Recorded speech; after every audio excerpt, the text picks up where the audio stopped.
SUNY series in Hegelian Studies. John Mills. The Unconscious Abyss. Hegel's Anticipation of Psychoanalysis. This book attempts to excavate an element of Hegel's work that has remained virtually buried from visibility within contemporary Hegel scholarship. There has been no extended treatment of Hegel's theory of the unconscious, and apart from a few passing references, what commentary that does exist is in relation to Hegel's rather concise remarks about madness or Verrücktheit revealed mainly in the Zusitzer or additions to his Encyclopedia of the Philosophical Sciences. It is rather ironic that the subject matter itself has eluded philosophical attention, especially since it plays such a vital role in Hegel's philosophy of subjective spirit. The absence of any detailed treatment on the topic is no doubt due to the fact that Hegel himself does not directly address the nature of the unconscious with any precision. What few remarks he does make leave the commentator with the challenge of determining just how the role of the unconscious fits into his theory of mind and to what extent it may be applied to his overall philosophical system. There seems to be a continued fascination if not a fixation with the phenomenology of spirit despite the fact that Hegel never considered it to be a central part of his mature philosophy. I should inform the reader up front that this work is not about the phenomenology, but rather about Hegel's contribution to understanding the psychodynamics of the mind. As a philosopher and practicing clinical psychologist trained in the psychoanalytic tradition, I find myself faced with a dual task informed by competing loyalties, namely, to expound with philosophical clarity Hegel's notion of the unconscious abyss while bringing it into contemporary discourse with the discipline most commonly associated with the advancement of psychodynamic thought. By today's standards, Hegel's treatment of subjective spirit constitutes a treatise on psychodynamic psychology, one that merits our serious attention. This is particularly germane given that both philosophy and psychoanalysis remain largely unaware of Hegel's insights on the dynamic unconscious. Hegel's theory of the abyss has profound implications for understanding his philosophy of mind.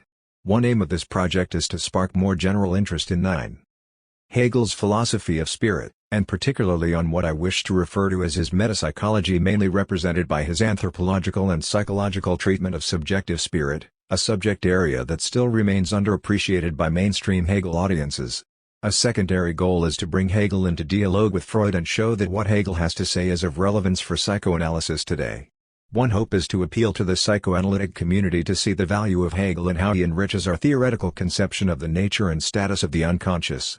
For both Hegel and Freud, the unconscious is responsible for the generative activity that makes rational self-conscious thought possible. When juxtaposed to contemporary views on the nature and structure of the psyche, Hegel's ideas on the unconscious share many compatibilities with psychoanalysis. While I do not stress a complete convergence between their respective systems, which is neither possible nor desirable, I will attempt to show points of intersection between Hegel's theory of the abyss and Freud's metapsychology. Not only will I argue that Hegel's notion of the unconscious is an indispensable and necessary feature of his entire philosophy, but he anticipates much of what psychoanalysis claims to be its own unique discovery. By bringing Hegel into dialogue with Freud, new vistas emerge that deepen our understanding of psychic reality. Because I am attempting to appeal to academic philosophers and psychoanalytic theoreticians, as well as professional clinicians, I am not likely to satisfy all readers. Purists will heckle at reading Freud into Hegel and Hegel into Freud, and those unfamiliar with the jargon from each discipline will likely become annoyed when concepts appear either murky or watered down due to pragmatic considerations governing the need to provide intelligible translations. One thing about Hegel's writing style that is generally uncontested is that it is simply deplorable. His use of rhetoric is outdated by modern standards and his choice of certain words such as concept begriff bring forth different meanings. But because I am mainly concerned with illuminating a much neglected area of Hegel scholarship, I find it necessary to retain certain technical language familiar to such audiences while still attempting to provide general accounts of his terms and ideas in contemporary language in order to make his theories more comprehensible. I will consider myself successful if I can reach some kind of middle ground. Some readers may also object to my interpretation of the development of the ego in Hegel's system, claiming I go too far in importing a psychoanalytic account into his unconscious ontology. Because Hegel says very little about the nature of ego development in relation to the abyss, I feel I must venture into speculative waters and give voice to what can be said about the unconscious ego inferred from the implications of Hegel's actual words. With this speculative confession to which Hegel's philosophy itself belongs, I ask the reader to keep an open mind with regard to its viability for advancing contemporary modes of thought. With respect, I must extend my apologies to the purist. I hope you will forgive me. Preface. This work stems from an article, Hegel on the Unconscious Abyss, Implications for Psychoanalysis, Owl of Minerva, which is largely the basis of the introduction. I have also produced revised portions from various articles that appeared in previous forms, Theosophic and Neoplatonic Influences on Hegel's Theory of the Unconscious Abyss, Colloquia Manolana, Interdisciplinary Journal of the Philippine Dominican Center of Institutional Studies. Hegel on the Unconscious Soul, Science et Esprit. Hegel on Projective Identification, Implications for Klein, Beyond, and Beyond, the Psychoanalytic Review, Hegel and Freud on Psychic Reality, Journal of the Society for Existential Analysis. And Dialectical Psychoanalysis, Toward Process Psychology, Psychoanalysis and Contemporary Thought. I wish to extend my greatest appreciation to the J. William Fulbright Board of Foreign Scholarships and the Foundation for Educational Exchange between Canada and the United States of America for awarding me a full research scholarship and travel grant for the academic year, which allowed me to conduct invaluable research at the University of Toronto and York University. I am especially indebted to Leigh Green and the Department of Philosophy at York University for continuing to provide me with staff and research privileges necessary to complete this book. I am also grateful to Andrew McRae and the Research Institute at Lakeridge Health for providing me a research grant with regard to this project. I owe a debt of thanks to many people which these words cannot adequately convey. I wish to give my deepest gratitude to John Locke for his unwavering commitment and personal care as a mentor and friend whose dedication helped bring this project to fruition. I also wish to thank Daniel Baird-Oldbont for his receptivity and detailed comments and suggestions while preparing this book for publication. I am further beholden to John Burbage for his consultation, correspondence, and receiving my personal visits to discuss crucial aspects of Hegel's texts, to John Rousson for his detailed critical feedback and suggestions, and to Errol Harris and Jay Bernstein for their availability, correspondence, and direction regarding significant portions of the manuscript. The staff at the State University of New York Press have been a fabulous team to work with. I am deeply grateful to Jane Bunker, Senior Acquisitions Editor, and Lowry Searle, Production Manager, for their openness and enthusiasm in using my painting on the front cover. I also want to thank Fran Keniston for her marketing ideas and effort, and Alan Hewitt, Copy Editor, for not butchering my manuscript. Finally, I wish to thank most of all my wife Nadine for her love, encouragement, and support during my times of intense preoccupation with this project. Preface 11. A note on the texts. From the Encyclopedia, M. J. Petrie ed. Outlines section of Hegel's Philosophy of Spirit and Hegel's Philosophy of Subjective Spirit, Volume, Introductions, Volume, Anthropology, and Volume, Phenomenology and Psychology Dordrecht, Holland, De Rydel Publishing Company. Petrie's edition provides a photographic reproduction of Hegel's original text published in, along with the Zusitsa added by Bauman when the material was republished in. Petrie's edition also indicates variations between the end editions of the Encyclopedia. His edition has several decisive advantages over A. V. Miller's edition of the Philosophie des Geistes translated as the Philosophy of Mind. In addition to having the original German text and his notations of the variations between the end editions, Petrie also provides notes from the Griesheim and Keller manuscripts.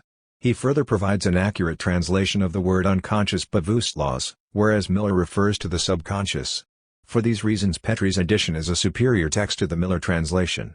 For comparison, I have also examined Hegel's lectures on the philosophy of spirit, Vorlesungen über die Philosophie des Geistes Hamburg, Felix Mena. I have mainly relied on Petrie's translation but provide my own in places that warrant changes. References to the Philosophy of Spirit Die Philosophie des Geistes, which is the third part of Hegel's Encyclopedia, will refer to followed by the section number. References to the Zusatz are identified as such. I have taken some liberties in translating the German noun Schacht as abyss. Hegel clearly seems to prefer the word Schacht, pit, mine, to Abgrundabyss, chasm, to stress the wealth of content contained in the unconscious soul. Yet Hegel does refer to an unconscious Abgrund in the Anthropology while principally relying on the use of Schacht in the Psychology. There is a difference between these terms and their connotations in standard, everyday German. For example, in mining a Schacht is a manhole. Perhaps translating them by a common word is at best a convenience forced by the fact that it is hard to find two words similar enough in English to convey their respective differences. However, 13. To use the word Schacht, as Hegel does, to stress the abundance of images and content deposited in the pit of the soul, is highly unusual. Schacht is and was practically never used figuratively or symbolically in this context, not even in past centuries, thus Hegel himself takes much idiosyncratic, poetic liberty when using the term in this way. Furthermore, Schacht and Opgrund overlap in their meanings in a number of relevant ways. A blurring of their distinctions is especially apparent when referring to the unplumbed depths of the human soul, die Abgründe der menschlichen Seele. The word Abgrund is also used in other contexts. Abgrund tiefer Jammer, for instance, signifies a miserable sorrow as deep as an abyss. Abgrund or Abgrund also has a frightening, uncanny connotation which indicates something cryptic, mysterious, or that which cannot be entirely known. Die Abgründe der Hölle, the abyss of hell, is a frequently used expression implying the presence of uncontrollable or dangerous forces, such as demons or dragons. In other words, Freud's id, the pressure of the drives, as well as depression or madness reside in the Abgrund, and any soul would desire to emerge from it. For Hegel, the abyss is the materiality of nature from which the soul struggles to free itself, intimately tied to ascension unconscious activity. I believe the significance of the term abyss captures a broader range of meanings associated with unconscious processes and contents, which Hegel clearly specifies in both the anthropology and the psychology. Furthermore, he uses the term unconscious Bewusstlos, when referring to both the abyss of the soul and the ego. Finally, we must consider the impact of Hegel's historical predecessors on the formation of his thought, a subject matter I carefully consider in chapter. What is especially significant is Jacob Boehm's use of the term Ungrund to explain the Godhead's dialectical manifestation from its original undifferentiated non-being, a process similar to Hegel's treatment of the soul. From Boehm to Schelling, who makes multiple references to an unconscious Abgrund along with many Neoplatonic thinkers to which Hegel was exposed, Hegel's use of Schacht presupposes multiple meanings. For these reasons I believe I am justified in using the term abyss to capture the myriad processes that dynamically inform the unconscious mind. Attempts have been made to use gender-neutral reference, however, for the sake of euphony, and to avoid awkward locutions such as s/he, I have used the traditional masculine form to signify both sexes. Most references cited in the text refer to the following abbreviations followed by their volume, section, and/or page numbers. For complete details, see the bibliography, CPR Critique of Pure Reason. Philosophie des Geistes, trans. The Philosophy of Spirit, part of the Encyclopedia of the Philosophical Sciences Encyclopedia Logic, volume of the Encyclopedia of the Philosophical Sciences HP Lectures on the History of Philosophy, volumes 14. A note on the THDS. PH Philosophy of History, volumes. Prime Minister Philosophy of Mind, volume of the Encyclopedia of the Philosophical Sciences PN Philosophy of Nature, volume of the Encyclopedia of the Philosophical Sciences PR Philosophy of Right. Phenomenology of Spirit. R.H. Reason in History, the Introduction to the Lectures on the Philosophy of History SE Standard Edition of the Complete Psychological Works of Sigmund Freud, volumes. SL Science of Logic. STI System of Transcendental Idealism. W. Wissenschaftslehre, trans. The Science of Knowledge. A note on the TXDS 15. Come now therefore, and let us slay him, and cast him into some pit, and we will say, some evil beast hath devoured him, and we shall see what will become of his dreams. Genesis. Abyss bis, plus or minus Vn. A. The primeval chaos. B. The bottomless pit, hell. An unfathomable chasm, a yawning gulf. An immeasurably profound depth or void. Night, space, darkness. A. An underground. B. A mine. Nether regions, the underworld. Lat. Abyssus gk. Abussos, bottomless. A. Without bussos, bottom. E. Introduction. H.L. makes very few references to the unconscious. In fact, his account is limited to only a few passages in the Phenomenology of Spirit and the Encyclopedia of the Philosophical Sciences. While Hegel did not explicitly develop a formal theory of the unconscious, nor include it as a central element of his anthropology or psychology, he certainly did not ignore the notion. From the Encyclopedia, Hegel talks of the unconscious processes of intelligence as a night-like abyss. For reasons I will soon detail, it is important to understand what Hegel means by this nocturnal abyss and how it figures so prominently in his philosophy of subjective spirit.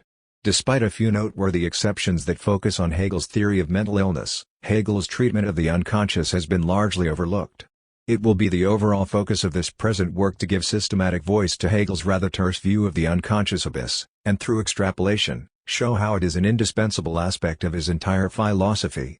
Juxtaposed to psychoanalytic theory, the ontology of the abyss promises to offer significant advances in psychodynamic thought, which may further pave the way for a new movement in psychoanalysis I will call process psychology. or dialectical psychoanalysis. Unconsciousness and the unconscious.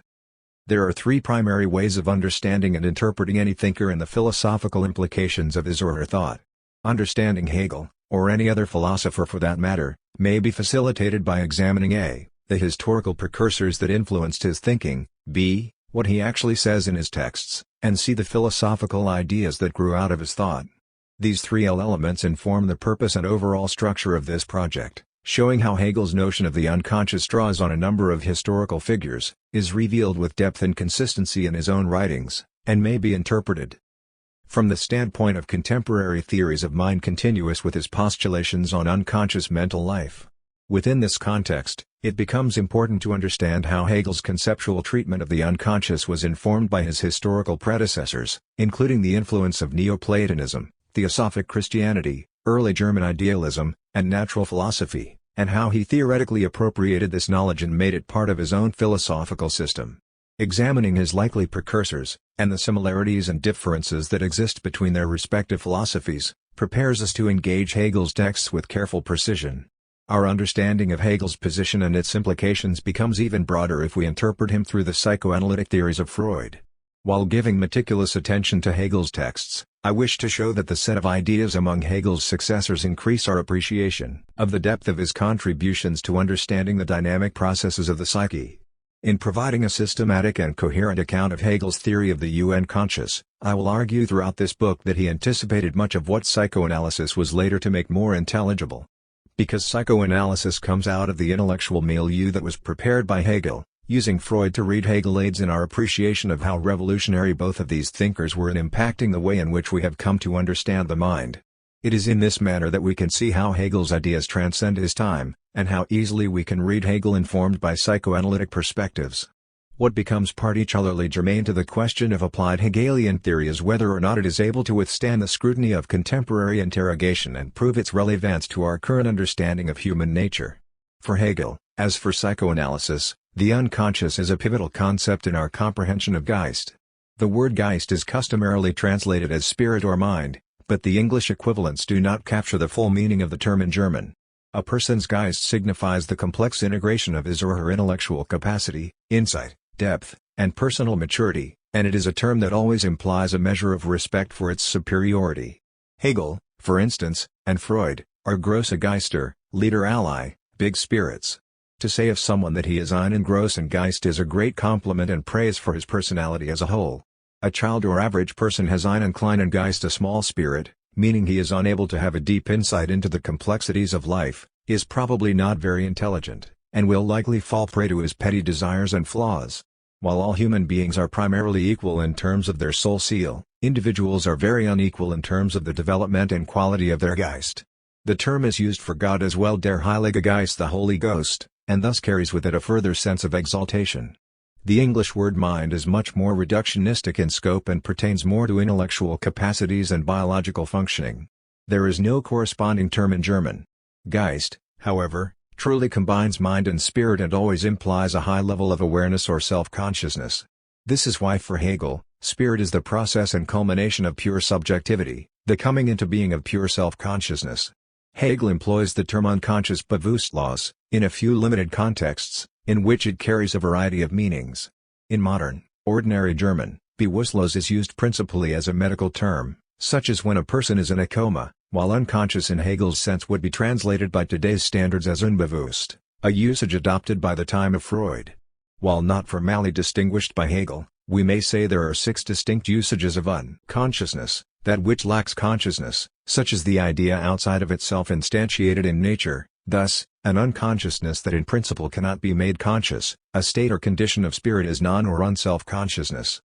A realm that is other than or dialectically opposed to consciousness, that which is outside of or beyond spirit in its current moment, which we may either attribute to a. the realm of pure potentiality not yet actualized by spirit, which would correspond to the second definition, or b. that which is negativity itself and thus a central feature in spirit's development, that which was once conscious but became concealed from self-awareness as in repression, and a pre-rational unconscious ground or abyss shocked, Abgrund, or Ungrund that serves as the foundation for all forms of spirit to manifest themselves. This last definition will concern us the most, because spirit emanates from it is the logical completion of an unconscious ontology. While Hegel acknowledges the unconscious dimension of world spirit, he largely limits the scope of the unconscious to individual psychology. Hegel tells us that the concrete existence of spirit as the I or pure self-consciousness resides in the domain of individual personality SL. Always in a state of turbulent activity, the egoic, as pure self-consciousness is individual personality in the form of self-selbst. For Hegel, the self is a process of becoming as a complex whole whose own restless nature impels it to actualize itself, to unfold into actuality, that whole, of which to begin with it contained only the possibility. In its conceptual totality, the self is the absolute as the concept or complex whole. In common language, spirit is a developmental process of self-actualization realized individually and collectively through reflective, contemplative thought and action. The notion of spirit encompasses a principle of complex holism whereby higher stages of development are attained through dynamic, laborious dialectical mediation. At its apex, subject and object, mind and matter, the particular and the universal, the finite and the infinite are mutually implicative yet subsumed within the absolute or whole process under consideration. This is what Hegel refers to as the concept Begriff, or what we may more appropriately translate as comprehension. Begriff is the noun to the verb begreifen, literally, to grasp with one's hands. Begreifen implies a depth of understanding, an ability to fully comprehend all aspects of a subject matter or thing under case tien. Therefore, Begriff is a concise one-word description that captures the essence of something, namely spirit, what we aim to comprehend. Hegel's account of the concrete actuality of the concept as individual personality may be said to present a theory of human psychology with unconscious elements always prefiguring intrapsychic and logical operations of thought. In fact, the unconscious makes thought possible. Yet for Hegel, individuality is ultimately explained within the larger context of a collective historical anthropology that informs human relations and the coming to presence of pure self-consciousness. In this sense, we may say that the unconscious is not only non-self-consciousness, which is much of world history until spirit returns to itself and comes to understand its process, but is furthermore the competing and antithetical organizations of impulses triebe, that are instinctively active, whose basis is the soul sealant self SL, which informs spirit's burgeoning process. Hegel is concerned not only about explaining individual psychology, but also about providing a universal, anthropological account of humankind. For Hegel, individuality is ultimately subordinated to higher social orders constituted in society by participating in the ethical Leifsittlichkeit of a collective community. This participation rests on the development of a continuous psychosocial matrix of relations that has its origin in the family. The communal spirit and the ethical law embodied within the family of communal consciousness arises from the power of the netherworld, what one might not inappropriately call the collective unconscious. For Hegel, collective spirit binds all into one, solely in the mute unconscious substance of all. This unconscious universality contains the ethical order as divine law as well as the pathos of humanity, the darkness of the underworld. Hegel states, human law proceeds in its living process from the divine, the law valid on earth from that of the netherworld, the conscious from the unconscious, mediation from immediacy and equally returns whence it came. The power of the netherworld, on the other hand, has its actual existence on earth. Through consciousness, it becomes existence and activity. Almost a full century before the emergence of depth psychology, Hegel's psychological insights are profound. In this passage, he clearly recognizes that the personal and collective unconscious developmentally and logically precedes consciousness and further sees that each domain maintains its dialectical relation with the other. Universal self-conscious spirit becomes, through the individuality of man, united with its other extreme, its force and element, unconscious spirit. Yet as Hegel points out, there is always a fundamental tension between the drive toward individuality and subordination to the collective. The family, as the unconscious, still inner concept of the ethical order, stands opposed to its actual, self-conscious existence. As the element of the nation's AC to all existence, it stands opposed to the nation itself. As the immediate being of the ethical order, it stands over against that order which shapes and maintains itself by working for the universal. The family as the locus of identification and the determinate stimulus for the internalization of value, the ideal. As a result, it becomes the matrix affecting the deep structures of the unconscious and the organization of social life. Yet for Hegel, the dialectical tensions organized within the unconscious of the individual and the collective unconscious of the community will always ensure a conflict of self-conscious spirit with what is unconscious. The universalization or actualization of the unconscious becomes important for Hegel in the depiction of spirit as a dynamically informed, self-articulated totality or complex whole. Thus, he not only focuses on human psychology and collective unconscious forces that determine individual and social relations, but also points to the generic structural operations of the mind that have their origins in the unconscious, which make human consciousness and thought possible. It is this latter point that we will be concerned with here. In the second preface to The Science of Logic, Hegel states, "The activity of thought which is at work in all our ideas, purposes, interests and actions is, as we have said, unconsciously busy. Individual animal is such individual primarily because it is an animal. If this is true, then it would be impossible to say what such an individual could still be if this foundation were removed." Added Hegel is clear that unconscious activity underlies all dimensions of human subjectivity, from the determinate negativity of death and desire to the emergence of thought and higher forms of reason. He further underscores the point that the unconscious is tied to our natural constitution or animal evolutionary past. The no tie-in of the unconscious as determinate negativity is the dynamic foundation or ground of spirit and is therefore at least partly responsible for its dialectical ascendance toward the absolute, or what we may call absolute conceiving. In the night of the mind, desire and reason coexist in dialectical tumult as spirit attempts to develop a unity from its unconscious beginnings. For the purpose of giving systematic structure to Hegel's theory of, it becomes important to explore this fundamental relation between desire and reason first instantiated as a primal ground or abyss. By way of a preliminary introduction to Hegel's views on the abyss, let us turn our attention to a succinct overview of his specific treatment of the unconscious within the domain of subjective spirit and the feeling soul. Unconscious spirit and the feeling soul. In order to understand Hegel's position on the unconscious modes of subjective spirit, we must focus repeatedly on the dialectical organizations, operations, contents, and intrapsychic structures that are developed in the evolutionary process of the unconscious. I will show that Hegel's account of the contents and operations of the mind as aufgehoben is also the structural foundation of the unconscious. On this point, the role of subjectivity in Hegel's philosophy, as this applies to the unconscious mind, is especially important. Throughout his philosophy, Hegel insists that a subjective ground is the necessary precondition for any cognition that experiences something as objective. Despite the drive toward the concept begriff as authentic reason progressively seeks objective truth, subjectivity as such is never abandoned for a new truth. It is, however, preserved within its new forms and coexists with universality. Therefore, at various levels of the phenomenology, the subjective components of the dialectic will have greater unconscious influence on the vicissitudes of the self in its ascendance toward the absolute. For Hegel, the abyss is the ultimate ground from which consciousness emerges, and is pure determinate negation which is present throughout the development of spirit. By virtue of its unconscious ontology, the realm of the abyss is a central principle in the phenomenology of spirit. Hegel gives most of his attention to the unconscious within the stage of presentation Vorstellung, which belongs to the development of theoretical spirit. He refers to a night-like abyss within which a world of infinitely numerous images and presentations is preserved without being in consciousness. Hegel offers no explanation of the nature of this nocturnal abyss. He says only that it is a necessary presupposition for imagination and for higher forms of intelligence. These more complex forms of the psychological would not be possible without the preservation of presentations and images in the abyss. Prior to this stage in the development of theoretical spirit, Hegel makes no specific reference to the unconscious abyss in the psychology. But even if it is not explicitly mentioned, the occurrence of the abyss is already prepared, its existence already implicit in the most archaic forms of the individual, that of the feeling soul and the nascent ego of consciousness. Spirit attains to absolute being for self, to the form which is completely adequate to it. Through this alone it rouses itself from the somnolent state in which it finds itself as soul, since in this state difference is still shrouded in the form of lack of difference and hence unconsciousness.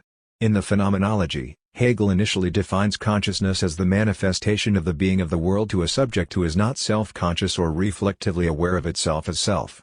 Consciousness is I, nothing more, a pure this, the singular consciousness knows a pure this, or the single item. In the Encyclopedia Phenomenology, he says the same thing. Initially, consciousness is immediate, and its relation to the general object is therefore the simple unmediated certainty it has of it.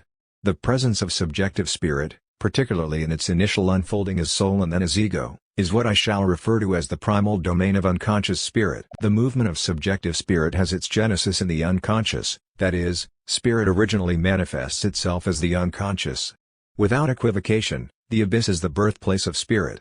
Spirit has determined itself into the truth of the simple immediate totality of the soul and of consciousness. The beginning of spirit is therefore nothing but its own being, and it therefore relates itself only to its own determinations. As the natural soul, the unconscious is spirit's initial being, the immediacy of spirit. For Hegel, the unconscious is merely the immediate determinateness of spirit which manifests itself in two primary modes, namely, as soul and then as the ego of consciousness. Initially, spirit remains hidden to itself, an enigma, asleep within the abyss of its own inwardness, and thus the unconscious is its presupposition. As incarnate, the soul is the core totality of the nascent self as the permeation of spirit, making itself known as consciousness, which is spirit's presence as such. Hegel says, as soul, spirit has the form of substantial universality, which then assumes its next shape as consciousness. The soul therefore developmentally comes before consciousness. However, consciousness as ego is spirit's ability to make itself an object or reify itself within its own being. Hegel explains. As ego, spirit is essence, but since reality is posited in the sphere of essence as immediate being, spirit as consciousness is only the appearance of spirit. Sensuous consciousness only knows itself as being, a singular, an existing thing. Hegel refers here to the subjective existence of the self as a personal, singular I, with the character of self-identity. From this standpoint, spirit in its initial shape as I takes its form as mine, in the mode of personal identity.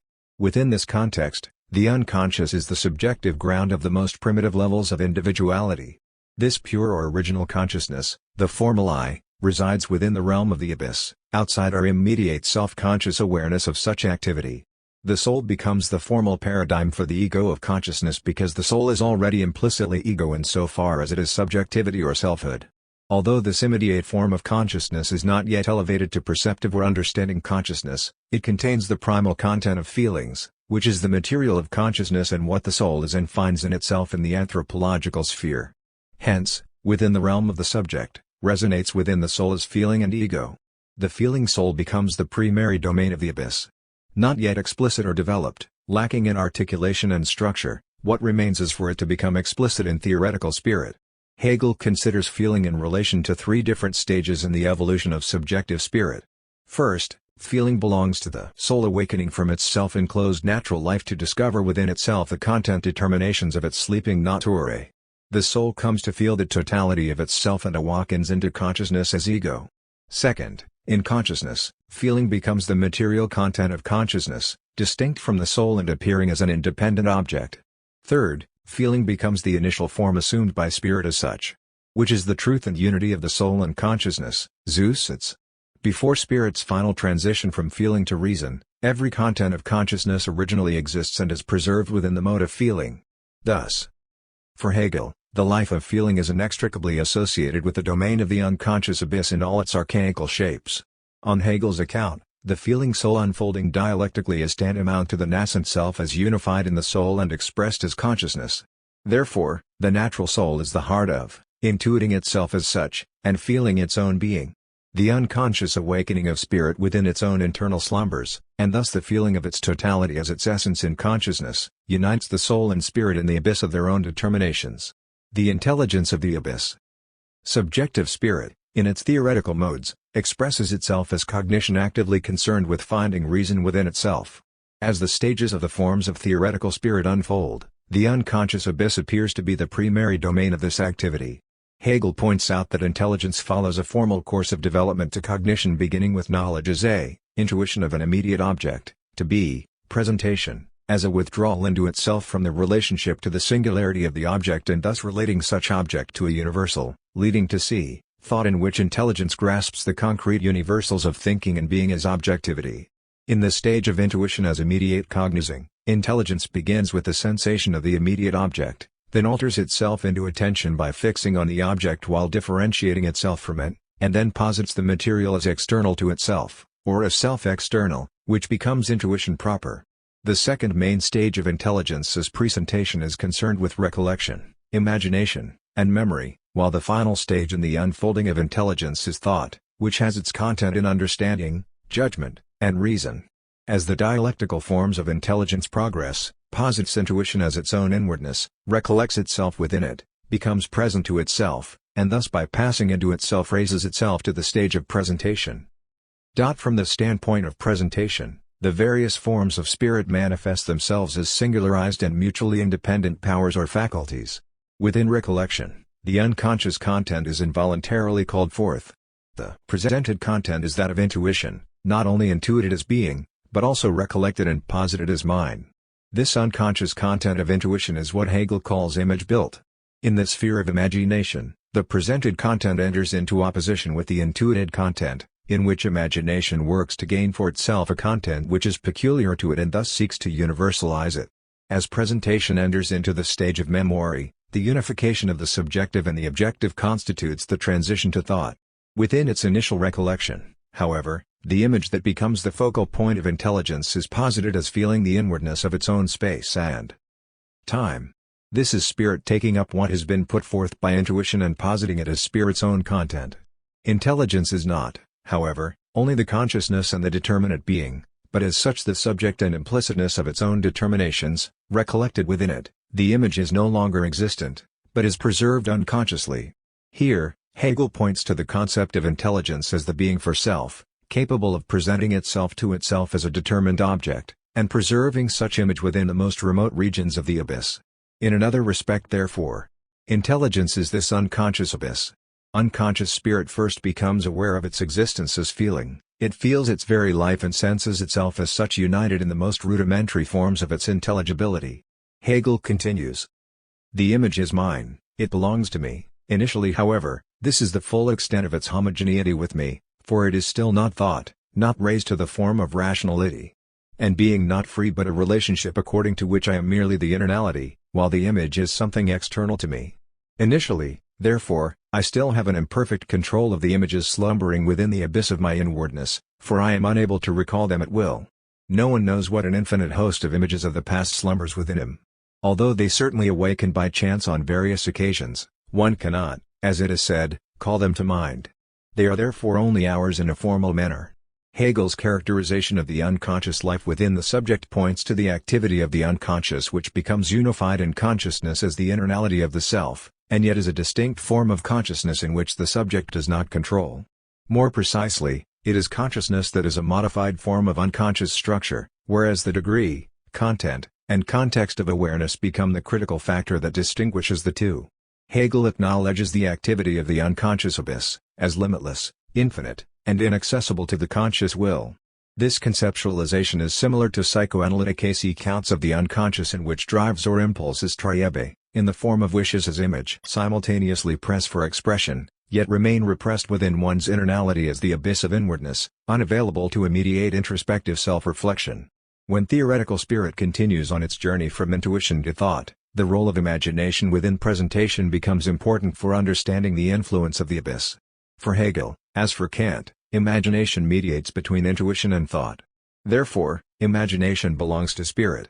More precisely, imagination has its place almost exclusively within psychological spirit.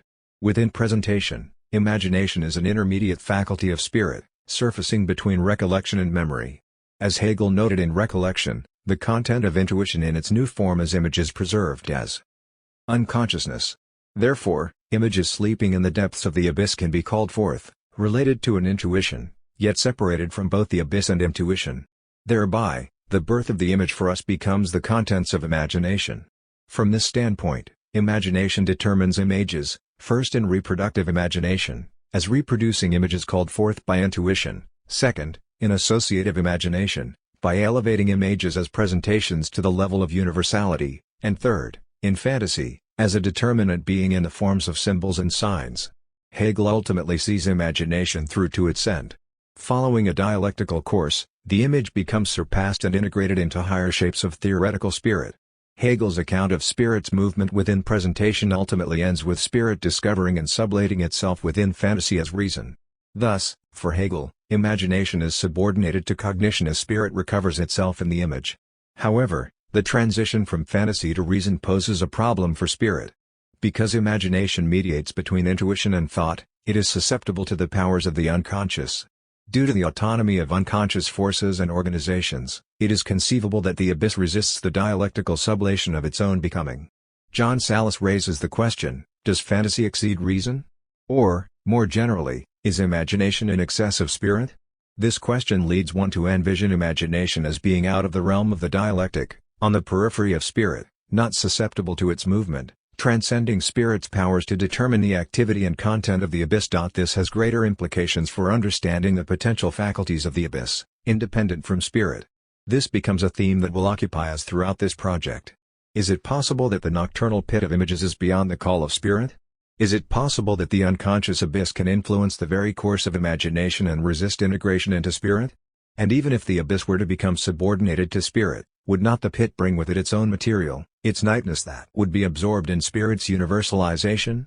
Is not the pit bound to leave its residue? And what would this residue be? Could it perhaps be fragments of inclinations and passions that coexist with spirit in its transcendence toward reason? Is the host of images drawn from the pit susceptible to the sway of desire that seeks life and fulfillment of its own?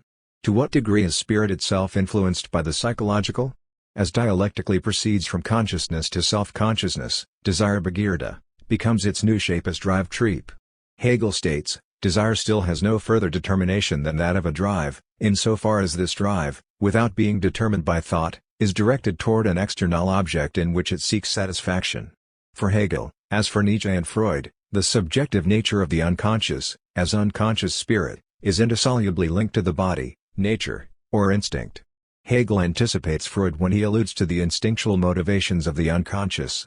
Feeling subjectivity is the totality of all content and the identity of the soul with its content. Although it is not free, neither is it bound, what is present being merely a limitation of it. What we call genius is instinctive instinctartig, active in an unconscious bewusstlos manner, in opposition to particular determinations. Other oppositions fall within reflection, within consciousness. What we have before us here is feeling subjectivity, which realizes itself, is active, proceeds forth from simple unity to liveliness. This activity belongs to the determination of the liveliness, and although it awakens opposition within itself, it also preserves itself by sublating it and so endowing itself with a determinate being, with self-awareness.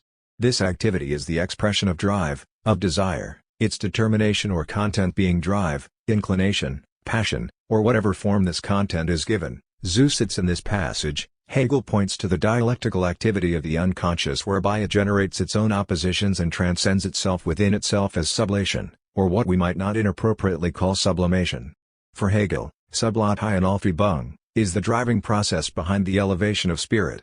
His dialectic is structurally differentiated in that it performs three distinct yet simultaneous tasks, namely, cancelling, annulling, or destroying, retaining or preserving, and surpassing, heightening, or transcending. As Errol Harris reminds us, sublation does not obliterate when it supersedes, but also retains and transmogrifies. Hegel also suggests that self-awareness is born out of such unconscious dialectical activity and unconscious self-consciousness, thus giving the unconscious a primary role in psychic organization and conscious motivation. When Hegel says that the feeling soul realizes itself and has self-awareness, he is saying that implicit spirit within the soul is self-conscious of its self, hence possessing an unconscious self-consciousness. He further attributes this process to intro-reflectine or self-reflection reflection in sich, that is performed inwardly within the unconscious soul before conscious reflection is achieved. Furthermore, Hegel states that the nature of unconscious content is itself the activity, as drive or desire. This points to the primacy of psychic unconscious determination providing the structural organization and the content of its own determinateness which transcends itself in conscious choice. Hegel has paved the way to understanding more precisely the organization, structural integrity, and telic operations of the unconscious. The dialectical structure of the unconscious. It should be clear by now that as the structural foundation of the self, as pure activity always in flux and in a state of psychic turbulence. It is just this unrest that is the self. Hegel refers here to the unrest of Aufhebung, as dialectical process continuously annulled, preserved, and transmuted. As Hegel would contend, the dialectic is both the inner organization and the content of. It is the dialectic that provides the self with intrapsychic structures and operations that can never be reduced or localized, only conceptualized as pure activity. This pure activity of the dialectic as self is constantly evolving and redefining itself through such movement. The unconscious forms of spirit initially as feeling soul then as ego, are thereby necessarily organized around such dialectical activity of the abyss. These structural operations, however, are not mechanistic, reductionistic, or physical as in the natural science framework often attributed to traditional psychoanalysis. They are mental, telic, and transcendental, always reshaping spirit's inner contours and the internalized representational world within the night of the mind. Therefore, As a general structure, the unconscious is aufgehoben. For Hegel, the unconscious is pure process, a changing, flexible, and purposeful activity of becoming. As the very foundation, structure, and organizing principles of the unconscious are informed by the movement of the dialectic, the architecture of the abyss is continually being reshaped and exalted as each dialectical conflict is sublated by passing into a new form, that in turn restructures, reorganizes, and refurbishes the interior contours of the core self. Therefore, the structural foundations of the self are never static or inert, but always in dialectical movement that has its origin and source in the unconscious, revamping the framework in which spirit emanates. This self-generating dialectical movement of the unconscious is the evoking, responding, sustaining, and transcending matrix that is itself the very internal system of subjective spirit. The concept of the self as subject in Hegel is of particular importance in understanding the unconscious nature of spirit. Essentially, the stage-by-stage progression of the dialectic is expressed as an epigenetic theory of self-development. As aufgehoben, Hegel's notion of the self encompasses a movement in which the subject is opposed to an object and comes to find itself in the object.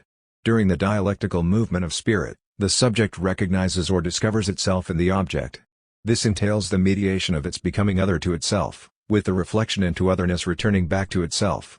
The process of the development of the self is, therefore, a process of differentiation and integration. For Hegel, being is characterized by an undifferentiated matrix that undergoes differentiation in the dialectical process of becoming that in turn integrates into its being that which it differentiated through its projection, reclaiming it and making it part of its internal structure. The outcome of the integration is once again differentiated then reintegrated. Unification is always reunification. Therefore, it comes to be what it already is, it is the process of its own becoming. As the darker side of spirit, the unconscious educates itself as it passes through its various dialectical configurations. Parallel to the path of natural consciousness that ascends toward the absolute, the unconscious also comes to a unity constituted by the bifurcation and rigid opposition that it generates from within itself. Furthermore, it is precisely through such opposition that the unconscious becomes and brings itself into reunification. Thus, the abyss in its evolution undergoes a violence at its own hands. By entering into opposition with itself, it raises this opposition to a higher unity and thus sublades to a new structure. As each unconscious shape or content is confronted with radical opposition, each shape is made to collapse when its non-absolute form is exposed. Indeed, it is always driving the movement on from one shape to the next. Thus, the character of the unconscious is that of negativity and conflict. It is tempestuous, feral, powerful, and dynamic. As such, the unconscious is the source of its own negativity as inversion and destruction pave the way of its progression forward.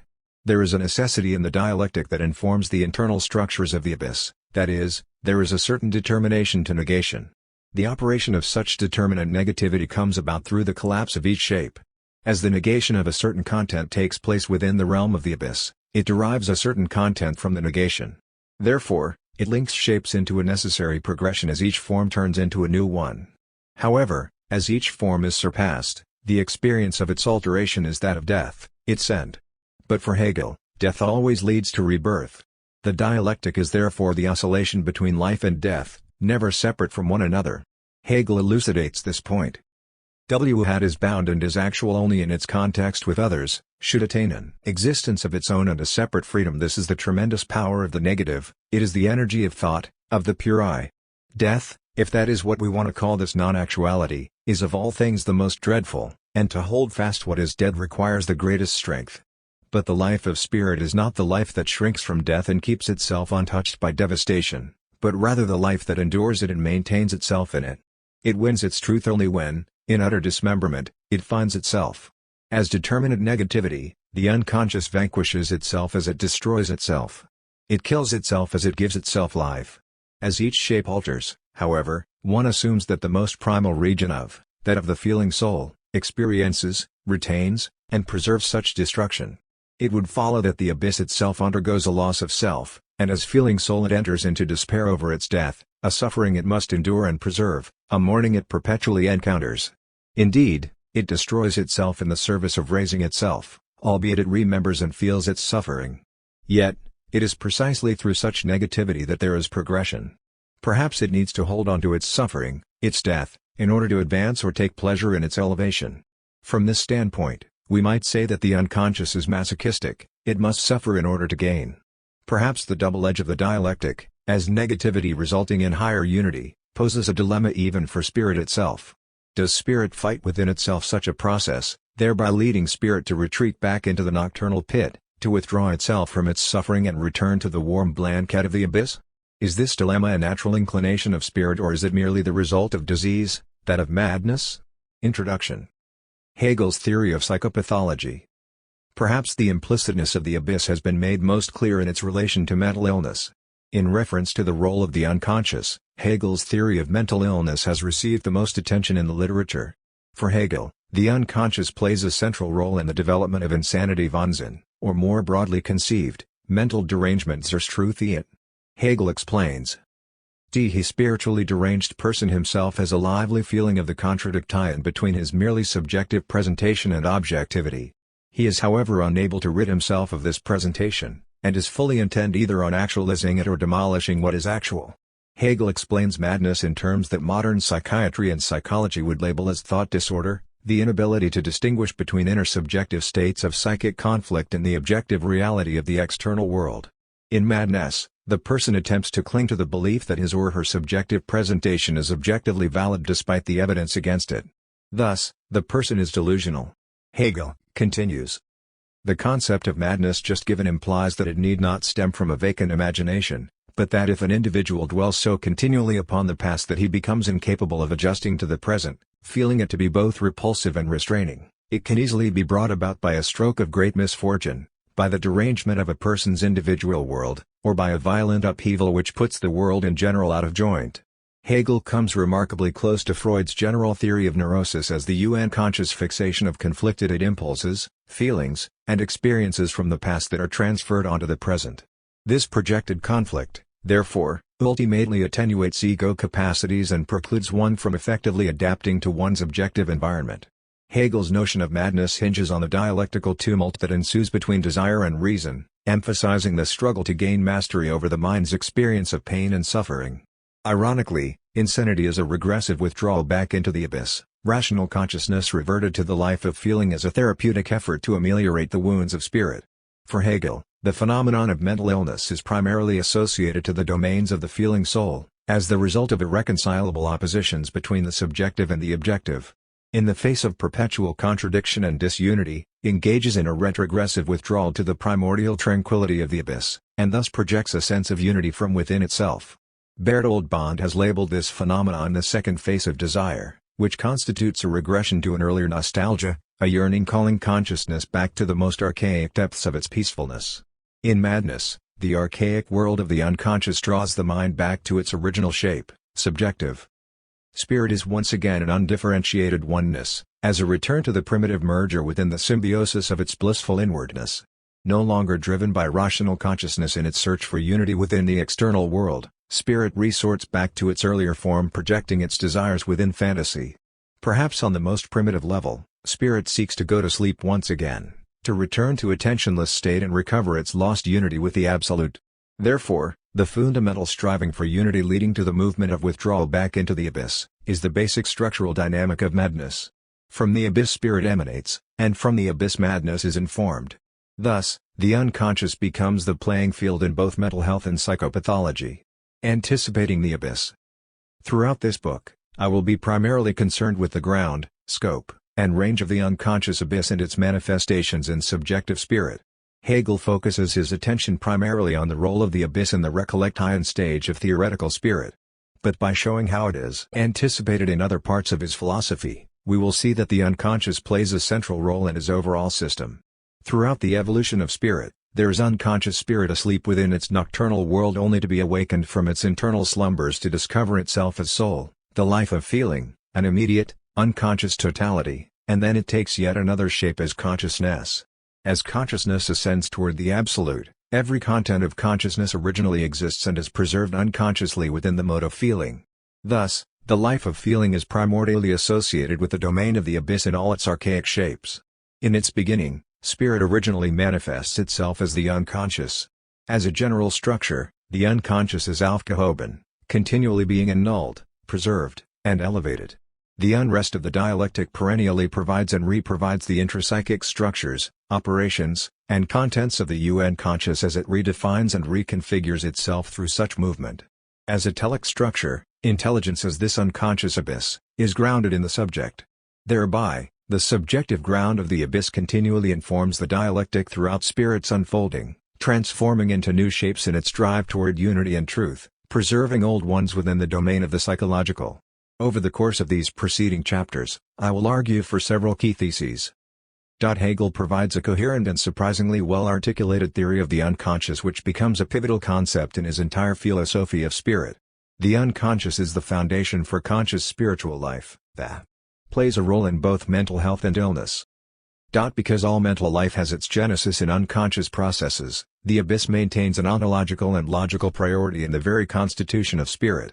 Conscious ego development is the modification of unconscious structurae. Having its origins in the unconscious soul, reason is the exalted dialectical outgrowth of desire.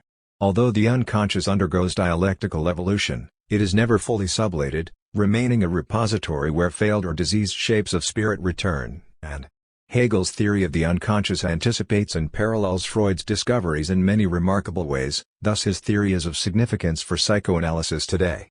In chapter, I examine the concept of original ground and show how Hegel was profoundly influenced by several historical sources that in all likelihood contributed to his conceptualizations of the unconscious abyss. Jacob Boehm's Theosophic Christianity made a favorable impression on Hegel, and we may suspect Boehm has special significance for Hegel's thought. Boehm offered an elementary dialectic and advanced the notion of the mystical being of the deity as the unground, or the ground without a ground. Boehm was above all interested in the soul, the first subject matter of Hegel's philosophy of spirit. Emerging from an inner darkness through internal division and external projection, the unground serves as a prototype for the abyss of the feeling soul, thus giving rise to a negative dialectic. Boehm's unground, like spirit, is the being whose essence is to reveal itself through orderly stages of progression as it ascends towards self-consciousness, a subject who desires pure self-recognition. But Hegel's understanding of the unground derives from several other sources in addition to Boehm, including Neoplatonism, Fichte, and Schelling. Hegel owes much to Proclus through Kreuzer, Plotinus, Origena, and Schelling. He was familiar with several Neoplatonic texts, which were a likely source for his ideas. Furthermore, Hegel was deeply engaged with Fichte's Wissenschaftlehre and with Schelling's philosophy of identity Identitätsphilosophy, and philosophy of nature philosophy. His own philosophical thought developed out of their respective philosophies. Boehm had a profound impact on Schelling, who was one of the first philosophers to emphasize the importance of irrationality. Schelling's revision of Kant's and Fichte's transcendental idealisms led him to develop a systematic conceptualization of the unconscious. Hegel's views on the unconscious abyss may be said to have partially derived from these different conceptualizations of the unground.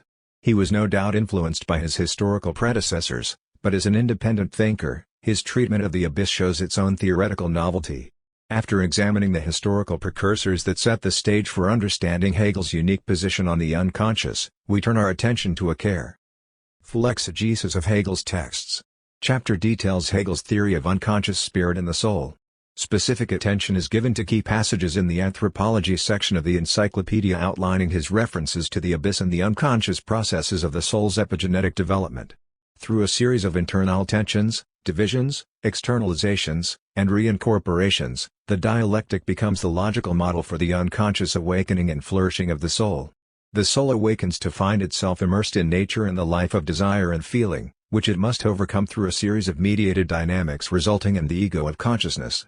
I will repeatedly argue that the soul attains for itself a pre-reflective, non-propositional self-awareness or unconscious self-consciousness which becomes the template for consciousness and self-conscious spirit. Due to his views on the dialectical operations of the unconscious soul and the primitive presence of the ego, we can engage Hegel in a theoretical dialogue with Freud. Chapter addresses Hegel's philosophical psychology and the operations of intuition, recollection, and thought within theoretical spirit, with a specific focus on the role of the abyss during the stages of presentation, imagination, and fantasy. Before the formal psychological operations of spirit are examined, however, I give a complete account of Hegel's model of the mind and how it developmentally unfolds as sublation through internal division, differentiation, and modification, beginning with the natural soul and progressing to sentience, feeling, ego, consciousness, and self-consciousness as a self-articulated complex totality. By understanding Hegel's developmental stage progression of the soul, we are able to see how the burgeoning ego becomes the central agency for both unconscious and conscious activity and is the ontological force behind the appearance of consciousness that makes the psychological operations of spirit possible. Spirit essentially is the actualization of a progressive ego expansion that culminates in pure self-consciousness. Hegel's relation to an anticipation of key psychoanalytic concepts are further explored by juxtaposing his notions on the splitting of the ego and the internal modifications of the unconscious to Freud's tripartite model of the mind. Here we are able to see remarkable resemblances between their respective theories on the nature of unconscious drive and desire, ego organization, the primacy of conflict and destruction, and the structure and processes of consciousness. Chapter looks more closely at the dialectic of desire. The presence of desire is often attributed to the appearance of self-consciousness, but by way of our anthropological treatment of the soul, desire has its foundation in the unconscious. This brings us to address a criticism that has been launched against Hegel's theory of intersubjectivity and self-recognition, namely, that his model of self-consciousness is circular. By readdressing Fichte's argument against the reflection thesis of self-consciousness, and Hegel's treatment of the coming into being of, I show that this criticism is unwarranted. The feeling soul attains an initial self-certainty of itself as an unconscious self-consciousness, which becomes the logical and developmental model for consciousness and self-consciousness to arise. This reassessment of Hegel's position on self-consciousness allows us to reinterpret the struggle for recognition represented in the master-slave dialectic. I show that Hegel's account of self-consciousness outlined in the Encyclopedia and the Berlin Phenomenology changes significantly from the phenomenology of his Jena period. However, his Jena work proves useful for understanding a general theory of neurosis. By focusing on the alienation, anxiety, and despair of neurotic spirit typified in Stoicism, skepticism, and unhappy consciousness, we are able to see the universal and initial dimensions of madness. Hegel's theory of abnormal psychology is the topic of chapter. Rather than offer an extensive taxonomy on the phenomenology of mental illness, Hegel is interested in understanding the ontology or underlying conditions that inform psychopathology. For Hegel, the ontology of madness has its structural form in the symbiotic and undifferentiated universality of the feeling soul. This self-enclosed womb of the soul is the state or condition that all forms of psychopathology assume, ranging from the more severe forms of thought disorder and psychosis that Hegel mentions when he discusses mental derangement and insanity to milder types of symptoms and conditions such as folly or absent-mindedness. The question of madness brings us to confront the issue of whether spirit fights within itself the progressive and elevating thrust of the dialectic for the regressive withdrawal back into the pit of its earlier being. Spirit struggles to achieve absolute unity, but in times of illness it is drawn back to its primitive unity, which it had previously surpassed. This withdrawal, fixation, and regression back to its original undifferentiated being suggests that the unconscious abyss exceeds the elevating process of the dialectic. In the sick soul, as in absolute knowing, spirit strives to sustain a universal merger with an all-encompassing unity, though such unity is vastly different in the diseased mind. Our final chapter discusses Hegel's contributions to metapsychology and its implications for contemporary psychoanalysis. It is my hope throughout this project to show the remarkable similarity between Hegel's and Freud's ideas on the unconscious as the indispensable psychic foundation of the mind. Hegel is a proper precursor of Freud, and although largely unknown to psychoanalytic discourse, Hegel's philosophy contributes to psychoanalytic thought. There is a preponderance of evidence in traditional and contemporary psychoanalytic theory to conclude that the unconscious is dialectical both in its structural organization and its internal content. In general, psychoanalysis would contend that the dialectical modes of spirit are themselves differentiated and modified forms of primordial mental processes maintained through ego activity, such as the continuity between desire and reason, mechanisms of defense, compromise formation, ethical development and the pursuit of valuation, aesthetic sublimation, and the higher intellectual operations of cognition. For example, the process of the self returning to itself due to its own self-estrangement is what in psychoanalysis is called projective identification. This defensive maneuver of the ego or self is generated by the projection of a certain aspect of the self onto the object world, which is then identified with and finally reintrojected back into the subject. In effect, the self rediscovers itself in the product of its own projection and then reintegrates itself within itself as reunification. This is the generic structural movement of the Hegelian dialectic, whereby internal division, external projection, and reincorporation function as a mediating and sublating dynamic. Furthermore, the unconscious is overshadowed by negativity and conflict in both Hegel and psychoanalysis, a point that will be continually reinforced. For Hegel, however, the tempestuousness of the nocturnal abyss as the dialectic is in the service of elevating spirit to higher forms, while in classical psychoanalysis, the dialectical maneuvers of the ego are partially in the service of defending itself from an austere reality, such as the tumultuous forces within. Furthermore, the dialectical patterns in psychoanalysis mainly operate on but are not limited to the personal, psychological level, while in Hegel the dialectic extends to the history of the human race.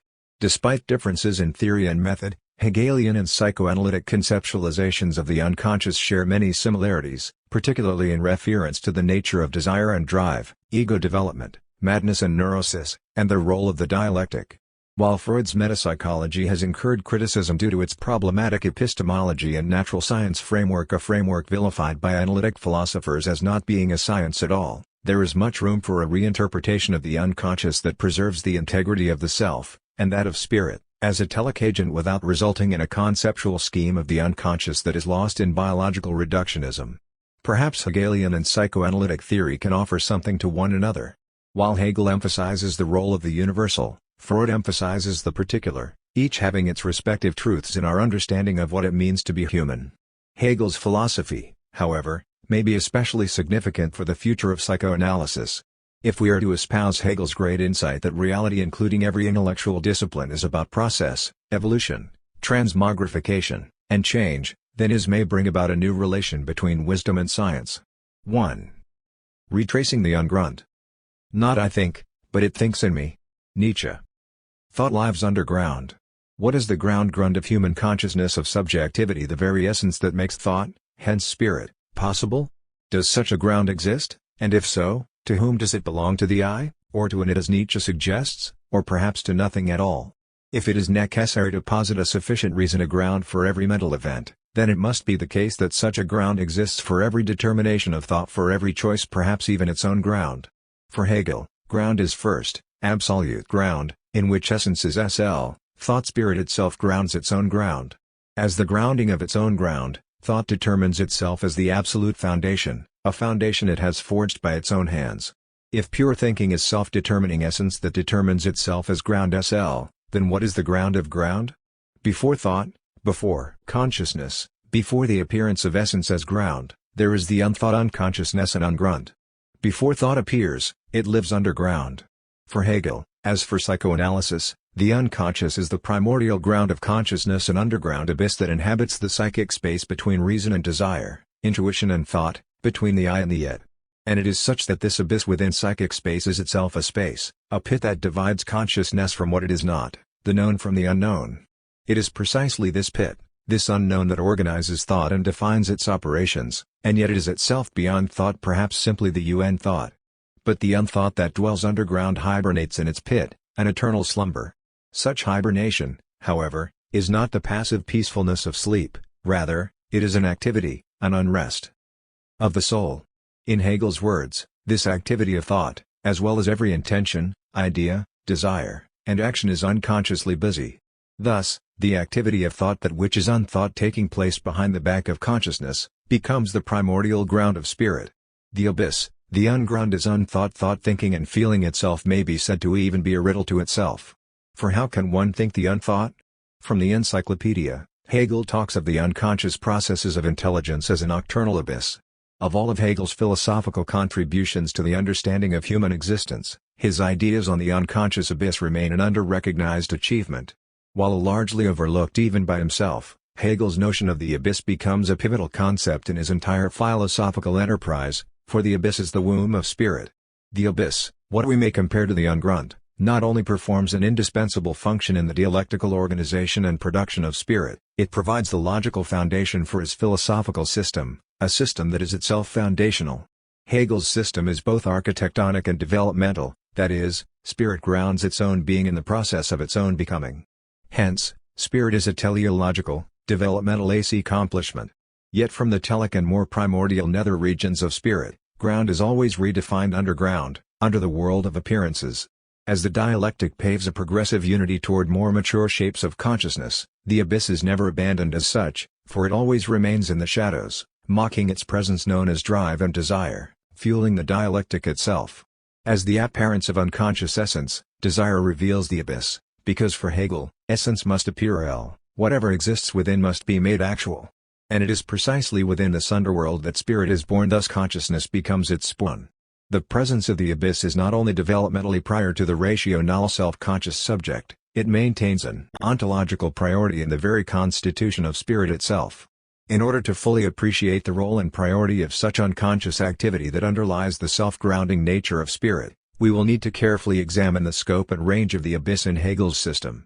Before we undertake a textual analysis of Hegel's position on the unconscious, however, it will be necessary to address his historical predecessors in order to determine who influenced his thought on the subject.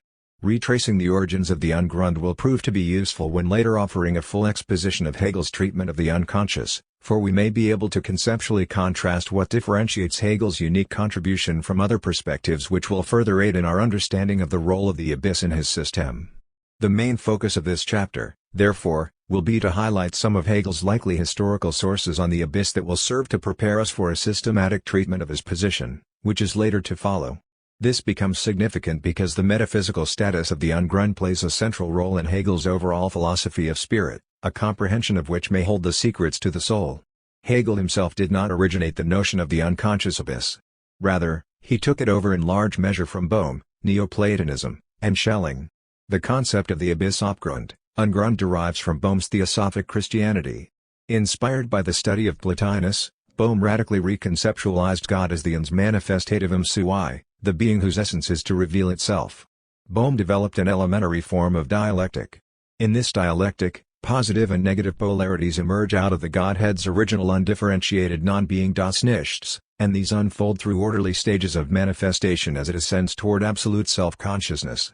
At one time, scholars thought that Bohm's term Ungrund originated in the Gnostic abyss, since there are shared similarities between the two. But Coire has cogently disputed this claim, interpreting Bohm's notion of the abyss as the ground without a ground. Before the divine Ungrund emerges, there is no source of determination, there is nothing, the Ungrund is merely unfathomable and incomprehensible. The Ungrund is the uncertainty which precedes the divine will's arousing itself to self-awareness. Furthermore, Bohm's Ungrund acts as a subject who desires, it seeks, it longs, it sees, and it finds. While Hegel does give testimony to Bohm, he probably owes more to Proclus through Kreuzer, Plotinus, Origena, and Schelling. Bohm's impact on Schelling was considerable, and Schelling was among the very first philosophers to underscore the importance of the unconscious and the role of irrationality in human experience. However, it was two arch-rationalists, Leibniz and Kant, who paved the way for this development. In the new essays on human understanding, Leibniz propounded a theory of unconscious petit perceptions. Kant, in his Anthropology, discussed the nature of obscure presentations Dunkelvorstellungen, that remain just below the level of conscious awareness. Schelling's revision of Kant's and Fichte's transcendental idealism together with his own philosophy of identity Identitätsphilosophy, and philosophy of nature Naturphilosophie, led to one of the first systematic conceptualizations of the, perhaps remembered more for his legend than his ideas, the 17th-century philosopher, mystic, and theosophist, Jacob Bohm, is considered an intellectual giant among early German philosophers. As a forerunner of the German Romantic movement, Bohm was an inspiration to poets and intellectuals and was also praised by philosophers such as Baader, Schelling, Schopenhauer, and Hegel, leading Hegel to further credit Bohm as the first German philosopher. Through Bohm, German philosophy had come into its own. Heralded as the self-proclaimed Philosophus Teutonicus or the Philosophus der Einfaltigen philosopher of the simple folk, Bohm's major works include the Aurora or the Morgenröth im Aufgang and Mysterium Magnum. Known for his supposed insights into the divine nature, the origin and structure of the universe, and the hidden mysteries of the Bible, Bohm was above all concerned with the human subject, and particularly the soul. In 40 Questions on the Soul, Bohm provides an account of the origins of the soul and for the first time refers to the mystical being of the deity as the Ungrund, the unground. Prompted by Balthasar Walter, Bohm's friend who had researched the secrets of the Jewish Kabbalah in the Near East, Bohm set out to describe 10 forms of the soul. Andrew Weeks informs us that Walter may have influenced Bohm's questions as well as his answers, which correspond to the Sphirot or the 10 emanations of the Kabbalah, thus providing the prototype for the 10 forms the soul may assume. 10 is also of eschatological significance to Bohm, because the number 10 contains a 1 and a null. The Ungrund is everything yet nothing, both unification and void. While Bohm may have borrowed the Kabbalic notion of cosmic evolution that precipitates from the divine unity, another major source of influence on Bohm was Hermeticism, an occult practice thought to have been known to Bohm through the writings of Paracelsus, a tradition employing the use of alchemical symbols and allegories that explain the deity. Drawing upon the use of astronomical world models that were often designed by mathematicians and scientists during his time, Bohm diagrammed his own model of the solar system in the threefold life of man. It is in the 40 Questions, however, where he provides an intricate interpretation of the subtle symbolism that characterizes the spheres of the divine being. Bohm's mystical circle symbolism stands in a tradition that dates back to Cusanus and ultimately Parmenides. Symbolized by Bohm's mystical configurations of the divine being, the V designating the ungrund is dialectically opposed to the A for Anfang or Alpha, which is encased in the empty mirror or eye of eternity, designated by O. In constructing the mystical cell of the divine being, Bohm further designed a philosophical globe or wonder eye of eternity that encompasses numerous other philosophical elements constituting his theosophic cosmology. Bohm's globe is designed to show the interface and circumscription of the created world by the mirroring spheres of night and light. Eternity, the Godhead, is the polarization of life and death, light and darkness, being and nothingness. In 40 Questions on the Soul, Bohm moves toward the Neoplatonic pole of his thought, for he focuses on the eternity of forms within the soul. In response to the question, where, from the beginning of the world, does the soul originate? Bohm replies that by way of reason aus der Vernunft, all things have their origin in eternity. Before the divine ungrund, there is nothing, no source of determination. Following Coir's interpretation. L ungrund, A l'absolu absolument indetermin, L, absolute libre de toute détermination, the ungrund is the absolute, absolutely indetermined, the absolute free of all determination. Here we may see the idealism that parallels Hegel's thought. Spirit first awakens from within itself and then takes itself as its first form, only to progressively move away from itself and then back into itself through its many appearances on its long dialectical ascendance toward absolute self-consciousness. Hegel's notion of spirit in its initial unfolding closely resembles the coming to presence of Bohm's divine being. Bohm's ungrund is the abyss of eternity that is absolutely indeterminate subjectivity. For Bohm, like Hegel, the unground, as the groundless ground, behaves as a desiring subject that grounds itself within its own determinations through its burgeoning process of becoming. Weeks notes that prior to the textual occurrence of the noun ungrund, Bohm uses the adjective ungrundlich, meaning unfathomable or inconceivable. This may correspond to the Kantian view of the noumenal realm of pure reason. Absolute knowledge of the Ding an sich is foreclosed from our awareness, it must always remain unknown. As such, the ungrund is ineffable, in a word, indescribable. And as Coir contends, whatever exists is always in relation to the impossible. But Bohm was not content with the silent impotence of reason. The impossible must be named and given substantive form. Thus, what is abysmal for Bohm is retreat from the lair of the unknown and assimilated into the experience of the devout subject. About the final ground of God one cannot be certain. And, the final ground of God is uncertainty. In the first instance, the seeking subject is cut off from the unknown object of its contemplation. In the second instance, the subject has recognized its inner longing for the deity as akin to the divine unknown. The uncertainty and tormented freedom of the self has been recognized in its relationship to the ultimate ground of divinity. The unknown divine object is reflected in the self-knowledge of the subject. The ungrund is the uncertainty which precedes the divine will's arousing itself to self-awareness, though in the deity this happens in eternity. Like Bohm, Hegel was also intent on showing the knowability of the unknown. But instead of relying on the faith of the devout seeker, Hegel argues that there is nothing we can know more easily than the thing in itself, because the distinction between the phenomenal and the noumenal is a distinction in thought. For Hegel, Kant's view of the noumenal was completely abstract, or totally empty. Positing something that is out of reach of the mind is incoherent. If it were out of reach, one couldn't be positing it in the first place. And it is precisely the distinction between what can be experienced and what can only be thought that Hegel is attempting to annul. The very movement of thought hinges on a negative dialectic: something can only be known in relation to what it is not. For both Bohm and Hegel, the origin of God and spirit respectively, may be viewed as original beginning, an eternal abyss from which both awaken to their own immediate determinateness. As Hegel states, the beginning of spirit is therefore nothing but its own being, and it therefore relates itself only to its own determinations. Similarly for Bohm, God is in himself the ungrund, as the first world, about which no creature knows anything, for it stands with its body and spirit in the ground alone. Even God would therefore not be manifest offenbar to himself in the ungrund, but his wisdom has from eternity become his ground, for which the eternal will of the ungrund has lusted, from which the divine imagination has arisen. Bohm, like Hegel, points to the notion that the Ungrund is the presupposition for the manifestation of God or Spirit to occur. Like God, who would not be manifest to himself in the abyss itself, Spirit also must emerge from its unconscious fountain to take its initial forms as soul and consciousness. For both thinkers, the Ungrund is the first world, the underworld that precedes all else from which desire and thought arise. Yet this underworld is eternal as original being. God and Spirit may not be properly said to have a beginning or end, even if they are coextensive with the temporal unfolding of world history. In the Aurora, Bohm says, in his depth, i.e., in the Ungrund, God himself does not know what he is. For he knows no beginning, and also nothing like himself, and also no end. God and Spirit respectively, must project their own essence into the world in order to arrive at complete self-actualization as the coming to presence of pure subjectivity. It is only when God and Spirit encounter their own opposition as self-willed independence that self-consciousness, self-revelation occurs. Within their dialectical polarities, perhaps the Ungrund is also an Überwelt overworld, the supernatural space where under and over are equivocated, for they are one and the same.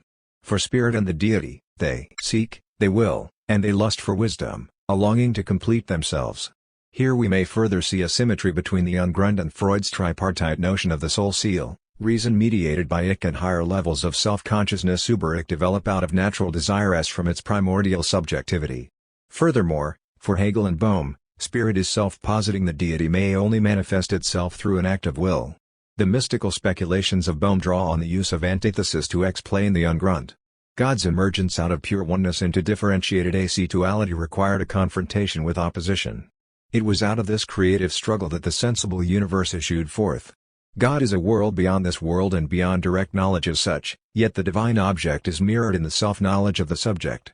As the soul impregnates itself by reflection, yearning, and imaginative faith, the believer approaches knowledge of the divine by transforming itself into the mirror of the hidden God. Furthermore, God comes to know himself as ground through his desire for self-actualization. His wisdom has from eternity become his ground, for which the eternal will has lusted. This statement by Bohm may suggest that the deity had experienced eternal wisdom that had at some point been alienated from his being. As alienated knowledge, the Ungrund awakens from within itself, only to desire what had been previously both eternal and estranged. Here we may see an allusion to the desire for recognition that is such a prevalent theme of the Hegelian corpus. The deity desires itself, its own self-recognition. The alienation dialectic is a central process whereby recognition is achieved. In fact, the Christian story of man's fallen redemption is itself an alienation dialectic that stands behind both Bohm and Hegel. Yet for Bohm, the Ungrund is originally a primal darkness, a nocturnal will that proceeds through a series of developmental stages that forms the world creative process. It is through this self-unfolding that the deity initially draws into itself, into its darkness before it manifests as a creative will. The initial withdrawal into itself forms the core of being, which becomes the ground of all subsequent stages.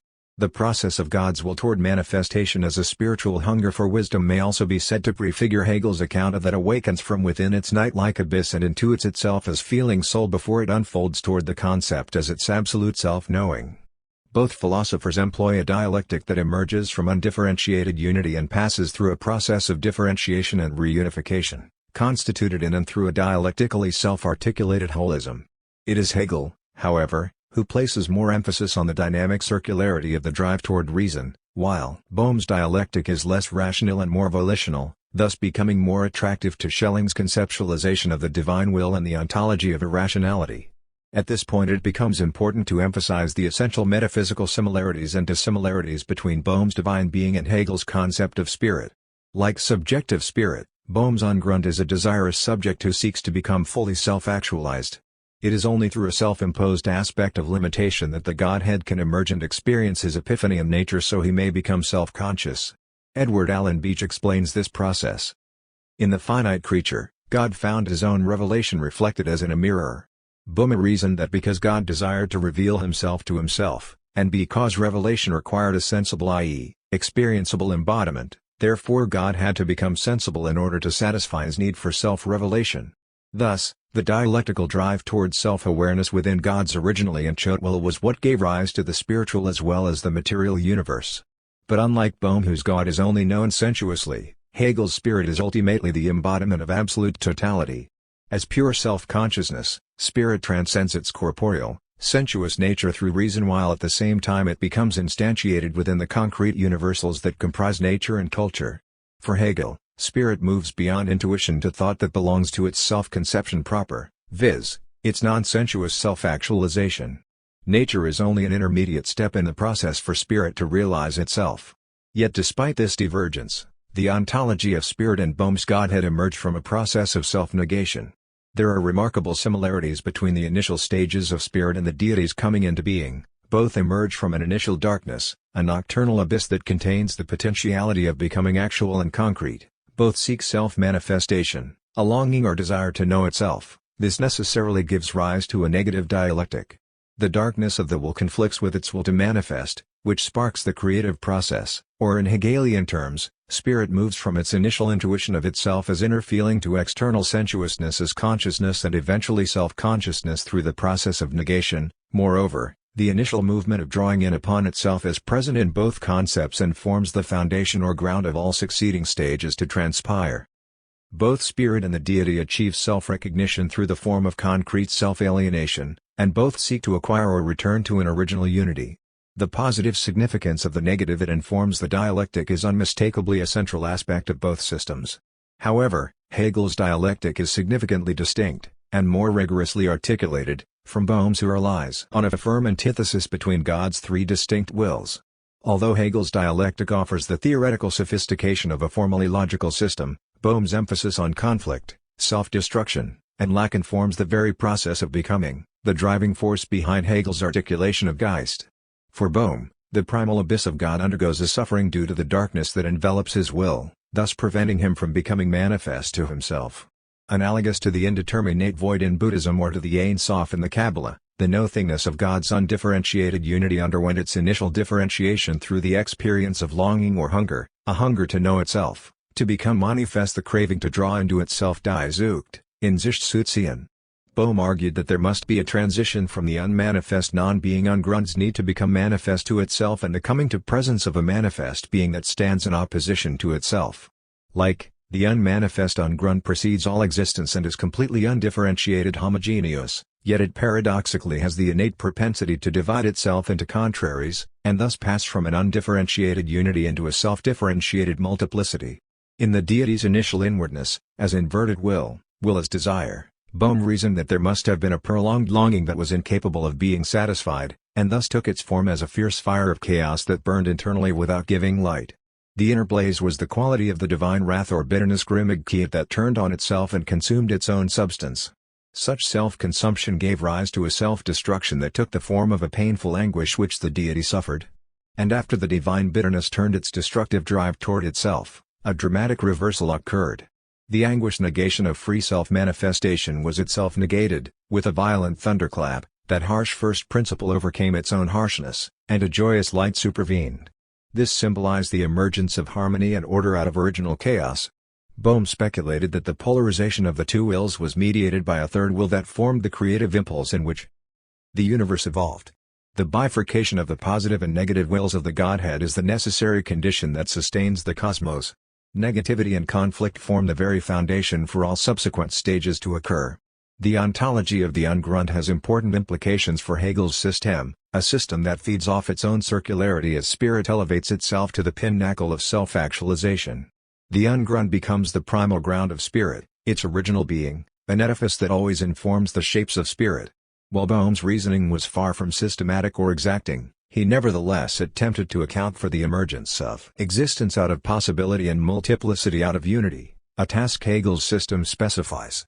Conceiving of the divine principles based on the supernatural fusion of psychological and alchemical properties rather than on formally logical or objective laws, Bohm's theosophy may be said to be merely a preface to Hegel's system, a preface that nevertheless appears over and over again in a new guise.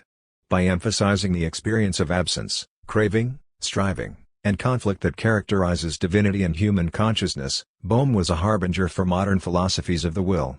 The exact nature of the historical influence on Hegel's conception of the unconscious may never be fully known. There is some debate regarding just how much Hegel was directly influenced by Bohm, ranging from a profound indebtedness to Bohm, to the claim that he was merely a peripheral figure.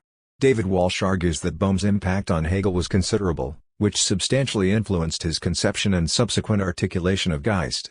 His claim relies on four factual elements: Hegel's endorsement of Bohm within his Vorlesungen über die Geschichte der Philosophie, a thank you letter Hegel wrote to one of his former pupils for sending him an edition of Bohm's collected works, a letter in which he praises Bohm, two essays from Hegel's Jena period, one on the Trinity and the other on spirit, and the various thematic similarities that exist between Bohm's theosophy and Hegel's philosophy. Perhaps the strongest evidence comes from Hegel's early years at Jena when his mature thought was first beginning to take shape. Hegel's text To All Admiration for Bohm also shows his support, a support however that is always riddled with reservations about the completeness of the Silesian Theosoph's philosophy, a system that lacked logical rigor and consistency. While Walsh makes a compelling case for Bohm's direct influence on Hegel's system, Erich von der Luft attributes more significance to Neoplatonism.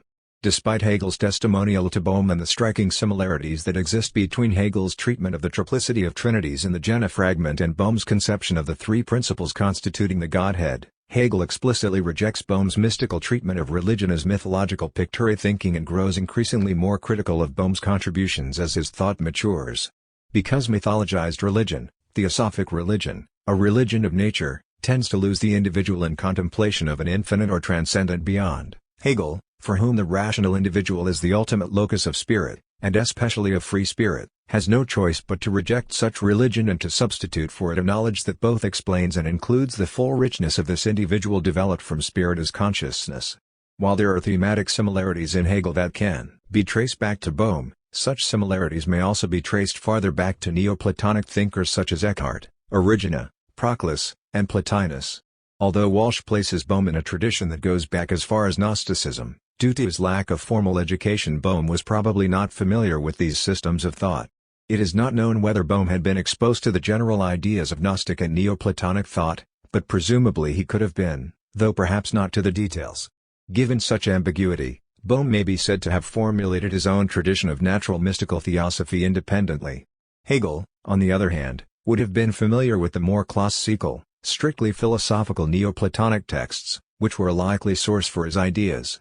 It may be argued that Hegel's generic conceptualization of the dialectical self-unfolding of spirit and Bohm's account of the process of self-revelation as the coming into being of God is a standard Neoplatonic idea.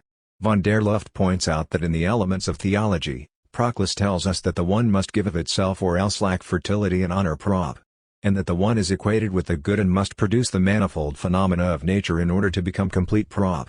John Scotus Origena and On the Division of Nature, book, further describes how God shows himself to rational creatures each according to its own capacities and that he moves from within himself and toward himself. Bohm's and Hegel's characterization of the process of God's and Spirit's own self-recognition may be said to be present in Origena's dialectic in which God proceeds from himself as uncreated creator, through his self-manifested theons as created creators and created non-creators, and returns to himself, thus realizing and fulfilling himself as the uncreated who does not create because he then no longer needs to create. These dialectical characterizations of the activities of spirit and God may be all said to originate and emerge from an unconscious ungrunt. The coming to preence of self-consciousness through inner contemplation, separation, projection, and self-recognition as self-reintegration is a general structural organization as process of spirit and Bohm's deity. The divine essence of Bohm's Godhead as the being whose essence is to reveal itself is not only present in Origena's text, but is articulated by Plotinus in the Enneads where God as the one must manifest and cause its own essence which is to reveal itself. Bohm's postulation of the polarities of God's will, at once both loving and wrathful, may be seen as a correlate to standard Plotinian theodicy. For Bohm, evil was a residue of God's original darkness and was part and parcel of God's creative process. For Plotinus, evil is the outward extreme of God's dialectical manifestation, matter conceived as a negative factor, when the soul turns toward it, away from the one, instead of remaining faithful to its ultimate source, and directly before the soul realizes the sterility of this choice, and initiates its epistrophic dialectic.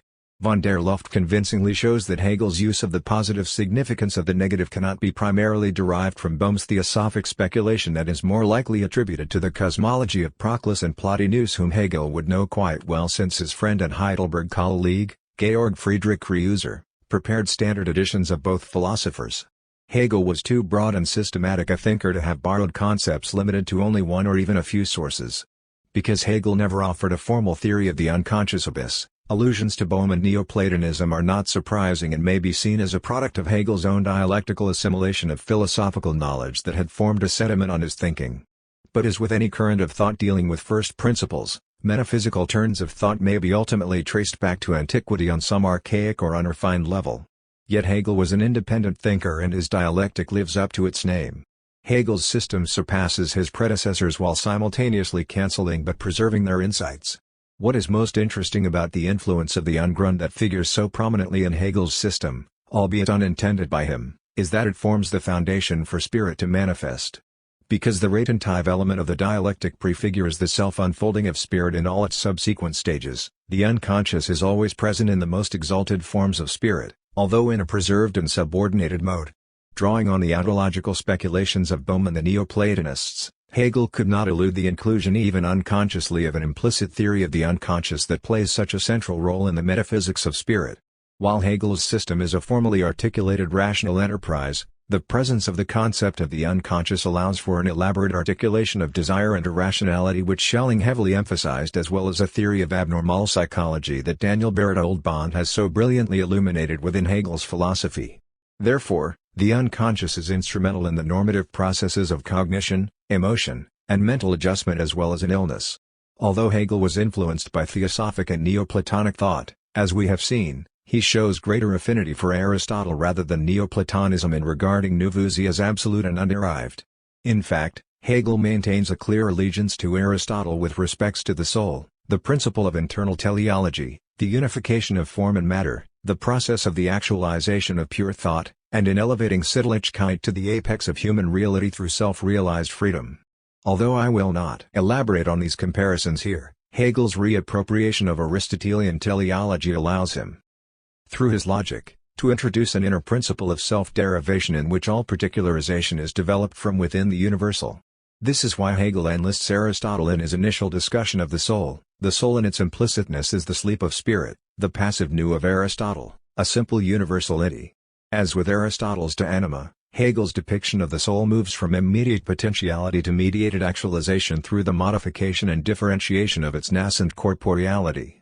Thus, the soul, as with spirit, is the process of moving from indeterminate, undifferentiated immediacy to determinate, differentiated immediacy. And this is partially why Bohm and Neoplatonists are attractive to Hegel. Spirit becomes a self-generating movement. The implications of Hegel's theory of the Ungrund far surpass those of Bohm's by providing a systematic and rigorous justification for the dialectically self-articulated process of human consciousness and subjectivity.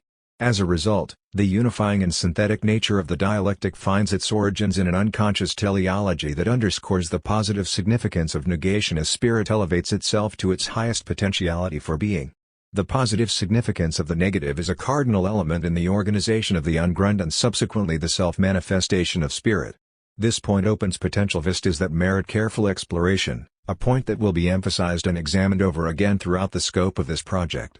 If the Ungrund is indeed negativity as being in and for itself, then it is essential to the dialectic and may be seen as the fertile source of all psychic reality. This notion poses difficulties in reconciling the dual intentionality of spirit as an upward synthetic and unifying movement and a destructive and regressive drive that is both the source of all rational and irrational determination. The dialectic as determinate negativity is both constructive and destructive, harmonious and chaotic, insofar as all harmony exists within unrest and upheaval and all chaos within a unifying purposeful order. The disharmonious unity that comes with spirit's sublation is itself a paradox. Negative activity is both the power of death and desire and the elevation of spirit as it cultivates a unity through pure self-realization. The abyss therefore becomes the darkness of the not which undercuts itself and becomes the source of all. Unlike Nietzsche, this is not an abyss we must confront in order to make sense out of our lives, rather, it is an abyss we are continually emerging out of, only to sink back into as finite individuals. It is this tarrying with the negative that defines the life of spirit who wins its truth only when, in utter dismemberment, it finds itself. Such can be said for the quest of self-consciousness. Not only does spirit find its culmination in the unity of aesthetic, religious, and rational life, its very attainment is contingent on the epigenesis and exaltation of the unconscious soul. The premier idealist, Johann Gottlieb Fichte, is known as the philosopher of the I. Such a narcissistic characterization is accompanied by the biographical fact that he truly had an ego worthy of his subject matter. Notwithstanding, Fichte was Jena's resident genius during the time Schelling and Hegel arrived on the scene. As the foremost successor to Kant, Fichte instigated the philosophical tradition commonly known as German idealism. In fact, it was Fichte's anonymously published Critique of All Revelation, initially thought by many to have been Kant's, that first won him a post at Jena, only to lose that same post in for his controversial political and religious lecturing, just a year after Schelling had been appointed to the faculty. Fichte's as well as Schelling's influence on Hegel was considerable, and it may even be said that Fichte and Schelling were mainly responsible for dividing German thought into the disciplines of spirit and nature, a division Hegel sought to reconcile. Fichte's emphasis on the primacy of the Ich or self-selbst deserves special attention not only for its inauguration of the idealist movement, but because this emphasis had a direct impact on Hegel's thinking on spirit. While not formally stated by Fichte, the notion of the unconscious is deeply embedded in his Wissenschaftslehre, a text Hegel knew intimately because the difference between Fichte's and Schelling's system of philosophy, commonly known as the Differenzschrift, was his first acknowledged philosophical publication. However, Fichte's theory of the unconscious is largely overshadowed by his attention to self-consciousness. As Edward von Hartmann puts it, elements of the unconscious are to be found in Fichte, but they appear only casually, as vague hints scattered here and there, and these promising thought blossoms were soon buried under the later growths without having borne any fruit. Because Fichte offered no formal account of the unconscious structures and operations of the self-positing self in his Wissenschaftslehre, we will need to examine its latent or implied presence with respect to the Ungrund and its implications for Hegel. Fichte's Wissenschaftslehre, literally the doctrine of science, but customarily translated as the science of knowledge, closely resembles Kant's transcendental idealism, but it is more appropriately interpreted as a radicalized reappropriation or systematic correction of Kant, where all objects of possible experience are grounded or are necessarily conditioned by some non-empirical activity of the subject. The Wissenschaftslehre attempts to address three central issues: that Kant's formulation of apperception was incomplete, which may be remedied by offering an account of the autonomous self-posting activity of the self as the foundation of subjectivity, that is furthermore responsible for resolving the practical question of moral freedom. Fichte's Wissenschaftslehre stands for a doctrine of systematically grounded knowledge that is itself the proper role and task of philosophy, thus making philosophy the eminent science. For Fichte, philosophy is Wissenschaftslehre. Like all modern philosophers, Fichte, no less than Hegel, was concerned with ultimate knowledge, or absolute knowledge regarding knowledge. The self, nature, God, and freedom were major metaphysical preoccupations. Fichte's Wissenschaftslehre is a theory of self-consciousness, what Dieter Henrich has called Fichte's original insight, because Fichte was the first philosopher to consider the actual conditions or ground that make self-consciousness possible without taking consciousness as its supposition. Following Kant, Fichte was concerned with justifying the non-empirical ground of experience through transcendental deductive or a priori maneuvers. Taking over Kant's analysis of the ground and scope of knowledge, Fichte focuses on the feeling of necessity that accompanies our intentional representation of objects, and elevates freedom to the pinnacle of the mind's operations. The I freely posits or asserts itself absolutely. The representation of reality is entirely attributed to the human mind. Fichte's emphasis on freedom as the foundation for mental activity was an attempt to circumvent the problematic division of Kant's theoretical and practical philosophy, a distinction that demanded serious attention and revision through an integrated theory of mind. The role of freedom was such an ultimate concern for Fichte that he himself credited his philosophy as the first system of freedom. While I have no intention of offering an extended interpretation or critique of Fichte's system, it will be necessary to examine his implicit theory of unconscious mental activity and determine whether this had had any impact on Hegel's thinking. It is well known that Hegel thought poorly of Fichte. In the words of H. S. Harris, toward Fichte, Hegel had always been rather cool. Yet despite Hegel's reproach of Fichte in the Difference essay, an issue I will address later, as well as in Chapter 5 of the Phenomenology, there are many currents of thought that overlap in Hegel's philosophy and therefore merit our attention. In the Wissenschaftslehre, Fichte discerns three fundamental principles: Grundsatz or transcendental acts of the mind. The I posits itself absolutely, then counterposits itself through negation as a or not I, only to reconcile its division by counterpositing once again the divisible I from the divisible not I, thus taking account of the mutual limitation between the I and the not I as its mediated solution. It will be necessary to carefully examine each of these principles in order to bring Fichte into closer dialogue with Hegel and explore the possible compatibility of Fichte's model of self-consciousness with Hegel's theory of. In the first principle, Fichte demonstrates that the I is entirely the result of its own activity. It does not presuppose an original being or ground other than this activity itself. Its very being is activity, the activity of its self-positing, hence, its own becoming. The I is therefore unconditioned, its own activity is its ground. Fichte states. Hence what is absolutely posited, and founded on itself, is the ground of one particular activity, of the human mind, and thus of its pure character, the pure character of activity as such. For Fichte, as for Hegel, the self is pure activity tat Handlung. From Fichte's AC count, the pure character of activity, or as Hegel describes it, this unrest that is the self, is what ultimately constitutes the foundation of the mental. The act, as Fichte describes, is the activity of the I, an assertion, an innate act of will. This assertion is simply a self-assertion, an absolute and necessary affirmation of its existence at once both being and ground. It is at once the agent and the product of action, the active, and what the activity brings about. The affirmation or willful self-assertion of I is the animation of the soul, and animism the animus of anima. Such self-positing is the animating motive, intention, or purpose of the soul as activity. Recall from our previous discussion of Bohm as well as Plotinus, the Grund precedes the will's arousing itself to self-awareness, the being whose essence it is to reveal itself. Thus, self-affirmation as I is the primordial act, an underground activity that is itself the ground of its original being. At this stage, Fichte's absolute self may be compared to the unconscious functions of Kant's transcendental unity of apperception, the impersonal unifying agent of all mental activity that directly knows but cannot be known directly. But the presence of the Grund within Fichte's self-positing I may also be inferred because it reveals the primordial activity of the self's unconscious recognition of itself as it imposes a form on itself, the form of object, thus grounding its own existence. This substrate or Grund is a form of consciousness without having real or externally actualized sensuous consciousness. Fichte is suggesting, as does Hegel, that the self projects itself, I asserts itself through primal activity that posits its in and gives itself form, a sense of unconscious self-consciousness. The projection of consciousness from unconsciousness and unconscious ich may be clearly seen in Freud, who in the ego and the id adduce that the ego is first and foremost a bodily ego. It is not merely a surface entity, but is itself the projection of a surface. The I initially projects itself into being, a being it had only known unconsciously. When the self posits itself unconsciously, it gives itself a ground, a something on which it can further act on its own activity. The point Fichte is trying to make is that through positing, the self gives itself its own content as itself, hence, the self has an original sense of unconscious self-consciousness. However, such rudimentary self-consciousness is not the same as the self-consciousness of oneself as an object for consciousness. Rather, this unconscious self-awareness is a form of self-consciousness of the act of being oneself who posits. For Fichte, the self exists only insofar as it is conscious of itself. You cannot think at all without subjoining in thought yourself, as conscious of itself. From your self-consciousness you can never abstract. Fichte explains what Kant left unanswered. The a priori ground or condition of the I think of consciousness and subjectivity itself is activity, and activity is what constitutes the self.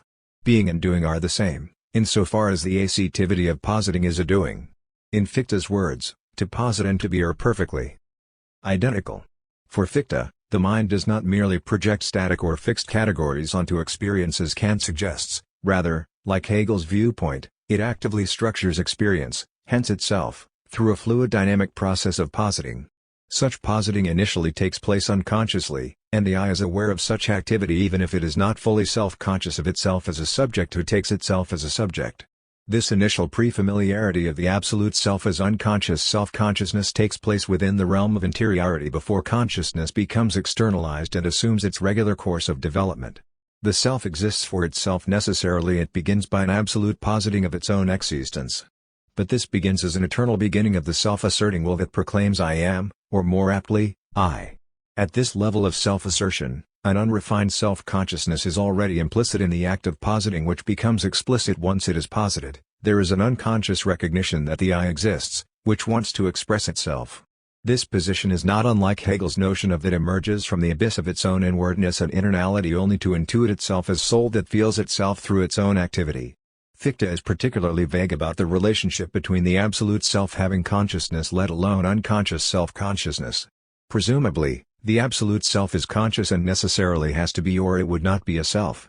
But given that Fichte does not even define what he means by positing, our attribution of unconscious self-awareness must be viewed within the context of what Fichte does not directly say but what nevertheless may be inferred about the original positing activity of the self. The difficulty of interpretation is largely due to the opacity of the text itself, but unconscious agency must be presupposed if the absolute self is to be able to posit itself at all. Because the self posits itself absolutely, it does so without the use of mediation, hence the posit is simply the expression of its self-affirmation as pure generative activity. Fichte states, the I posits itself absolutely, i.e., without any mediation. The self-consciousness involved here would thus be pre-reflective. This would imply that nothing exists prior to the positing activity. The self must emerge as self-consciousness, albeit unconsciously. As Dieter Henrich puts it, D here would not be any self-subject prior to self-consciousness, rather, the subject, too, first emerges at the same time as the whole consciousness expressed in the identity I. There is an immediacy to the posit. The entire self materializes all at once, thus, for Fichte, self-consciousness is immediate. Therefore, the question of original ground is the act. The I is the positing itself as self-grounding, which necessitates its becoming aware of itself or itself as the self takes itself as its object. Fichte alludes to this, and no object comes to consciousness except under the condition that I am also conscious of myself. This immediate form of self-consciousness is important for our understanding of the unconscious organization of the self, for in its immediacy unconscious self-consciousness is not epistemically accessible to conscious reflective awareness. Fichte tells us that immediate self-consciousness is not raised to consciousness, nor can it ever be. As soon as one reflects on it, it ceases to be what it is, and it disappears into a higher region. As we will see, the spectra of Fichte's theory of self-consciousness has further implications for Hegel's notion of the abyss, a topic we will take up later when we examine Hegel's reflection thesis of self-recognition. In the meantime, let us turn our attention to the role of negation in Fichte's model of self-consciousness and see how it influences Hegel's dialectic. In Fichte's second principle, the I engages in counterpositing Entgegensetzung and itself to itself as a not a negation. At this stage, the self enters into a conflict with what it is not its opposite. Opposition in general is posited absolutely by the self. The I is opposed to the I and thus forms a firm antithesis. This opposition immediately propels the self into a psychic conflict with itself. Although the negation is posited by the I and for the I, it is nonetheless other than the I. Hence, in Fichte's second principle or act of the mind's positing, the self is made aware of its limitation, its finitude, its nothingness. Upon engaging in this new act negating, there is a doubling of the positing, yet this doubling is a continual series of positing that stands in relation to both affirmation and denial, identity and difference, self and not self. Fichte notes, opposition is possible only on the assumption of a unity of consciousness between the self that posits and the self that opposes. It is only in relation to a positing that it becomes a counterpositing. Hence, the self's initial activity opposes itself its own activity, which in turn is negative activity. This negation is also an absolute determination of opposition, an absolute standpoint of what is not, of non-existence. It is not hard to see the impact of Fichte's account of negativity on Hegel's dialectic. Fichte's principle of opposition or category of negation is the stock and trade of spirit's laborious movement. The violent character of negativity, negation, and conflict is the essential driving force of the dialectic itself. In fact, for Hegel, being and nothing are the same SL, a pure unity of becoming. Without negation, the dialectical motion of thought would not be possible. Like Fichte's self-asserting I as pure activity, of unrest, spirit is a stream it flows. Fichte maintains that the act of counterpositing conditions the self as matter, that is, with respect to content, but remains absolutely unconditioned in form. What he means by this is that the act of self-positing gives the I substance a something in which the I and not I or self and non-self are counterposited. Therefore, the act of opposing is materially conditioned because being an act at all, it is in relation to another act and thus is grounded as an existent being. The fact that we act so and not otherwise is unconditioned formally because we don't know how other than to act. For Fichte, the activity that forms the relation between the absolute self and the absolute non-self poses an ontological tension, that is, opposition introduces a gap between identity already presupposed by the self-positing of the self and difference that must be resolved by a decree of reason. The dialectical tension between the self and the not-self mutually limit one another, hence each opposite is limited by the other. If reason is to succeed, it must find a way to reconcile and overcome such mutually limiting finite positions. Fichte maintains that the task of the third principle or mental operation is to seek their unification, a unity already contained in the first principle. The idea of limit through negation also contains the notion of divisibility, the capacity for quantity in general, not any determinate quantity. Here both the I and the not I are absolutely posited as divisible. Therefore, the I counterposits in the I the divisible I and the divisible not I, Thereby the conflict imposed by opposition is neutralized if not nullified, at least in principle, through the relation of mutual limitation. For Fichte, the concept of divisibility unifies the opposing self from the non-self. Opposition is synthesized. At this point, we may say that Fichte gives conceptual birth to the well-characterized yet often bastardized triad, thesis, antithesis, synthesis. Fichte asserts, just as there can be no antithesis without synthesis, no synthesis without antithesis, so there can be neither without a thesis an absolute positing, whereby an A the self is neither equated nor opposed to any other, but is just absolutely posited. This dialectic is attributed to Hegel by many analytic philosophers, most notably Karl Popper, yet it is such an imprecise and watered-down appraisal of Hegel's method that anyone with a favorable attitude toward transcendental idealism is appalled by its oversimplification.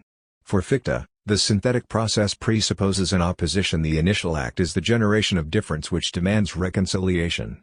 The ultimate ground has no ground, only self-affirmation or assertion completely unconditioned by anything other than its own activity. Then it proceeds to generate its own self-opposition within itself, only to seek a resolution of conflict through a synthetic function, which then gives rise once more to opposition, and thus this process continues toward absolute unity.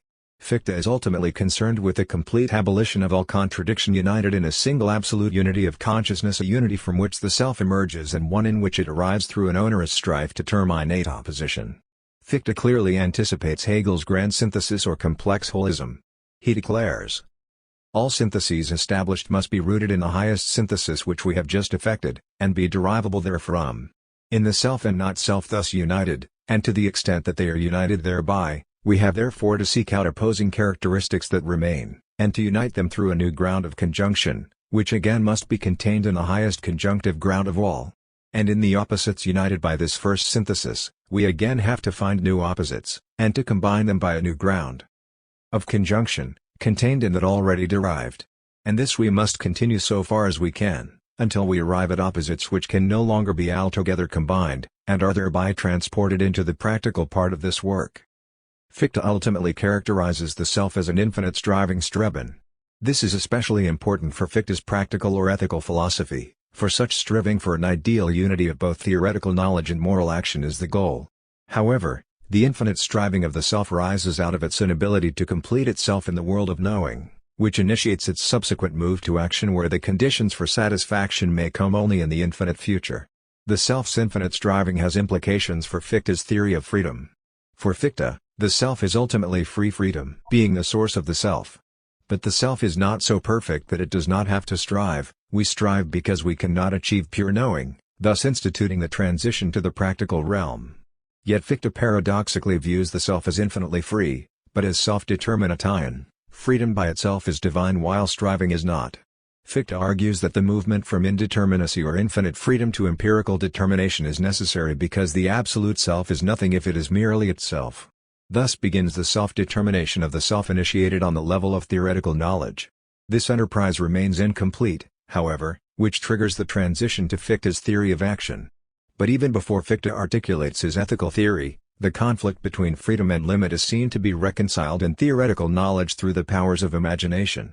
For Fichte, imagination becomes the ultimate ground of freedom and thus provides a stable unity for the self's ability to overcome contradiction. The infinite striving or ultimate task of the self is to overcome the causally and mechanically determining objective world and to achieve an absolute standpoint of knowledge as embodied freedom. Like the synthetic thrust of Fichte's system, imagination is what gives strength and completeness to the whole. It must be a system, and it must be one, the opposites must be united. Imagination is therefore the basis for the entire work of the mind. Such an infinite, unbounded striving or desire for the absolute unity of opposition, a single unity of consciousness, is the hallmark of Hegelian absolute knowing. Although this skeletal structure of the Fichtean dialectic is taken up and refined by Hegel, Fichte's influence is nonetheless profound. Fichte's treatment of imagination is further relevant to Hegel's emphasis on intelligence as an unconscious abyss that is operative throughout the stages of theoretical spirit, a subject we will attend to carefully when examining Hegel's account of imagination. For Hegel, the unconscious is intelligent and intelligible. But even Fichte recognizes that the aboriginal ground of psychic life has an unconscious foundation, at once disclosed through imagination, and known through intellectual intuition. He states, "Into the infinite beyond, there is projected a determinate product of the absolutely productive imagination, by means of a dark, unreflected intuition that does not reach determinate consciousness. Here Fichte is very clear that there is an unconscious determinate product, for example, images and thought at work in the imagination that is projected by a dark, or as Hegel says, night-like abyss, which Fichte labels as an unreflected intuition. This dark intuition is none other than an unconscious region of the mind where the free agency of the intuited self is active in determining the content of productive imagination, beneath the reach of determinate consciousness. This underworld is the ground of freedom, the unground allowing higher forms of consciousness to flourish unified in its depths. We can see parallels to Kant's transcendental unity of apperception, the I think that AC accompanies all representations. There remains a powerful connection to the transcendental unity, because Fichte's absolute self functions as a unifying unifier, an unconscious organizing mental agent. The unconscious is responsible for the most basal ground of cognition and imagination. Fichte's ego may be further related to Kant's notion of intellectual intuition as a self-intuiting operation, the positing of itself to itself. As a borderline construct standing between conceptual and experiential knowledge, Fichte's reliance on intellectual intuition attempts to explain the very process by which the I comes about in elevated consciousness. For Fichte, intellectual intuition is therefore the initial structure of the self itself as process. Like Kant's pure apperception, Fichte's self-intuition is tantamount to the I think that AC accompanies all representations, the very feature that makes consciousness possible. The absolute self, the self-positing I that exists insofar as it is conscious of itself, is an original unconscious self-consciousness that is a form of unreflected intuition. The point here is, that as a particular kind of self-consciousness, the absolute or unconditioned ground of the self as subjectivity is unconscious agency. The subject cannot exist apart from its own self-awareness of itself. The I is unconsciously self-grounded. In the realm of this infinite beyond that Fichte attributes to the depths of imagination where Freud would credit the unconscious ego lies the striving, the yearning, a desire for unity, a wish. It is in this mystery of activity that we may find the original I, the soul that intuits itself. As we will further see, this characterization of the absolute self asserting itself within its dark nether regions may be attributed to Hegel's feeling soul. Moreover, this immediate self-consciousness that Fichte attributes to the self-positing I may be advanced by our treatment of Hegel's understanding of. If the primal self knows itself intuitively, that is pre-reflectively before mediated self-consciousness occurs, then we may say that the original form of consciousness is a self-consciousness that is properly understood as unconscious and thus belonging to an unconscious self. It is important to understand that Fichte's pre-reflective self-consciousness is not a mediated self-consciousness where the self reflects on itself as an object and or subject of consciousness. Rather, the positing self is a non-representational self-awareness that is the transcendental condition or possibility for consciousness. Therefore, this original unity of self-consciousness as the pure formal I, is the condition for the possibility of experience, hence, rational and reflective absolute self-consciousness, and the agent and archetype of consciousness. Fichte's insights are of even further importance when examining Hegel's recognition theory of self-consciousness, for if intuits its own being before it emerges in higher shapes of consciousness, then spirit occupies the same ontological space as Fichte's absolute self. It is aware of itself unconsciously. Whether spirit is self-positing as a self-constituting existence or substantive self-determination will need further exploration, for this would seem to imply that spirit, like Fichte's absolute positing self, thinks itself into existence. Fichte's immediate, intuiting self-conscious self brings Hegel's feeling soul into close proximity with our future analysis of. Hegel, however, would think poorly of such talk because not only did he dissociate himself from Fichte in the difference essay, in the science of logic he specifically rejects, or more appropriately sublates, both positing and external reflection in favor of determinate reflection that later becomes the topic of speculative thought. But as Robert Pippin points out, Hegel could never purge himself of Fichte, for his theory of subjectivity is dispersed throughout Hegel's system as well as his speculative treatment of thought as a self-determining activity. For Hegel as for Fichte, thought is ultimately free. In the Encyclopedia Logic, Hegel himself says, Die Thought is free and withdrawn into itself, free of all given material, purely at home with itself. When we think freely, voyaging on the open sea, with nothing under us and nothing over us, in solitude, alone by ourselves, then we are purely at home with ourselves. Fichte's influence can be clearly seen in Hegel's treatment of determinate reflection in his main logic. Thought is self-determined. Essence is at first, simple self-relation, pure identity. This is its determination, but as such it is rather the absence of any determination. Secondly, the proper determination is difference, a difference that is, on the one hand external and indifferent, diversity in general, and on the other, is opposed to diversity or opposition. Thirdly, as contradiction, the opposition is reflected into itself and withdraws into ground. SL. While here in the doctrine of essence, thought is now reflective, hence beyond Fichte's initial pre-reflective self-consciousness, but the dialectic of identity, difference, and contradiction as ground remains a familiar Fichtean theme. And for Hegel, resolved contradiction is therefore ground, essence is unity of the positive and the negative SL. In the end, the positive and the negative are the same. For both Fichte and Hegel, the unity of affirmation and negation are achieved in a higher synthesis. Hegel's breach from Fichte's philosophy as well as Schelling's was immediately clear after the difference essay appeared, yet as we have seen, Hegel could not help but take over several key concepts in Fichte and put his own spin on them. Yet what remained Hegel's lifelong complaint against Fichte was Fichte's emphasis on a mir Sollen, the infinite striving of the self that ensured an endless process rather than a completed whole. But why should an endless endeavor not be the ultimate truth of our condition?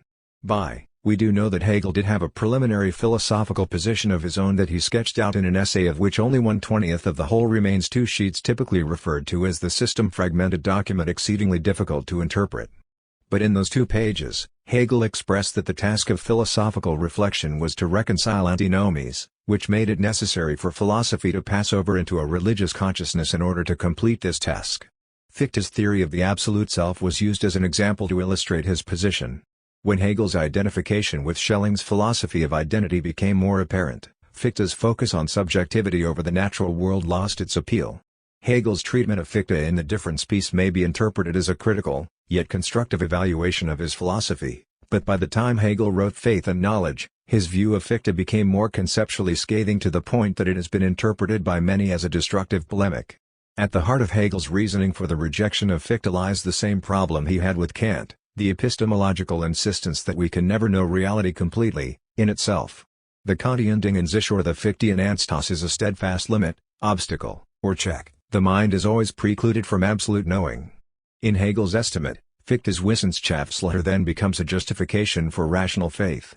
As we have previously noted, for Hegel, there is nothing that we know more certain than the thing in itself, for in order to think it at all is to presuppose that we already know it, we have already crossed beyond the limit by virtue of positing it.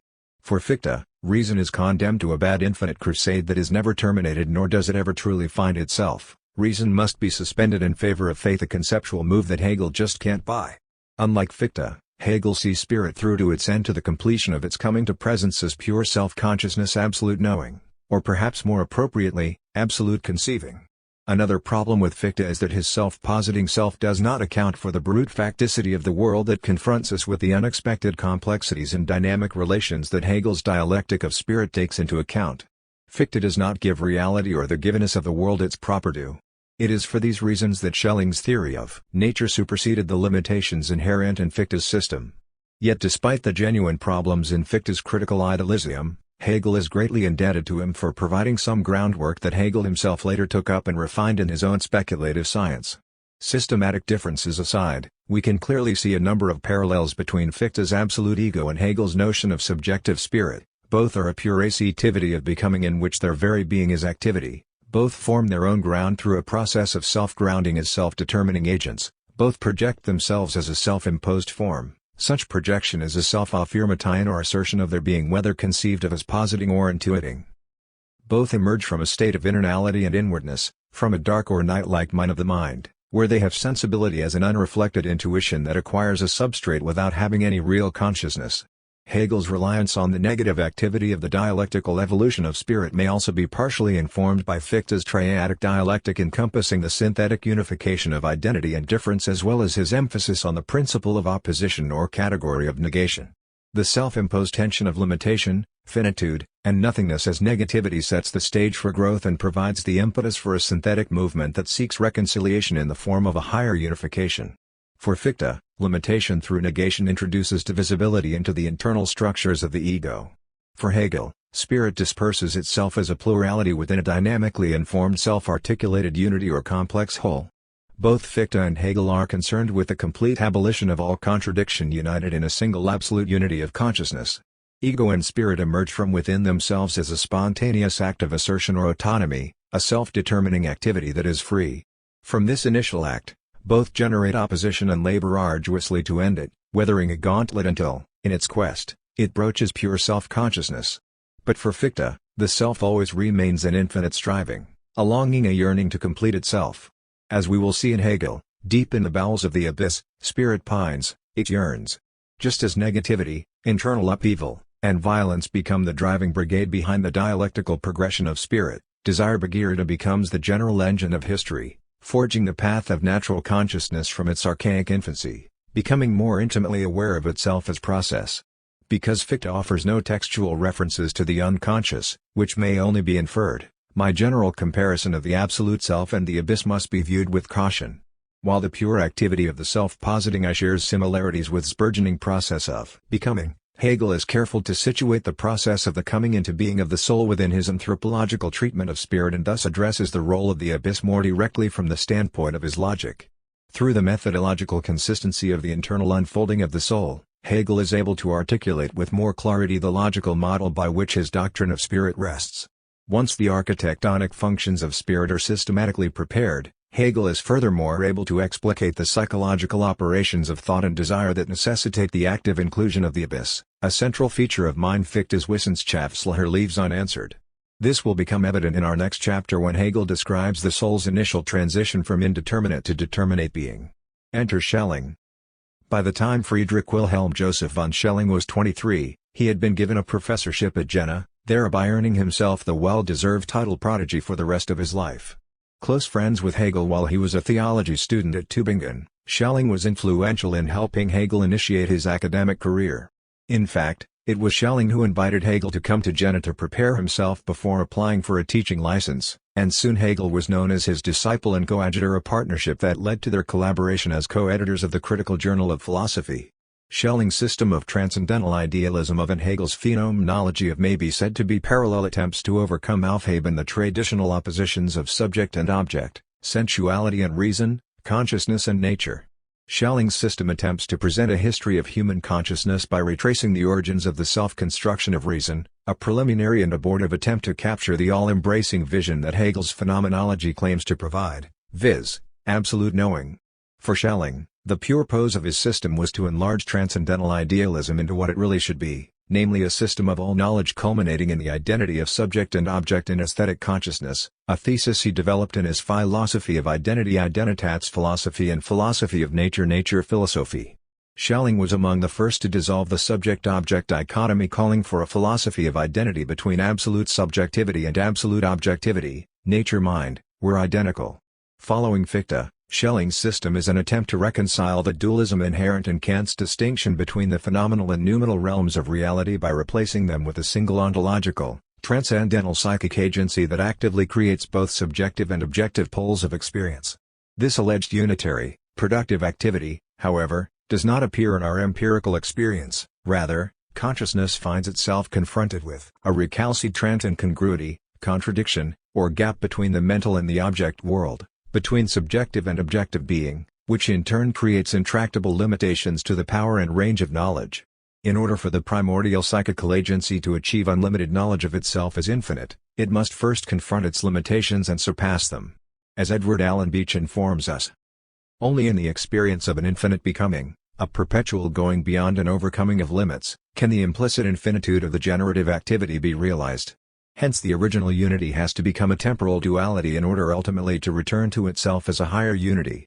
This is a striking anticipation of Hegel's abolition of the Kantian Ding und sich, where the very act of confronting limits and experiencing them as such already entails their overcoming. From the Encyclopädie Logik, Hegel states, "Something is only known, or even felt, to be a restriction, or a defect, if one is at the same time beyond it. It is precisely the designation of something as finite or restricted that contains the proof of the actual presence of the infinite, or unrestricted, and that there can be no knowledge of limit unless the unlimited is on this side within consciousness." For Schelling and Hegel, consciousness and its opposite are conjoined in a single mutually inclusive unity. This claim advanced by Schelling situates the polarities of consciousness and limit within an all-encompassing dialectic. The limitation that separates also binds. One cannot be conceived of without the other. Each side merely reflects half of the totality. Hence, what lies beneath or beyond consciousness contains its very nature, and conversely what permeates the confines of nature is consciousness itself. The limit is therefore suspended, the boundary subsumed, inner world and outer world become one. Schelling's system offers an ontological account of mind that no philosopher until him had dared to postulate. The unconscious became the sine qua non of psychic life. While having its rudiments in Neoplatonism, advanced by Bohm, posited by Leibniz but merely implicit in Fichte, Schelling was the first to offer a coherent and systematic theory of the unconscious. His insistence on the primacy of the unconscious may be summed up by comments such as this. A nature begins as unconscious and ends as conscious, where unconscious activity operates, through the conscious. Nowhere do we encounter a more transparent account of the centrality of the unconscious until von Hartmann and Freud. Schelling was an orthodox disciple of Fichte before he developed his own speculative philosophy of nature, yet Fichte's impact on Schelling's thought would always remain embedded in his theory of consciousness. Self-activity is the principal constituting feature of Geist, which is first and foremost an unconscious activity. For Schelling, the self is originally mere activity which is self-constituting, thus non-objective. The self is originally pure inwardness as self-consciousness, pure thinking. The self is nothing distinct from its thinking. The thinking of the self and the self as such are absolutely one. In anticipation of Sartre, the self is not a thing, rather a pure process that is dynamic, telic, and self-energizing, an agency burgeoning with innate potencies.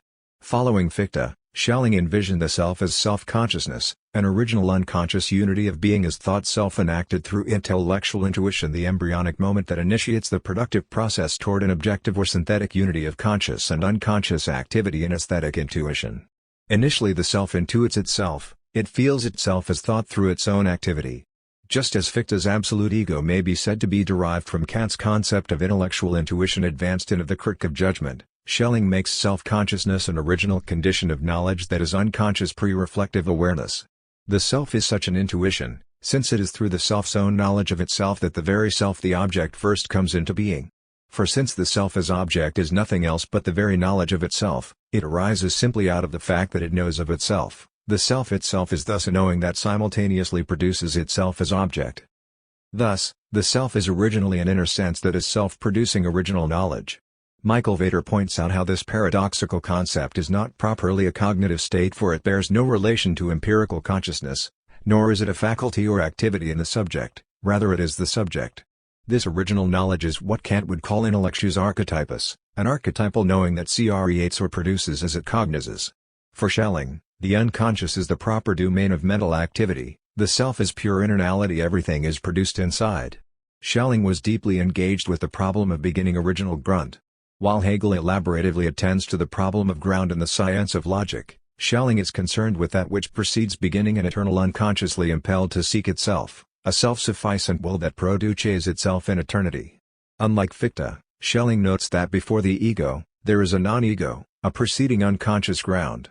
There is no ego without the non-ego, and to this extent the non-ego is before the ego. That which is, because it naturally is, has therefore no reason grunt to desire to be. Before a rational ego emerges, there is an irrational, or perhaps more appropriately, an irrational beginning. After moving away from his philosophy of identity that characterized his early period toward his positive philosophy, Schelling sought to understand the question of origin. Proper will, intentionally, with its productive and intuitive capacities, is an abyss. From Ages of the World, Schelling naturalizes the ungrunt. This will produces itself and is therefore unconditioned and in itself omnipotent. It produces itself absolutely, that is, out of itself and from itself. Unconscious longing is its mother, but she only conceived it and it has produced itself. It produces itself not out of eternity, but rather in eternity, which is no different from how a will unconsciously produces itself in a man's mind without his effort, a will that he does not make but only finds, and that only when found becomes a means for him to externalize what lies innermost within him. The will unconsciously produces itself, a yearning it longs, it finds. This longing itself is equated with fertility, a mother, yet it is merely the act of concept, and a child must grow on its own independently from its source, venturing beyond. But Schelling equivocates his terms. To conceive is to envision, formulate, contrive, design, create, fashion, initiate, generate, produce, an unconscious longing. But isn't such longing the very nurturance it needs to find itself, only then to externalize, to launch, to separate itself from its maternal dependency? Here we may see Schelling grappling with the problem of original ground, of finding an adequate explanation to the question, what precedes beginning? He settles for longing.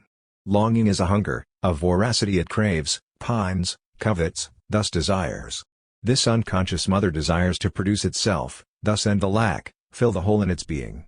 It impregnates and conceives itself, then gives its own birth.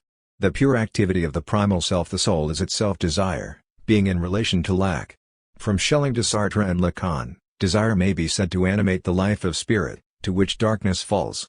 Schelling's revival of early modern theosophy is no less due to the influence of Bohm, who had a profound impact on his comprehension of unconscious ground, as well as did the Christian theology and mysticism of Franz von Baader. Bohm's Ungrund is like Schelling's unconscious will hunger, an eternal longing, mother. It seeks itself and it finds, but it never stops yearning. This is its nature. For Schelling, the will is unconsciously impelled to seek itself, it must by nature seek itself. This is a seeking that remains silent and completely unconscious, in which the essence remains alone within itself, and is all the more profound, deep, and unconscious, the greater the fullness it contains in itself. Such primordial activity that constitutes the animation of spirit acts as an impulse, a wish to complete itself, a desire to know. What is unconscious ground but its own ground, a stirring, unrest, a compulsion treep? Longing, this compulsory drive, is the principal activity of desire. Desire is an abyss, unbounded. Slavoj Žižek identifies the rotary motion of drives that constitutes Schelling's unconscious will as a blind, undifferentiated pulsating beginning that is itself its own beginning. In its inception, the abyss is a vicious cycle of motion, movement, and energy as drive, just waiting to appear. The problem Schelling faces, as does Hegel, Žižek notes, is the problem of phenomenalization. How does the ungrund appear to itself and for itself? How does it come to presence, come into being? Unlike Kant, the realm of the noumenal is the self-starting point, the in itself is the presupposition of spirit. It becomes a matter of articulating itself, of willing itself to appear. So the question is not, what is beyond the phenomenal? It is, what is before? Furthermore, how and why does this primordial in itself undifferentiated being divide and split itself off from itself, thus creating the space to appear to itself, to produce its own appearance? Schelling locates this ultimate foundation, the origin of all things, in that psychic space that precedes beginning and nothingness, that is.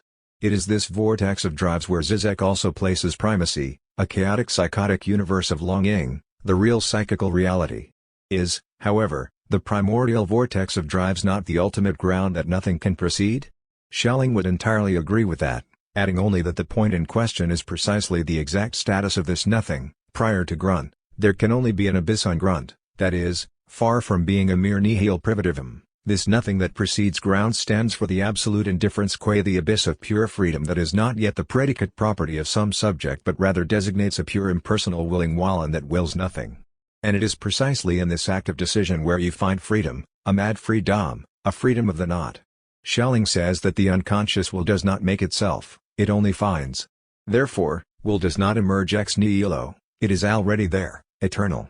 It discovers its own disclosedness, and in such discovering it discloses, it produces. This generative activity is the fountainhead of unconscious agency as unbridled freedom. Freedom is the abyss.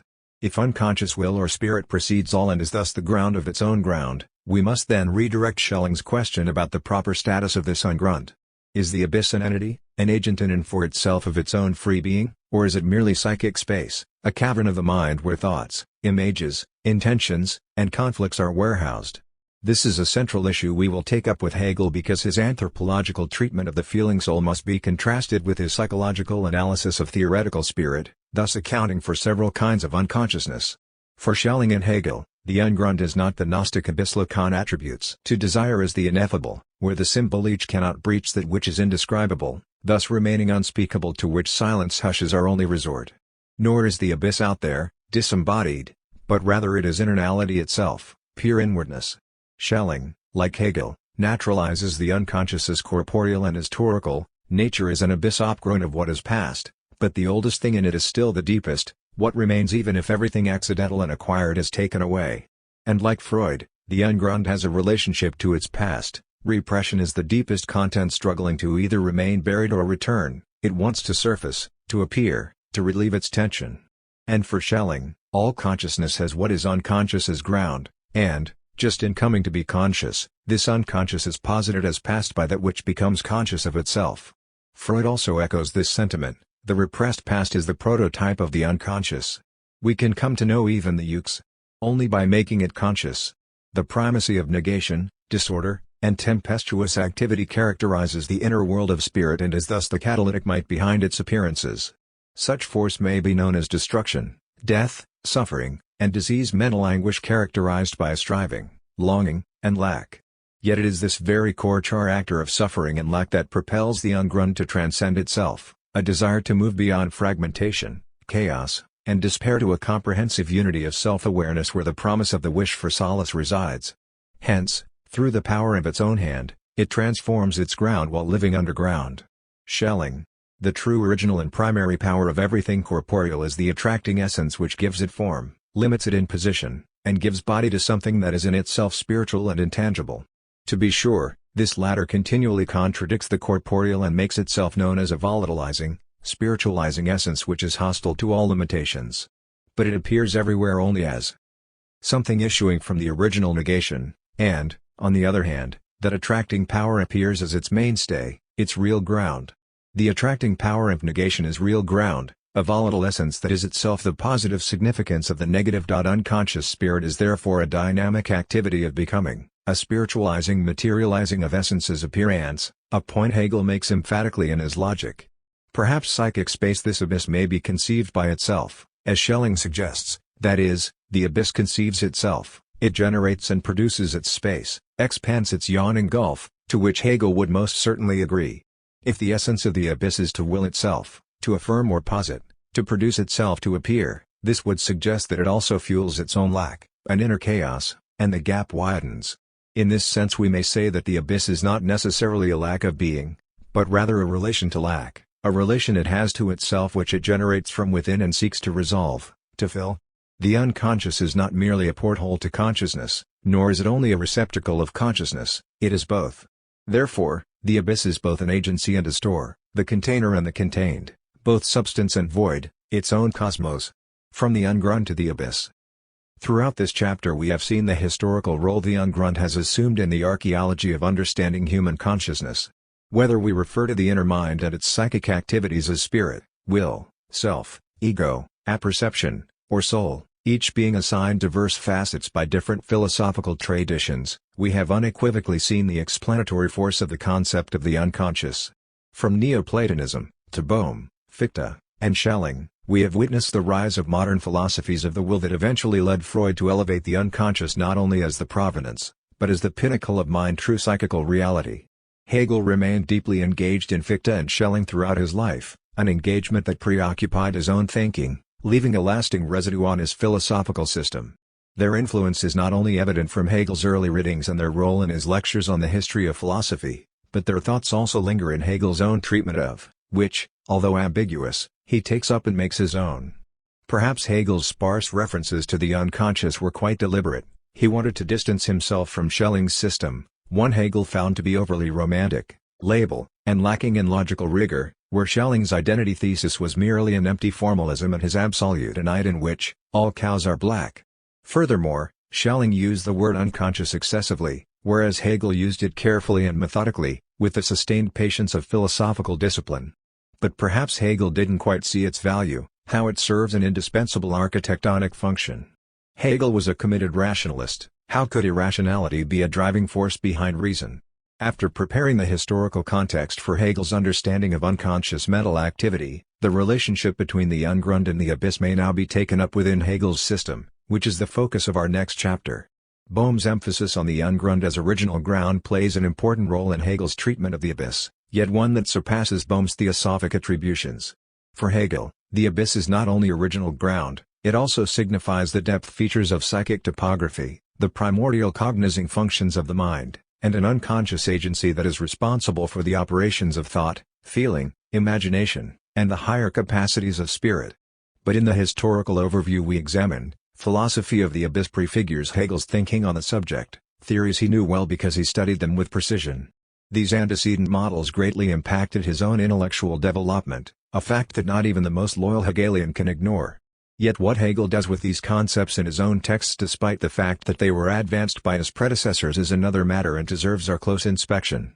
While we may speculate about the degree and kinds of influence these early thinkers had on Hegel's philosophy, they remain only our speculation. What Hegel says in his texts is of crucial import and represents his authoritative word on the matter. It is only by a careful exegesis that we may be able to understand what concepts have been taken over from others and rightfully made his own. Throughout our retracing of the ungrund, we may see a universal philosophical preoccupation with the ultimate explanation of ground. The question of origin, of beginning proper, a true genesis, becomes situated in the realm of the abyss. Hegel's comprehensive treatment of ground and all its implications are clarified in his logic, where the operations of thought are attributed to conscious spirit. By logical extension, however, we may say that a pre-reflective unconscious essence determines itself as ground SL.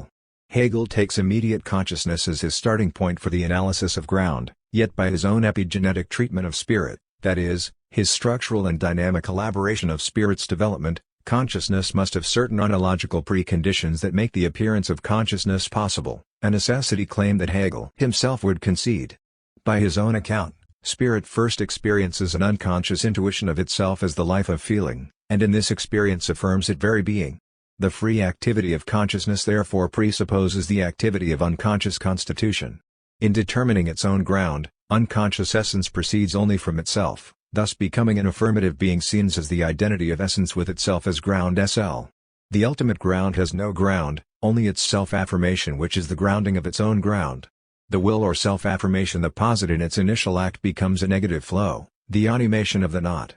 Ground is essence that in its negativity is identical with itself SL. It is from this original cosmos of negation and chaos that unconscious spirit wants to appear as its own creative self-expression as thought on the other side of darkness. Within the ungrund, spirit thinks the unthought. But in order to be made actual, thought must make its transition from the depths of the abyss to conscious reality. It is impelled to surface. Spirit must appear as the embodiment of thought, which remains unthought until the veil of night is converted to dawn. It is in this aurora that such surfacing appears as actuality. The ungrund thus becomes actual as it punctures beyond its self-enclosed bottomless void through its own volition and emerges from the groundless, that is, from its own essential negativity or pure form SL. The underworld of tumult and nothingness then becomes the inner world of affirmative tangible thought that is itself intangible spirit. As a self-constitutive procreative activity, is pulsating desire, a desire that makes thought possible. Thought first lives underground. 2. Unconscious spirit.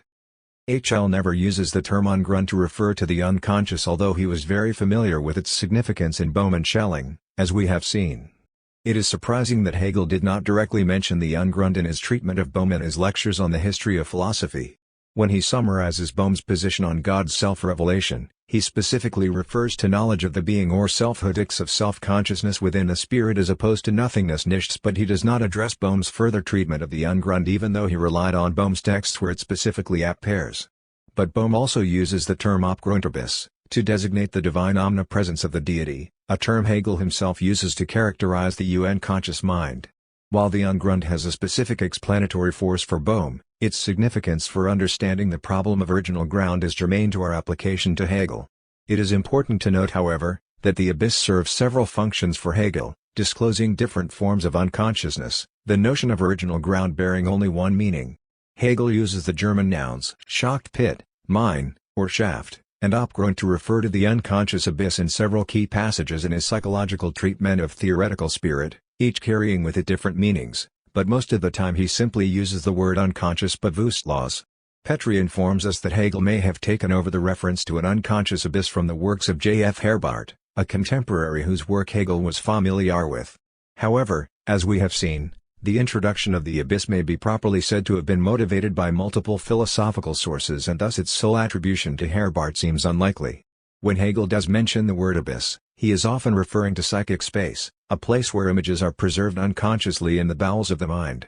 The use of this imagery may be interpreted as Hegel's abbreviated attempt to propose a depth psychology that Freud was later to provide, because Hegel allows the abyss to serve many psychic functions that traverse the plane of mental topography, thus bringing forth images, effect, and presentations to bear upon the operations of imagination, fantasy, and memory that hover within the spheres of preconsciousness and conscious awareness. But he also equates the abyss with an agency or entity that is spirit's original being intelligence, as this unconscious abyss Bewusstlosschacht, where images of the past lie latent in the dark depth of our inner being. In fact, Hegel recognizes the significance of unconscious agency as early as the Phenomenology, where he equates unconscious spirit with the force and element that treat behind the maturation of universal self-conscious spirit. It is interesting to note that despite the introduction of the unconscious in the phenomenology, there is barely mention of the abyss shocked in the first edition of the encyclopedia, and it was not until the second edition that it was first discussed. Furthermore, Hegel's treatment of the abyss alters significantly in the third edition, of where he adds further elaborations to the notion of the abyss in both the main text and in his remarks. Whereas the word unconsciously bewusstlos was only referred to in parentheses when first introduced in the edition, by the parentheses were removed and it was made a proper part of the text. Here Hegel also specifically equates intelligence as this unconscious abyss, a comment that was left out in. What is clear from the text is that the notion of the abyss was growing on Hegel. He identified it in and even mentioned it in his lectures but he felt he needed to add more to it. We can see from this that the conceptual importance of the abyss was being rethought and incorporated into his system in a more thorough way. One can only speculate what he might have done with this concept if it were not for his untimely death a year later. In the stage of recollection discussed in the encyclopedia, Hegel is struggling with how we move from a particular image we sense and recall, to something that is universal and thus which can stand for a number of directly intuited sensations. This struggle is evident by the fact that textual changes from two were substantial enough to warrant even changing the order of some of the movements in the transition from intuition to presentation. It may be argued that in speaking of unconscious processes within the realm of intelligence, Hegel does not mean the same unconscious processes that we get with Freud. The psychological processes of intuition, presentation, and thought are much closer to consciousness than Freud would want to emphasize and may largely be seen as pre-conscious activity, which is mentation and concomitant psychic material that is capable of being made conscious if one's attention were properly drawn to it. But this would not prohibit Hegel's description of the abyss from functioning in different modalities or assuming other forms of psychic appearance. Thus, we may see a closer parallel to psychoanalytic depth psychology than one is first led to believe. In order to see how Hegel's treatment of the abyss approaches a concept similar to the psychoanalytic unconscious, we must extrapolate back to Hegel's discussion of what is truly preconscious in his system, that is, the ontology and inner organization of psychic life prior to the appearance of conscious spirit. Hegel's anthropological analysis of the feeling soul provides us with the most uncontested evidence that he had anticipated a dynamic unconscious agency, which was later made intelligible by Freud by the turn of the century. For Hegel, spirit is an epigenetic construct, a progressive development that dynamically evolves and becomes more structurally self-elaborate, and not simply an expansion of a preformed entity. It emerges from within itself and develops out of its most elementary foundation, its ungrund. By Hegel's own text to all account of the soul, the abyss becomes the original ground of spirit. On the structure of the Encyclopedia Geist. Hegel's structure of the encyclopedia at times appears arbitrary and even disjointed. Why does he begin with the logic and then progress to nature and mind? Furthermore, what are his justifications for structuring the subject matter of the Philosophie des Geistes in the order of anthropology, phenomenology, and psychology? More specifically, why does he discuss habit and illness in the anthropology but not memory? It could be argued that his system would flow better if the logic came after psychology because the operations of pure thought rely on psychological processes. Moreover, why the need to separate psychology from phenomenology when the ability to fix attention, perceive presentations, etc. are necessary operations of the phenomenology of consciousness? Hegel himself in the introduction to the Encyclopedia and the Science of Logic preliminarily discusses the relation between the operations of intelligence, sensation, representation, and pure thought. From this account, he suggests that one can use the psychology to interpret the logic. Furthermore, in the Nürnberger Schriften, Hegel comments that one can understand his system through the psychology as well as through the phenomenology, although he does distinguish between getting to the standpoint of absolute knowing and the systematic development of that knowledge, which is the distinction between the phenomenology of spirit and the system as outlined in the Encyclopedia. In the Encyclopedia, Hegel is not describing a progression from what is nearest to us consciously to what is more remote. This is the task of the phenomenology. Rather, he is developing what he conceives to be the most elementary aspects of spirit, which is to be presupposed in whatever follows. As the elementary becomes more complicated, each stage builds on the previous ones. Because the whole approach to Hegel's system is one of philosophical understanding, the logic comes first in order to clarify the structure of rational thinking. Once Hegel addresses the ground, scope, and essence of pure thought, then he turns to that which is quite other than thought, namely, nature. Spirit, in turn, presupposes nature and builds on the natural, thus accounting for the rationale behind the structure of the encyclopedia.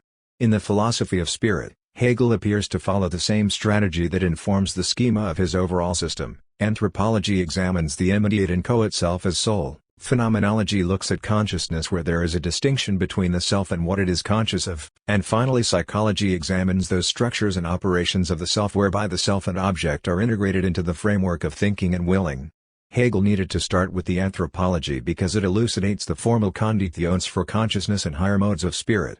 As such, anthropology is concerned with the pre-objective and the non-propositional conditions of consciousness, hence it explains the structural preconditions or ground of spirit and the dynamic operations that make the appearance of consciousness possible. This is not to say that Hegel might not well have wanted to approach matters differently under different circumstances.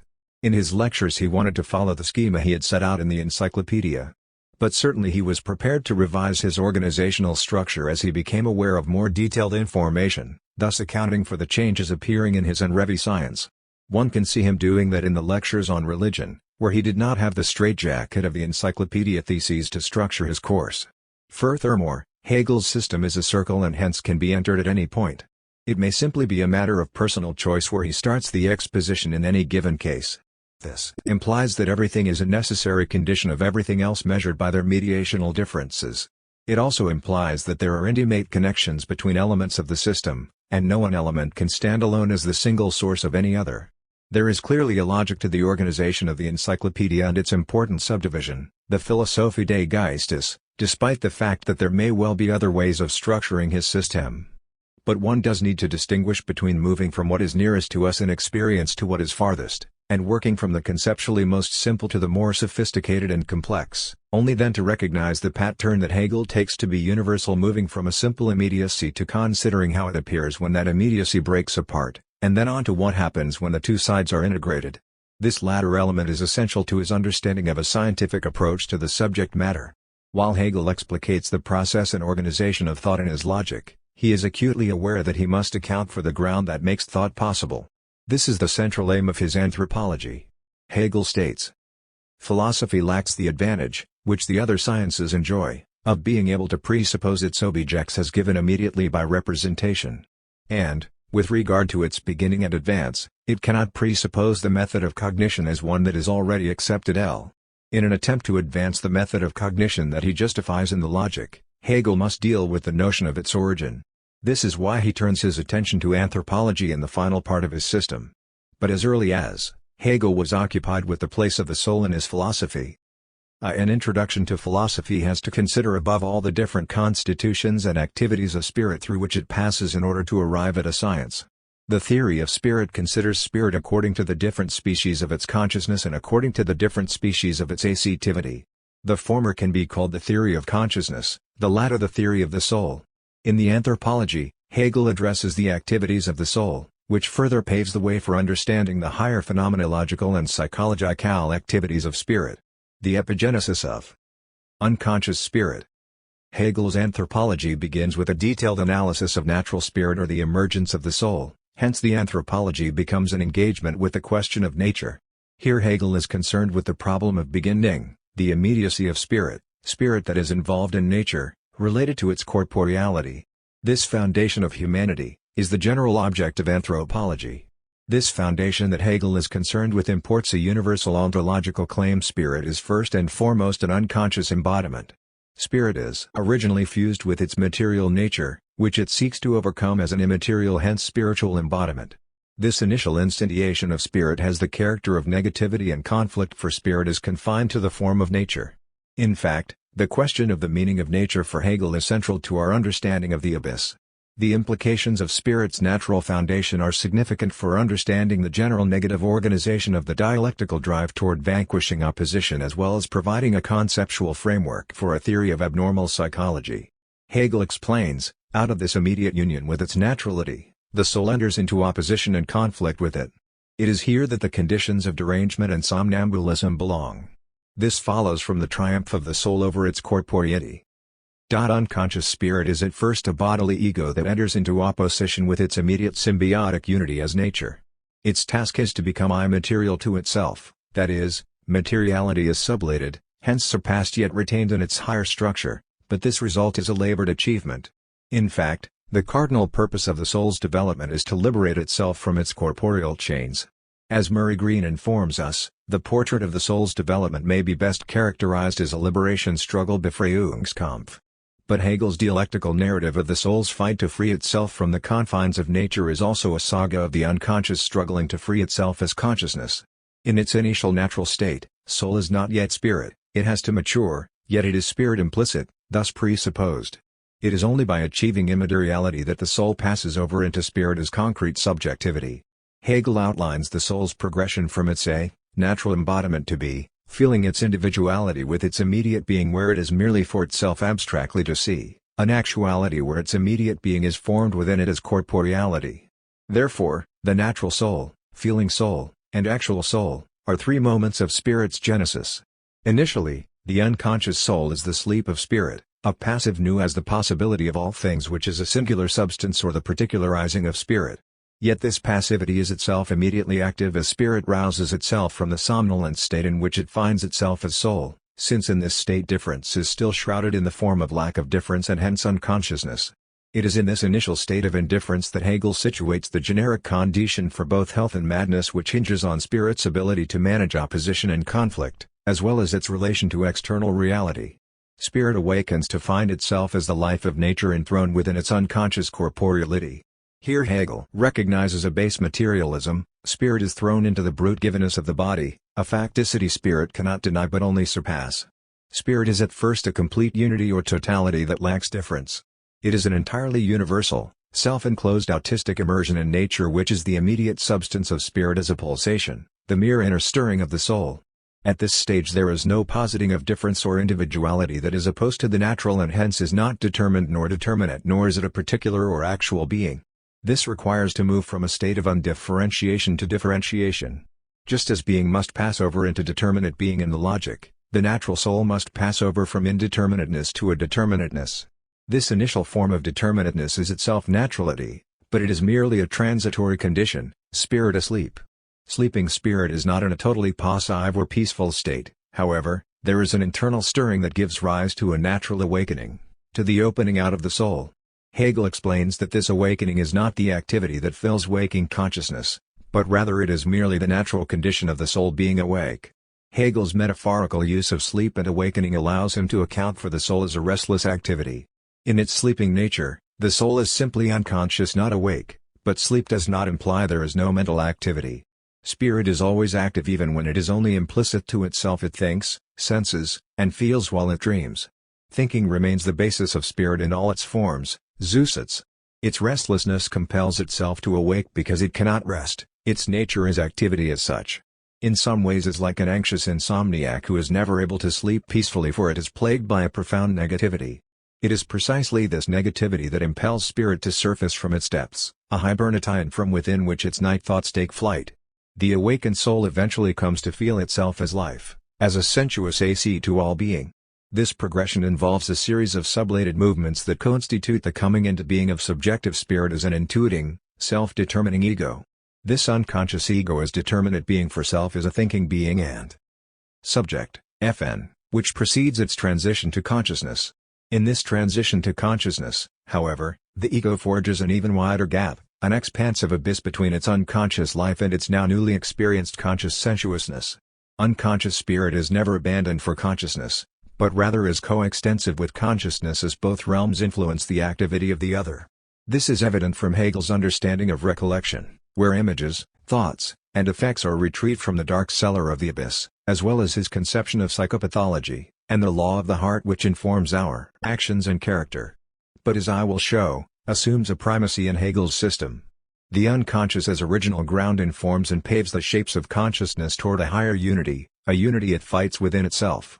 This is the tremendous power of the negative that is itself the positive life force of the psyche.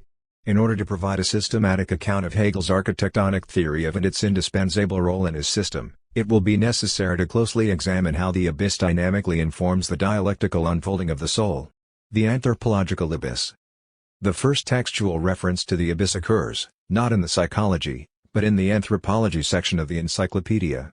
For Hegel, the soul necessarily comes into confrontation with its corporeality, which it must set over against its ultimate immaterial nature. In order to accord reconciliation between the material and spiritual aspects of its being, the nascent ego must progress from its unconscious feeling mode to reflective consciousness, which thereafter commands spirit's quest for pure self-consciousness where subjective and objective polarities are unified. Before the move to consciousness, first comes into dispute with its simple determinacy as matter, and thus ensues an opposition between the subjective ego and its reciprocal relation to the body.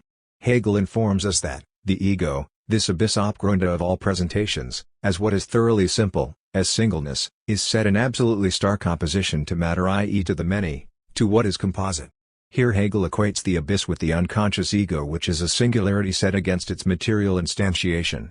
In its self-identification, it becomes opposed to its mere bodily form and thus constitutes its immateriality. The use of the term Abgrund is contrasted to the use of the word Schacht, which also appears in the Anthropology when Hegel describes the indivisibility of the ego in the context of the feeling soul as a featureless mind. Petri notes that Hegel's use of the term in this context may derive from the fact that the shaft Schacht of a mind was originally a rod used to measure its depth. But Hegel uses the term again when he considers the recollecting of content pertinent to the condition of magnetic somnambulism, a form of amnesia Freud would probably describe as hysterical repression.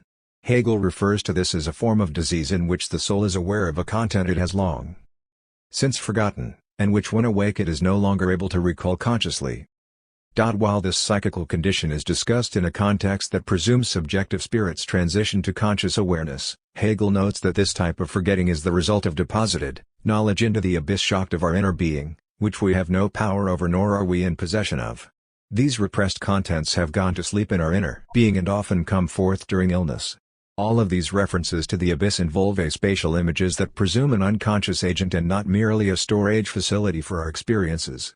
The two references to the ego as this abyss and a featureless mind are the strongest allusion to unconscious agency, while the third reference to the notion of sleeping images and content in our inner being suggests a power to the mind that is beyond conscious control, for how could one explain forgotten memories coming to light if there was not an inner unconscious agent guiding such processes?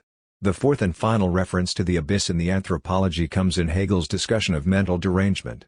Hegel specifically refers to a process of fixation where psychic organization cannot progress past a particular stage of development. This occurs in the self-absorption of natural spirit when it acquires a particular content that becomes a fixed presentation.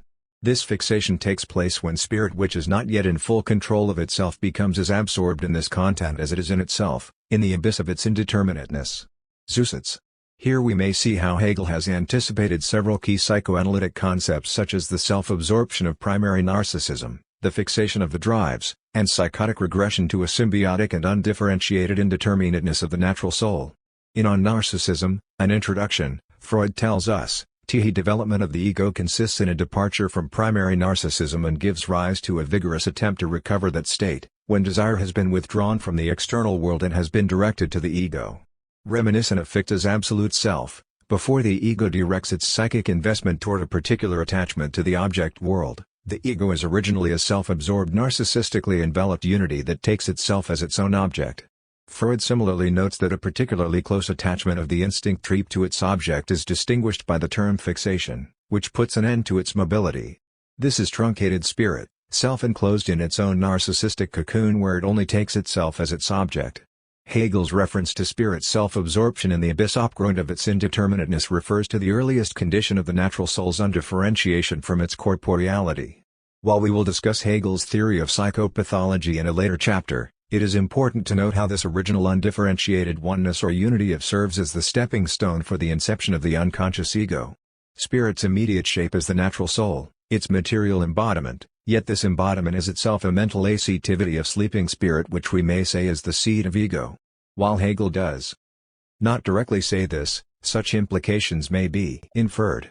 Because spirit is always thinking, which remains its basis in all its forms, ego must be present even if only rudimentarily, in order for there to be thought at all. Geist is self-generative and active, spirit rouses itself.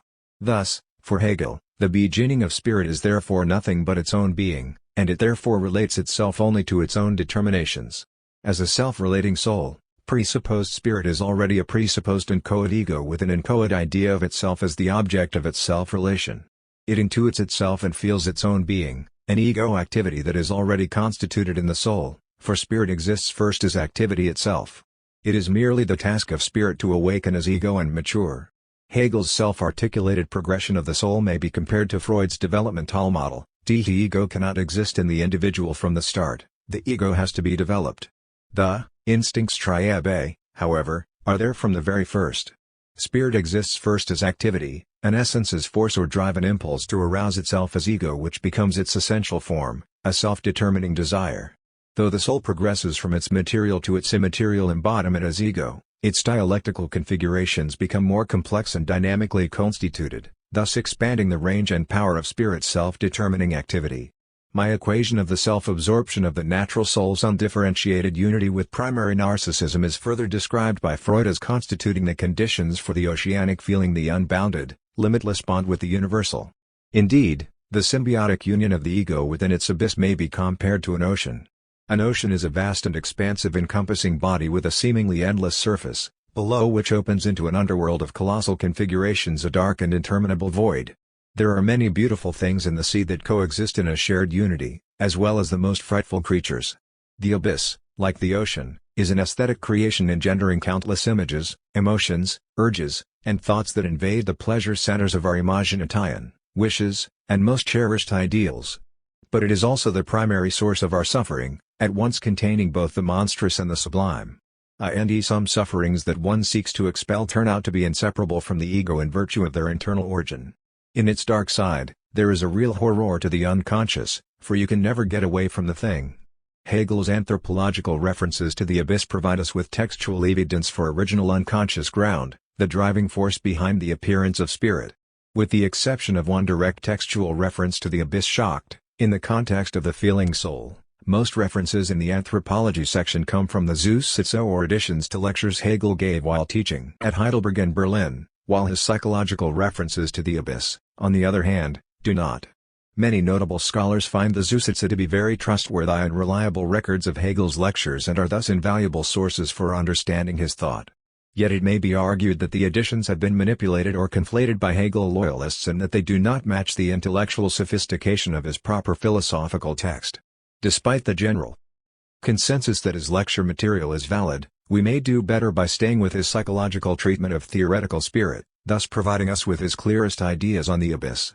However, Hegel's anthropology of the soul is an ontological thesis about the unconscious origins of spirit, while theoretical spirit is concerned with the articulation of conscious psychological processes. It is best at this point to stay on ontological rather than psychological ground.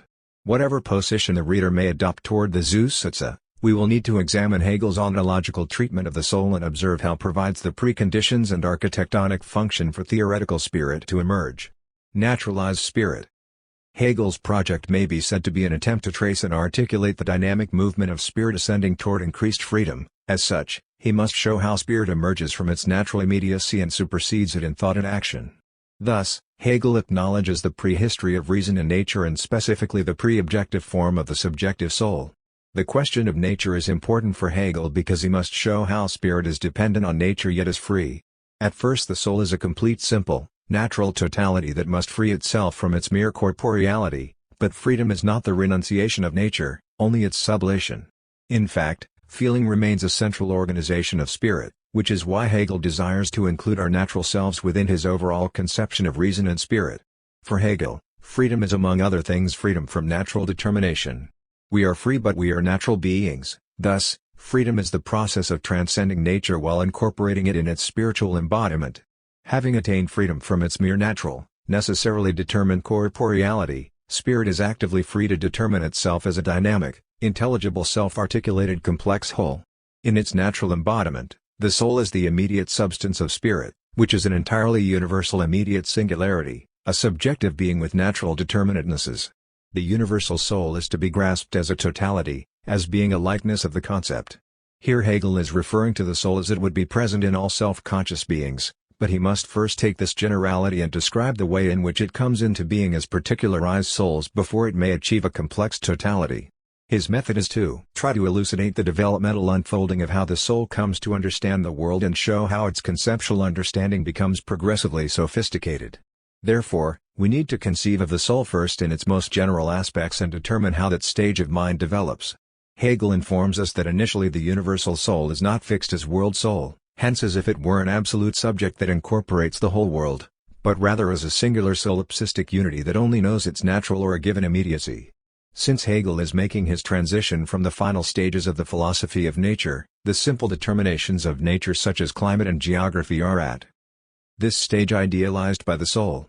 Natural determinations have a free existence prior to any ideational content of external objects, which is the function of consciousness, but the soul treats them as natural internal objects, thus these determinations pertain to the soul as its natural qualities. Therefore, natural objects are determined and exist apart from the soul's immediate being before it incorporates them into its internal structure, but Hegel doesn't necessarily assume that the empirical world is simply given. He must account for how the soul comes to this determination and therefore starts from an internal rather than an external reference point. It is only by way of advancing toward the concept that the soul can come to grasp the unity of itself with nature. Hegel compares the soul in its quiescent state to a microcosm that is not aware of the entirety of nature but only has the form of being subjective, of being a particular impulse trip, and which as a being is in him unconsciously. Here we see the origins of spiritual drive as an unconscious determining agent. Hegel's treatment of the soul's natural qualities is addressed largely in the Zusitze and presents how the various natural objects manifest themselves as specific qualities of the natural order such as the innate awareness or sensing of planetary and telluric life, as well as the differences in climate, seasons, temperatures, and times of the day that are only partially realized as vague moods. While these advanced forms of sensation and awareness require consciousness, Hegel is setting the stage for what makes these conditions possible, first conditioned into the substance of the soul. At this level there is nevertheless some elementary unconscious internalization Erinnerung, of these natural conditions, a point Hegel makes later about the fetus in the womb. The universal life of nature is what constitutes the soul as a life of motion. Here Hegel draws on cosmology, astronomy, biology, and natural spirit's trial relationship to the solar system as well as our common kinship with animals as instinct finite beings' unconscious sympathies with this life of nature. For Hegel, these general or vague moods are linked to many natural innate dispositions as well as mental illness such as depression. Hegel explains these divergences of plurality largely from the standpoint of conscious reflection, yet he still remains tied to his epigenetic model. Spirit is first and foremost a natural spirit, it must be accounted for as a naturalized being. Here Hegel is developing a progressive classification that becomes increasingly more intricate and arcane. At this level in his anthropology he is looking at those aspects of the soul that build most directly on the framework of nature he has already expounded in Part 2 of the Encyclopedia. In his logic, the universal always determines itself into its particulars. This model provides the logical congruity for Hegel's next step in explaining the unfolding of the natural soul. At this point, Hegel's analysis explores ways in which souls are distinguished from each other. The universal natural soul divides itself into a multitude of specific concrete differences and particularizes or instantiates itself as natural individual spirits. This is very important for our understanding of unconscious Geist, for there is an internal splitting, separation, and externalization into a plurality of singular particulars. When examined closely, this serves as three distinct moments that constitute the initial movement of the dialectic. First, as an internal division or the act of splitting itself within itself, second, as a differentiation hence separation of itself from what it is not, and third, as an externalization of itself into particular entities. Therefore, moves from a state of undifferentiation to differentiated determinate being. This is such an important step for spirit that it is surprising Hegel addresses this movement in only one sentence in. He then quickly jumps to explain how this accounts for the natural reality of the external world such as geographical continents, racial variety, terrestrial polarity between the lands and the seas, and the flora and fauna. We may interpret this movement in Hegel from the vantage points of two primary perspectives, namely, metaphysics and his logic. As an anthropological thesis, Hegel is attempting to account for the original ground of the natural soul and the structural preconditions that allow for the very movement of thought, hence the unfolding of spirit itself. In this sense, his anthropology is an ontological project. Hegel's division of the universal, particular, and singularization of spirit is moreover a metaphysical enterprise that is the counterpart to his logic where the dialectical treatment of being, essence, and conceptual understanding form the systematic method by which he is able to account for natural philosophy and the philosophy of spirit. Hegel already adheres to a form of realism in his Nature Philosophie, and in his Philosophie des Geistes, spirit is a material embodiment within a plurality of naturally determined objects it encounters. Moreover, Hegel himself specifically refers to his anthropology as a metaphysical treatment of the soul Metaphysik als Ziel. However, The issue becomes one of understanding just how spirit actually encounters nature. Following his logic, which informs the method of his system of science, Hegel is attempting to arrive at the correct way of comprehending how the world really is constructed. In his Science of Logic, Hegel sought to replace metaphysics with his objective logic, which was designed to account for ontological concepts such as pure thought, the soul, the world, and God, but without importing a presupposed substratum to account for their existence. Hegel's logic considers these concepts in their own proper character, the determinations themselves according to their specific content sl. Hegel repeats his intention in the Encyclopedia Logic when he says that logic coincides with metaphysics, with the science of things grasped in thoughts that used to be taken to express the essentialities of the things l. The interrelationship between abstract forms such as a concept and causality may only be established within logic itself. At this level, Hegel is attempting to displace traditional metaphysics under the rubric of his own method, which he takes to be a superior means of describing reality. There is no mention in the text that he intended for the logic to be extended as a metaphysical principle of the creation of all reality. But this does not mean that this conclusion cannot be inferred. At the moment in the text where Hegel introduces into the natural soul the notion of geography, terrestrial bodies, racial diversity, and the animal and plant species, we must remember that he had already covered this ground in the natural philosophy. Therefore these things do not need to be created at this stage by the natural soul, for they had already been explained. Recall that the design of the encyclopedia into 3 books was the result of Hegel's editors due to their efforts to supply his lectures to the main body of the text. Ideally, the encyclopedia should read as one text, and not 3 distinct texts. Anthropology flows out of nature, which Hegel sought to explain. From this standpoint, it would seem to follow that he is attempting to articulate how spirit responds to and appropriates the natural world, a world that he holds to be the actual external conditions for spirit to manifest. What is external is implicitly what is true, for the true is the actual and must exist hell. However, Hegel ultimately places priority on the mental determinations of immaterial spirit that stands above its material counterpart while always being in it. Despite the evolutionary thrust to Hegel's system, he denies a theory of modern evolution, claiming that nature can produce no internal changes within itself, for this is only possible through the mental activity of spirit. While Hegel's philosophical approach finds evolution congenial, this is reserved for the domain of spirit. Even though Darwin had not quite arrived on the scene, there were contemporaries and predecessors who advocated theories for natural, biological evolutionary forces, claims that even date back as far as Empedocles. From the philosophy of nature, Hegel makes his point unequivocally. Nature is to be regarded as a system of stages, one arising necessarily from the other and being the proximate truth of the stage from which it results, but it is not generated naturally out of the other but only in the inner idea which constitutes the ground of nature. Metamorphosis pertains only to the concept as such, since only its alternation is development. Pn. Hegel continues to reject any theory of origination, variation, and evolutionary change that accounts for the natural process of lower organisms giving rise to higher developmental species. The reason for this is that he wants to preserve the generative self-determining power of the spiritual.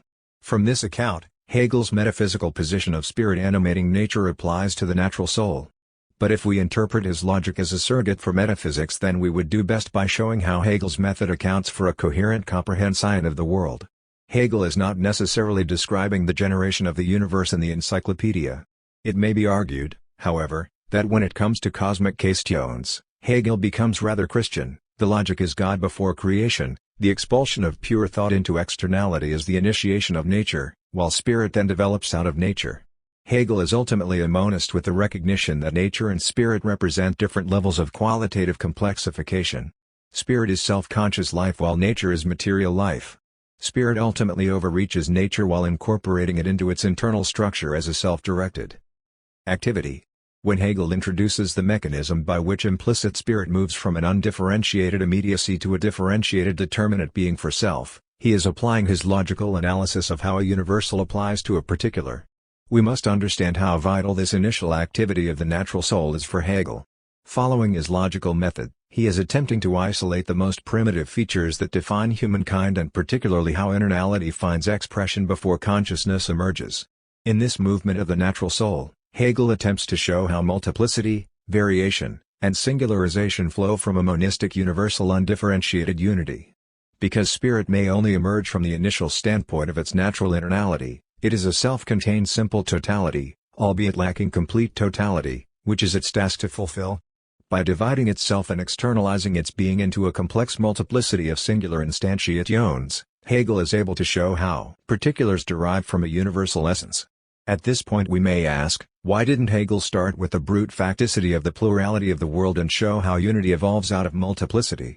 Instead of taking the empirical position of particulars as his starting point, Hegel has to start with an undifferentiated unity, thus a universal, even though this universal is still simple and embryonic. An initial universal unity of the natural soul must be posited in order to account for particulars and their origin. Here Hegel is tackling the question of original ground. If you start from the empirical position of particularity or multiplicity and then abstract an essence from them as did Aristotle, then you jeopardize the internal consistency of a developmental hence architectonic model. As a developmental monistic ontologist, Hegel shows congruity, which is the logical structure to his system. This is a process that unfolds from within, and is thereby not an empty formalism where a generic template or structure is applied to phenomena. His developmentalism also has epistemological advantages. What spirit knows first is its immediate internality. By starting from the inside and then moving toward externality and then back into internality, Hegel maintains the logical coherency of his system. To presuppose the outside is to beg the question. From this account, Hegel is better able to capture the internal unfolding of the embodiment of spirit within reality.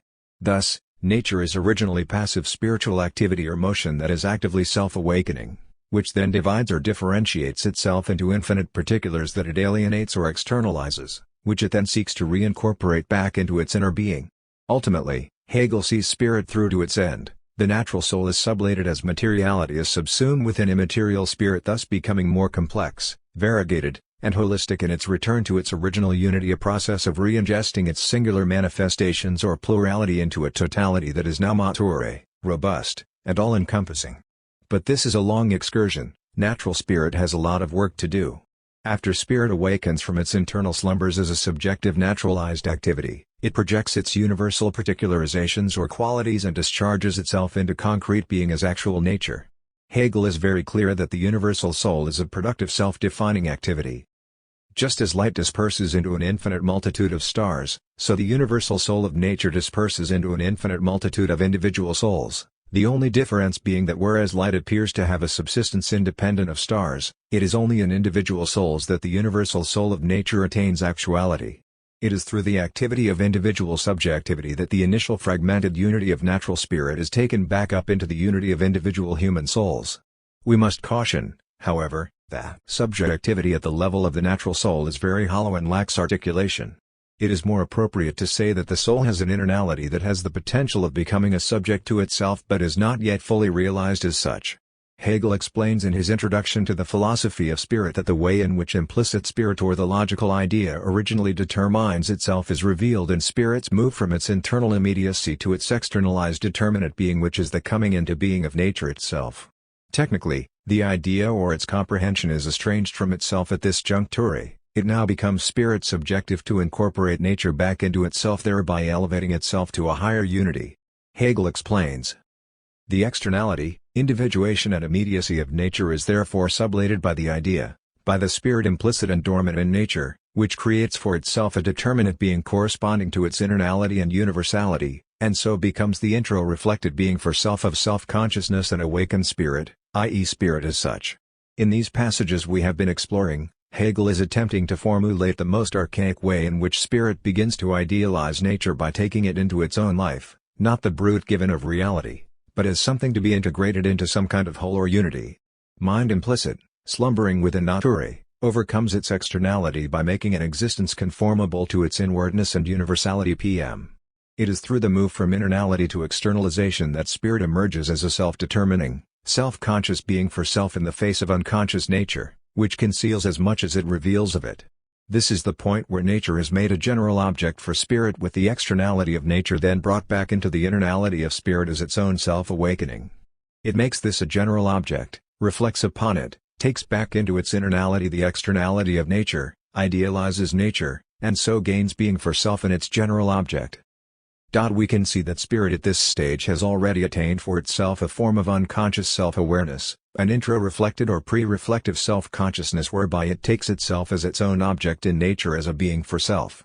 When Hegel tells us is intro-reflective, He is pointing to the immediate awareness of the soul's self-identification as an intuitive reflection into its self-reflection in sich.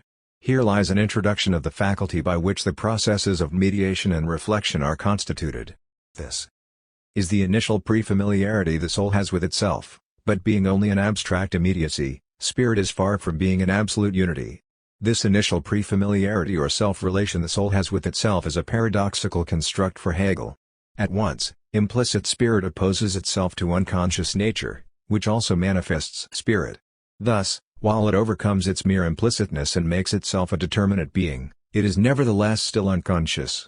Moreover, natural spirit as determinate soul attains for itself a form of unconscious self-awareness.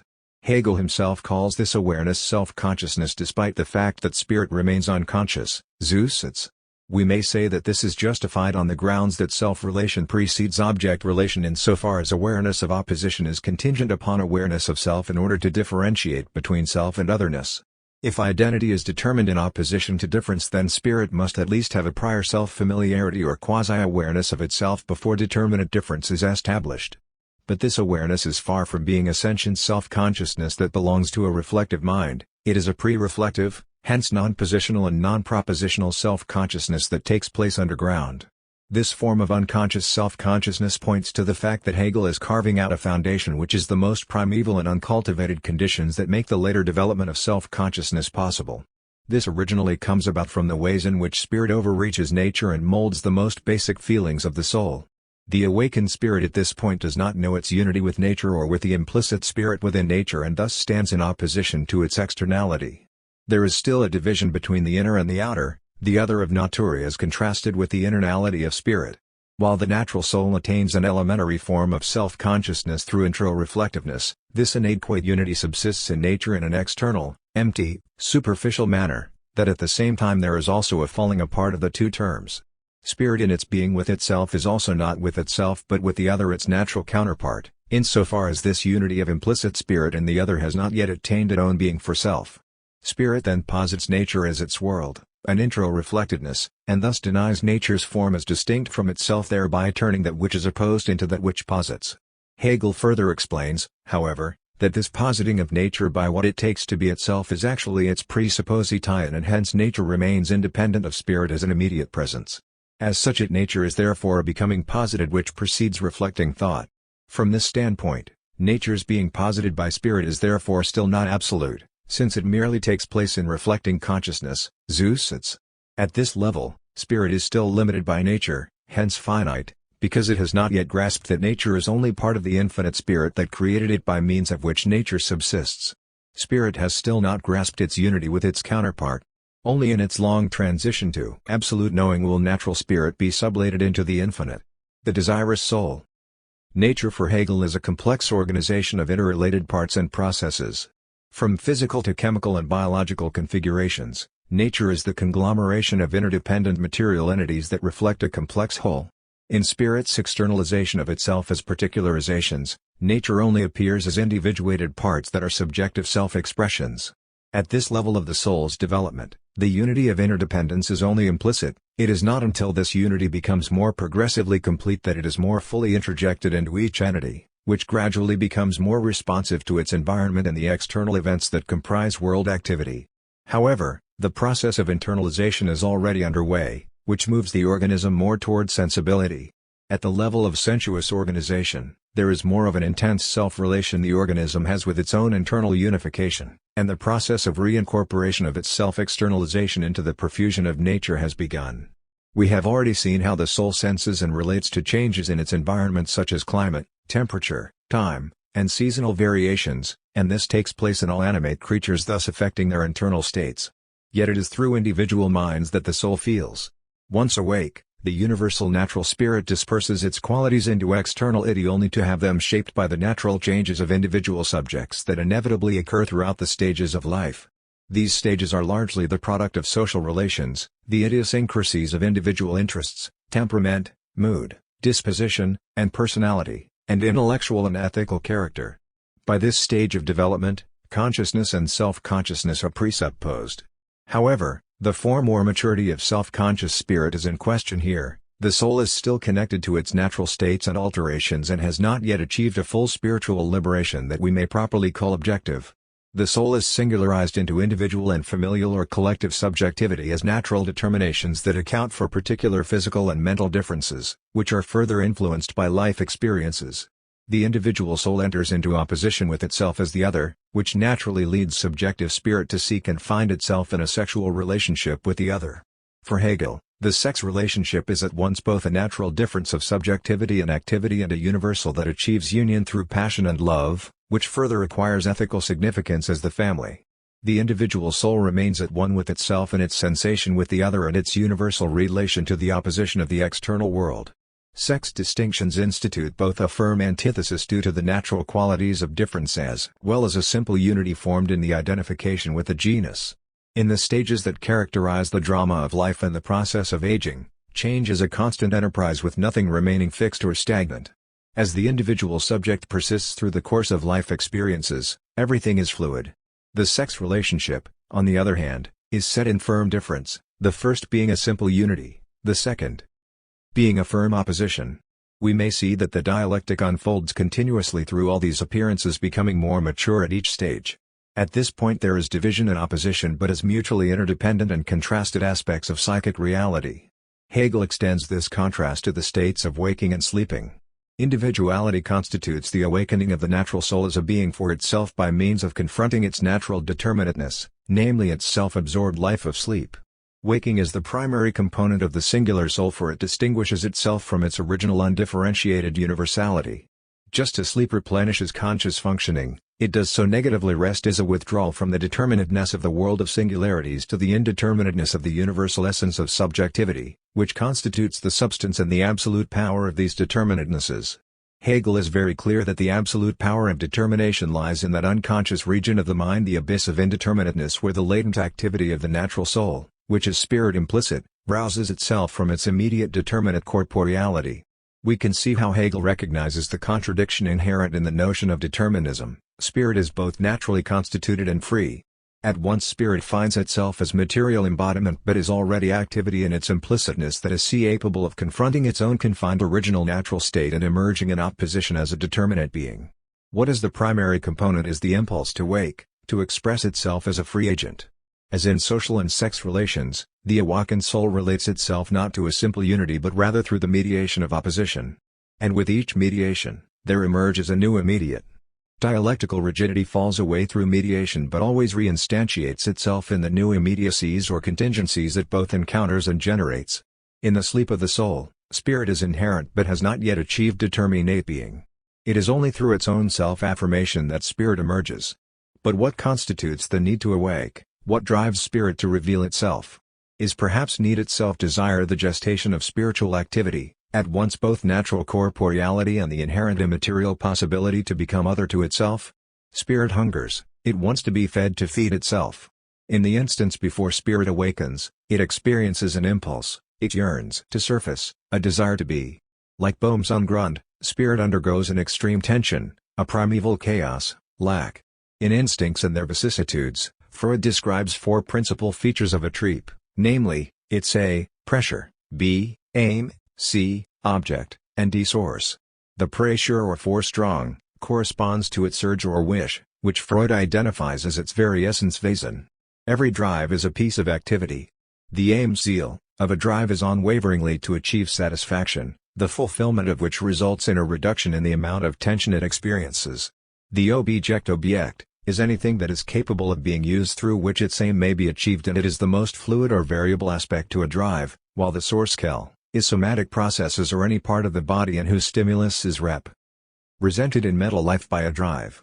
Freud is very careful to note that the exact nature of a drive's source may not be fully known by organic reductive explanations such as those that refer to chemical or mechanical forces. Rather, in mental life we can know them only by their aims. Furthermore, sometimes its source may be inferred from its aim, which is the need itself. Freud's depiction of a drive captures the very process by which spirit awakens as natural soul. Spirit is pure activity and impulse to awake as determinate being. Indeed, spirit is a constant force or pressure as essence that takes itself as its own object, the aim of which is to fulfill itself, hence achieve self-completion, a primordial need for satisfaction. Freud further tells us that a drive never operates as a force giving a momentary impact but always as a constant one. Spirit is continual dynamic energy that can only know itself as a being that is alive and desires. Its will to wake is the manifestation of such desire that finds itself as nature. Hegel, like Freud, cannot deny the body, which may be taken as its source but only known as its aim, its own stimulus as need. Yet for Hegel, the ultimate source of spirit is the idea, which is logically prior to nature and mind, however, the moment of its particularity or of its initial determining and otherness, i.e., the immediate idea as its reflection, is itself as nature L. Spirit simply wants to affirm its own being, to discharge. In its state of sleep, of implicitness, spirit undergoes a violence from within, a permeating tension as undifferentiated void. It seeks to fill that void through self-differentiation as determinateness. Pure negativity is its ground and thus becomes the driving pressure behind its search for self-satisfaction. As spirit undulates through its various shapes of appearance, it achieves momentary pleasure as sublation, hence reducing its tension. However, mediation always collapses into a new opposition which reinstitutes tension that serves as its platform throughout its upward momentum. The cycle of negativity and circular motion of drive as the dialectic of desire spirit may never completely purge. This primal negativity has the character of death and destruction as spirit perennially confronts opposition and limit in its quest to transcend it. The intimate relation between Freud's thesis on the nature of drive and Hegel's characterization of is further complemented by the significance both give to negativity and death. The primary significance of destruction is never so present as in Freud's postulation of the death drive to Trieb, the engine that powers psychic life. For Hegel, spirit is always tarrying with the negative confronting death, for spirit is not the life that shrinks from death, but rather the life that endures it and maintains itself in it. Ultimately, spirit, like the death drive, wants to return to itself and recover its original unity in a higher form. Negativity is always the base agitation of any organism, the destruction that constructs life. For Freud, destruction plays a significant role in psychic development to which the aim of all life is death. But paradoxically, the death drive leads to the construction of self-preservative and life-enhancing processes. Freud tells us of two competing forces in human nature, the will toward life and the will toward death, manifested as eros or libido, the sexual force responsible for erotic life, and its antithetical companion conceived under the drive toward destruction. This dual class of innate drives comprise those that seek to preserve and unite and those that seek to kill and destroy. Neither of these drives are any less essential than the other. The phenomena of life arise from the concurrent or mutually opposing action of both. Furthermore, they scarcely operate in isolation, each borrowing from the resources of the other as an accompanied or alloyed counterpart, drawing a certain quota from the other side, which in turn modifies its aim or is even used to achieve its aim.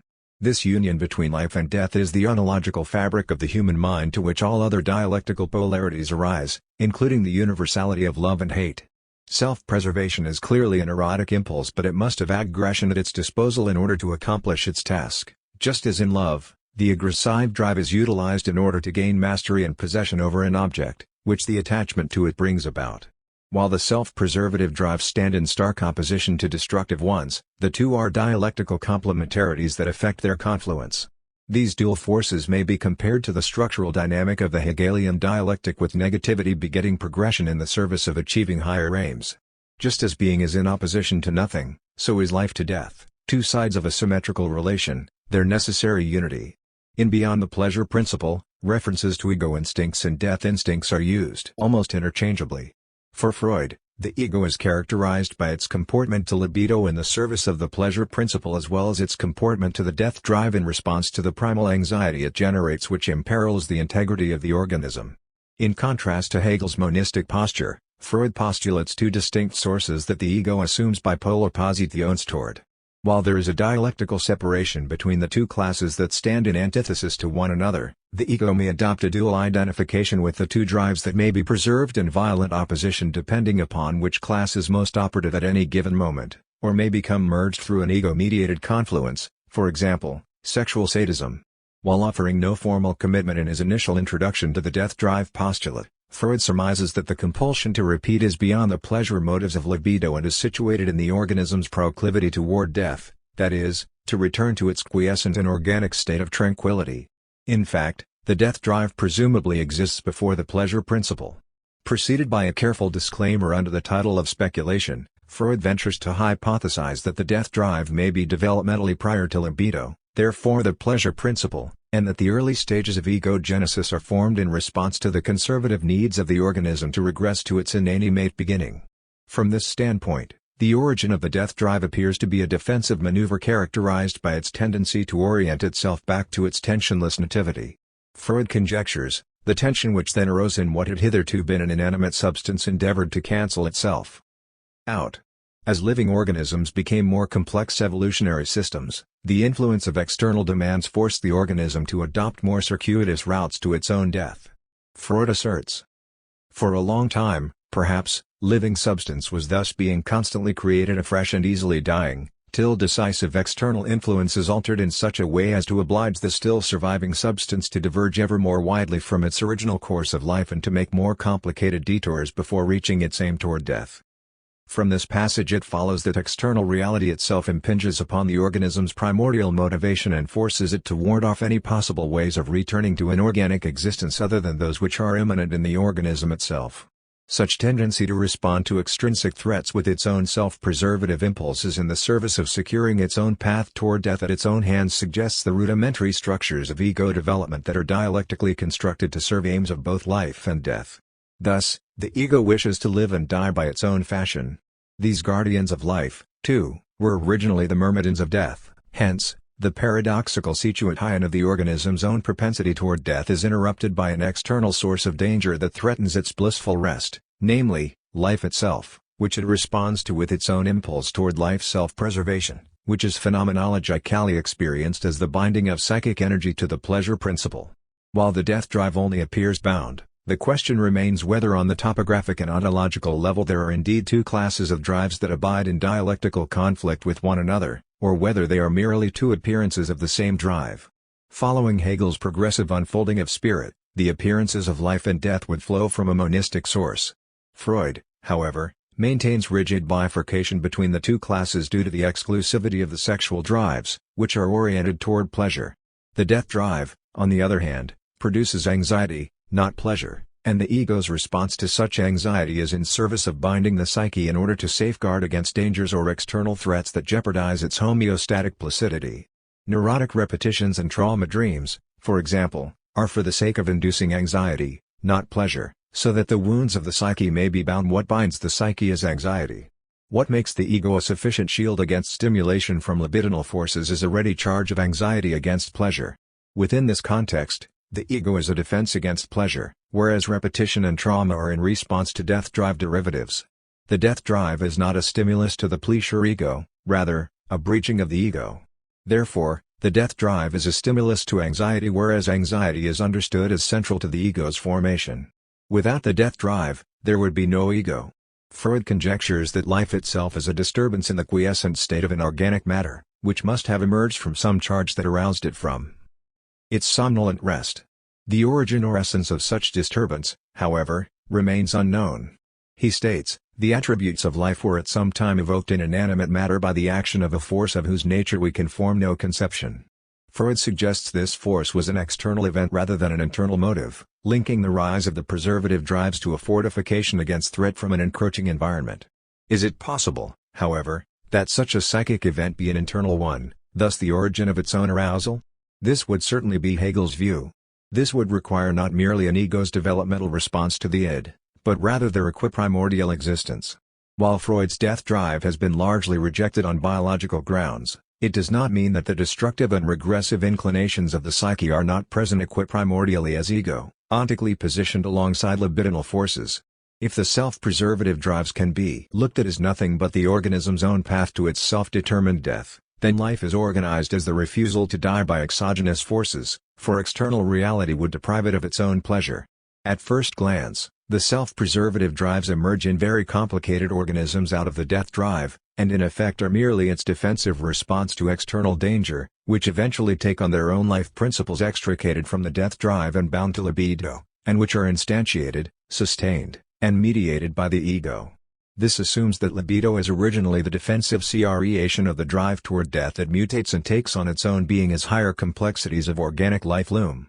As the organism becomes a more complex and intricate mental system, These two classes maintain an austere relation in radical opposition to each other in regards to their object goal, death versus life, but, strictly speaking, not in their aim. Upon closer analysis, while each class has a specific goal, the aim remains the same, namely, drive reduction, hence pleasure. It is the role of the ego, however, to determine the objects of gratification and the necessary detours needed in the service of the pleasure aims of the id. Following from this reconceptualization, there appears to be one source of motivation with regard to the aim of the psyche, viz., tension reduction. The forms in which the aim is fulfilled, however, appear to fall on the side of life and death, with object choice determined by the ego. It is important to note that for Freud, tension reduction means a momentary attainment of satisfaction that is never complete in itself, for there are always desires that remain unfulfilled in the abyss and continue to drive psychic processes. Like spirit, the mind is pure unrest. We may be able to partially extend this notion of pleasure to the dialectic of spirit. What spirit takes to be truth in each of its shapes collapses into singular moments, thus there is an ebb and flow of satisfaction and despair as spirit slowly elevates itself to a higher truth. As Hegel states, the satisfaction of desire is singular and transient, which is perpetually giving way to the renewal of desire, and since its goal is never completely attained, it only gives rise to an endless progression. And even after attaining satisfaction in absolute knowing, spirit still desires more. But we need to be cautious not to blindly equate Freud's pleasure principle with Hegel's notion of satisfaction. While pleasure motives may be said to operate within the passions and hence to be associated to spirit's psychological or empirical embodiment, satisfaction is a much broader concept for Hegel associated with the ego's self-integration and self-consciousness. Both Hegel and Freud would contend that impulse or drive is the engine of the psyche and that the ego develops out of drive, yet unlike Freud, Hegel already sees the ego's implicit existence from the start. It is only a matter of it becoming more mature. He asserts, the being for self of the individual soul has to be taken as already determined as the ego of consciousness and the spirit of understanding. Spirit awake is essentially that of the concrete. But the truth of spirit is pure activity has sleeping and waking as potential dialectical activities already implicit within its structure as its immediate being. For Hegel, awakening is brought about by the lightning stroke of subjectivity breaking through the form of spirit's immediacy. Spirit determines itself into awakening. The moment of awakening is a self-discovery which in the first instance only progresses into sensation, a progression from night to day. In the darkness of the mind, differences obscure for internal states are undifferentiated while, like the light of day, waking allows the soul to distinguish itself from otherness and enables differences to emerge. Discovering the duality of its own opposition with itself and the world is what constitutes its natural embodiment. Sentience. After progressing from an undifferentiated to a differentiated determinate being, the waking soul discovers its own content determinations within its dormant natura sensation. The sentient soul knows itself as a sensuous embodied being, which is the immediate unity of its somatic processes with nature. The awake soul immediately senses itself and thus constitutes the immediate acquaintance or familiarity it has with its own nature. In its concrete apprehension of itself as a sensuous, hence natural entity, the sentient soul now achieves actuality, yet the complete transition from sensation to full actuality requires several further steps. Inherent in the very impulse to wake is a determinate activity, and it is through this activity that spirit crosses over from its implicit to its explicit state and therefore becomes a concrete actual being. By bringing itself into explicit being, spirit attains for itself an initial fulfillment by virtue of being actualized. Hegel explains that the sentient soul proves itself as a being for self not merely because it is a being for itself but also by positing itself as such, as subjectivity, which is the inverse negativity of its immediate determinations. It is in the act of affirming itself that spirit asserts itself within the manifoldness of its own inwardness and thus sublates itself by moving from the opposition of its mere implicit immediacy to actual subjectivity. Like Fichte's absolute self that posits itself as an affirmative being, spirit defines itself as true individuality. The sensuous soul's mental activities may be the most archaic organization of unconscious processes. The abyss initially senses itself within its own inwardness, thus affirming its being. Hegel is clear, in sensation, spirit has the form of a subdued stirring in its unconscious and understanding individuality. Here Hegel identifies the unconscious as an agent with individuality that understands. This understanding however is confined to its immediate determinateness, which is undeveloped in respect to its content and is its most particularized property characteristic of its naturality. Revealed in its immediate natural form, The content for sensuous spirit is transient and limited since natural embodiment will only reveal qualitative and finite determinations. Hegel imbues unconscious sensation with foundational properties that infiltrate every subsequent developmental stage of spirit. Everything is in sensation. It is in sensation that everything emerging into spiritual consciousness and reason has its source and origin. Once again, Hegel anticipates Freud's emphasis on the somatic source and organization of the body as the sensory stimulus behind drives. Furthermore, Hegel suggests that the origin and source of anything is the most primary and immediate manner in which something appears.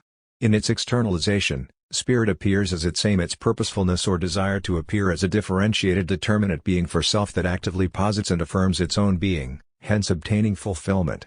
Sensation is subsumed or devolves into enlightened spirit, but it always informs the emergence of new appearances and is retained in all levels of sublation. Hegel even equates personal value and principles with sensation, for they must be in the heart, they must be sensed and not restricted to the head. From this standpoint, we may say that morality is sensed and made more intelligible as ego or perhaps superego, but for Hegel, the law of the heart is the criterion of what is good, ethical and religious, as well as what is evil, bad, godless, base, etc. At this stage in spirit's development, unconscious sensation is its most characteristic property. Valuation, whether base or pristine, is just as much unconsciously constructed as are our most conscious cherished ideals. Hegel situates the embryo of perversion as well as ethical enlightenment in the unconscious. And with Freud, not only do the most bestial characteristics reside in the unconscious, but also the formation of the ideal, into what is highest in the human soul. Sentient spirit has its origin in unconscious sensation and even possesses an inchoate form of ego organization. Hegel is very clear in specifying the existence of an unconscious ego at the stage of sensation. In sensation, however, despite the subdued unconscious nature of being for self in such a form, content such as this is a determinateness of my entire being for self, and is therefore posited as my most characteristic property. That which is its own is inseparate from the actual ego, and this immediate content of the same constitutes this inseparability precisely in so far as the ego is not determined as the ego of consciousness, and certainly not as the freedom of rational spirituality. Hegel distinguishes the nascent unconscious ego from its conscious rational counterpart by the level of sophistication and freedom spirit attains for itself in conscious life. Spirit nevertheless retains sensation as its most basic experience, which becomes ever increasingly enriched and complex as the mind of images, presentations, effects, and thoughts become unconsciously harbored, organized, contained, and expressed as spirit moves from its immediate sentience into consciousness. Here we may see how Hegel advances the thesis that the unconscious is the womb of the self, which gives birth to a conscious animate being and then advances onto a parallel level or coextensive process of development where unconscious and conscious spirit are mutually informing the reality of the other. This is the fundamental opposition that Hegel may never formally dissolve. Admittedly, this claim introduces a conundrum, for it would seem to suggest that spirit fights within itself its own process of becoming. The abyss resists being surpassed by the dialectic, its proper integration into the absolute. This becomes a central issue when Hegel discusses madness, for the drive toward truth is eclipsed by the nostalgic desire to retreat back to earlier shapes of the feeling soul. Whether this is a condition reserved for subjective spirit or whether it equally applies to universal spirit, we will have to carefully address, for the truth of desire may operate on parallel levels of consciousness. Spirit must always retain both a conscious and unconscious organization, for presumably the abyss cannot be totally sublated, only certain aspects of its content. And certainly the unconscious ego may not pass over and dissolve into the conscious ego except insofar as certain mental contents may be made available to conscious awareness but not the unconscious ego itself, for this would cleave Hegel's commitment to a developmentalism he is so conscientious to provide, one that is free of contradiction in its systematic attempt to explain spirit's maturation. If the unconscious ego evaporates into consciousness, then there would be no psychic agent present to make images from the abyss available to conscious spirit. Sensation, affect, thoughts, and presentations are always unconsciously busy. For Hegel, much takes place behind the back of consciousness. Hegel would not allow himself to commit to a position that would contradict his own system. If everything were conscious and readily available to the fund of spirit's self-understanding, then Hegel would have no need to introduce the abyss in the first place. Everything would be transparent. Furthermore, Hegel needs an unconscious agent to account not only for the normative aspects of consciousness, recollection, memory, and imagination, but also to explain psychopathology and the various forms of mental operations that psychoanalysis would label as defense mechanisms, subjects Hegel addresses throughout his encyclopedia. If unconsciousness were sublated into consciousness and ultimately into self-consciousness as absolute spirit, then spirit would be perfect omnipotent. But then spirit would not need to encounter the world of contingency any longer, the word finitude would not be in its vocabulary. If spirit were to attain this level of Aufhebung, then it would never need to move beyond itself, it would not need to surpass itself any longer, the dialectic would vanish entirely, for spirit would no longer encounter opposition, nor would it continue to desire. A proper appreciation of spirit in its absolute context must account for the world of change and contingency. While through repetition, old forms are constantly being rejuvenated, their appearances take on the form of novelty. This is the creative element to mind. If spirit were absolutely self-actualized in that it no longer required the contingency of experiences in the world, then it would be dead. Without the continual presence of the dialectic, unconsciously as much as consciously constituted, spirit would simply cease to be. In the last paragraph of the Phenomenology, Hegel even alludes to the manifestation of spirit's internality as the projection of its depth and wholeness. We may infer that insofar as spirit is the self-realization of its totality, the abyss is a coextensive being of spirit.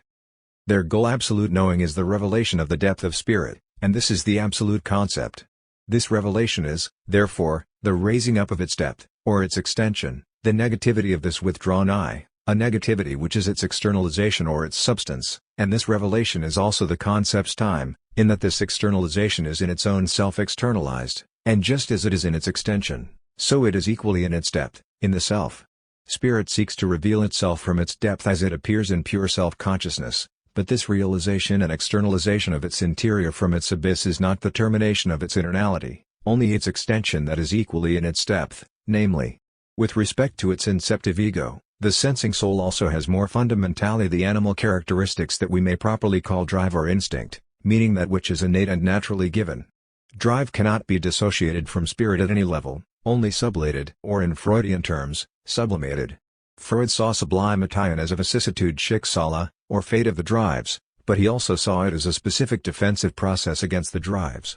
The fate of a drive in Sublimationen may be generally extended to the principle of Aufhebung, where earlier impulses are mediated and transformed into a higher unity. While sublimation is a specific process for Freud, the two concepts share a general compatibility. In fact, for Freud, the most important vicissitude which a drive can undergo seems to be sublimation. Here both object and aim are changed, so that what was originally a sexual drive finds satisfaction in some achievement which is no longer sexual but has a higher social or ethical valuation. This position is comparable to Hegel's. Natural desire finds higher forms of cultivation and refinement as reason in ethical and religious consciousness. Hegel is not shy in informing us that it is also necessary to remind people that while man's thinking is the most characteristic property distinguishing him from beasts, he has sensation in common with them. Desire is the basal foundation of spirit, a sensuous drive that is common to the animal as well as the human soul. Yet its sensuous content is hardly adequate to the human spirit, it must move beyond its mere natural immediacy and confront the limitations inherent in its finitude. In its natural corporeity, the soul progressively moves from the immediate sensation of its internality to its external encounter with the natural world, which gives rise to affect and feeling. The soul's inner sensations of qualitative differences such as gravity, heat, and touch are also accompanied by quantitative variations that give rise to intensive magnitudes of pressure and measure. Here Hegel warns us that sensations determined to be pleasant or unpleasant, thus giving rise to satisfaction or dissatisfaction brought about in the awakening of impulses by affections, are determinations that rely on conscious reflection. However, the simple external sensations being unconsciously related to spiritual inwardness gives rise to inner moods that are analogous to those in animals. These moods of the soul are something known of which the subject is not yet fully conscious. Here Hegel is situating the locus of natural instinct or desire within the sensuous soul, which accounts for drives that later inform conscious intention, reflection, emotion, and need. Unconscious feeling. Sensations are immediate, single, and transient determinations posited by and for the soul in a stage where it is identical with its substantiality. For Hegel, these determinations are not simply moments of sensing, however, but reflect the implicit totality of the soul's sensing substantiality, and therefore in this respect it feels itself as self. Upon the immediacy of feeling's determinateness, feeling refers more to the selfhood involved here. Sensation already has within it the form of a mediated dynamic. When the soul senses, difference becomes determinate. In order to know that one senses, sensation must be mediated by a cognizing agent, albeit cognition at this stage would be a quasi-cognition in the form of an incipient ego. From the transition of mere sensation to determinate feeling, the soul attains a certain liberation from its immediate naturality. Now the soul has simple ideality as a feeling individual that must posit its subjectivity and take possession of itself as self-mastery. In that it feels, the soul is no longer merely naturally individualized. The shift from A, slumbering undifferentiated spirit to waking differentiated spirit, then from B, immediate natural sensation, to discriminative feeling marks the mediatory dynamic that begins to take shape at this most elementary level of ego organization of the soul. Negation serves the function of mediation as the feeling soul differentiates itself from its mere natural form. At this point in the soul's development, Hegel tells us that while the negation of the real is a feature of the positing ideality, that which is negated is also preserved and maintained despite the fact that it does not yet exist. Here we may see the germ of the cancelling hence surpassing but at once preservative moment of the dialectic taking place as early as feeling is sensed by the ego in its infancy. But at this layer, the ego is completely indivisible, a featureless mind shocked, in which all is preserved without existing. Because the ego at this stage is devoid of content other than its own sensuousness, it is barren, a featureless or characterless pit. It is only when the ego attains consciousness that the mind or abyss is supplied with ample images and presentations that can be recalled in the more advanced stages of intelligence. The indivisibility of the ego Hegel speaks of here pertains to the fact that the ego has not yet achieved consciousness and is only bound to its interior. When the ego makes the transition to consciousness we may then say that it is properly divided, a splitting of itself at its own hands. The subjectivity the ego possesses at this unconscious level cannot be conceived of in the same way normal consciousness is construed. However, we must concede that there is some crude form of division even at the level of sensation, for the soul could not institute its conversion from symbiosis to differentiation without instituting an internal negation, hence a separation within itself. This internal splitting of the ego takes place gradually, but soon takes on a doubling function that builds on itself, manifesting different qualitative degrees of internal division and corresponding effect. As the doubling progresses, separation, projection, incorporation, and reunification occur, which configures the core movement of the dialectic of drive and desire. As the intrinsic division, externalization, and reconstitutive process becomes more complex, the repetition of the generic template of the dialectic becomes superimposed on each progressive experience it encounters in the world of contingency. It is important to note that the ego initiates its own activity from within itself and attempts to assimilate its natural internality in which it finds itself as a feeling sentient being. As this process gains momentum and shifts more toward externalization, the ego acquires more sophistication, plasticity, and mastery on its acclivity toward consciousness. We may speculate that one of the reasons Hegel saw the soul as the incubation of madness derives from the fact that the ego is initially a self-enslaved psychotic unity with a featureless interior marked by fragmentation and internal conflict. The horror of fragmentation and negation constitute the initial break from its merged undifferentiated union with its interiority to its self-externalization as plurality that it must now assimilate and gain control over in its quest for self-mastery.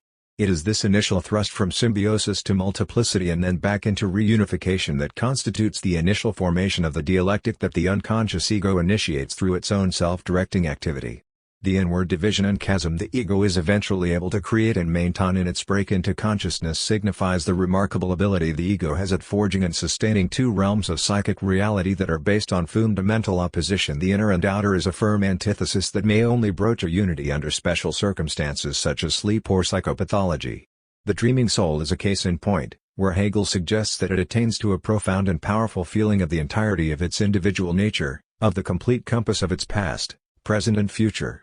The conscious awake ego is in fact alienated from its primordial counterpart that lays concealed and buried in its depths yet is always present to furnish the conscious ego with its presentations and effect, although the conscious ego remains unaware of the unlimited quarry of content in its interior. The acknowledgement of this continental divide and the coextension between the conscious and unconscious ego is supported by Hegel when he says that one can never know the true extent of the knowledge he possesses. This simple inwardness constitutes individuality, and it persists throughout all the determinateness and mediation of consciousness subsequently posited within it. The unconscious is always present and is acknowledged by the conscious ego as its implicit inner self.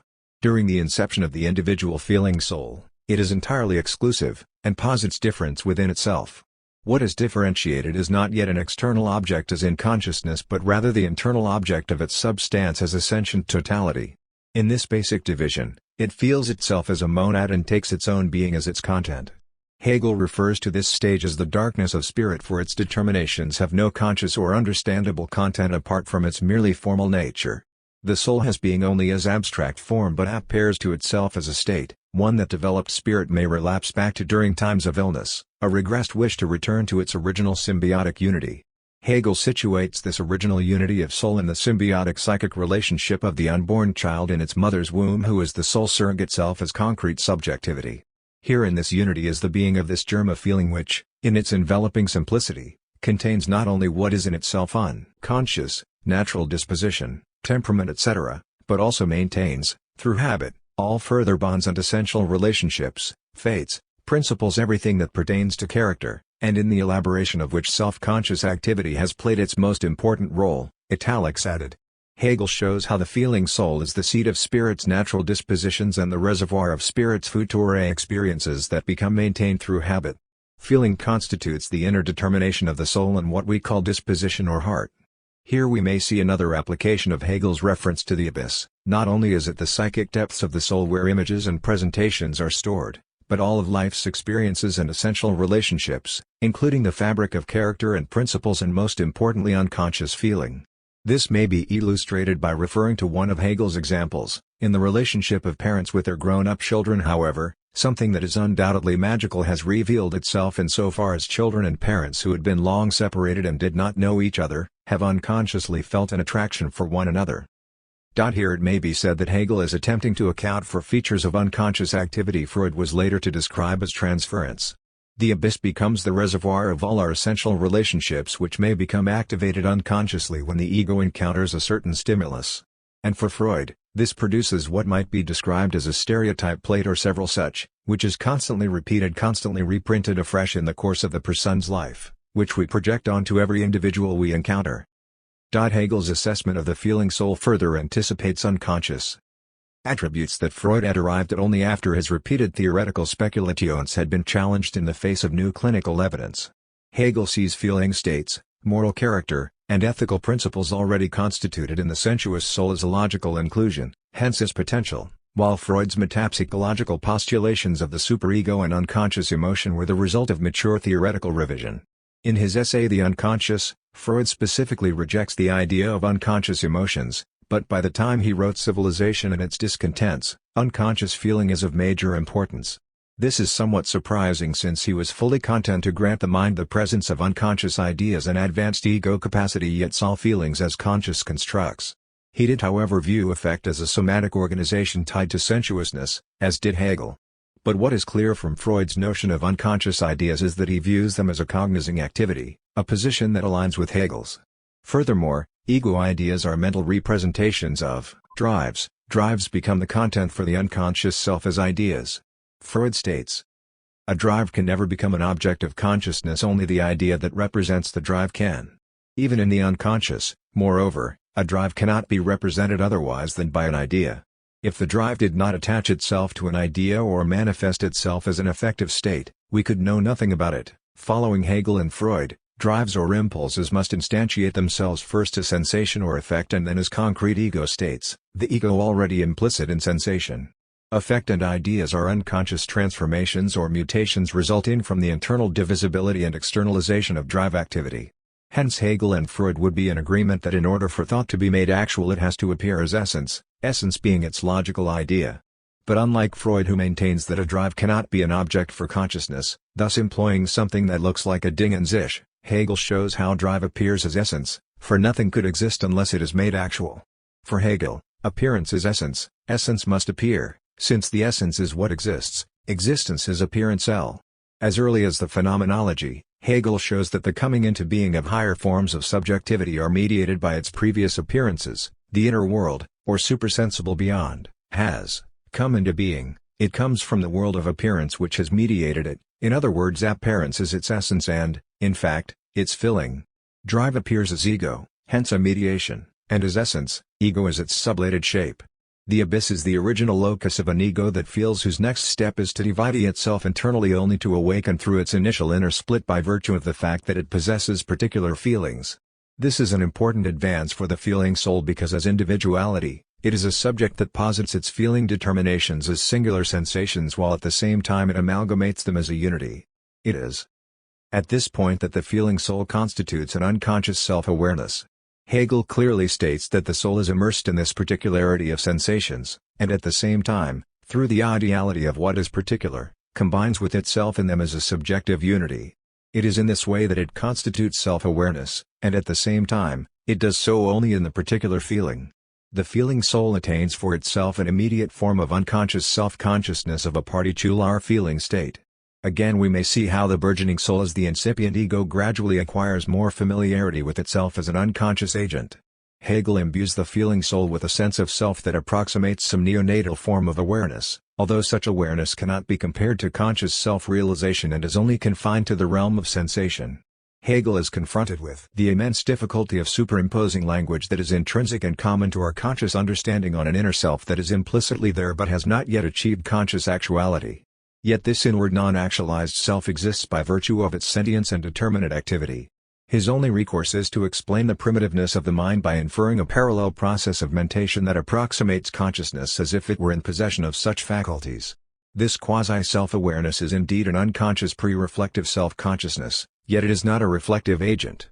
We must proceed cautiously about the degree of internal awareness and autonomy the soul has achieved for itself in the stages of feeling. But Hegel is nevertheless attempting to articulate a primal ground of the psyche that has its origins in the somatic organizations that constitute the basic structures of subjectivity. At this point, we may say that the feeling soul has an unconscious self-relative to its own immediate inwardness in the form of internal division and particularization. Awakened spirit is still shrouded in the night of the mind and only knows its sensuality, an instinctual awareness or intuition of itself as an animate being. What we have called genius is instinctive, active in an unconscious manner, in opposition to particular determinations. Other oppositions fall within reflection within consciousness. What we have before us here is feeling subjectivity, which realizes itself, is active, proceeds forth from simple unity as liveliness. This activity belongs to the determination of liveliness, and although it awakens opposition within itself, it also preserves itself by sublating it and so endowing itself with a determinate being, with self-awareness. This activity is the expression of drive, of desire. Its determination or content being drive, inclination, passion, or whatever form this content is given. Hegel reinforces the notion that instinct, drive, or desire is the essence of the nature of unconscious organization. It is important to note that for Hegel, as well as for Freud, instinct is not a fixed, rigid, or inflexible mechanism, but rather a natural determinateness that is malleable, telic, and dynamically constituted, finding expression through its feeling subjectivity. The core element of the feeling soul is an active aliveness, the expression of drive trieb, or desire begierda, which is its determination and content. Errol Harris points out that Hegel's use of the term genius is to be understood in the context of the ancient Greek meaning of daimon, the spiritual animating forces of the psyche having their sense and direction emanating from unconscious pressures. Hegel shows how the very impulse, urge, or pressure within spirit is itself its own innate nature as liveliness. Impelled to wake from its implicit state, this stirring in the soul, spirit sets up dialectical polarities within itself and sublates them because it wishes to do so for the sake of which, thus attaining a free self-awareness. This form of realization, however, is only in the form of a sense of feeling or a self-feeling Selbstgefühl. As the feeling subject emerges from what is merged its original unity, it generates its own opposition within itself, surpasses but preserves such opposition, and gives itself determinate being that is now aware. This awareness, however, is not a reflective awareness by which the soul knows itself as a self-conscious subject who takes its own self as an object set over against its externality, for it is still confined to its own immediate inwardness. What the soul realizes is that it simply is and it feels, its being is activity itself drive. The actual soul is ego. Recall that when the soul first attains unconscious self-consciousness in the form of feeling, this self-consciousness is a pre-reflective, non-propositional form of awareness. At this point we may say that naturalized spirit has made its transition from its mere corporeity to the self-awareness of its corporeal nature, which we may further attribute to an unconscious agent we call ego. As we have noted, ego organization appears gradually, slowly moving from its implicit internal state to becoming an actual entity. It does not simply pop up as an end product, but rather developmentally evolves from its immediate potentiality and slowly materializes as a cognizing state of intentionally, which involves the ever-increasing assimilation and organization of internal drives. Like spirit, ego itself must be implicit within the natural soul, thus gaining more acuity, potency, and awareness as it emerges from slumber to wakefulness, symbiosis to individuation, sensuousness to thought, resulting in a form of intellectual intuition, or what Hegel calls unconscious intuiting. When the soul acquires its initial awareness of itself unconsciously, we may say that ego is present, for in order for there to be any awareness at all it must be apprehended by an individualized being that is already engaged in the elementary process of mentation. The immediate familiarity the soul experiences of itself as sensuousness is at once both an intuitive and intellectual activity insofar as it thinks. A self-feeling is unconscious intuition and a cognizing awareness as a thinking ego. Hegel himself sees this process as constituting the prerequisite for consciousness. T is pure being, which is being for self, or entirely pure and unconscious intuiting, in that the particularity of corporeity, immediate corporeity as such, is sublated within it, is the basis of consciousness. It inwardly assumes the nature of consciousness and that it is posited as the being for self of a subject. Italics added here. Hegel is palpably clear in showing that the unconscious is the root of consciousness and every higher activity of spirit that is to be made manifest unconscious intuiting is the basis of consciousness, a basal cognition. In the soul is the awakening of consciousness p.m. This architectonic process as a whole forges the original groundwork of spirit and is thus the necessary precondition for consciousness to appear. Furthermore, the move from drive to sensation to ego forms the template or original model for consciousness to unfold. This is evident by Hegel's treatment of the phenomenology of consciousness, which moves from an undifferentiated unity to particularization, perception, and finally self-consciousness, with each progression involving a dialectically self-articulated elevation of awareness. The dialectical organization of the unconscious becomes more complex as ego integration begins to take shape, hence moving from feeling to consciousness proper. Consciousness, however, is also quite an elementary form of spirit, and it is only through its steady acclivity to absolute knowing that unconscious spirit will become more refined and robust as the heart or drive behind spiritual evaluation, because whatever is experienced consciously is equally preserved within the abyss of its determinations. Again, we may see the logical consistency in Hegel's method, which he applies from within the dynamic progression of spirit itself, emerges from A, undifferentiated unity to B, sensation, then to C, consciousness, while a conscious spirit moves from A, undifferentiated sense certainty to B, differentiated perception, then to C, understanding. This method is the same structural dynamic all the shapes of spirit utilize on its developmental ascendance. First is the inward unfolding of unconscious activity, which moves beyond its self-enclosed cave, only secondly to encounter the world of conscious sensation and the higher tiers of thought. When the soul projects its internality into externality and thus takes its internality to be identical with its external corporeal nature, then we may say that the soul has achieved actuality.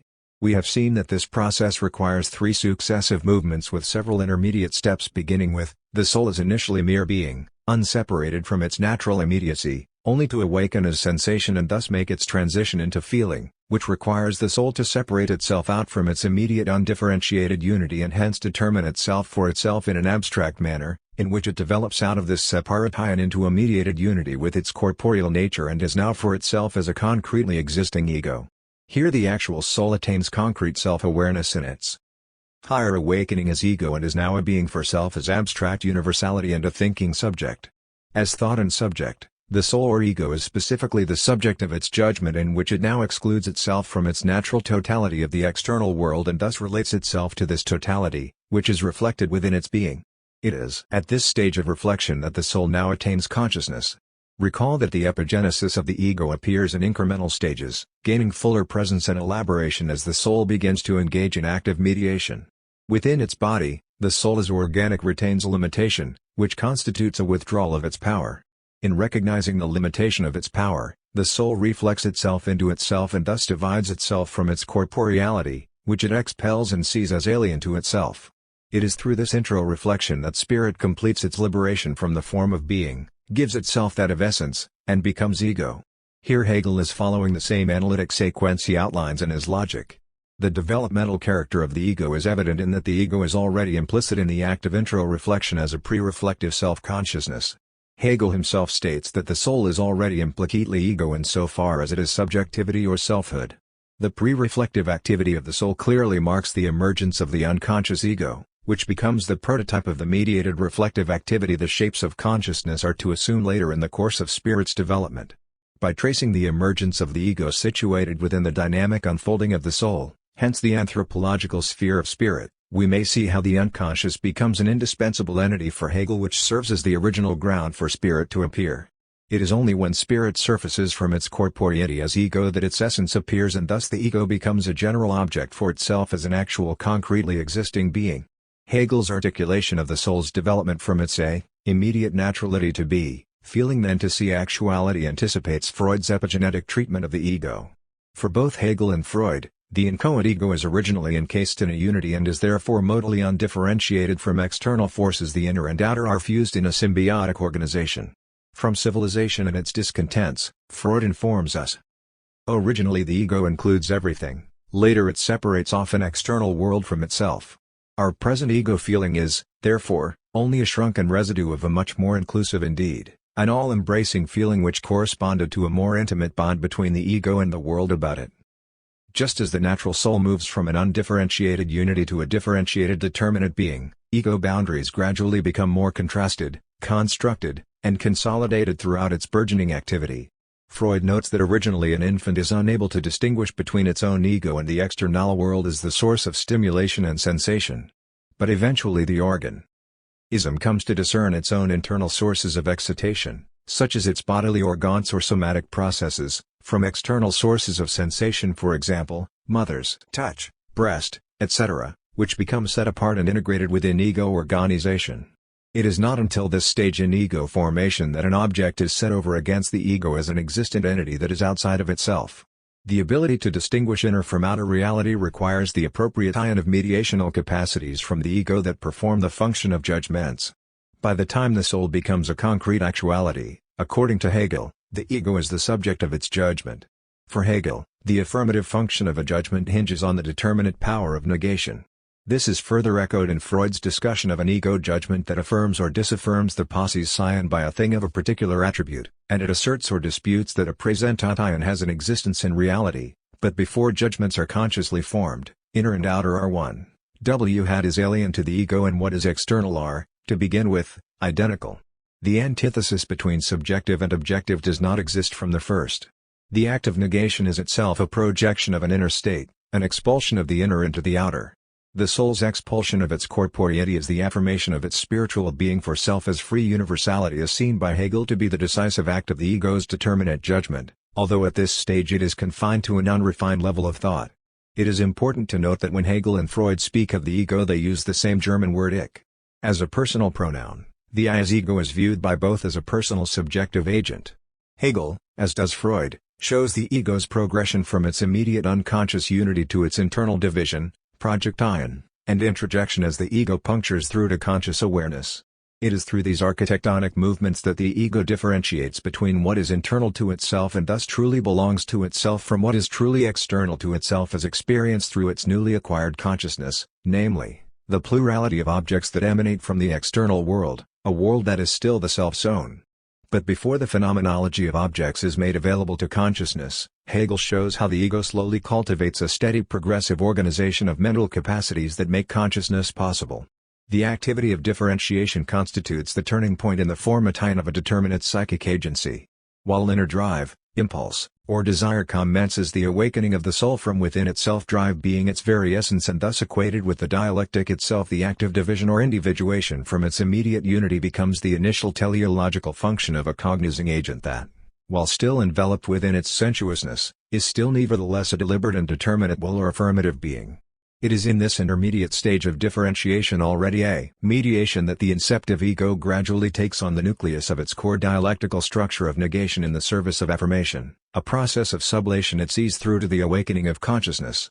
We may say that this intermediate shift from undifferentiation to differentiation culminating in the intro-reflected or pre-reflective awareness of its determinate being is the transition from an unconscious division to a preconscious pre-familiarity of the soul with itself. Such preconsciousness, however, retaining all the characteristics of a dynamically formed unconscious agent.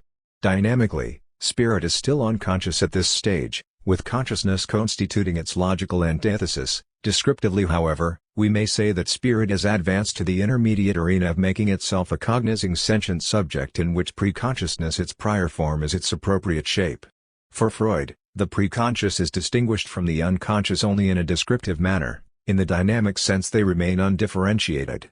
In new introductory lectures on psychoanalysis, Freud states, Whether we are using the word unconscious in the descriptive or in the dynamic sense, we make use of a permissible and simple way out. We call the unconscious which is only latent, and thus easily becomes conscious, the preconscious, and retain the term unconscious for the other. We now have three terms, conscious, preconscious and unconscious, with which we can get along in our description of mental phenomena.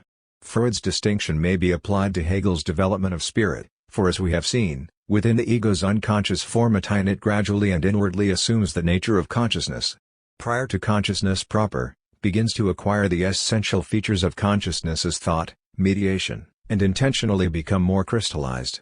However, this shift from the purely unconscious activity of initial differentiation and determinate negation to unconscious sensation and feeling may be attributed to the ever-increasing construction and assimilation of conscious ego structures, which we may descriptively call preconscious. In this sense, the inner ego organization and preparation affecting spirit's transition from the unconscious soul to the conscious ego may be seen as the prototype of conscious sensation. If internally assumes the nature of consciousness as Hegel asserts, then consciousness itself may be said to be the externalization of the unconscious, because there could be no consciousness without an a priori ground serving as its template. We may then speculate that consciousness is the fruition of unconscious maturation, thus consciousness is the instantiation of unconscious structure. This has further implications for the developmental progression of spirit. Consciousness may be said to assume the structure of the unconscious in a more animate, dynamic, and complex manner whereby unconscious self-familiarity is converted from pre-reflective to reflective self-conscious realization. From this standpoint, the nature of consciousness lies on a continuum, with unconscious processes expanding into conscious ones that are further capable of sliding back into their original domain as repression and regression become operative. What we have gathered from our analysis of the soul's initial unconscious self-relation is that self-consciousness precedes consciousness, which is only made more explicit in spirit's eventual actualized potential as absolute knowing. From self-conscious immediacy and universality spirit emanates, and to self-conscious universal realization spirit returns, only in a higher and more evolved form. The mediated interaction between the soul's internal division and its projected externality within its internality presupposes a pre-reflective nascent awareness of its own being as a determining subject, only made more specific as the soul proceeds toward external consciousness. Therefore, we may conclude that the ego develops forth from a series of internal splits and projections which it externalizes within itself, externality still being confined to the soul's internal totality until the ego matures to a level of increased separative and integrative order in which it continually divides and splinters itself off within itself only to unify itself in its next moment, insofar as each unification is a reunification. The ego achieves unconscious self-recognition when it becomes increasingly more aware that it is an agent performing this process of division and reunification, a process still shrouded in abstract emptiness and sensuous embodiment but nevertheless the formative prototype for a model of consciousness the soul transfers from its inward casing to its external arousal. It is through the destruction of its immediate being that the soul institutes its animate activity, initially as sensuous embodiment, then as ego. But as Hegel explains, the awakening of the ego is that of a higher kind, as opposed to its mere natural awakening, one in which the ego is the lightning that consumes its naturality. As ego, the soul raises itself above its singleness limited by sensation and posits itself as the ideality of naturality, its ideal nature, hence an individuated self-relating universal or abstract totality liberated from corporeity. The self or ego is now the actualized determinate being of the soul that posits its corporeity within itself and conversely views itself in its otherness, and is thus its own self-intuiting. The logic of the unconscious. One of the more interesting aspects of Hegel's developmental treatment of the soul is the way in which a mediated dynamic forms a new immediate.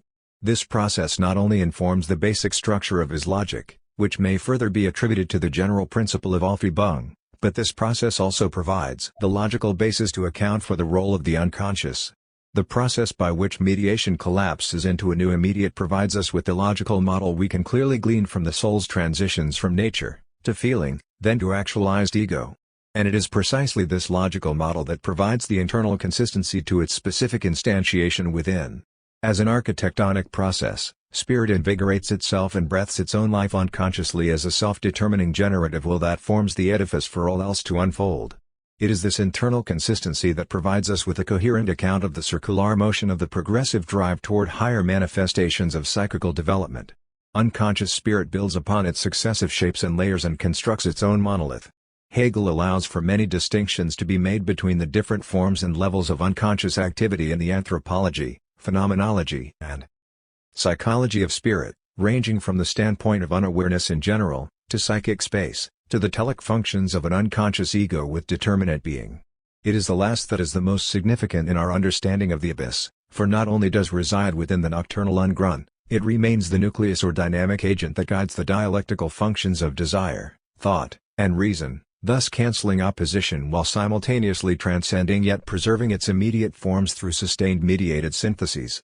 It is important to re-emphasize that is always present in any activity of spirit, whether we consider the phenomenology of consciousness or the psychological processes of intelligence, imagination, and reason, for the abyss is their presupposition. While we can examine or dissect spirit in its moments, we may not exclude the presence of the abyss in any treatment of spirit, for the anthropology, phenomenology, and psychology are interconnected activities. The unconscious soul forms the ground of all higher modalities. These interconnected structures and processes make the abyss a fluid and dynamic ground that is constantly transforming itself as it encounters new contingencies, therefore generating new desires and complexities of thought and valuation encountered in each moment. The logic of the dialectic forms the internal configurations of all shapes of spirit, which we may say is its proper essence, without which spirit could not exist. The dialectic of spirit first appears unconsciously and is thus generated unconsciously from within the soul itself. It is this movement and the mechanics of the dialectic as process that provide the logical basis for an unconscious ground, one that is precipitated and superimposed onto all forms of mental activity. A logical analysis of the operations of unconscious activity may be found in Hegel's general treatment of mediation within the soul, where he traces the systematic application of his logic within its unfolding. Each opposition the soul encounters it mediates, which in turn generates a new immediate that it must further surpass and digest into its internality. By following this dialectical pattern, the soul steadily divides and separates itself out from its otherness when it encounters each new immediate shape, and then in turn reconstitutes itself through mediation until it achieves determinate being for self as a concrete ego set over against its mere natural embodiment, which has become incorporated into its inner structure. Hegel explains, "It is therefore through the separation of the soul from its corporeity and the sublation of this separation, that this inwardness of soul and externality of corporeity emerges a mediated unity. It is this unity, which relinquishes its being brought forth as it becomes immediate, that we call the actuality of the soul. No longer confined to the limits of bodily sensation, the soul as ego now attains cognizing capacities as its ideal nature, which it further expounds upon as it continues to confront new immediacy." Hegel's use of mediation within the movements of the soul has been properly prepared in the science of logic as well as the encyclopedia Logic, which prefaces the anthropology. In the logic, being moves into nothing, which then develops into becoming, first as the passing over into nothing, second as the vanishing into being, and third as the ceasing to be or passing away of being and nothing into the coming to be of becoming. Becoming constitutes the mediated unity of the unseparatedness of being and nothing sl. Hegel shows how each mediation leads to a series of new immediates which passes over and ceases to be as that which has passed over in its coming to be, until these mediations collapse into the determinate being of Dasein, its new immediate. Being is a simple concept while becoming is a highly dynamic and complex process. Similarly, Dasein is a simple immediacy to begin with, which gets increasingly more complicated as it transitions into essence and conceptual understanding. It is in this early shift from becoming to determinate being that you have a genuine sublation, albeit as a new immediate, spirit has a new beginning. We may see how Hegel uses this method as the basic framework for the unfolding of, in the soul's transition from undifferentiated unmediated being to differentiated mediated being, the soul must divide itself from what it is not, its nothingness, as the coming to be of its determinate being, with the act of its initial separation already constituting its determinative power. As the soul awakens to find itself in its immediacy, it has already mediated its immediacy in that it finds itself through the act of division. In its Dasein it passes over into nothing, its otherness, ceasing to be what it was as it comes to be what it already is, a determinate being. The soul continues on this circular albeit progressive path, conquering each opposition it encounters, elevating itself in the process. Each mediation leads to a new beginning, and the soul constantly finds itself confronting opposition and overcoming conflict as it is perennially engaged in the process of its own becoming. In the logic, the whole process is what is important, as reason is eventually able to understand its operations as pure self-consciousness. However, in its moments, each mediation begets a new starting point that continually reinstitutes new obstacles and dialectical problems that need to be mediated, hence eliminated. But thought always devolves or collapses back into the immediate. This dynamic is a fundamental structural constituent that offers systematic coherency to Hegel's overall philosophy of spirit as well as its specific relevance to unconscious spirit and the soul. The methodological congruity of the logic allows for its systematic application to the unconscious and gives logical order to the mediative activity of the soul. Otherwise, Hegel runs the risk of potentially having a plethora of immediate concepts or relations that can be generated independently from the soul.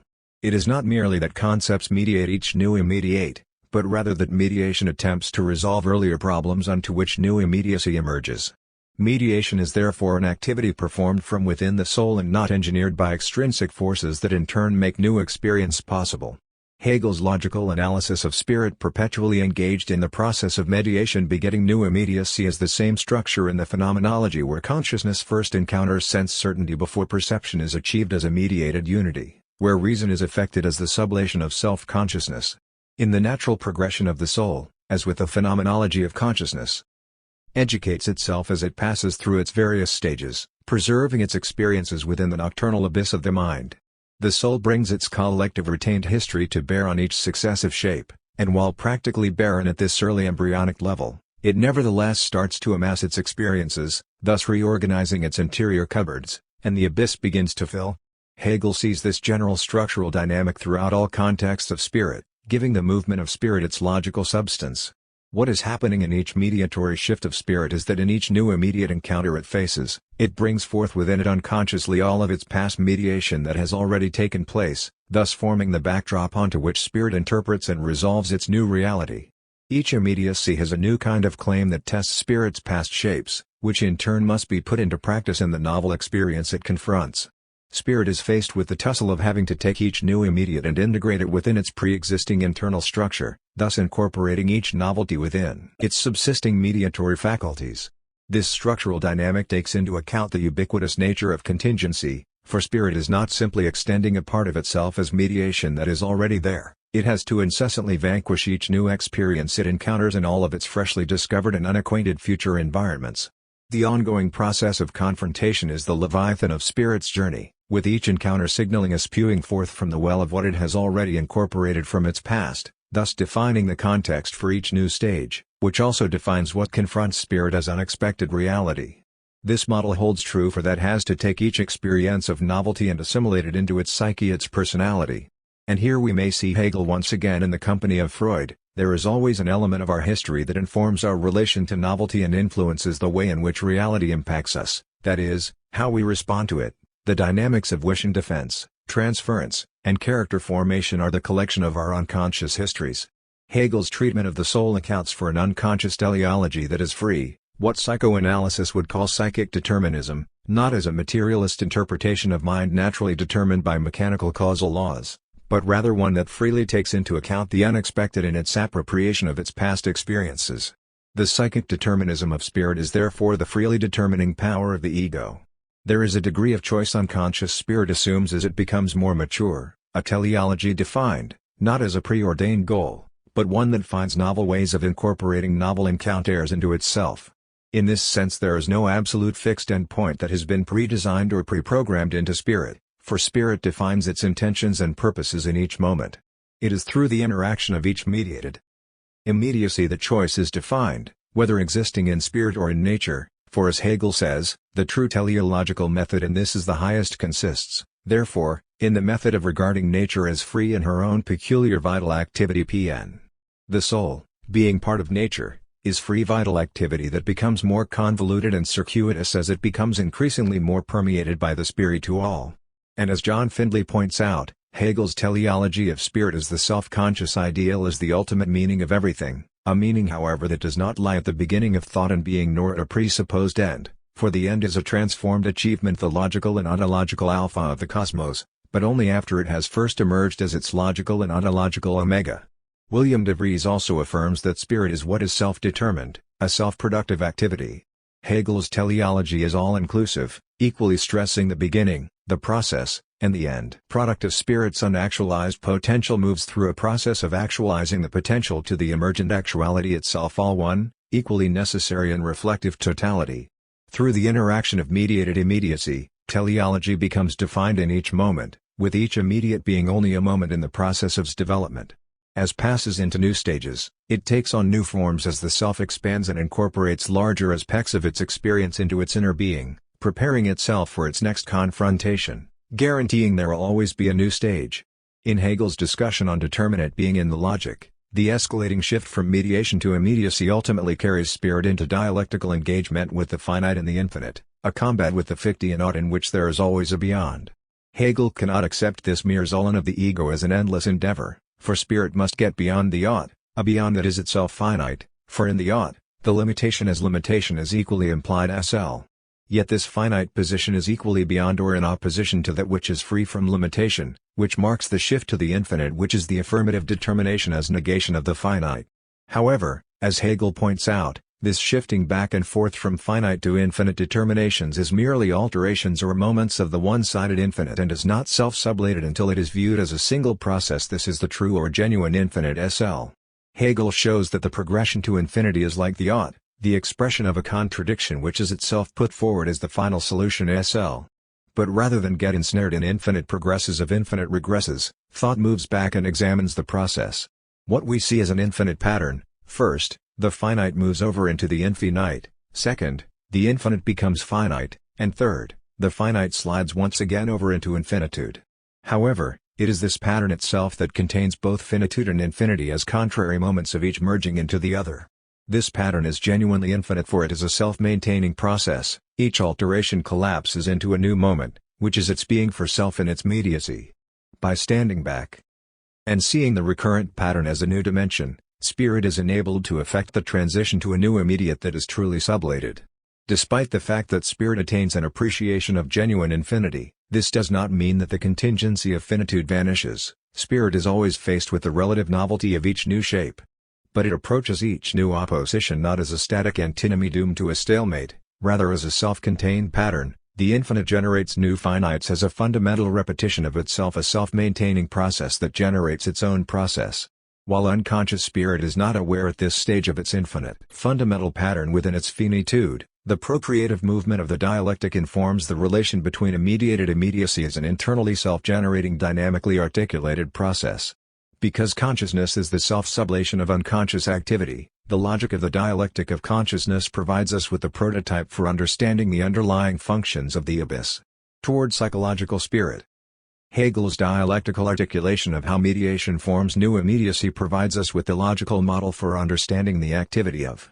This is of special significance as we begin to turn our attention toward the psychological operations of consciousness, thought, and imagination, which is the topic of the next chapter.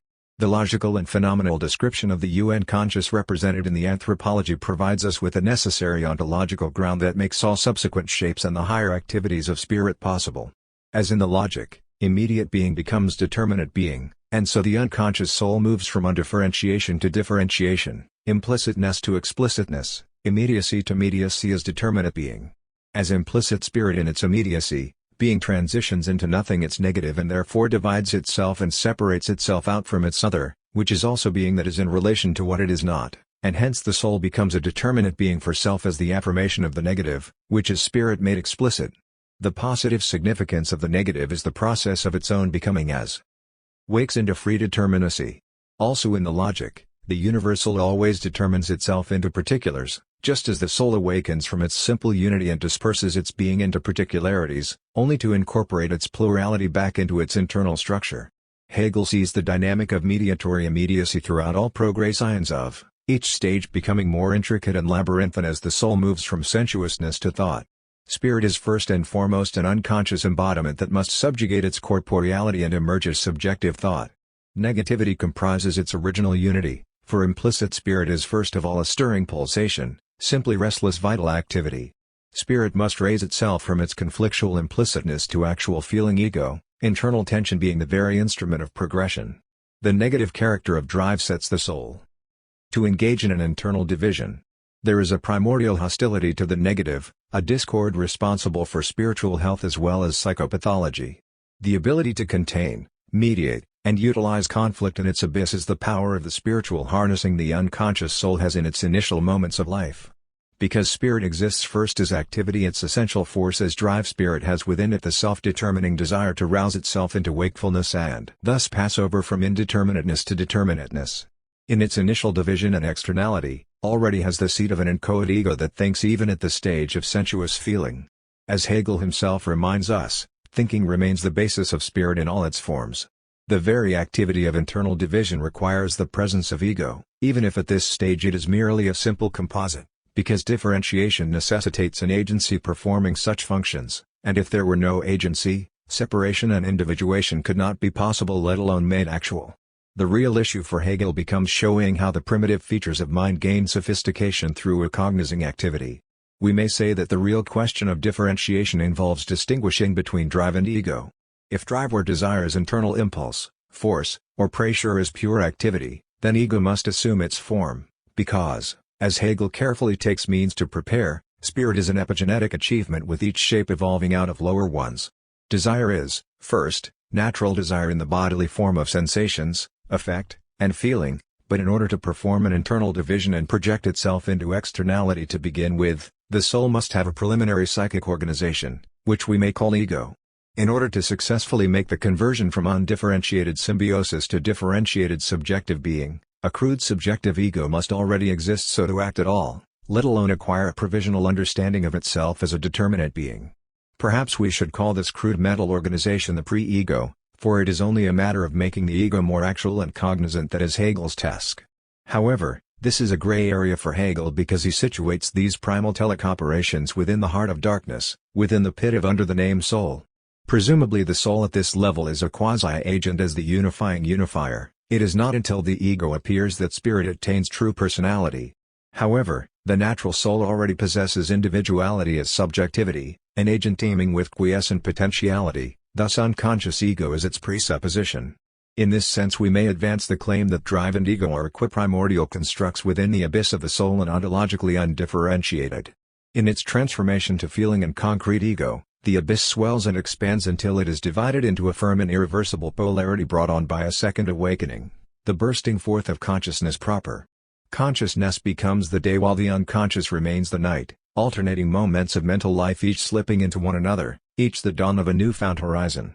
The sleep of spirit is an undifferentiated void with the inner ambience of violence. It experiences the primeval chaos of an intense longing to fill its empty simplicity, desire being its form and content, the desire to fill the lack through the drive toward self-differentiation, defines itself as a determinate being for itself and thus effects the passage from the universal to the particular, from a unity that lacks difference to differentiated plurality and singularity. There is an antediluvian cycle of negativity that we may say belongs to the prehistory of conscious spirit, a circular motion of the drives that constitute the dialectic of desire.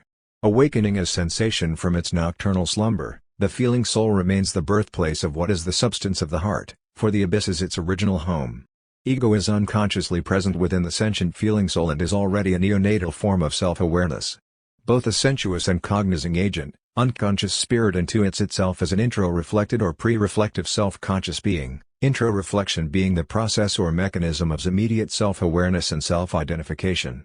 In its alteration from mere immediacy to determinate mediate being, the soul senses itself as an impression, already containing the rudiments of ego awareness in its self-intuiting. In its ego explicitness before the soul makes its final trajectory to consciousness, unconscious spirit has already undergone a splitting of its interior and manifold accounts by its own hands. In each incremental process of splitting that accompanies sublation, there is an internal division, projection, and reintrojection of its particularization back into its internality. Each introjective maneuver is a reincorporation of its projected interior that takes place through an identification with its alienated shape S. It takes to be an exterior object however possessing its internal qualities. Such identification may be said to be the truncated recognition the soul has with itself through the process of intro-reflection as a preliminary form of self-consciousness, only that the ego has undergone a splitting as an element of defense against its unconsciously perceived conflict, which subsists due to the negative tension of the dialectic. This continual process of internal separation, projection, and introjection as reincorporation is the general structural framework for the defensive process psychoanalysis has come to label as projective identification. The ego projects its internality as alienation, comes to recognize and identify with its alienated qualities, then takes hold of and repossesses its earlier disavowed shapes. It is through this continual elevating process that both the content and the developmental hierarchy of spirit become more complex and sophisticated.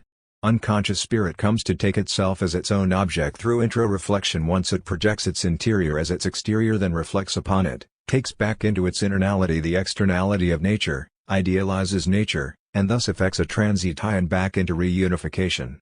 Spirit is continually engaged in this dialectical process in all its shapes, however at this level in the soul's development, displays an early form of self-recognition through its projective identification as mediated intro-reflection. This model of unconscious self-consciousness as self-recognition becomes the logical template for Hegel's mirror theory of self-consciousness outlined in the dialectic of desire and recognition advanced in the Phenomenology. This proves to be of theoretical significance in defending Hegel from charges launched by his critics that his reflection theory of self-consciousness emits a pre-familiarity spirit has with itself which becomes a necessary prerequisite for self-recognition, a topic we will address further in a future chapter. Although Hegel discusses desire and recognition in his phenomenological treatment of consciousness, it is already prepared in the Anthropology as an ontological featory of the soul as desirous. The abyss is unconsciously self-aware, with desire as trip and intro-reflection providing the logical prototype for desire and self-consciousness to emerge in conscious spirit. Our survey of the soul shows the unequivocal ontological fabric necessary for consciousness and the higher regions of spirit to appear, all having their origin in the unconscious abyss. The soul's use of mediation in its initial activity also provides us with the logical model for an unconscious agency, further justifying the teleology of the ego. The early presence of mediatory organization, intro-reflective self-recognition, and thought instantiated within the sentient soul is transferred and superimposed on conscious spirit as its logical counterpart, the abyss becoming an ever-increasing and encompassing mental force in the progression of spirit. The dialectic of desire and self-consciousness is already prepared within the underground soul, which assumes more profound shapes in spirit's phenomenological and psychological development. In the underworld of spirit's incipient nature, the unconscious becomes the indispensable psychic foundation. Before spirit achieves absolute knowing, the abyss is where spirit is home. Reason is also a wish. Could it be possible for spirit to be in excess of reason, that is, beyond reason's grasp? If we could envisage for a moment that spirit was in excess of reason, then what would constitute that excess? Does spirit resist reason? These are indeed difficult questions to sustain because it would suggest that spirit is beyond reason, thus beyond itself. It would require us to suspend thinking dialectically, to envision excess non-dialectically, to suppose that excess would exceed the dialectic. If we may persist with this almost impossible question, then we may be led to venture that reason is beyond, or perhaps behind, itself. Would this not be fantastic, merely a fantasy that spirit could exceed itself, exceed its own rational structure?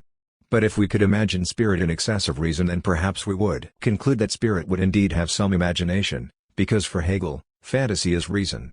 Hegel is often criticized for his tenacious commitment to rationalism. The real is the rational and the rational is the real. This aphorism is admittedly misleading, but in the face of palpable irrational processes that saturate human relations, the metaphysics of a grand and all-encompassing synthesis based on liberated rational freedom appears to be rather wishful. In the words of Charles Taylor, no one actually believes his central ontological thesis, that the universe is posited by a spirit whose essence is rational necessity. But what is the essence of spirit? As the coming to presence of pure self-consciousness, spirit is the dialectic of desire, thus a burgeoning process of becoming, culminating in the holistic comprehension of its truth, the rational actualization of its potential. As Errol Harris puts it, to be rational is to press ceaselessly onward towards the full realization of spirit. This urge is the essence of the real. This urge, this desire, is the essence of spirit's nature. Spirit is constant motion, a restless dynamism, pure self-conscious activity. If Aristotle is correct in saying that reason is what distinguishes us from beasts, then we must address what makes reason possible. All men by nature desire to know. Reason, absolute knowing, is exalted desire, spirit's actualized potential. For Hegel, reason does not preclude desire, but rather reason is the logical extension of its fulfillment. While Hegel would contend that spirit is oriented toward rational self-conscious self-completion, he would also add, contentment. The pleasure of contentment is as much a consequence of self-actualized reason its passion as its passion itself. Henry Harris tells us that to speak of the antithesis between reason and the passions would be awkward for Hegel, because it would involve the abandonment of the speculative standpoint at the very beginning. For Hegel, inclinations and passions have their foundation in the rational nature of spirit. The passion toward reason, its truth, is spirit's cardinal motive. It is in this move from desire to reason that we may hear the echo of Freud's dictum, man is a wishing animal. Reason is also a wish. A proper appreciation of Hegel's philosophical psychology is advanced not merely in theoretical spirit, but in the larger scope of his theory of desire and mutual recognition as well as his treatment of abnormal mental processes. While these issues are the topics of future chapters, it becomes our primary task here to address how Hegel understands the psychological processes of intelligence including intuition, imagination, fantasy, and how the process of consciousness and thinking itself is rendered possible. Just as the anthropology provides the ontological fabric for the phenomenology of consciousness, self-consciousness, and reason to unfold, Hegel's psychology is the necessary connection for his logic and the operations of pure thought. Psychology is normatively thought of as the comprehensive assessment of mind primarily pertaining to the functions of psychobiology, cognition, emotion, individual and social behavior, and our relation to the environment. As such, psychology is interested in the nature and structure of consciousness. While consciousness for Hegel is described as an appearance or shape of spirit, consciousness itself does not stand ontologically distinct from spirit's psychology nor does it unfold as an independent process, rather the two are mutually inclusive and separated only by the way in which we study their temporal appearances. As consciousness is sublated into higher stages, the psychological processes governing conscious operations themselves become more refined and integrative. Hegel's phenomenology of spirit is largely an attempt to explain the coming into being of the ever-increasing complexities of self-awareness, insight, social consciousness, and our understanding of the human race. In pursuit of the Delphic decree, know thyself. Spirit educates itself to truth pure self-consciousness. But Hegel's phenomenology far exceeds a mere exposition of consciousness and includes a historical, cultural, ethical, political, aesthetic, and religious account of humankind. For these reasons, a psychological analysis of Geist becomes displaced by a phenomenological project. In an advertisement published in summarizing the significance of the phenomenology, Hegel himself writes, "This book demonstrates how knowledge arises. Psychological explanation, as well as the more abstract expositions of what is basic to knowledge, should be replaced by the phenomenology of spirit." But Hegel's phenomenology of spirit remains only a partial account of his mature system of science, which he saw necessary both to distance himself from and to remedy by offering a philosophy of spirit that placed anthropology, phenomenology, and psychology firmly within his systematic philosophy. Furthermore, the encyclopedia version is a truncated and exceedingly different account from work, showing how it plays a vastly different role in his mature system. Preceded by the anthropology, the encyclopedia phenomenology only accounts for the first 5 chapters of the phenomenology of spirit, whereby the treatment of reason is given the briefest summation, preparatory for his discussion on psychology. It becomes quite palpable that Hegel had entirely different intentions for the two works. While the Phenomenology begins with the sense certainty of consciousness, he makes no attempt to account for its presupposition, thus revealing his changing attitudes on the subject, which he either was not interested in or had not considered at the time, but after reflection, saw it necessary to rectify. The Anthropology, on the other hand, prepares the ground for consciousness to arise, involving an extensive exploration of the unconscious soul. Drawing on his logic, Hegel's theory of unconscious activity becomes the ontological model for his theory of consciousness and the advanced stages of theoretical spirit as each immediacy is sublated into a higher unity within its self-maturation. But the way in which Hegel arrived at this model was in all likelihood the result of his application of his theory of consciousness and the logical operations of thought to unconscious structure. We have demonstrated that Hegel grew increasingly more preoccupied with the abyss later in his life. In order to offer a coherent, holistic, and internally consistent systematic philosophy, he had to account for the presupposition or ground of consciousness that he omitted in the phenomenology. He further had to provide a logical analysis of the soul that did not contradict his logic of consciousness. We have seen how Hegel manages to accomplish this task by applying his developmental model of sublation, which informs the principles of his logic. As a dialectician, Hegel shows how each immediacy must be confronted with mediacy, which in turn begets a new immediacy. Just as being must move into determinate being design, the soul must move from an indeterminate immediate to a determinate being for self, from undifferentiation with its universality to a differentiated particularization. Thus, Hegel's logical model becomes the ontological justification for the unconscious element of spirit's nature. Through our analysis of Hegel's anthropology, we have seen that unconscious spirit takes its initial major forms first as soul, then as consciousness. As consciousness, the ego is a concrete actuality. But being only a new immediate, it still remains an abstract formal ideality and hence merely subjective self-certainty. It now becomes the task of the ego to move from its immediate self-certainty to immediate sense-certainty, thus its breach into the object world.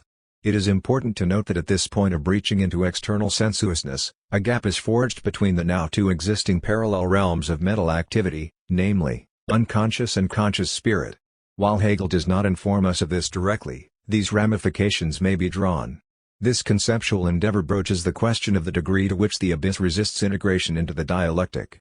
While generally we may suspect that the unconscious would have to be eventually incorporated within absolute knowing, perhaps there are elements of the abyss that elude absolute incorporation. With qualifications we may pursue this possibility based on the ego's transition to consciousness, further supported by Hegel's theory of intelligence.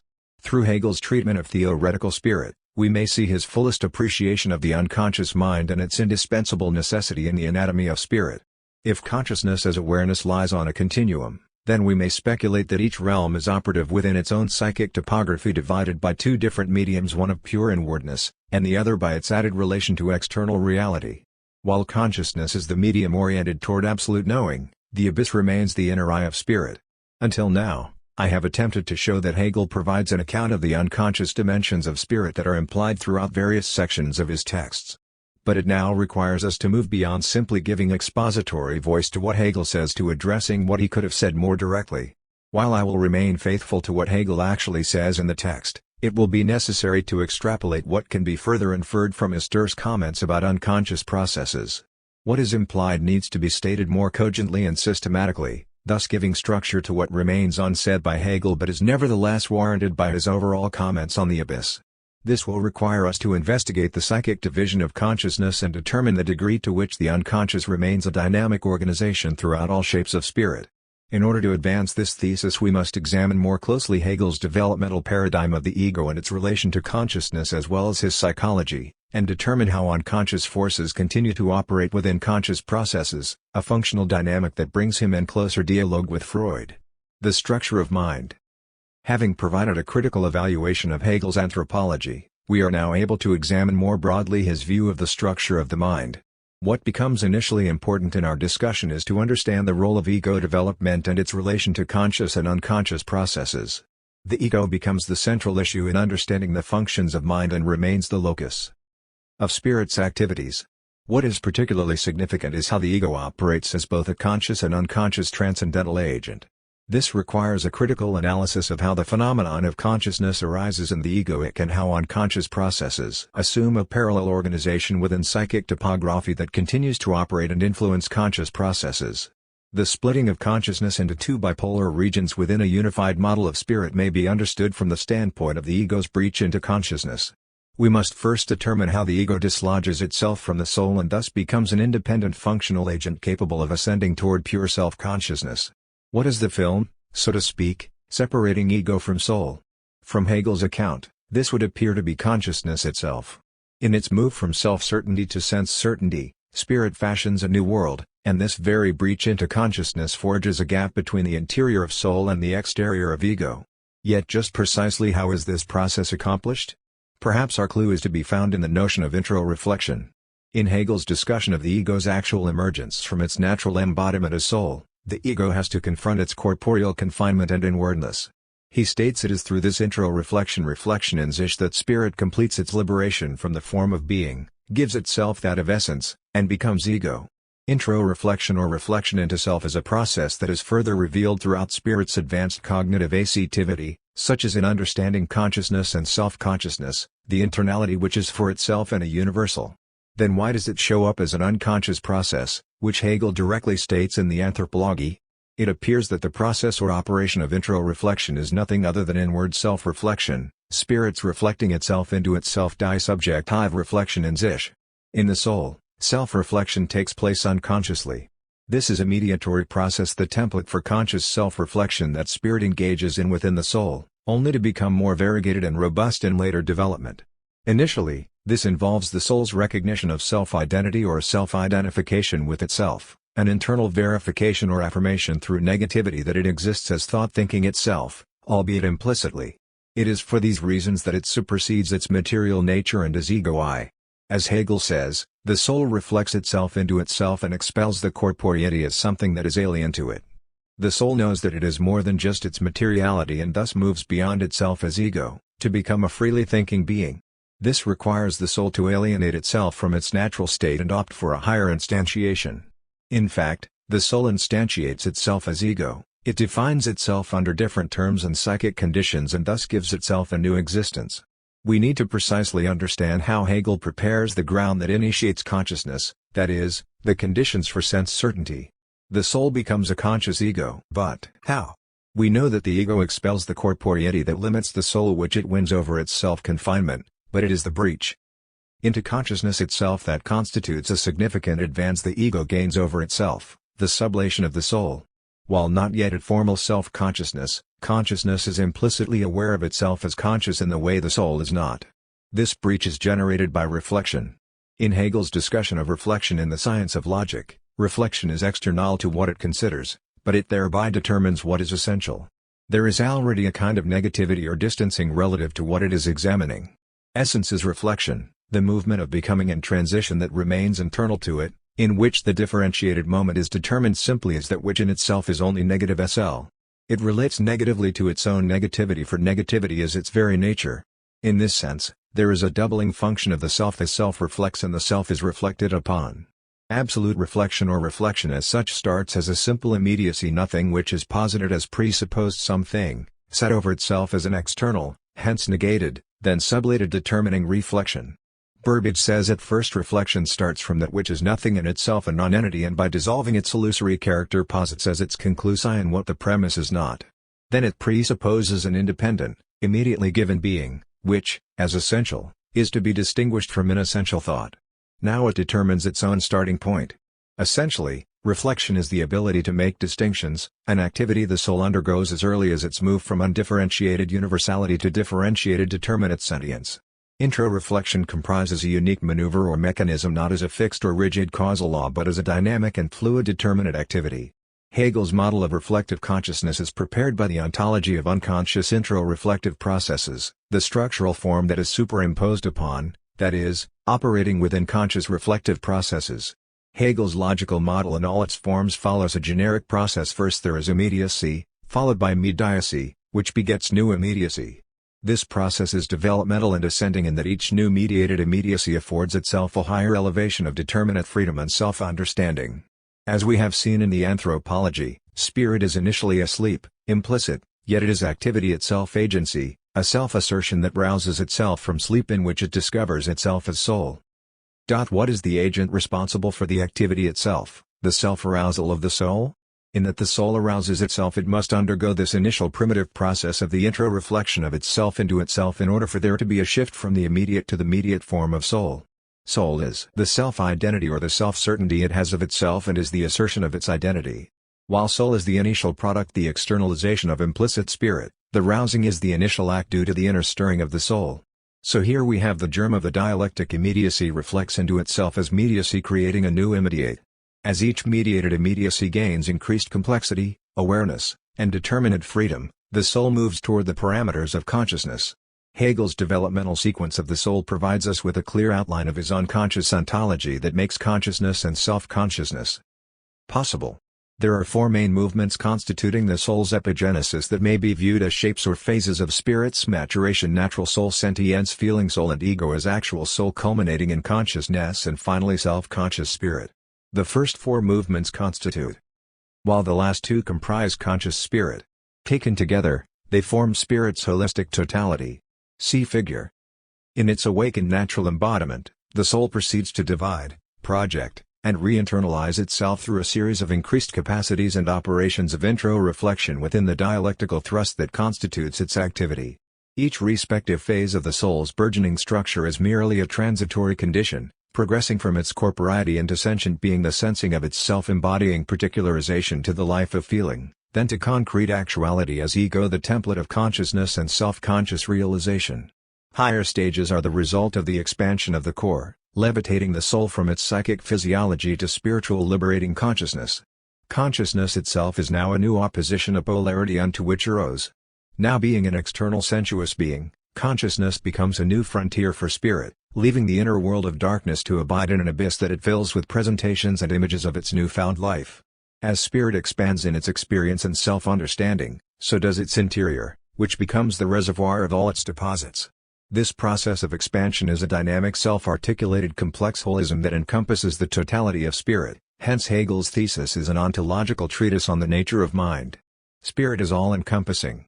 Hegel ostensibly shows, as does Freud, that consciousness develops out of the unconscious. Figure. Spirit. Conscious spirit self-consciousness. Consciousness. O. Feeling soul. Sentience. Unconscious spirit natural soul. When viewed systematically, Hegel's theory of the unconscious mind advances our understanding of the ontology of spirit. Although Hegel himself did not offer a formal analysis of the unconscious as a distinct topic within his system of science, his references to the abyss and his ever-increasing recognition of unconscious processes in general developed in the Encyclopedia allow us to say that he anticipated a great discovery that psychoanalysis would later make more intelligible. While the abyss is only prepared in Hegel's texts, we still grasp his growing preoccupation with the significance of the unconscious, which provides us with a clearer window into his system of science and our overall comprehension of spirit.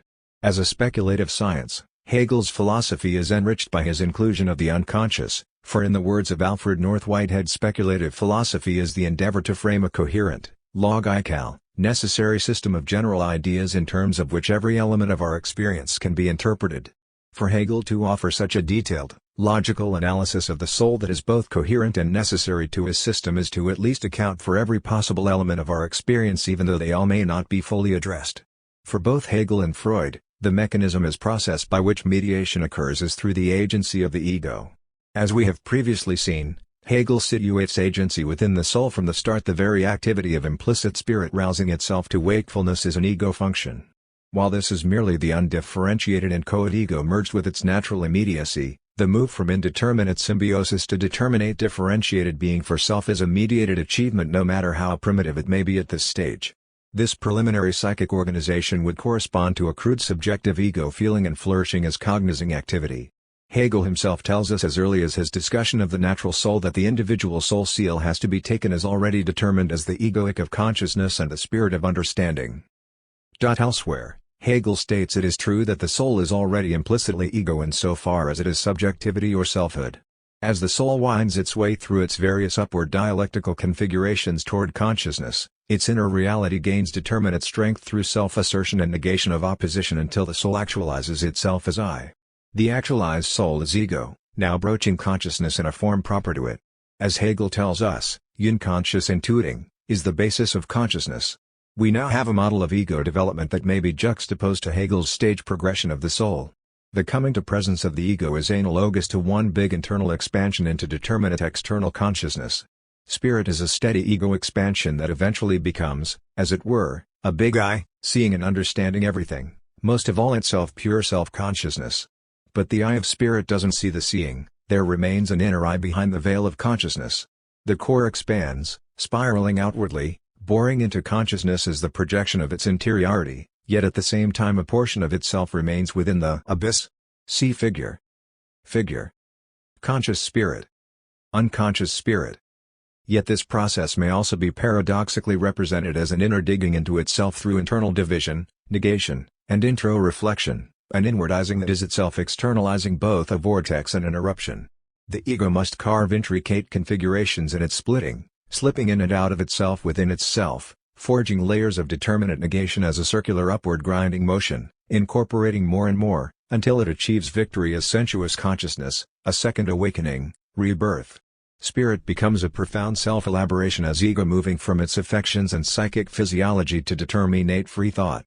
And for Freud, as it is for Hegel, the ego is first a body ego. It is not merely a surface entity, but is itself the projection of a surface. Italics added. The ego projects its surface sensuousness.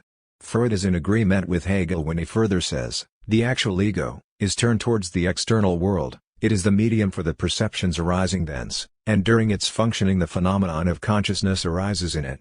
Both Hegel and Freud are clear that the ego has unconscious a priori conditions that make consciousness possible. The breach into consciousness is the decisive factor in the splitting of psychic topography.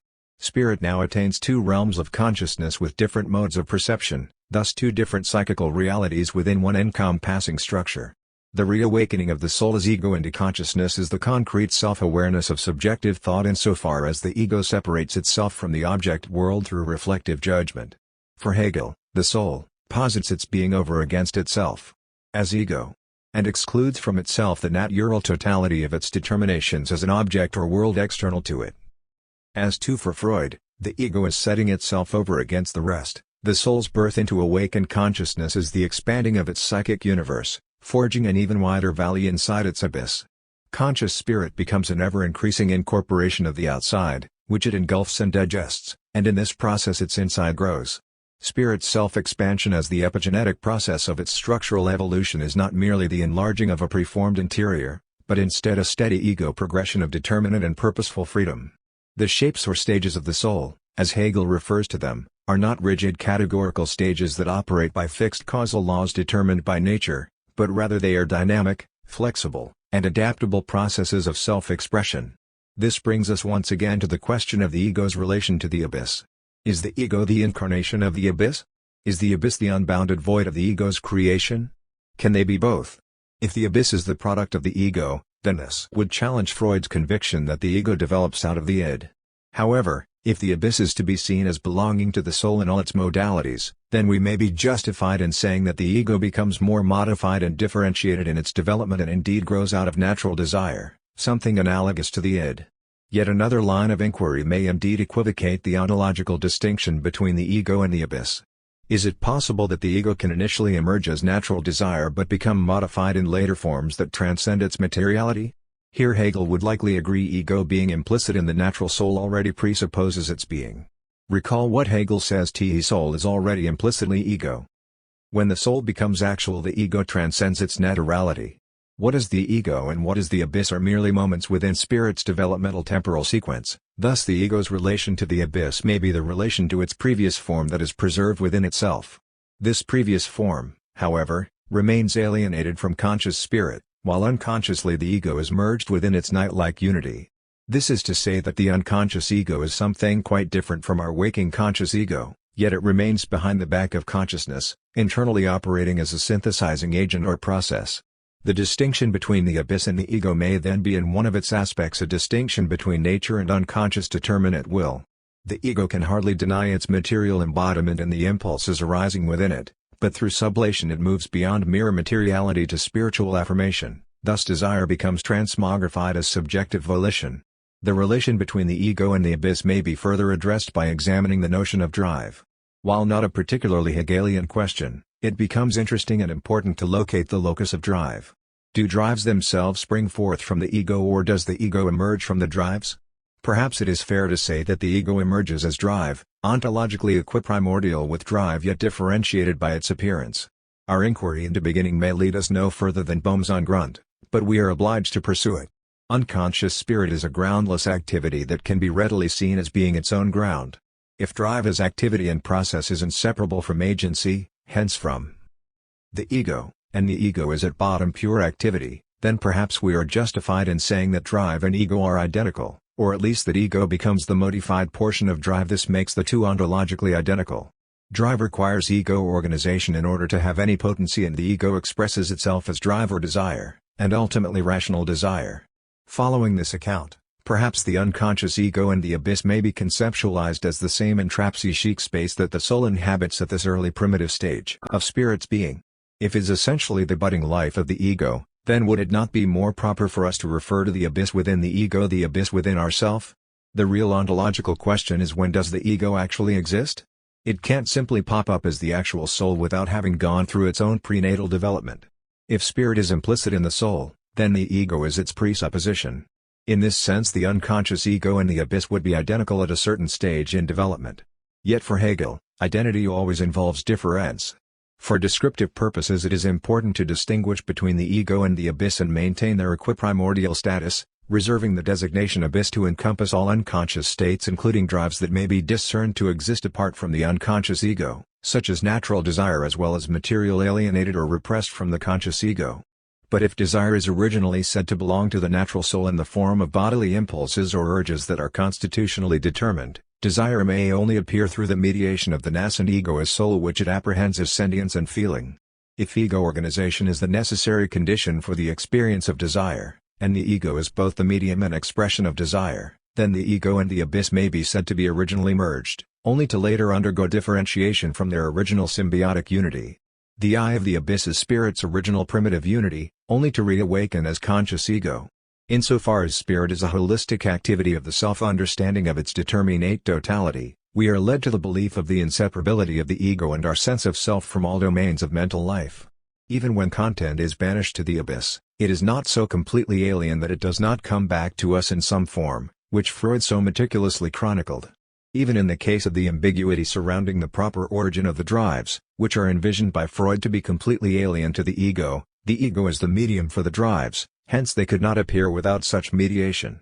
It is within this relation, however, that the notion of true alienation is preserved, for presumably the unconscious ego does not recognize all drives as emanating from itself despite that it is from within itself that drives emerge.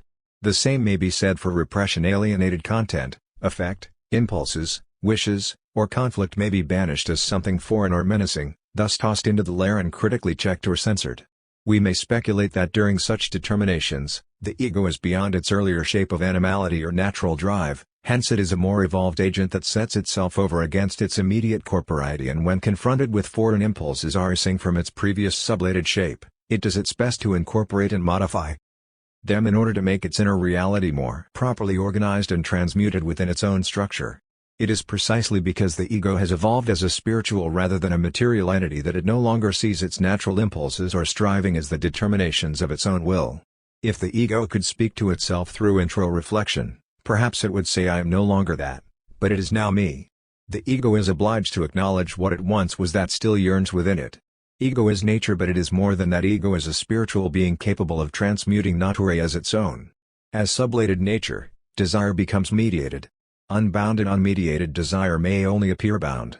It is worthwhile noting that Hegel, or Freud for that matter, never intended to reify psychic processes so that they appear compartmentalized or spatially located, as my earlier illustrations seem to suggest. To borrow Freud's caveat, these concepts are merely a scaffolding so we may climb up and get a better view of the architecture. We should not mistake the scaffolding for the building. We cannot do justice to the characteristics of the mind by linear outlines.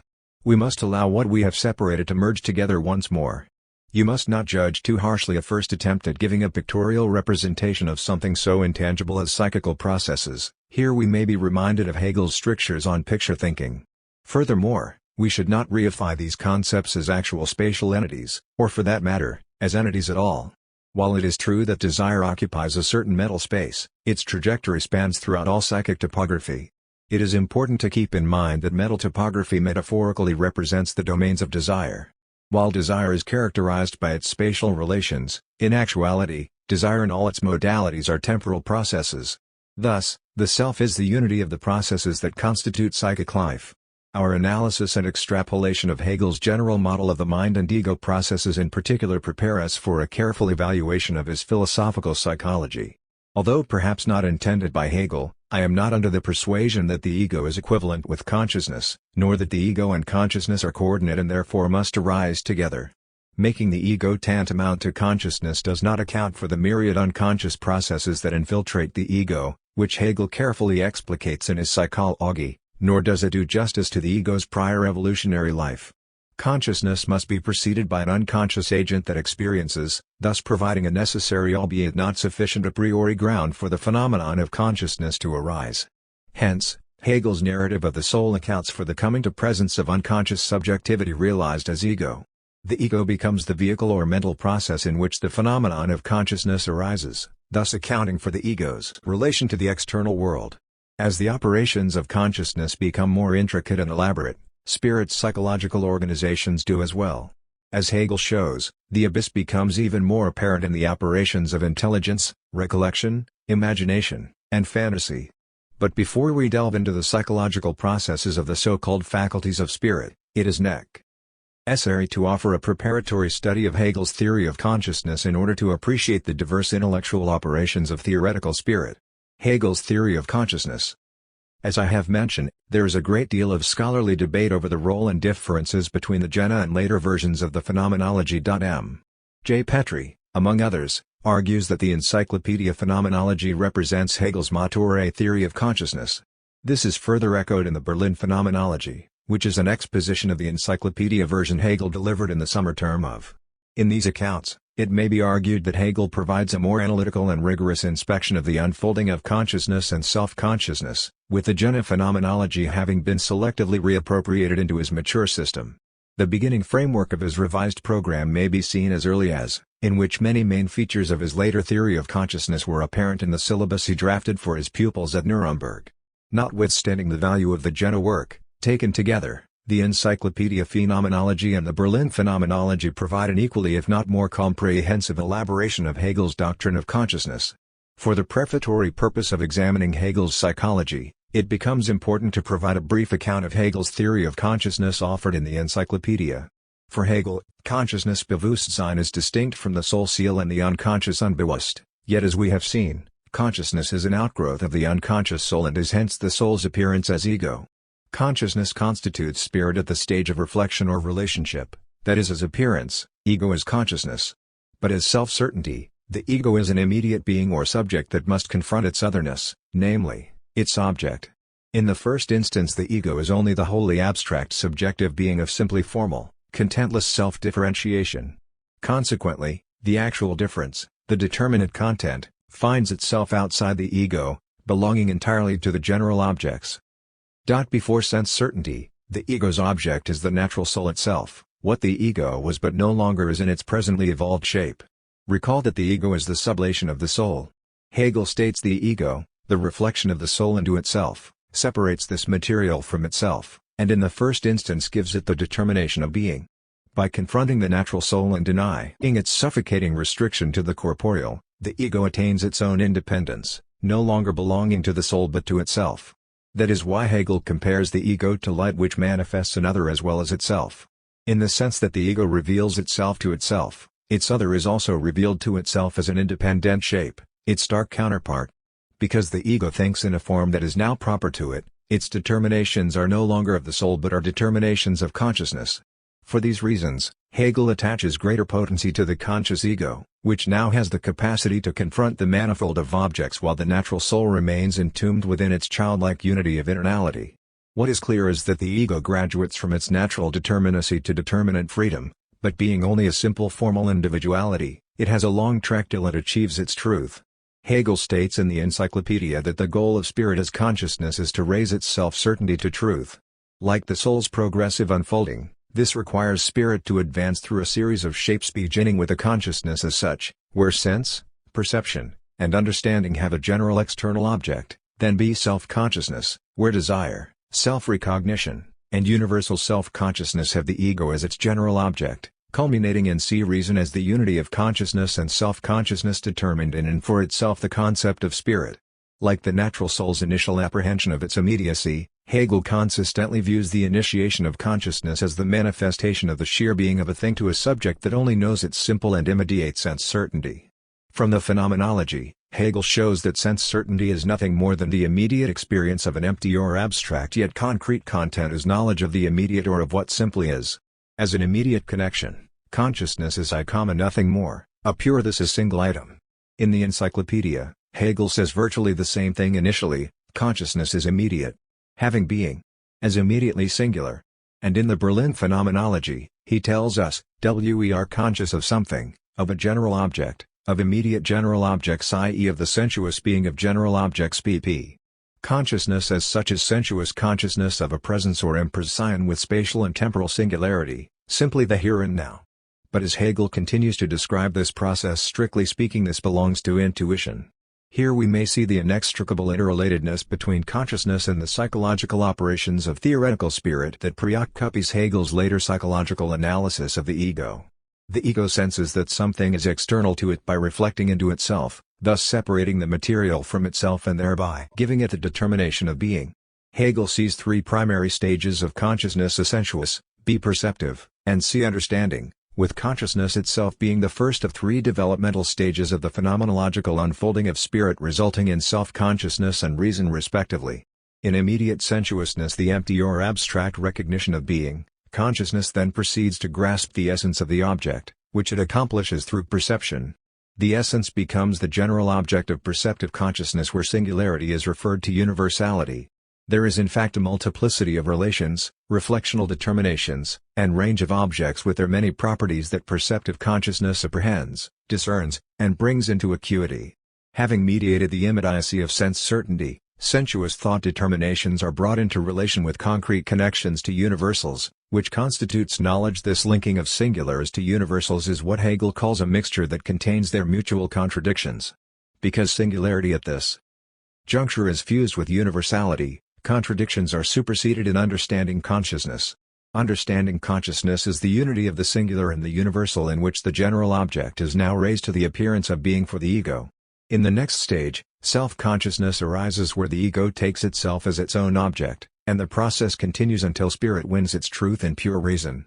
In the Berlin Phenomenology, Hegel offers further elaboration on four distinct aspects of consciousness, including a everyday consciousness, B empirical consciousness, C ordinary consciousness, and D comprehending consciousness. Everyday consciousness is simply the subject's relation to objects or elements of experience, such as sensations, perceptions, etc. When Hegel refers to empirical consciousness, the general object of inquiry becomes the subject's conscious experience itself, which gets further elaboration in his psychology, which is an analytical examination of consciousness in general. What Hegel calls ordinary consciousness is the model of consciousness he associates with Kant and Fichte, in which there is always a limit imposed upon the ego and its claim to knowledge, as opposed to comprehending consciousness, which is the consciousness that constitutes the basis of his exposition in the Encyclopedia. Hegel's exposition of consciousness is essentially an exposition of the functions of the ego, which Freud, although conceived differently, also finds as the object of science. We wish to make the ego the matter of our inquiry, our very own ego. But is that possible?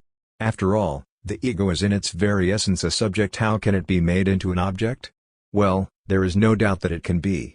The ego can take itself as an object, can treat itself like other objects, can observe itself, criticize itself, and do heaven knows what with itself. With this assessment Hegel would most certainly agree, with the addition that the completion of science requires that the ego no longer view itself as an object. Both Hegel and Freud were preoccupied with the science of subjectivity and articulating the universal processes that govern mental functioning. It is for these reasons that psychology becomes an essential ingredient in our appreciation of the abyss, and why Hegel needed to address the psychological processes of intelligence within his philosophy of spirit. Having offered a preparatory survey of Hegel's theory of consciousness, we may now examine the character of the diverse psychological operations of the ego that becomes the subject matter of the heretical spirit. Because of the intimate relation between the psychological processes of intelligence and the unconscious, we will be able to recognize the ground that justifies the reflections, transitions, and logical operations of thought. Psychological spirit. For Hegel, a study of psychological spirit involves understanding very specific operations and processes that fall under the rubric of intelligence, and is thus distanced from other inquiries that are commonly thought of as proper subject matters for the discipline of psychology, such as the nature of the soul and consciousness. As we have said before, this does not preclude the interconnectedness of the anthropological and phenomenological features of spirit, but rather Hegel seeks to draw clearer distinctions, particularly between the phenomenology and the psychological operations of cognition. In fact, Tom Rockmore has impressively shown how Hegel's phenomenology is a theory of scientific cognition, one that is not entirely at odds with cognitive psychology today. Theoretical spirit is concerned with the rational and its immediate determinateness, which it has to posit as its own, that is, internally determined as being in and for itself. For Hegel, this is the activity and purpose of cognition under the direction of reason. This intelligent activity is what Hegel calls a spiritual faculty, again not as a fixed or ossified agglomeration, but as a malleable and determining process of cognition. Intelligence finds itself as naturally determined, insofar as it cannot will itself not to think, and is concerned with the empty form of finding reason. Cognition is therefore the concrete activity of mediating and unifying objects with concepts. Hegel initially concentrates on three major stages of spirit's psychological activities, comprising the main categories of theoretical spirit: intuition, presentation, and thought. While Hegel isolates the contingent events of each intellectual maneuver, he stresses the point that each operation of intuiting, presenting, etc. is merely a moment of the totality of cognizing itself, which underscores the necessity of rational thought. Throughout the various sub-stages of each operation, he shows the mutual relations between contingency and necessity and how one prepares the path for the other. First, intelligence has an immediate object. Second, Material is recollected, and third, it is rendered objective. Intuition and attention. Intuition and showing is immediate cognizing, a direct and simple apprehension of immediate objects which can be derived from internal or external sensations. Intuition falls into three subdivisions or movements of cognition: a sensation, b attention, and c intuition proper. With the sensation of immediate material, feeling is the initial form spirit assumes, which is the truth and unity of the soul and consciousness. Recall that feeling first appears within the soul, and second within consciousness as a separated or independent object from the soul and intuition. Feeling is free from its dual one-sidedness as soul and consciousness respectively, and now has the implicit determination of being objective as it is subjective, which is the immediate unity of the subject intuiting and the object intuited. Hegel tells us that with respect to content, there is more in feeling than there is in thought, particularly moral and religious feelings, for all that is rational and spiritual in content enters into feelings. The whole of reason, the entire material of spirit, is present within sensation. All our presentations, thoughts and concepts, of external nature, of what is right, of the ethical, and of the content of religion, develop from our sentient intelligence, Zeus. Here lies the compendium of what is in the soul, namely, the sentiments that subjective spirit holds in the heart, which comprises the character of the individual. In sensation, the ego intuits its soul, its previously preserved shape, soul being the reservoir of feelings. But for Hegel, the form of feeling is the lowest in spirit, for it belongs to singularity and selfhood, thus lacking the freedom of infinite universality. As such it is subjective, contingent, and particular. Because intelligence as intuition finds itself determined as the content of feeling, it does not reflect upon its immediate characteristics. This occurs through attention. Attention brings further clarity to the content of intuition, thus the content that is present in its own activity as feeling is brought to consciousness. Here a distinction is made between the attending act itself and its determinate content. As various aspects of the original determination are isolated in their successive moments and brought to light, the content of sensation is determined to be outside the self, what Hegel calls a self-external, thus an independent object that is for the subject. What was once a simple immediacy has now been fractured by discrete spatial and temporal relations, which intelligence mediates through attention and projects into the forms of space and time. At this stage intelligence has still not grasped the specific characteristics that comprise the feeling content, only the distinct moments that are external to the activity of attending itself. Attention is the initial act of sublation, an overcoming of the simplicity of sensation which Hegel situates as the beginning of spirit's education. There is both a separation and a unity of the subjective and the objective as a single process, yet the difference between these two moments is indeterminate. At this stage, intelligence advances to distinguish subject from object and thus achieves intuition proper. So attention takes note of the unity of both subject and object as well as their difference, which is then internally recalled or intro-recollected, and in this process it renders access to the specific characteristics of the material that is now properly intuited. Intuition apprehends the essential relation between the act of attending and the object, and thus unifies the initial unity of feeling and the difference of attention. In other words, intuition is apparent when this synthesis has crystallized as an immediate and explicit simple unity. Recollection. Intelligence moves from sensation of its immediate material to attention, whereby it fixes the object as well as separates it from itself, to intuition as positing the object externally. At this point, the presentation of a certain object thrusts intelligence into its second main movement, which has three corresponding substages: a recollection, b imagination, and c memory. Presentation Vorstellung is implicit within intuition because attention is paid to two moments, namely, feeling and the attending act, whereby an object is isolated and related to externally. Attention now becomes introspective and must recollect the content intuited within itself, within its own space and its own time. This content initially appears as an image built which is taken up by the ego and disassociated from its external context in which intuition had occurred. Abstracted from the concrete immediacy of intuition, the image becomes contingent or arbitrary and is but a fleeting moment, since attention may focus on only one thing at a time.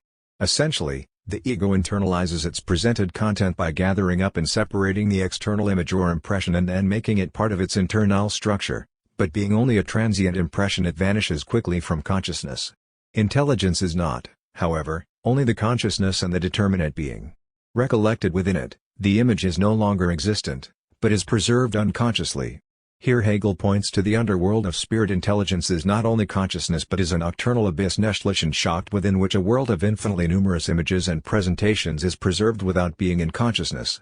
Hegel specifically equates intelligence as this unconscious abyss, thus forming the domains of two fundamental realities, the world of the abyss and the world of consciousness.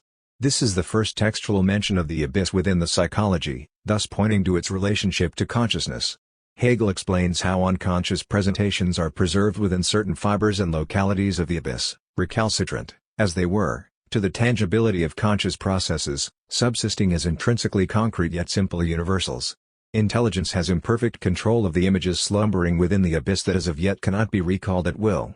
Hegel himself even concedes that we have no means of knowing the full extent of all that which lies within the unconscious, suggesting that there are certain elements to psychic life that may resist incorporation into the dialectic. No one knows what an infinite host of images of the past slumbers within him. Although they certainly awaken by chance on various occasions, one cannot, as it is said, call them to mind.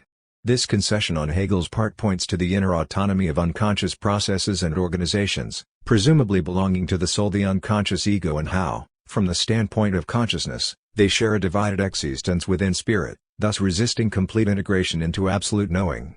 This suggests that there is always an element of chance, as Hegel says, and contingency that spirit can never completely overcome.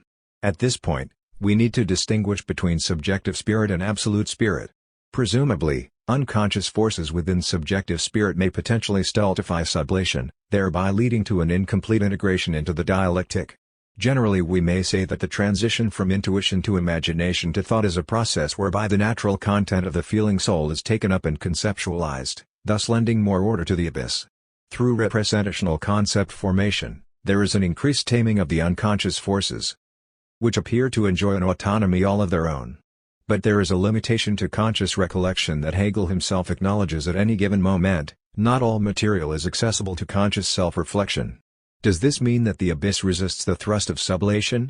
This is most palpable in madness, a topic I will address at length in a later chapter. But absolute spirit in the forms of philosophy, religion, and art grasps or represents the meaning of objective historical spirit, and thus is not a personal or individualistic account of the human mind, but rather is a process that embraces the entire human community that has evolved over time. From this standpoint, subjective spirit as a whole is incorporated into the dialectic as the universal selfhood that represents humankind. Therefore, the unconscious is sublated. But the question becomes, what is sublated? Its content, its structure, its entire being? The abyss is constantly sublating itself, both in terms of its content and internal structure, but does it or any part of it resist its transition to absolute spirit? Or is the abyss itself the embodiment of absolute spirit in the forms of philosophy, religion, and art, an embodiment that is derived from its most primordial unconscious nature? From this standpoint, absolute spirit would have to know, at least in principle, its unconscious life. However, within subjective spirit itself, we are led to believe that the operative forces of chance and contingency may indeed prevent or lead to a recalcitrance toward sublation. Our task becomes deciphering how subjective spirit in some of its forms resists sublation, which leads to a further contradiction. If absolute spirit is the unity and sublation of subjective and objective spirit, then how can subjective spirit resist such an all-encompassing process? Would this not prevent any transition toward absolute spirit, or does absolute spirit take into account its own anomalies? While the mad mind does not know the absolute standpoint, absolute spirit knows the mad, at least in its truth. Because absolute spirit knows that the abyss resists sublation in its particularizations, it has integrated the abyss into its internal structure. The absolute is the realization of the abyss, a return to its original lost unity of the feeling soul and the absolute unity of pure thought, a point I intend to argue further in Hegel's treatment of psychopathology. It is more plausible to say that any resistance towards sublation is confined to the level of the individual, but this could also occur within groups and communities. But from the standpoint of absolute spirit, all knowledge is brought to self-consciousness, for what spirit took to be its truth in its previous moments was merely an unconscious consciousness. Absolute spirit is the actualization of the human race as world history that had been unconscious of its very nature until its transition to absolute knowing. Until absolute knowing, spirit is unconscious, hence unaware of its totality until it achieves its end. But absolute knowing is as much dependent on contingency as is subjective spirit. Many scholars agree there is a necessity to chance and contingency that spirit requires, thus displacing the notion that absolute knowing frees itself from all contingency or fully completes itself by acquiring pure or absolute knowledge. This should, however, pose no problems for self-actualized spirit. Hegel would probably say that that which is unconscious can be made conscious, and this is certainly the case for absolute spirit. But what about on the level of subjectivity? Can everything be known about the human mind? Perhaps not. More personally, can we know everything about our own unconscious? Psychoanalysis would emphatically say no, analysis is interminable, the unconscious is limitless while knowledge is finite. Here we may venture to say, that which cannot be brought fully to consciousness is simply not very pressing. When unconscious processes produce some effect, then reflection and analysis can bring them to conscious awareness, or at least can determine their power and efficacy even if we are not able to picture or represent them directly. Of course, there will be those people who do not bring such unconscious forces to awareness and others who do through introspection, self-observation, and personal insight. This is precisely the goal from the standpoint of absolute knowing. Here Hegel would be on the same page with Freud. Like self-conscious spirit, the task of psychoanalysis is to make what is unconscious conscious, and critical analytic reflection as well as effective therapy often involves bringing such unconscious forces to consciousness in some form or manner. Of course, the two are not the same. One deals with the analysis of one's own personal history while the other deals with the analysis of the world historical development of the human race, yet both involve archaeology. Hegel explains that the act of relating an image to an intuition is what is properly called recollection, hence fitting a particular with a universal. Intelligence collects or gathers into itself what it renders through intuition and then posits its own content distinct from what is external in space and time. In intuition we are directly aware of what is presented in the senses, but the image has to be separated from that given presence of sensation before it can be deposited into the pit. Internalization is taking the image out of the space and time of its immediate presentation and incorporating it into spirit's own internal space and time. If that were not performed as part of spirit's conscious activity, the image would never be able to be universalized and transposed into the unconscious. As a result, the previous moments of intuition lose their original spatio-temporal structure, which is collapsed within an unconscious unity. Unconscious activity provides a counterpart to conscious attention. The one relates, the other distinguishes. The one universalizes, the other particularizes. The one responds to intrinsic characteristics, the other introduces extrinsic relations of space and time. The images and impressions that are internalized, deposited, and preserved within the unconscious are later brought forth and reissued from within the abyss itself, and thereby related to subsequent intuitions and recollections, which are redeposited back into the pit as attention directs itself elsewhere. This process has particular implications for imagination and fantasy, because conscious perception triggers a free play of associative images and material that are unleashed from the interior of the soul and represented to consciousness. In these situations, the unconscious ego responds to its intuited content by representing previous images and impressions it gathers up from the bowels of the mind. Here the past comes to present as the surfacing of latent content, but being only a transient recollection, it can vanish quickly back into its lair. The images of the past lying latent in the dark depth of our inner being become our actual possession in that they come before intelligence in the bright, plastic shape of an intuition, a determinate being of equivalent content, and we, helped by the presence of this intuition, recognize them as intuitions we have already had. We are beginning to get a picture of intelligence as a metapsychological process spanning over two distinct but interconnected landscapes undulating through a divided yet inextricable domain, each division the inversion of the other. Hegel's metapsychology of the abyss points to that seemingly featureless void that lies beyond or behind the conscious operations of spirit but is indeed responsible for its dynamic operative force. Beneath the perceptual surface hides a complex underworld, each behaving like two different agencies, an observing layer where the nuances of sense perception function over a deep, dark yawning chasm with unknown psychic communities and walled underground weather. The images generated within the abyss have their own dynamic beyond conscious control. The diverse multiplicity of presentations may generate isolated aspects of vastly different images, which may have some nebulous similarity or may be completely disparate to immediate intuition. Thus the network of spatio-temporal relations generated by the unconscious may be insignificant or crucial. It is through attention that consciousness acquires the discriminating capacity to discern and introduce significant relations. Intelligence is therefore the power of being able to express what it possesses, and no longer to require external intuition in order to have this possession existing within itself.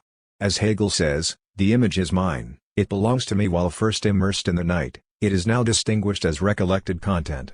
To recall an image is to repeat or represent an intuition, and this is why it is free of immediate intuition, because it is preserved unconsciously. We recognize in immediate intuitions images we have experienced before. While consciousness isolates a specific feature, it relates it to the universality of unconscious recollection. Representation is therefore the synthesized product of relating an immediate intuition to an unconscious universal, which becomes an object for consciousness. It is in imagination, however, where the process of relating one representation to others is intellectually carried out. Imagination. In imagination, representations are related to one another in the flow of consciousness, which becomes linked with other images, effects, and thoughts as they are generated and manipulated by the ego's activity. Retrieved from the abyss, they are now technically under the ego's control, but with qualifications. Imagination also assumes three forms or substages, namely a reproductive imagination, B. associative imagination, and C. fantasy, which is further subdivided into symbol, sign, and language. First, representations are reproduced from the abyss but fall under the direction of the ego as the issuing forth of images from the ego's own inwardness, which it now governs.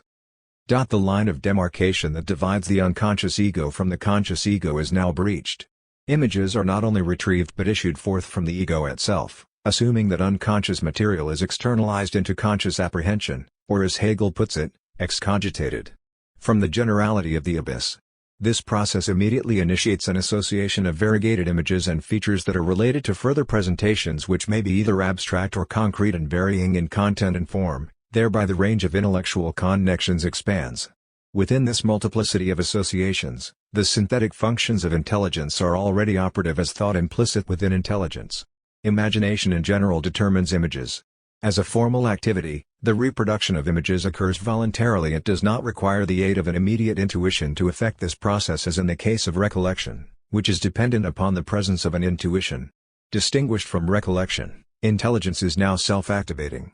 In his comprehensive treatment of presentation, John Burbage notes that associations are not in the conscious possession of intelligence, but rather they simply seem to happen. It is not until fantasy comes on the scene that the ego gains full control in manipulating images, but in associative imagination, he claims, the ego does not determine the relationships between images. What is important here is to understand how associations just seem to happen. In light of the reproductive function of intelligence, Burbage's assessment of the role of the ego must be revisited. As Hegel says, images are generated out of the inwardness of the ego, or the internality of the Innerlichkeit, but it is unclear why fantasy should be the point when conscious determination and control over images occur. It certainly may achieve its full control at that stage, but we must readdress whether conscious forces come to bear immediately in imagination or whether the intellect simply moves from one image to another in association as a process that just happens. If those moves are not determined by the ego, then they must be determined from activity within the abyss, yet at the same time the inwardness of the ego, hence the unconscious ego within the abyss, must be producing such associations behind the conscious ego's back. The question must be pushed to the degree of isolating that movement that distinguishes consciousness from unconsciousness. Is the stream of consciousness directed by the ego? It depends upon where we locate the ego. The flow of images is generated internally by the ego, but not consciously directed at this stage. It is only later from the conscious initiative of the ego that images and their relations are generated through fantasy, so that we may properly say there is a shift from the mere succession of associative images to being in control of those images that are willfully produced. Throughout Hegel's treatment of theoretical spirit, he is attempting to describe how the implicitness of ego functioning and consciousness itself become self-consciously appropriated as the result of the active initiative of the self. This is a further elaboration of spirit's quest for freedom, the crux of which is to become more free from nature. But the nature of the precise shifting of ego states becomes the critical question. We need to distinguish between the generation of images within the abyss and the temporally subsequent stage of generating the connection between images. If the ego does not control the relationships between images in association, then we need to determine at which juncture the unconscious ego ceases to be the director behind the scenes. This ceasing to direct by the unconscious ego would have to give way to a transition as the coming to direct by consciousness. That is to say, the unconscious ego is itself a presentation, it presents itself as a presenter. Imagination is another critical point in which there is a breach into consciousness, indeed, an undulation back and forth between transient moments of conscious and unconscious mentation. As a transcendental agent process, the unconscious ego must transfigure and reappropriate itself into a new form it appears as consciousness. This involves the perpetual dialectic of internalization and externalization insofar as each process constitutes the re-internalization of its projected externality as the ego oscillates between its two media of internality and perceptive consciousness. The ego's re-internalization of itself or withdrawal from conscious perception back into imagination typifies how the ego can slip, or more appropriately, retreat from the standpoint of consciousness to unconscious determinate activity. There is a redirection of its attention from external sensuousness to an internal apperception, so to speak, or focus upon its inner operations and its unlimited internalized objects. Intelligence has to draw on the pit for images, but the ego must bring connections fully to consciousness so that they can be manipulated. While the abyss is busy at work in generating associations, only when the ego directs its attention do associations come under its control that it gains possession over for itself in consciousness. This activity happens in a fraction of a second, and it is in that fraction that the space between unconsciousness and consciousness is abridged. Hegel does not directly say this, but its process can be inferred. However, the question of the breach, the puncturing into consciousness, is important here. How can the ego shift from being within the abyss to being within consciousness and yet still remain within the abyss? This shift could only have logical congruity if a portion of the ego were to undergo transformation or differentiation and become modified to adapt to external perceptive consciousness while still allocating and executing operations from within the abyss. While the ego bifurcates itself into two psychical regions, bearing in mind these are temporal processes, fashioning internal and external modifications, it nevertheless has the capacity to organize multiple networks of synthetic, affective, and sensory activity. The multiple parallel processes of ego organization act in accordance with a unifying principle that allows ego states to operate simultaneously with respect to the functional capacities and stimuli that dominate each domain.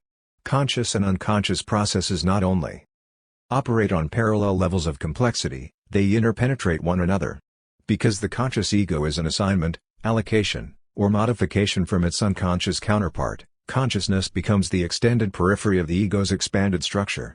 As an appropriation or distribution of its essence, sensuous consciousness becomes another medium for the ego's expression.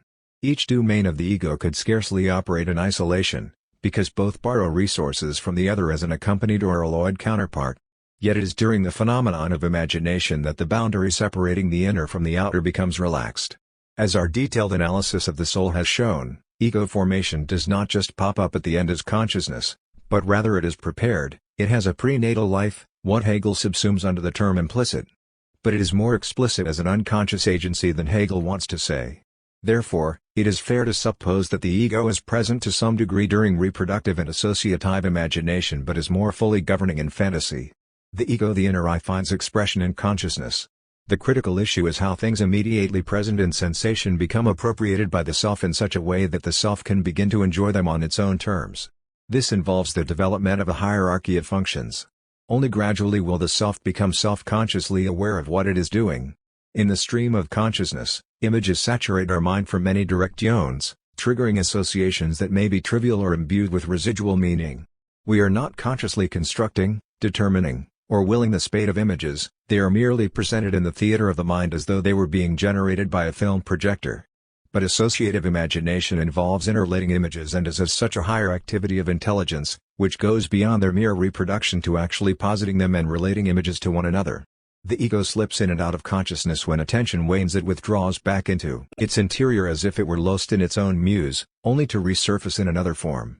From this account, it must allot certain portions of its presence and force to multiple domains within psychic reality, and through splitting and division hover within its bifurcated terrains while maintaining its dual existence through its multiple organizations and intellectual processes. Like the seemingly autonomous song that keeps recycling itself which you cannot seem to get out of your head, the ego is playing, and spirit sings. Fantasy. Fantasy is the third movement of imagination where the ego fully manipulates its representations and images, drawing lines of interconnection where particulars are subsumed under universals and given the richer elaboration of symbols and signs that affect the ego's transition to memory, the third stage of presentation. Fantasy is a subjective bond the ego has with its contents, and with the introduction of symbolization, allegory, and sign, imagination gains increased synthetic mastery over its presentations that are imbued with reason. Here the inwardness of intelligence is internally determined concrete subjectivity, with the capacity of its own deriving. Within fantasy, there is an imagined existence as hidden unconscious processes infiltrate the creative centers of subjectivity. While a fantasy attains its most elaborate articulation in language and speech as well as in the creative power of art, it does not strictly require words in order to show itself. This may be achieved by the mind's manipulation of its own operations with respect to both content and cognitive functions, such as the confluence of certain feeling states attached to interrelated images. In fact, Fantasia is the a priori condition for a language. It is a prelinguistic organization that precedes organized conceptual thought. Fantasy both symbolizes and engenders signs. Initially it subsumes singulars under a universal through symbolization, but because the immediate content is both a particularization and a universal, interpretation remains ambiguous. While not articulated by Hegel, fantasy becomes a central operation in unconscious production, a spewing forth of impulses and desires from the wishing well of the abyss. It may be suspended in space and time, conform to the abyss as well through regression or withdrawal irrespective of the ego's counterintentions, and warp objective reality to the tone of the ego's own subjective caprice. This is why images may be either disturbing or pleasing. The symbolizing, allegorizing or poetical power of the imagination is not confined to the mere subjective, however, it may take an external objective referent as the embodiment of its creativity. This move constitutes the fantasy of sign-making. Through signification, intelligence is concerned with unifying the relations between determinate content and what it signifies universally. The synthesis of fantasy is the unity of the sign with the universal and its self-relation. Hegel states, in fantasy intelligence has being, for the first time, not as an indeterminate abyss and universal, but as a singularity, i.e. as concrete subjectivity, in which the self-relation is determined in respect of being as well as universality. This statement suggests that abstract universality itself is a sort of abyss, in that all particularity is lost in it, whether this be the soul's initial immersion with an undifferentiation from nature or its subsumption in universal spirit. Such unification of the sign with universality as seen by spirit is its own activity that is internal and proper to it. Here intelligence gives itself being, which is now within its own capacity to do. Not to be underestimated in its importance, the sign adds proper intuitability to images as an objective existent. While the symbol refers to the intuition of the content and its relation to its essence and concept, the sign designates meaning in which the content of intuition becomes dissociated to what it signifies.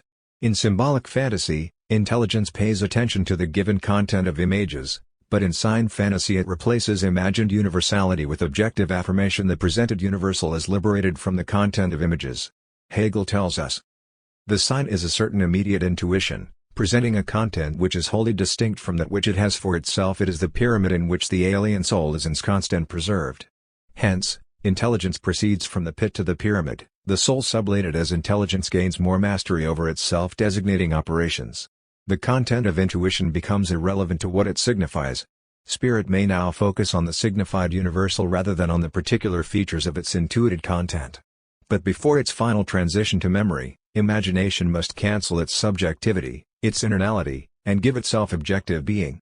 In this way it unifies the universal and being, one's own and what is appropriated, inner and outer being, are given the completeness of a unit. Derrida is correct in telling us that Hegel treats the sign only as a transition.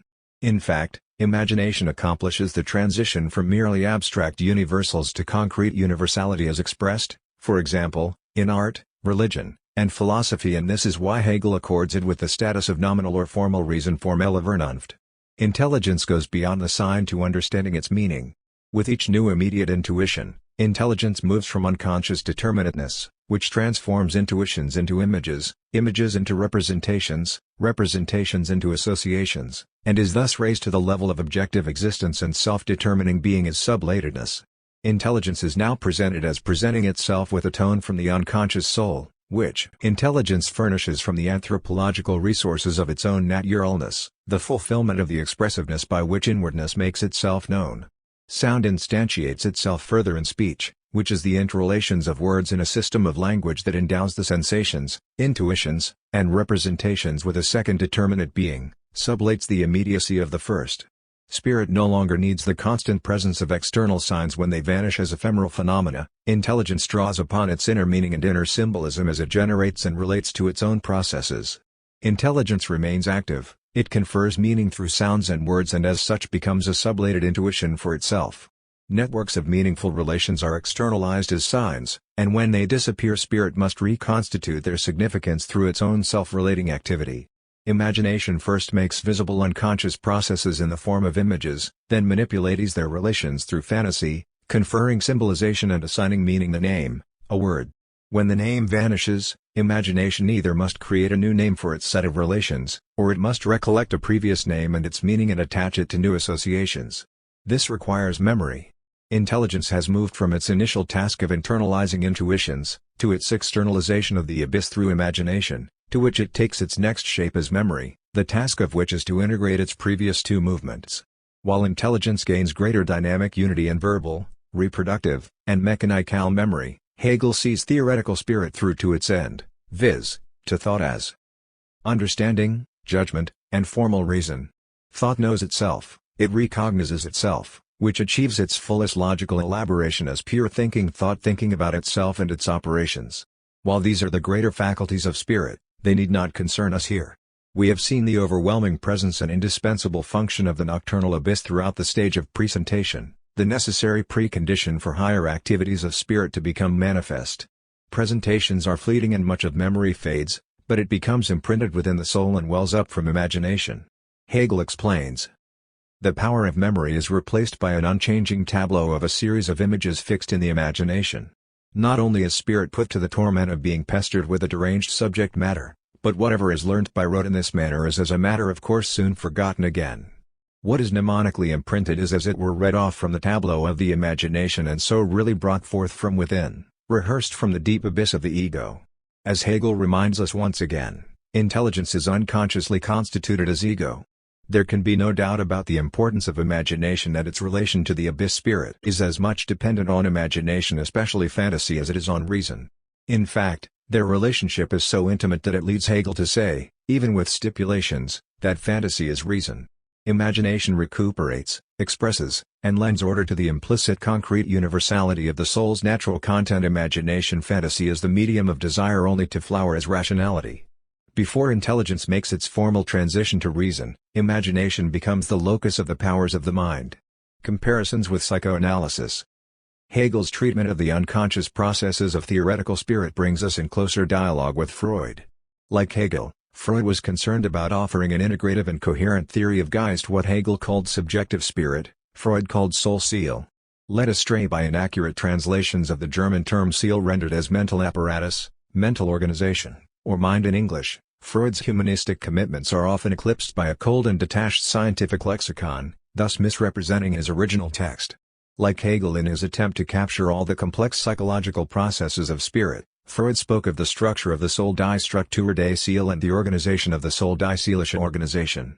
For example, in new introductory lectures on psychoanalysis, Freud specifically refers to the three psychic agencies and their structural relations as the three provinces of the apparatus of the soul, die Drei Provinzen des seelischen Apparatus, not the three provinces of the mental apparatus. In fact, Freud saw psychoanalysis as the science of the life of the soul, die Wissenschaft vom Seelenleben, and regarded the soul as synonymous with the Greek word psyche, not merely mind or intellect, which he situated with the ego, but the unification of the temporal processes of passion or desire, eros, morality, ethos, and reason or mind, nous.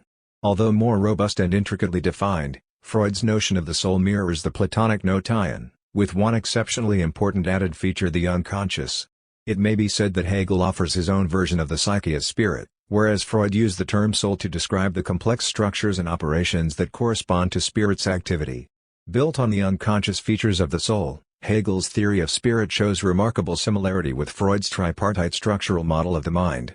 While I do not intend to advance the thesis that Hegel's theory of spirit or his account of the abyss and its unconscious operations is identical with Freud's model, there are some striking resemblances between ego development, psychic topography, and the role of negativity in their respective systems. Freud's theories of human nature, and most importantly his theory of mind, underwent many significant transformations throughout his lifetime. As he moved away from his depth psychology introduced in the interpretation of dreams toward his metapsychology, the centrality of the ego became the cornerstone for understanding the complexities of the self and abnormal development. The centrality of the ego marks the turning point in Freud's transformation period, leading to the introduction of the death drive and his final paradigm regarding the structures and functional operations of the psyche. In fact, Freud's conception of the ego underwent more theoretical adjustments than any other construct. By the time Freud published The Ego and the Id, his original topographic model became subsumed within a new functional tripartite framework emphasizing the dynamic interplay between passion, rationality, and moral judgment. Freud's eventual inclusion of the ego within the unconscious prompted his abandonment of the reference to the system UX, and instead replaced it with reference to the id.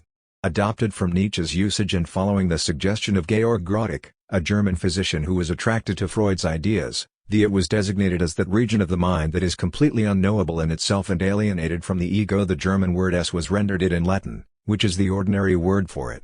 I will retain the use of id simply for conventional purposes, but the notion of a foreign entity residing within the night of the mind has particular significance for addressing the case tie-in of alienation.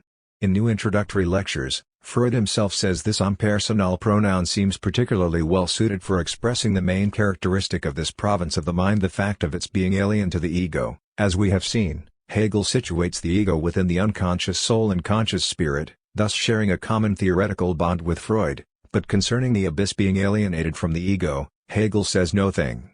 Presumably it is, for each new appearance of spirit is the alienation of its prior shape. But as for each new shape, its old form is preserved within it. However, there are times when Hegel clearly equates the abyss with the ego. He speaks of the deep abyss of the ego. Perhaps it is fair to say that the abyss is only alienated from its moments, for it is the primordial ground of spirit, a home that spirit retreats to in both the normal operations of thought and intelligence and in the terrors of the sick soul. The id is so impersonal and foreign that it does not know and it does not say no. It knows no negation, is timeless, a purely alienated void. Only the ego may have these mediatory privileges. It is the dark, inaccessible part of our personality, a chaos, a cauldron full of seething excitations. Desire is unbounded, an unbridled current, it gushes. The id simply wants to discharge. This assessment may not sit well with Hegel, but since he did not formally attend to this matter in a systematic treatment of the abyss, we are left only to speculate about its proper place and role in the anatomy of spirit. The abyss may in fact be the reservoir of the repressed and the wishing well in which all forms of passions and impulses and untamed desires spring forth without mediation, only to be apprehended and mediated by the ego. But it is certainly true that the unconscious ego also resides in the abyss and brings images and content from its bowels to the light of consciousness, because if the ego was completely alienated from the abyss, nothing would shine forth into conscious awareness. Here there seems to be a merger of the ego and the abyss. And for Freud the ego is not sharply separated from the id, its lower portion merges into, as we will address shortly. For Hegel, perhaps it is more accurate to think of the ego and its abyss its own alienated self, rather than viewing the ego and the abyss as two distinct entities. Freud's final model of the mind is as follows: the id is that which can never be known directly and contains the primal libidinal and destructive drive and passions solely belonging to the unconscious under the influence of primary process mentation and the pleasure principle. It contains all that is inherited at birth and that which is constitutionally inlaid, as well as wishful impulses, and the residue of repressed content. The egoic is the central organizing feature of the mind, standing in relation to sensuous consciousness and perception, as well as having transcendental access to preconsciousness and the unconscious proper. With its task of self-preservation, the ego serves as mediator, controls motility, is a protective or defensive shield against internal and external stimuli, and is a censor for its impulses and the conscious self, bringing the reality principle and secondary process thinking to bear upon the drives. And the superego Uberic is an assignment or modification of the ego as the critical faculty and harbinger of ideals. As the product of identification, the superego also has the capacity to reside in all three domains of psychic topography under the direction of the ego, representing moral conscience, punitive judgment, guilt, and shame. Freud's trinity of the id, ego, and superego is a fundamental and familiar pillar of psychoanalytic lore. Freud frequently refers to them as psychical agencies. Provinces, regions, realms, instances, systems, and powers. Taken together, these agencies comprise the necessary features of personality as the ontological fabric of mind. It is important to note that these provinces or agencies are frequently interpreted as three ontologically distinct psychical agents, hence separate entities, when they are in fact epigenetic achievements that derive from the same monistic ontology. While Freud himself was ambiguous through much of his early writings with regards to psychic ontology, in his mature theory he is, like Hegel, very clear that the ego develops out of its natural immediacy. In Inhibitions, Symptoms, and Anxiety, Freud states, "We were justified, I think, in dividing the ego from the id, for there are certain considerations which necessitate that step. On the other hand, the ego is identical with the id, and is merely a specially differentiated part of it. If we think of this part by itself in contradistinction to the whole, or if a real split has occurred between the two, the weakness of the ego becomes apparent. But if the ego remains bound up with the id and indistinguishable from it, then it displays its strength. The same is true of the relation between the ego and the superego. In many situations the two are merged, and as a rule we can only distinguish one from the other when there is a tension or conflict between them. The ego is an organization and the id is not. The ego is, indeed, the organized portion of the id, italics added. Freud clearly explains that the ego is a modally differentiated aspect of the id that becomes the mental organization of its prior shape in Hegel's terms, its sublated identity. Elsewhere he says the ego is that portion of the id that was modified tacking on the task of representing the external world to the id. This may be said to correspond to Hegel's ego of consciousness, where the material of sensuous perception is mediated, stored, and retrieved from the inner mind. The ego's main feature is that it is a mediatory synthesizing agent. Hatt distinguishes the ego from the id quite especially as a tendency to synthesis in its contents, to a combination and unification in its mental processes, italics added. Both Hegel and Freud adhere to a developmental ontology. The mind acquires increased dynamic complexity and organization as modally differentiated shapes of earlier processes assume new forms. Freud's recognition that organized psychic processes develop from unorganized, hence undifferentiated natural determinations insulates him from criticism that his theory of mind purports three ontologically distinct agents that participate in mutual causal relations. Because the trinity of the three provinces are modally differentiated forms or shapes of its original undifferentiated being, each participates in the same essence and thus none is an independent nominal agent. Rather, they are interdependent forces that appear as separate entities, when they in fact together form the unification of the dynamic temporal processes that govern mental life.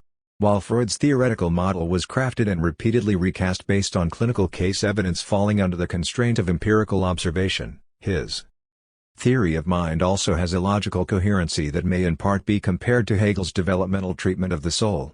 Freud shows, like Hegel, that the ego must develop out of its natural corporeity, thus it undergoes differentiation and modification. The move from the unorganized and undifferentiated immediacy of the id to the organized and differentiated mediacy of the ego and then the superego shows the logical transition in the ego's increased capacities that determinate freedom and negation. As Hegel was discontent with the limitedness of the soul's materiality, Freud remains on psychological ground. Thus making several attempts to distance himself from earlier materialist commitments advanced in the unofficial and unpublished project for a scientific psychology. He had officially abandoned his materialism for a psychological corpus and was careful not to conceive of the mind in the reductionist terms of anatomy, chemistry, or physiology. Psychoanalysis was to be the investigation of psychical reality, a point Hegel would applaud as a more proper estimate of Geist.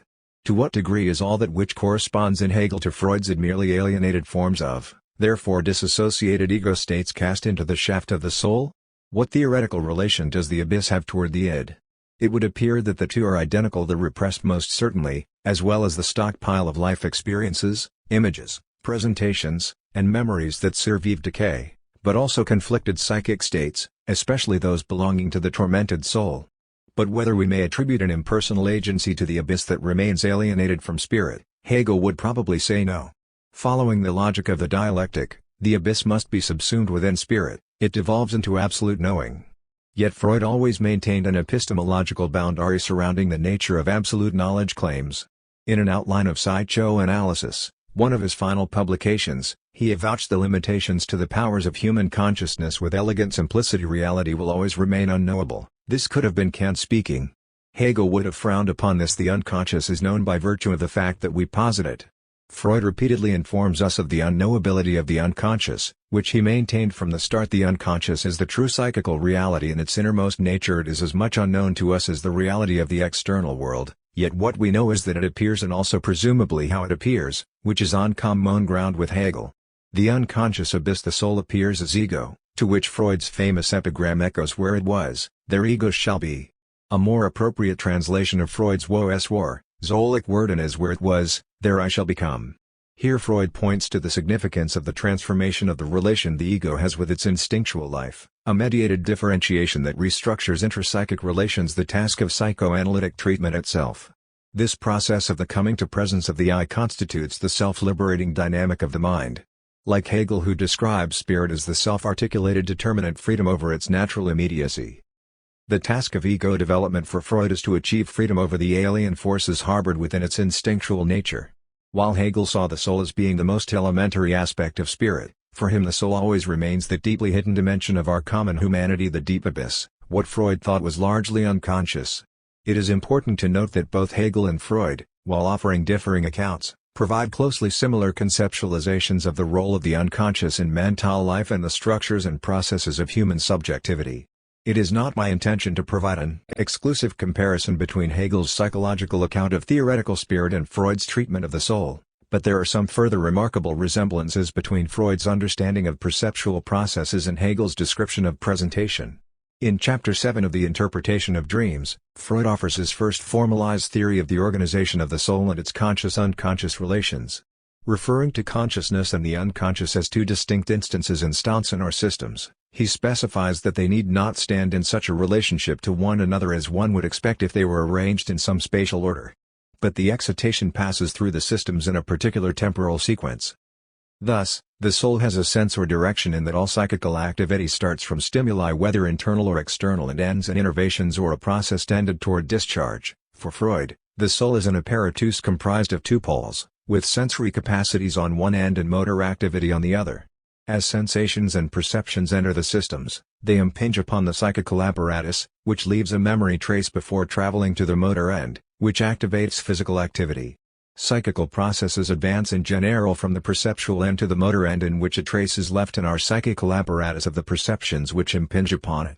This memory trace, however, does not take place at the perceptual end of the system, but rather behind the back of immediate consciousness where a second system transforms the momentary excitations of the first system into permanent traces. We may already observe a general similarity between Hegel's account of intuition as the internalization of sensations and Freud's account of the perceptual system. While Hegel's elaboration of the intuitive functions of sensation are more meticulously defined than Freud's, they may both be said to account for the same process, namely internalization. We have already determined for Freud, as well as for Hegel, that perceptual consciousness is a phenomenon that arises within the ego, consciousness being the manifestation of the unconscious soul. In his mature theory of mind, Freud states, "We have said that consciousness is the surface of the apparatus of the soul, des Seelischen apparatus, that is, we have ascribed it as a function to a system which is spatially the first one reached from the external world. Consciousness for him is a developmental achievement with sensory perceptual capacities as its definitive term." Within this context, both Freud and Hegel are realists, that is, they presume the existence of the external world. For Hegel, intuition is the direct apprehension of objects. For Freud, objects of perception impinge upon consciousness, the conditions for which arise within the ego. Note here that Freud does not subscribe to a Lockean model of the universe where active forces impinge on a passive mind, but rather thinks that a priori organizations make perception possible, a theoretical position that is consistent with Hegel. Recall that with the sensation of immediate material, feeling is the initial form spirit assumes, which is the unity of the soul and consciousness. Freud further concurs with Hegel on this point. All perceptions which are received from without sense perceptions and from within what we call sensations and feelings are sees. From the start, Hegel first situates feeling within the anthropological soul, which is reconstituted again in sensation. Freud also came to recognize unconscious feelings, which may further be brought to consciousness. For Hegel, intuitions must be incorporated, organized as representations through imagination, recorded in memory, and externalized or recognized in consciousness, as unconscious processes generate synthetic associations that are properly comprehended. Freud acknowledges a similar process.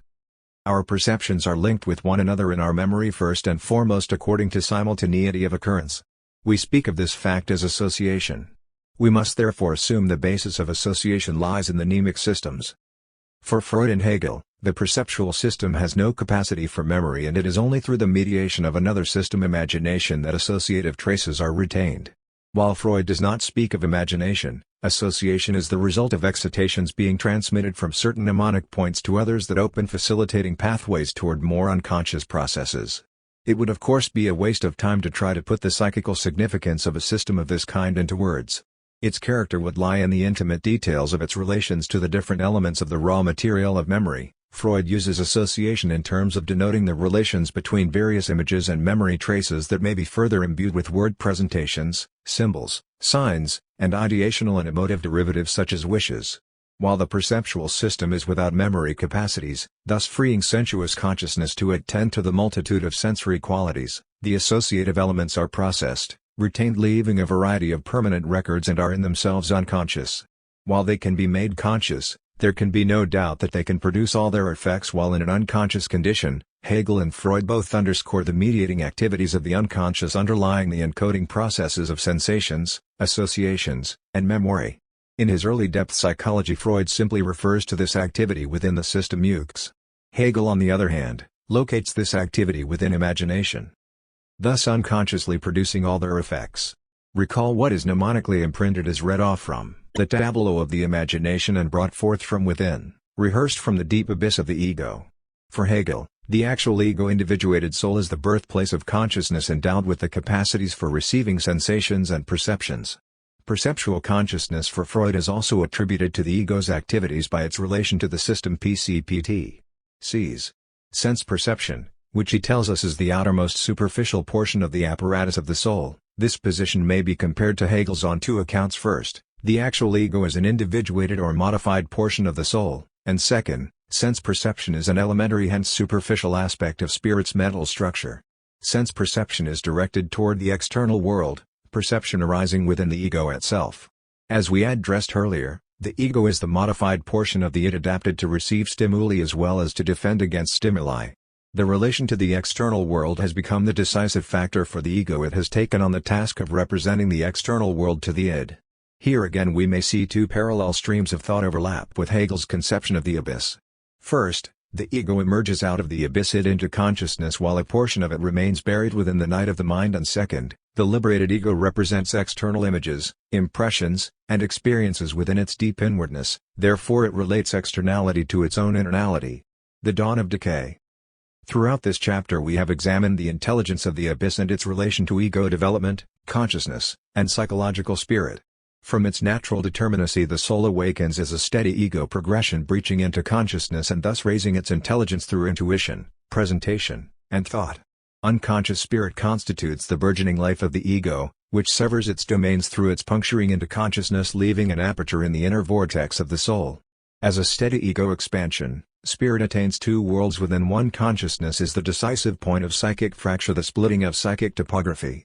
Spirit now attains for itself two mediums and two realms of mental life, sensuous and perceptual consciousness mediated by the ego's relation to the external world, and the inwardizing of the abyss mediated by the unconscious ego's relation to its prehistory and the fecundity of images, linguistic processes, and sensory contents derived from its newfound existence outside of its interior. The ego's relation to the abyss is a relation to its own self and that psychic space within itself. What appears foreign to itself is what is estranged from itself. It can be alienated and unrecognizable, the id, or it can be intimate and personal, but in any event it is still mine. When the boundaries between the inner and the outer dissipate, the ego returns home, back into its original unity. In imagination fantasy the thin line between the inner and the outer begins to fade. The eye of the abyss is the silent dialogue the soul has with itself. The same is true for the dreaming soul, asleep within its original lost unity, recovered, reconstituted even if only for a moment. A confluence between the inner and outer is subsumed within the underworld. In imagination the artist of the dream there is a contraction of the ego back into its interior, bringing the wealth of its experiences to bear upon the soul. And for Hegel, the human soul in the state of dreaming is not merely filled with single affections, it attains to a profound and powerful feeling of the entirety of its individual nature, of the complete compass of its past, present and future, and that it is precisely on account of this sensing of the individual totality that mention has to be made of dreaming when the self-awareness of the soul is being considered. The dreaming soul knows its totality, the ego is reunited with itself and recovered from its external breach. And like Freud, who also tells us, the dream is a result of the activity of our own soul, der Traum einer Ergebnis unserer eigenen Seelentätigkeit ist, Hegel shows that in dreaming we possess the complete compass of our being, the deep apprehension and feeling of our entirety. It is in the centers of our imagination that the union between the abyss and the ego is effected, and this imagination is at once both the synthesizing agency behind the scenes of consciousness and the amplitude of the inner soul. In the next chapter we will extend our investigation of Hegel's philosophical psychology and address those conditions and mental processes that lead to deviation from the normative psychological functions of theoretical spirit. While Hegel's theory of psychopathology by no means provides a psychiatric taxonomy on the spectrum of mental disease, he does offer a general theory of neurosis that has its origins in the life of derived from the feeling soul, thus leading to the phenomenon of madness. It is in the prehistory of spirit's unconscious unity that the sick soul finds itself imprisoned in the terror of darkness, a darkness that taints even the light of the liberated ego.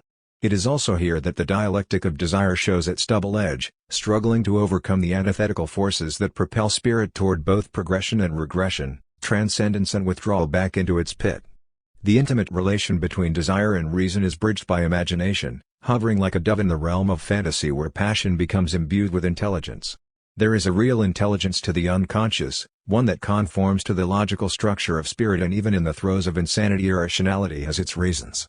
Presentation is that stage where spirit hovers over itself, or more appropriately within itself, wanting to take flight toward reason but resisting separation from its nocturnal peace, a dove. And in the midst of decision or its absence you find madness. As Hegel recognizes, our dispositions and desires breathe through the lungs of our presentations.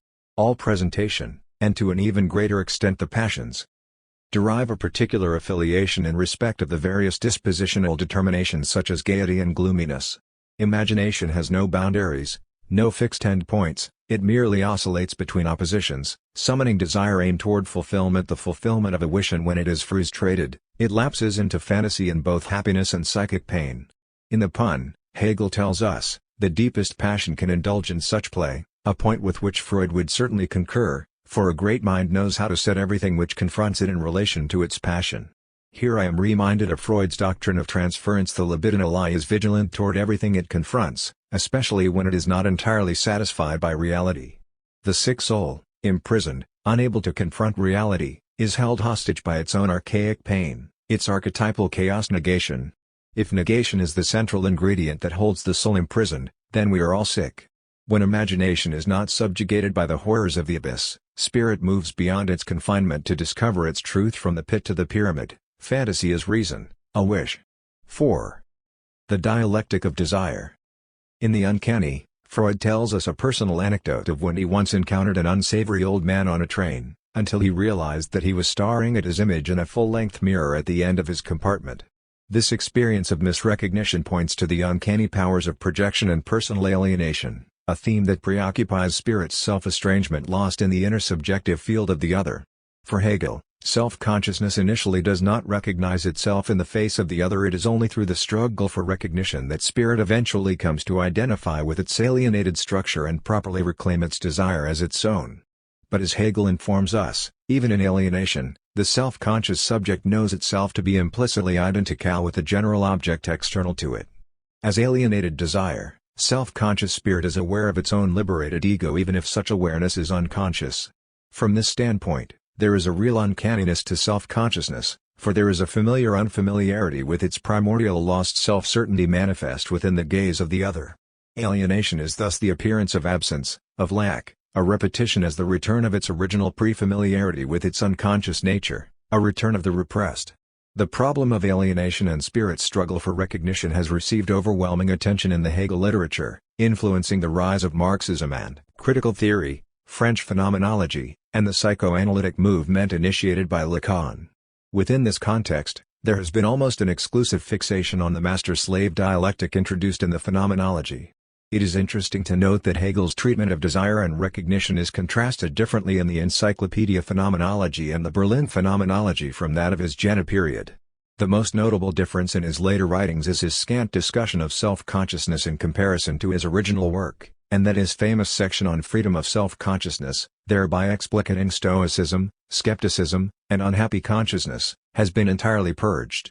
Hegel's master-slave discussion, or what we may refer to as Lord and Servant, and more generally the relationship of mastery Herrschaft and servitude Knechtschaft, is given the briefest summation in the encyclopedia.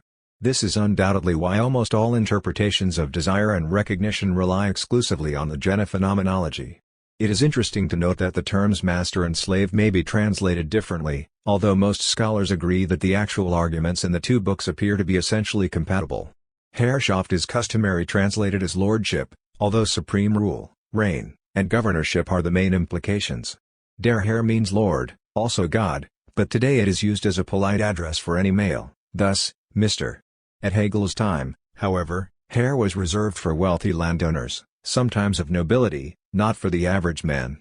In his days, one would have expected the servants of a count and countess to refer to their employers as die Herrschaft. Knechtschaft is typically rendered as bondage. However, it is difficult to find an exact English equivalent for Knechtschaft. Today, The word bondage has sexual connotations, and this is far from what Hegel had intended.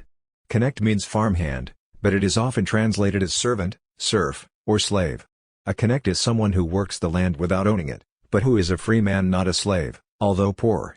Knechtschaft is a state of living in material dependence on another person, often without the ability to leave, and working for them under austere circumstances. Knechtschaft can also be symbolic. For instance, one could say that someone who lives in a country that offers no freedom of speech and no human rights lives in servitude. The exact translation of serf would be ein Lebejaner. Der Lebejaner, in contrast to the knecht, would physically be a property of his hair, and work his land. He could be sold, but generally only together with the land. Der Sklave is the translation of slave and obviously means that the person is considered a thing. While a knecht refers to a singular person, Schaft suggests the relational involvement of several people, or what John Roussan calls the institutional character of this situation. In standard discussions of Hegel's theory of self-consciousness, desire is portrayed as self-consciousness itself, the truth of self-certainty. Although this position is explicitly outlined by Hegel himself in the Phenomenology, this was long before he introduced the Encyclopedia, where he traces desire back to a much earlier instantiation. The traditional literature ignores the anthropology, which provides a systematic groundwork that accounts for the presuppositions that inform his mature theory of self-consciousness.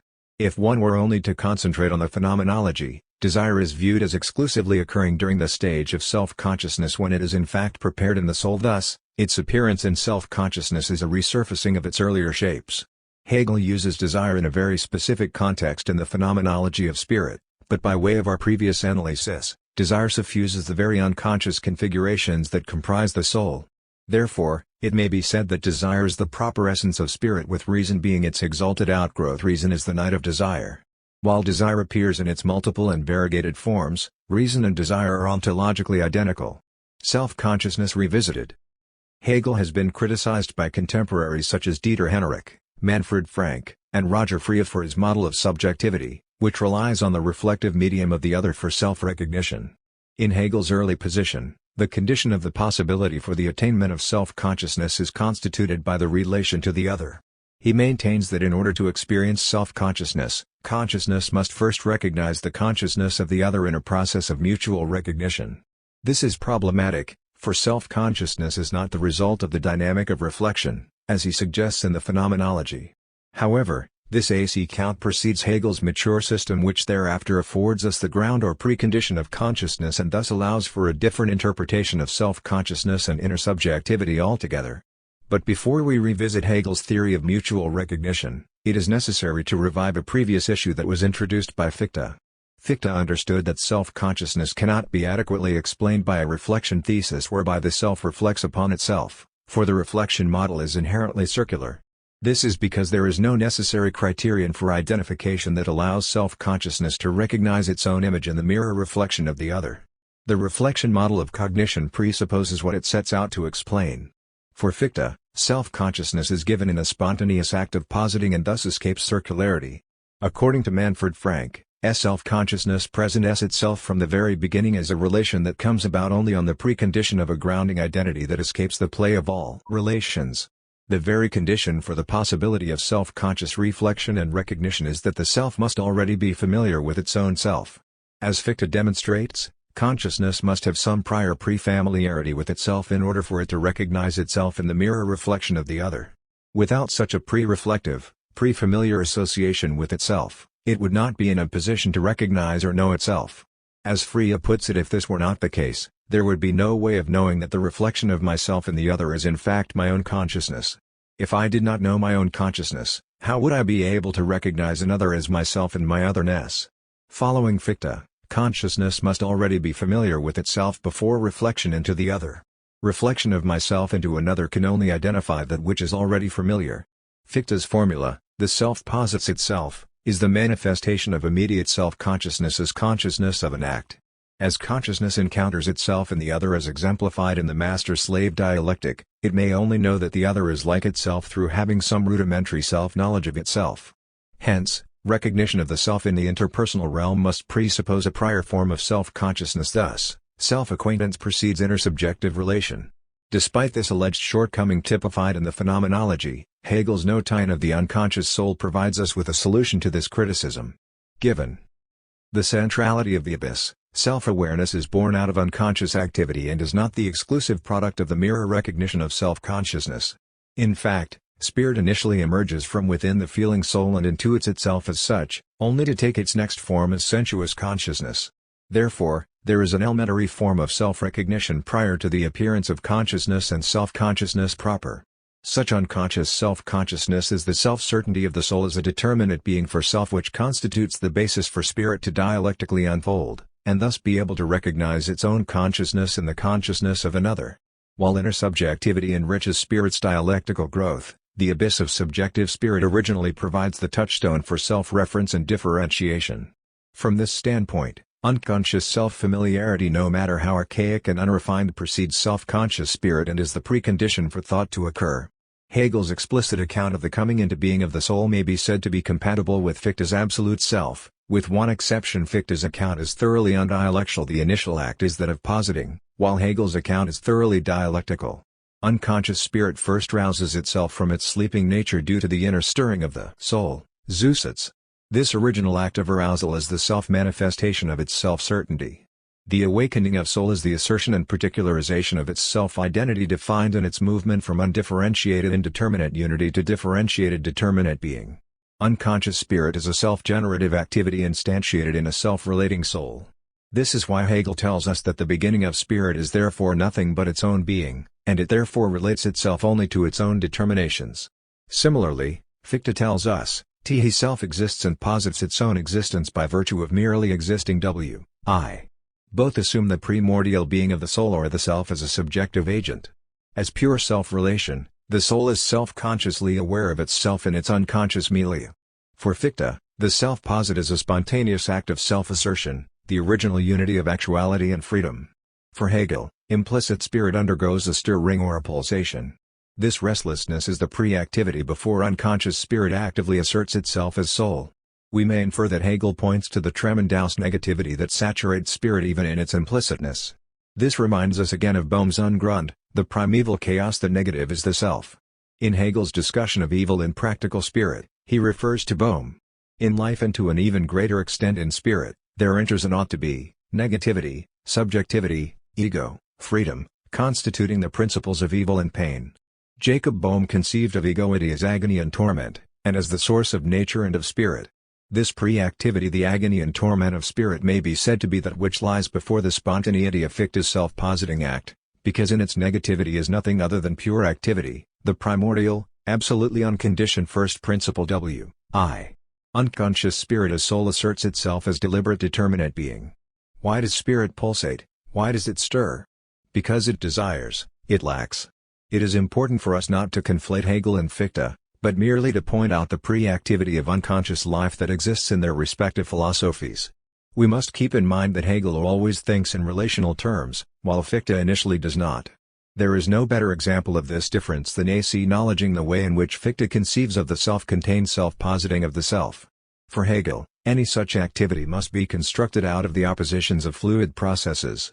But despite their theoretical differences, the self attains self-certainty prior to self-conscious reflective awareness. Hegel reminds us that the unconscious intuiting of the soul is the basis of consciousness, hence self-relation or pre-familiarity is prepared long before self-conscious spirit grapples for its own self-recognition. He furthermore shows that self-certainty, first as soul, then as the ego of consciousness, must continue to mediate opposition through its own self-related activities and thus move from simple self-certainty to immediate sense-certainty. As consciousness, ego is spirit's infinite self-relation, it is so in that it is subjective self-certainty.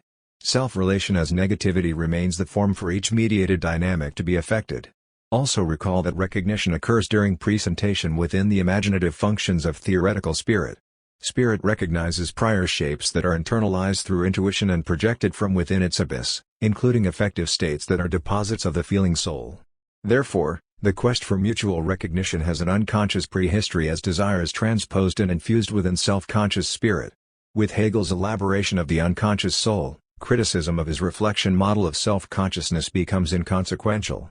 The acquisition of a prior form of self-awareness through spirit's initial unconscious contact with itself as soul may be said to be spirit's original self-consciousness. Spirit is aware of itself unconsciously as an agent that intuits and feels itself before it posits itself in consciousness, which is its next shape. Self-consciousness constituted through inner subjectivity, therefore, becomes more fully actualized as spirit progresses toward absolute self-understanding. While self-consciousness becomes more elaborate and refined in relation to the other, it is already pre-established, its unfolding is already unconsciously prepared. Desire and drive. In consciousness, the self understands its world but not itself. In self-consciousness, the ego now takes itself as its general object, which it must win as an objective certainty. While consciousness is concerned with the external world, self-consciousness is concerned with its internal world, the life of desire. The crucial issue in self-consciousness, however, becomes the relation between object and subject. The first appearance of self-consciousness is self-knowing constituted in the act of reflection. Self-consciousness is the reflection out of the being of the world of sense and perception, and is essentially the return from otherness. Hegel explains two distinct moments of reflection: first, as the distinguishing of self from other, the positing of difference, and second, as the unity of the self with other, the identity of non-difference. Taken as a totality, this unity constitutes desire as life. Hegel says through this reflection into itself the object has become life. What the self desires is living as opposed to just being, hence it desires the other. The life of desire becomes a process of overcoming difference, its otherness, and through experience it comes to see that otherness is an independent object. In the phenomenology, desire has a special meaning for Hegel associated to the conscious self. Self-consciousness is desire in general. To be aware of oneself is to be aware that one wants. This constitutes life, but life is always juxtaposed to the negative. Its opposition to live is to want, and to want is to suffer, for desire is constantly immersed in absence, in lack. Kojève tells us, the very being of man, the self-conscious being, therefore implies and presupposes desire. Consequently, the human reality can be formed and maintained only within a biological reality, an animal life. But if animal desire is the necessary condition of self-consciousness, it is not the sufficient condition. Natural desire is instantiated in the body and in the family through communal affiliation, where it is generated and sustained. Self-consciousness naturally wants to be satisfied and to be happy, but it ultimately discovers that it wants to be free. Desire is desire for self-externalized freedom, but this can only come about by the mutual recognition of subjects each of us confronts. Desire ultimately desires unity, the unity of the disparity between the self with its world and the self with itself. There is a disparity between what essentially exists and what the self wishes there to be. But self-consciousness is dependent upon the other for full self-recognition. It can no longer maintain the inner privacy of its narcissism. The self duplicates itself in the other, and finding itself outside of itself in the other, it alienates its internal being from its very possession. The self is lost in the other and so must recover itself from its lostness in order to regain its original unity. Desire becomes a circular motion of the drives, a projection outward, a constant craving. Essentially, desire confronts what it wants, an independent object, as well as a subject, its other, and through this confrontation, self-consciousness must transform itself into true certainty of its own being by destroying the independence of the other, and thus give itself objectivity, for self-certainty comes from superseding this other. Consciousness therefore has to come to know itself and its otherness. The other is what mediates subjective self-certainty, but only insofar as the negation of the other is a negation of the ego's self-projection into the other. Negation, destruction, supersession once again becomes the principle of Aufhebung, the sublation of self-consciousness as universal recognition, the self knowing itself in the other. In the Encyclopedia Phenomenology, Hegel states, self-consciousness appears at the first stage of its development in the form of desire Begierde. Here desire still has no further determination than that of a drive trieb, insofar as this drive, without being determined by thought, is directed toward an external object in which it seeks satisfaction. Self-consciousness is immediately immersed in contradiction as the negation of consciousness, yet at the same time remains consciousness. In order for the ego to give content and objectivity to the abstract knowledge of itself, it must free itself of the sensuous restrictions of consciousness, sublate its objectivity within itself, and posit itself as identical with such objectivity. As Hegel tells us, these two moments constitute the identification of the consciousness and self-consciousness ego-ego. Initially, immediate self-consciousness is only implicitly aware of itself as an abstract self-identity. The determination of I is still not posited as actual, however. Given self-conscious spirit's pre-familiarity with itself as unconscious self-consciousness, we may say that its immediate self-awareness of itself has been forgotten only to be recovered, hence recollected, in the eyes of the other. Since self-consciousness is at the same time consciousness, thus the opposite of itself, it is faced with an immediate contradiction it is forced to overcome. The immediacy of abstract self-consciousness still has the form of being, which is the conditioned negation of the immediacy of consciousness, and is still not the absolute negativity, which is the affirmation of the negation of the negation. Because the ego is still ensconced within an inward undifferentiation, its inner form is the internalization of that which lies without. While it contains negation within itself, it also contains negation outside of itself as the external object or non-ego which constitutes consciousness. The contradiction must be overcome by annulling the dependence the ego has on external reality. Instead of self-consciousness being externally bound to consciousness, consciousness becomes subsumed within self-consciousness as it infiltrates and dissolves the contradiction within it. This requires 3 stages in order to reach this goal. First, self-consciousness collapses into its new immediacy as simple self-identity with consciousness, which is itself a contradiction since it is related to an external object. The general object has the appearance of independence, which is its nullity, and this constitutes desire. Second, the objective ego encounters another ego, which gives rise to the intersubjective relationship between one self-consciousness and another, leading to the process of recognition. Finally, the 2 independently existing selves become mutually identical, which is the culmination of universal self-consciousness. Self-consciousness in its immediate singularity is desire, which appears as drive, simply impulse, urge, compulsion, or appetite. Desire hungers, it craves. It is very important to note that desire has its origin, not in self-conscious spirit, but in the natural soul, thus constituting the generative basis of the dialectic. Desire becomes the general engine behind the evolution of spirit, hence history and absolute knowing. Drive is the essence of desire, insofar as if it were removed, desire could not attach to objects for satisfaction, thus it could no longer be. The aim of desire is simply to achieve satisfaction, to gratify. Hegel tells us in the Anthropology that the self-awareness of the feeling soul is the unconscious activity of its aliveness, which it endows with determinate being. This activity is the expression of drive, of desire, its determination or content being drive, inclination, or passion. Drive becomes the constitutional force behind the acquisition of habits and character formation. Self-awareness, in that it is immersed in the particularity of such feelings or simple sensations as desires, impulses, and passions, and the gratification of such, is not distinguished from them. He further states, the content of sensation, deriving from without, while alternatively having its origin within, in the will or drive, is the objectivity of the soul. Here we may see why Hegel says, self-consciousness is desire. Desire is originally the unconscious self-awareness of the feeling soul.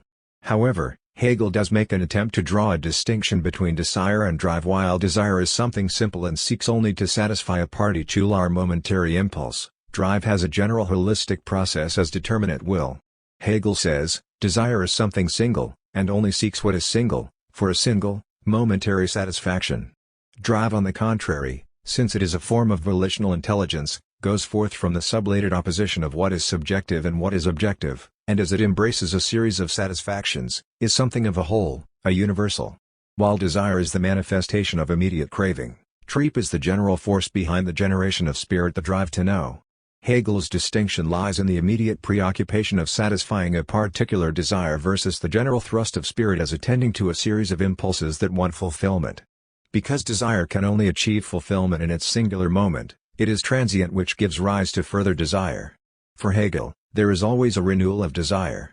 Its goal is never completely attained, it only gives rise to an endless progression. Desire is something that is never completely satiated, hence it is being in relation to lack. While drive may attain satisfaction, desire is unbounded immediacy. In many ways, this is a surprisingly contradictory conclusion. One would think the opposite seems equally warranted, that desire may be satisfied but a drive never fulfilled. If desire wants a particular, such as a concrete object or the fulfillment of a wish, obtaining it satisfies that desire completely. Yet procuring a particular never truly satisfies desire because it is soon gone, fulfillment dissipates almost immediately. Desire is constantly reprinted afresh. Thus, only the universal, even though it involves an apparently insatiable drive, can yield final satisfaction. When self-consciousness confronts another, it sees the conditions for the possibility of its fulfillment and hence desires what it does not possess. This is brought about by an act of identification. This begins with the child's relation to its parents. It recognizes the parental imago and wishes to be recognized in return, thus satisfying its desires. Hegel says, self-consciousness exists only in being acknowledged. Children recognize their parents and take them to represent the fulfillment of their ideals. Therefore, not only does the child want to be recognized, hence its desire recognized and fulfilled, it also wants to be the other. This process is nicely summarized by Freud. Identification and is known as the earliest expression of an emotional tie with another person. A little boy will exhibit a special interest in his father. He would like to grow like him and be like him, and take his place everywhere. We may imply that he takes his father as his ideal. To identify with another is to identify with a particular value as a form of self-expression or identity. The other is imbued with value, an ideal. We wish to possess this ideal, to be this ideal that the other represents. The throes of recognition. We all seek recognition. This is a basic human need. The ego is affirmed by the other, but not at first. There is originally the experience of inequality, whether this be the child's relation to the parent or the bondsman's relation to the Lord. H. S. Harris argues that the concept of recognition is the bare concept of spirit itself. Spirit passes from the recognition of the human Lord to God as absolute Lord. It must emerge from its momentary state of inadequacy as it educates itself to truth. Desire immediately apprehends what it is not from what it would like to be, hence the self-conscious self starts from a place of inequality and deficiency. Hegel asserts, the self-conscious subject knows itself to be implicitly identical with the general object external to it. It knows that since this general object contains the possibility of satisfying desire, it is adequate to the desire, and that this is precisely why the desire is stimulated by it. The relation with the object is therefore necessary to the subject. The subject intuits its own deficiency, its own one-sidedness. In the object it sees there something which, although it belongs to its own essence, it lacks. When Hegel says that the self knows itself to be implicitly identical with the other, he is pointing to the pre-familiarity of self-consciousness with its own essence. The self identifies with itself in the other, but being only an immediate, it is fixated on absence or what it lacks that the independent object possesses. The process of recognition commences when the self identifies with the other, that is, identifies its alienated shape in the other, which it must win back through a genuine struggle. The subject is opposed to an object, but the object is imbued with the self-subjectivity which it must recapture and claim as its own, thus making itself objective. The other of self-consciousness is indeed the projection of the self, but because this projection takes place behind the back of self-consciousness, hence is pre-reflective, the self does not initially recognize itself in the other. Hegel supports this claim. Self-consciousness is faced by another self-consciousness. It has come out of itself. But the self has lost itself in the other being, which it comes to see as its own self. Because the self is lost, it is in a genuine state of despair and ambiguity. In order to recover itself, it must aggress upon its otherness, supersede the independent object, and thus prove the truth of its own essence as objective self-certainty. But its supersession of the other is also a supersession of itself, for the other is the self. Therefore, the sublation of the self in recognition is none other than a return to itself. The process of the ego's self-integration is a negative movement. It vanquishes the other and achieves satisfaction as objective actuality. Desire is therefore generally destructive in its satisfaction, just as it is generally self-seeking. Once again we see the tremendous power of the negative. Everything is about death and destruction, the sustenance of life. Death saturates life. The entire structure of the world is replete with opposition and contradiction that must be destroyed in order to achieve self-affirmation. Death is our inner being. Such inequality of recognition first exists when two opposing self-consciousnesses confront one another. Each wants to be what the other only represents, thus each is determined to slay the other's independence in order to give its own self-value. Each seeks the death of the other. This is exemplified in the master-slave dialectic, where the Lord dominates the bondsman who is made into a serf and forced to give up his self-determination. A familiar pillar of Hegelian theory, the slave must renounce his own desire for the Lord's desire or he will surely face his own death. But ironically, the master depends on the slave for nurturing and harvesting the land and is thus not completely free, because both his life and enjoyment rest on the slave. The slave serves as the being against whom the master defines himself as superior, but given his dependency on the slave, the master lives a contradiction. The master's will is enslaved by its actual conditions while the slave, in relinquishing his independence, gains it. The slave still owns his own mind and is free in his thought. He is free to work the land and develop his craft through which he can remake himself afresh as master of the soil, while the Lord may only achieve satisfaction through the slave, thus his satisfaction is not his own. Working the land gives life to the slave while the master is dependent upon the productivity of his otherness, which he fails to fully recognize and appreciate as human. The slave is merely a thing, an object or instrumental means to be used and exploited.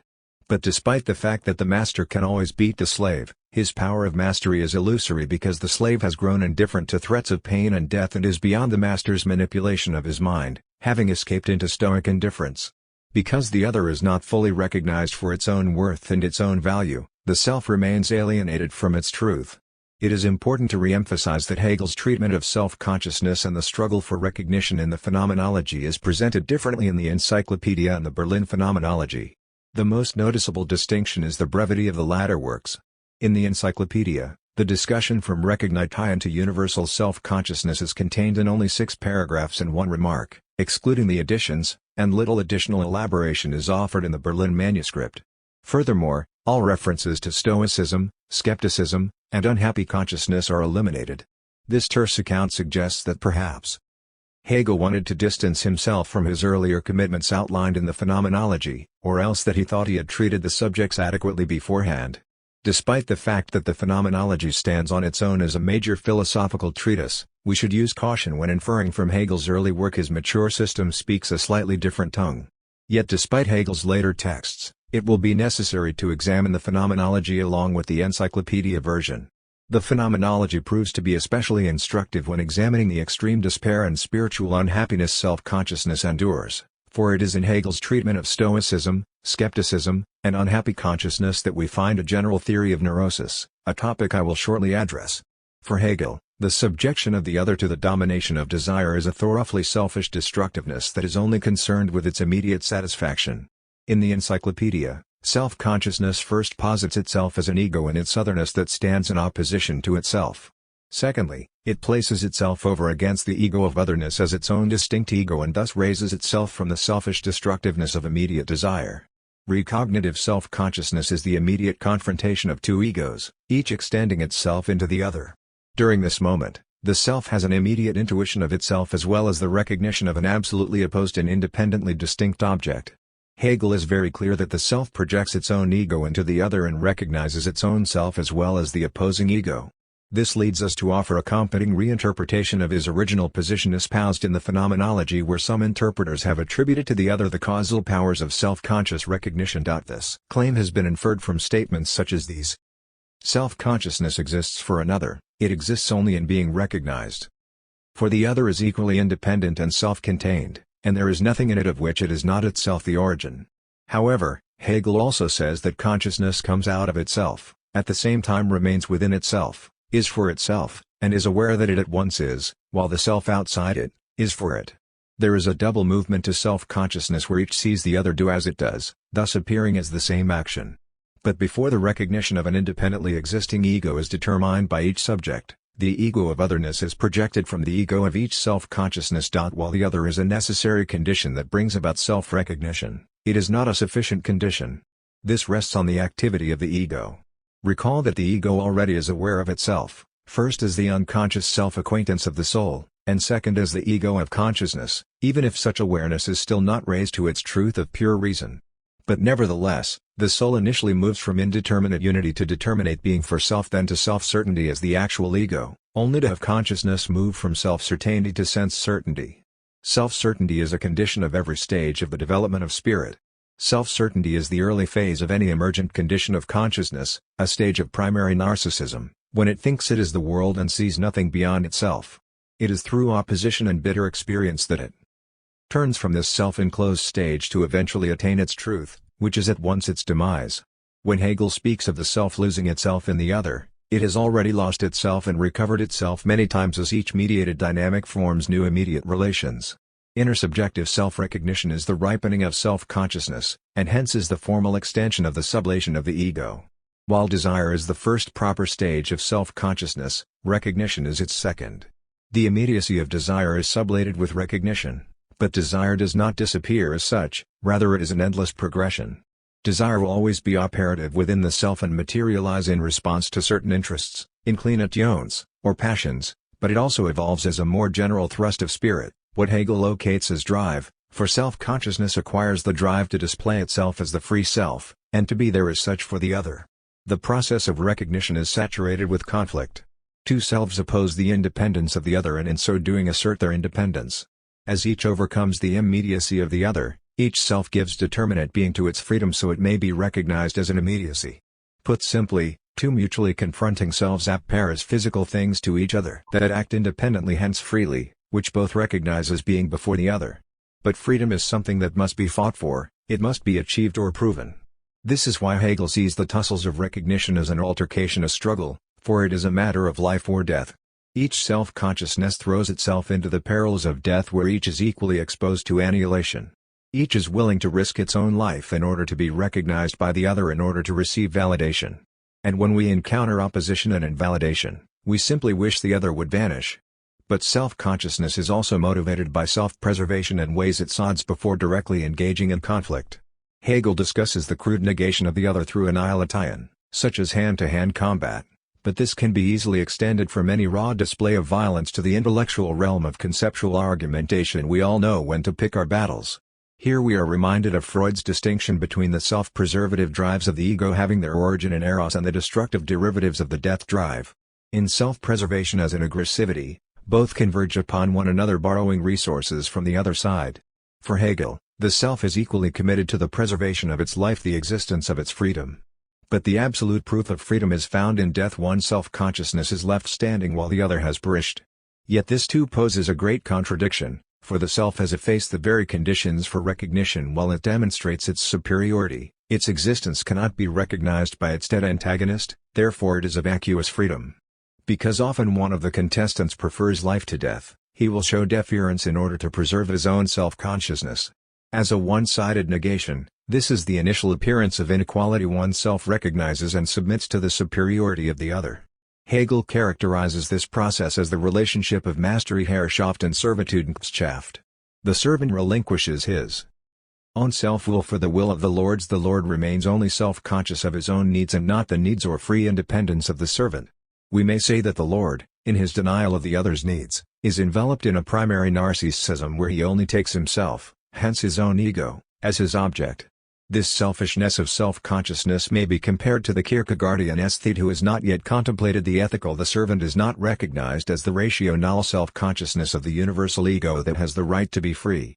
The sublation of self-consciousness moves from immediate desire to recognition, thus the base destruction of the other is replaced by its acquisition and maintenance. Mindful of its own desires, the master secures a community of need in which the servant is used as a means to an end to provide for the self's satisfaction.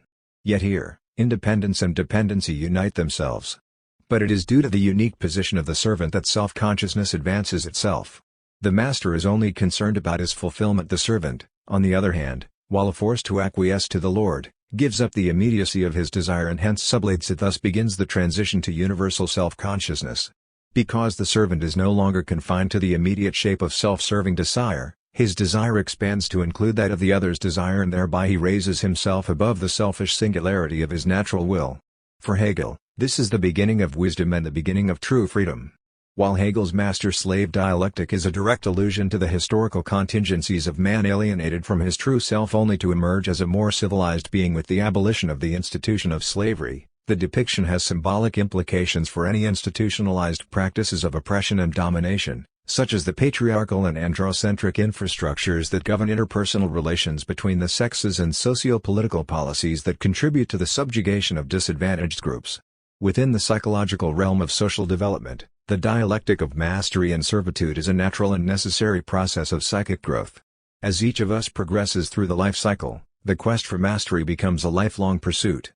This advances from the most primitive stages of ego development where our children struggle to gain control through advanced capacities to manage and manipulate their body, internal desires, the demands of the environment, the object world including their attachments and relatedness to others, and finally the mastery over their own mind and fulfillment of their ideals as adults. This necessarily requires dependence upon and servitude to others, including submission to authority. This is a process we must all encounter. We must renounce our primary narcissism and relate to a world governed by rules and standards for civil and social behavior, and freely contribute to that world. A child shows deference to parents out of fear which grows into love, and through identification comes to internalize the desires and values they espouse. Hegel tells us the quaking of the singularity of the will, the feeling of the nullity of self-seeking, The habit of obedience. This constitutes a necessary moment in the education of everyone.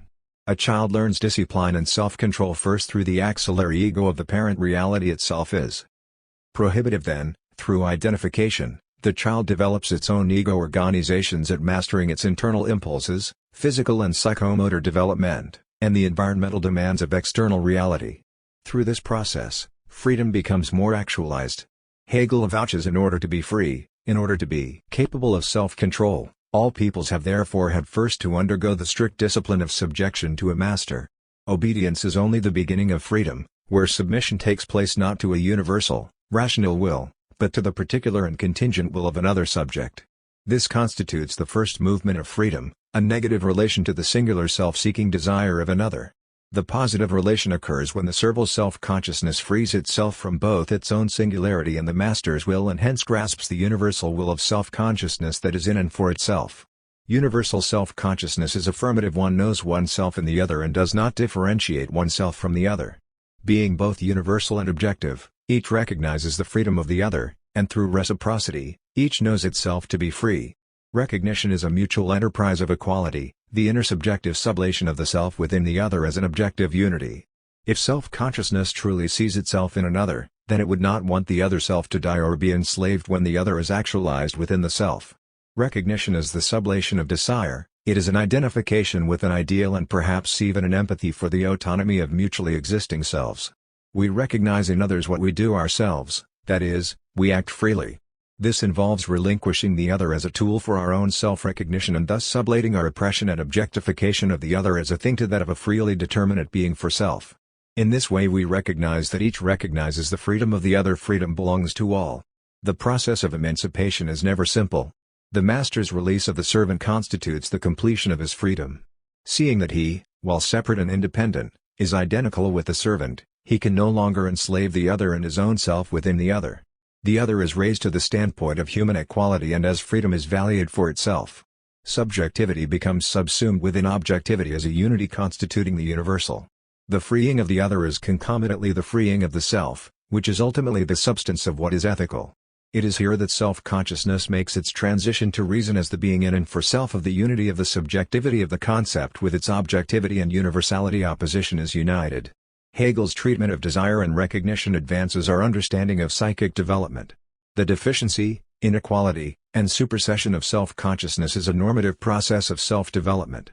While each individual commands a certain mastery over another in skill, knowledge, character, or deed, each individual also stands in an inferior or subordinate relation to a higher authority, as does the solitary subject to the objective institutions that govern civil society. As Hegel reminds us, each of us must be subjected to a master as part of our education, and nowhere is this so evident as in a child's relation to his parents. In the most optimal conditions, parents extend their own egos into the soul of the child, thus fulfilling or depriving its needs and desires. When children advance in their own sense of achievement and self-mastery, parents must let them go free to live their lives by their own choices and self-determinations. This is an exercise in identification, empathy, and love, the true expression of the ethical. But mutual recognition always remains an intersubjective process. The child in turn must acknowledge the parent, which remains an obligation of love. And when life achieves a form grown old, the mother who gave herself for her child will forever long for validation that she was indeed a gentle master. Neurotic spirit. In the Encyclopedia, Hegel offers an abbreviated account of the toils of self-consciousness, whereas in the Phenomenology he focuses more closely on spirit estranged from itself. It becomes important for us to now turn our attention to the theme of alienation and despair, because as self-consciousness struggles for its freedom it must endure the anxiety, uncertainty, and confusion associated with its neurotic constitution. Before self-consciousness finds its unity in reason, it dwells in the shapes of stoicism and skepticism until it eventually realizes that it can find no place to hide from its anxiety and anguish and thus is forced to embrace its unhappiness. In Hegel's discussion of the freedom of self-consciousness, we may find a general theory of neurosis in the way in which spirit comes to terms with its conflicted psychic states.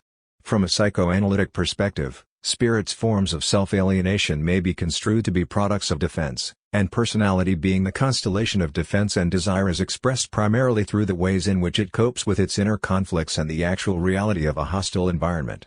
This takes different forms throughout the history and education of spirit that appear throughout the evolution of Kulturbildung. The enslaved self knows its freedom first as Stoicism. The stoical serf attains a certain degree of freedom over his enslavement by an alien consciousness insofar as he is free in his thoughts. The Stoic is free in his own thinking, and in having no control over his social position, his only recourse is to withdraw from the bustle of existence, alike from being active as passive, into the simple essentiality of thought. Thus, the Stoic renounces his desire, emotions, and passions which are of no importance and holds steadfast to the one thing that he may have some semblance of control over, his mind. In Stoical freedom there is a retreat from the actual world to the inner world. The slave has the concept of freedom but not the lived concrete reality of freedom, thus he gives up his natural existence. But in letting nature go free, free thought has no content in itself apart from what it is given in experience. Hence, the negation of existence is only partial. The withdrawal from existence is only an inwardizing, it is not an absolute negation of existence. This is only achieved through skepticism. Skepticism is the actualization of the negative, what Stoicism only had as its concept. As the pure negativity of free self-consciousness, skepticism is the concrete thinking which annihilates the being of the world. All reliance on sensory perception and the empirical world of experience is to be negated. The freedom of self-consciousness requires the total suspension of judgment. Skeptical self-consciousness maintains an absolute negative relation toward all otherness, toward desire and work. The skeptic admits that he knows absolutely nothing, and in this assertion of free thought makes subjective reality and his relationship to it disappear. In this sense, skeptical self-consciousness is the sublation of Stoicism because it generates a higher freedom in the act of pure negation, while the Stoic may only find an illusory solace in the abstract thought of freedom, which he resigns as fate. But spirit pays a price in both its forms of Stoicism and skepticism. It lives in denial of its full existence. Both shapes of self-consciousness are illusory defenses for coping with life's vicissitudes. What the Stoic really desires but cannot have is conveniently reinterpreted as that which he did not really desire in the first place. In psychoanalysis, this is referred to as a reaction formation. The Stoic withdraws from life in order to live within a narrowly controlled and purified world of his own ordering. This is accomplished by a strict denial of emotions and passions that, while clamoring for release, are compartmentalized and strangulated. Thus, the Stoic levels down his world to a reality devoid of natural consciousness. Any serenity the Stoic enjoys is purely an inwardizing, a complete retreat from the actual world. The freedom of self-consciousness is therefore limited by its own denial. He does not confront life fully and on his own terms in such a way that he can learn and grow through experience and suffering. The retreat from the actual world into the self-enclosed cocoon of the inner world is an act of disconnection, a dissociation from the very source of pain and suffering that bonds the serf to enslavement by the master. There is a form of masochism to Stoicism. While the slave gains freedom in his thoughts, he sacrifices his natural relation, responsiveness, and openness to the real. Thus, whether on the throne or in chains, his world is sharply curtailed even if his aim is to be free. While Stoic disconnection can be interpreted as a source of great inner strength, the triumph of the human spirit, it can also be viewed, from the perspective of different models of human flourishing, as the self-retardation of emotional and moral growth. Because Stoic strategies of detachment and neurotic withdrawal undermine a person's capacity to embrace a large range of intrapsychic and interpersonal experiences, one is barred from truly living life and is thus alienated from one's own humanity. Hegel views skepticism as a sublated response to Stoicism and as an attempt to gain even more freedom than the mere internal withdrawal from the deprivation of the natural world. But the skeptic takes denial to the edge of the absurd. Reality is destroyed by thought, it is given no existence. Negation dwells only within its one-sidedness, pure death.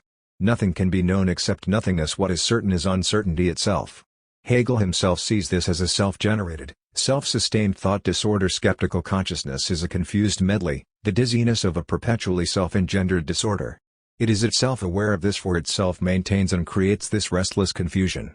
As universal negation, all singularity and difference are obliterated but lost in its confusion. Skeptical consciousness constricts its comportment to spontaneous negativity, which is separate and single, and thus it falls back into contingent preoccupation. Hegel sees this form of consciousness as an unconscious, thoughtless rambling vacillating between the two extremes of self-identical self-consciousness and contingent consciousness. The skeptical consciousness does not unite these two thoughts, it simply repeats them as a rigid and immobile contradiction. Yet the skeptic himself is a walking contradiction. Skeptical consciousness affirms the nullity of the senses, yet it still senses. It denies ethical standards, yet lets them rule its conduct.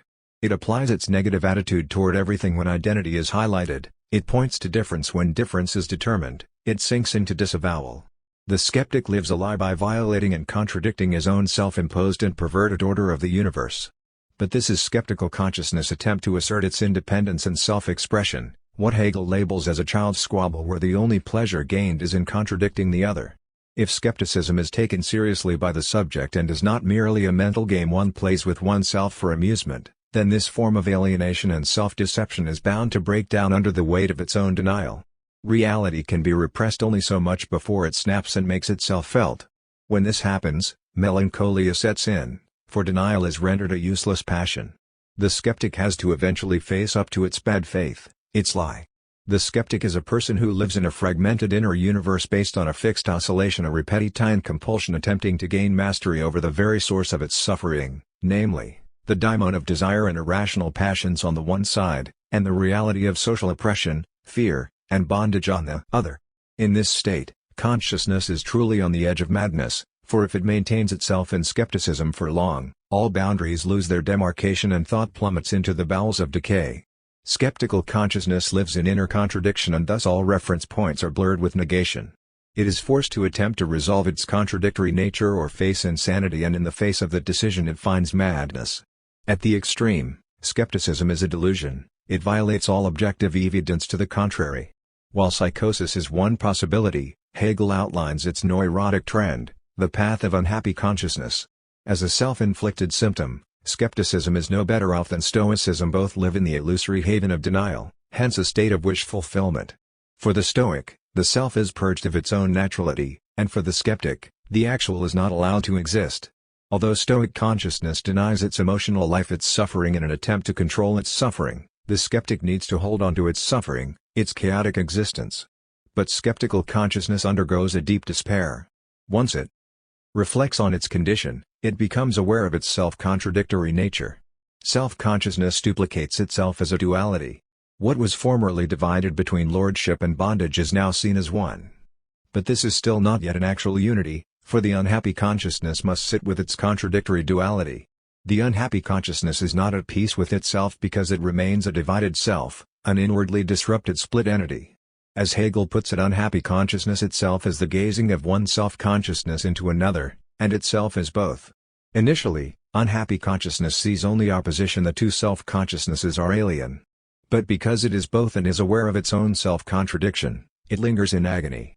Consciousness of life, of its existence and activity, is only in agonizing over this existence and activity, for therein it is conscious only of its own nothingness. The extreme despair that self-estranged spirit feels may be more adequately equated with dysphoria, restless, agitated depression. It no longer withdraws like stoicism nor annihilates like skepticism, for it is ill at ease with surpassing these two previous moments. At first its self-relation is one-sided, it identifies with the finite and transient world of the changeable and thus takes itself to be an unessential being. Consciousness is at the same time conscious of the unchangeable universal and essential being, but does not yet take this essence as its own. The individuality of the other is identified as the unchangeable, but through this identification it comes to know itself to be an individual as well, thus constituting the reconciliation of the individual with the universal. But in order to annul its spiritual despair, spirit has to first pass from opposition to unity. Spirit finds itself caught in a dilemma. To struggle with the other for recognition is to become ensnared in a death trap. If consciousness defeats one side of its polarity, it really defeats itself, for victory in one consciousness is really lost in its opposite.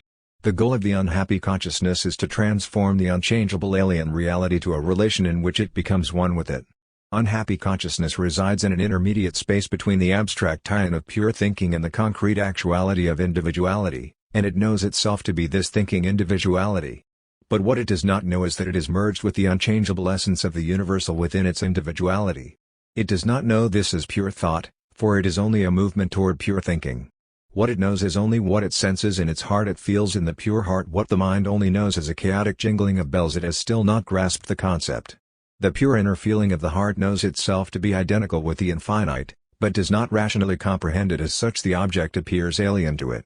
This is a great source of suffering for the unhappy consciousness because it pines for recognition from its other, itself, and for unity and wholeness.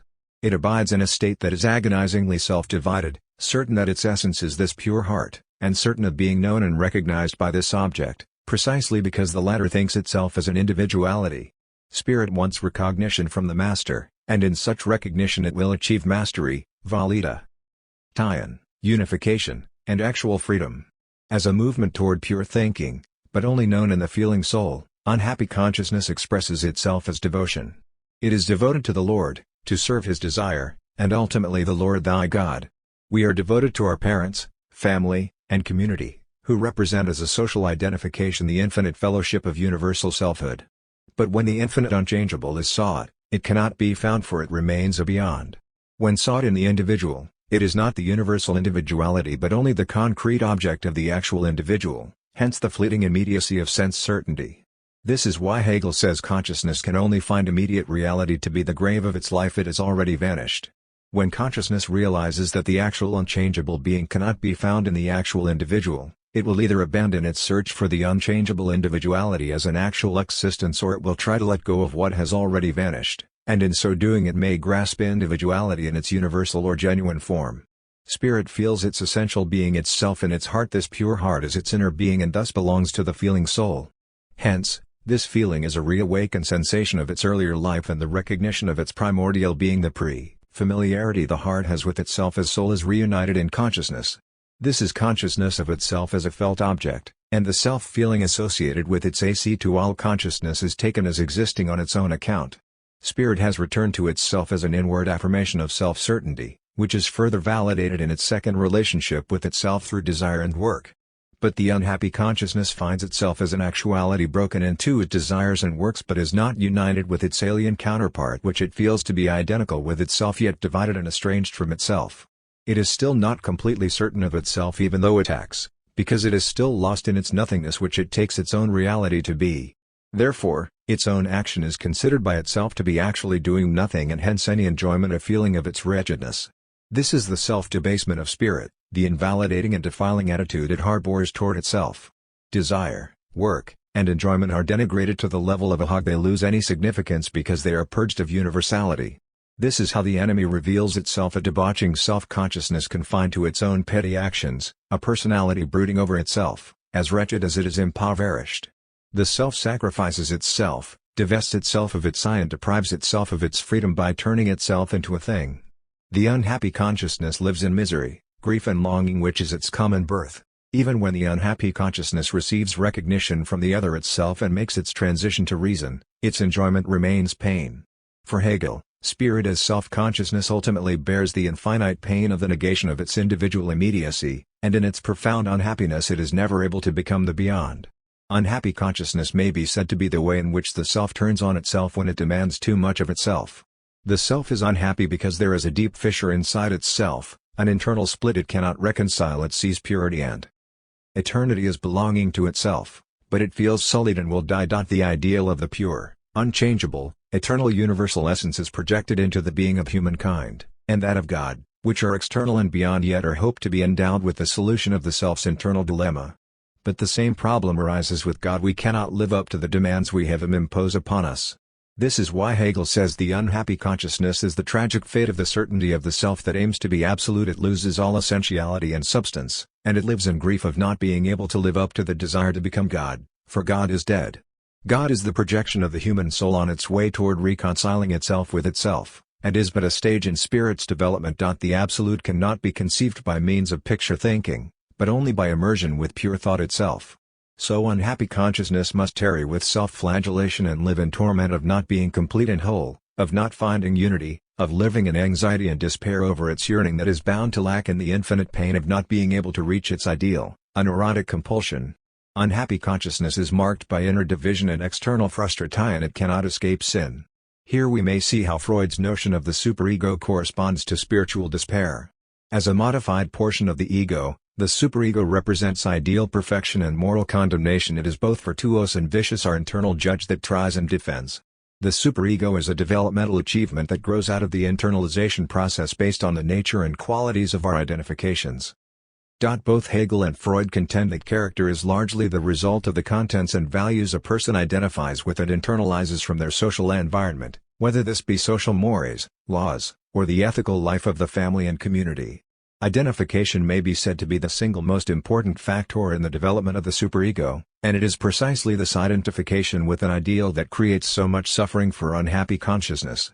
For Freud, identification is the assimilation of one ego to another one, as a result of which the first ego behaves like the second in certain respects, imitates it and in a sense takes it up into itself.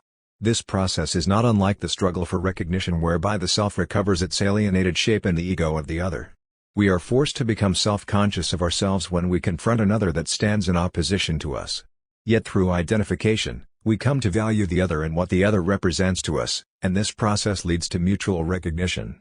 Identification is based on an attachment to a particular object, person, or set of values and ideals, having its immediate existence in relation to the family, and more specifically one's parents, then later in its relation to the absolute.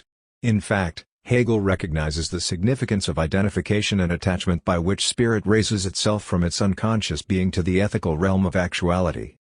The universal self-conscious spirit becomes united with its other extreme, its force and element, with unconscious spirit.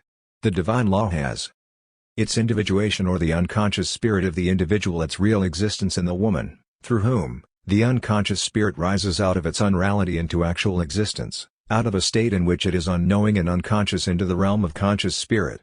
It is through the mother and father that we learn to be self-conscious, to become our own master, and to value what is true, right, good, and just. It is largely through identification that conscience the pure heart is formed, rising spirit from the underworld to the divine law.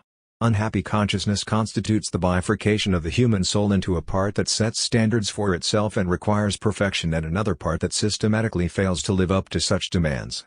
The contradiction that ensues is devastating for psychic health. The self views itself as perfect, i.e., rational, eternal, etc., and also as hopelessly imperfect, deficient, and finite, both saint and sinner. This problem repeats itself in religion. We think we are made in the image of God, but we are inevitably fallen. Unhappy consciousness is mainly fueled by the superego beset by the reality of an oppressive environment. Spirit strives for the ideal, what it feels in its heart, and condemns itself for not being that ideal. The pursuit of the ego ideal propels unhappy spirit toward reason and the ethical, political, aesthetic, and religious realizations of social order. This is why Hegel refers to the ethical as the true spirit. The superego, constituted through dependence on the family, is the psychological correlate of the absolute. The absolute signifies completion, totality, and perfection, and has no tolerance for failure to live up to these principles. This is why unhappy consciousness is besieged by judgment, guilt, hostility, and anguish. It is always at odds with itself, its own ideal. In its quest for perfection, spirit is truly neurotic, because it pursues the ideal with obsessive-compulsive tenacity.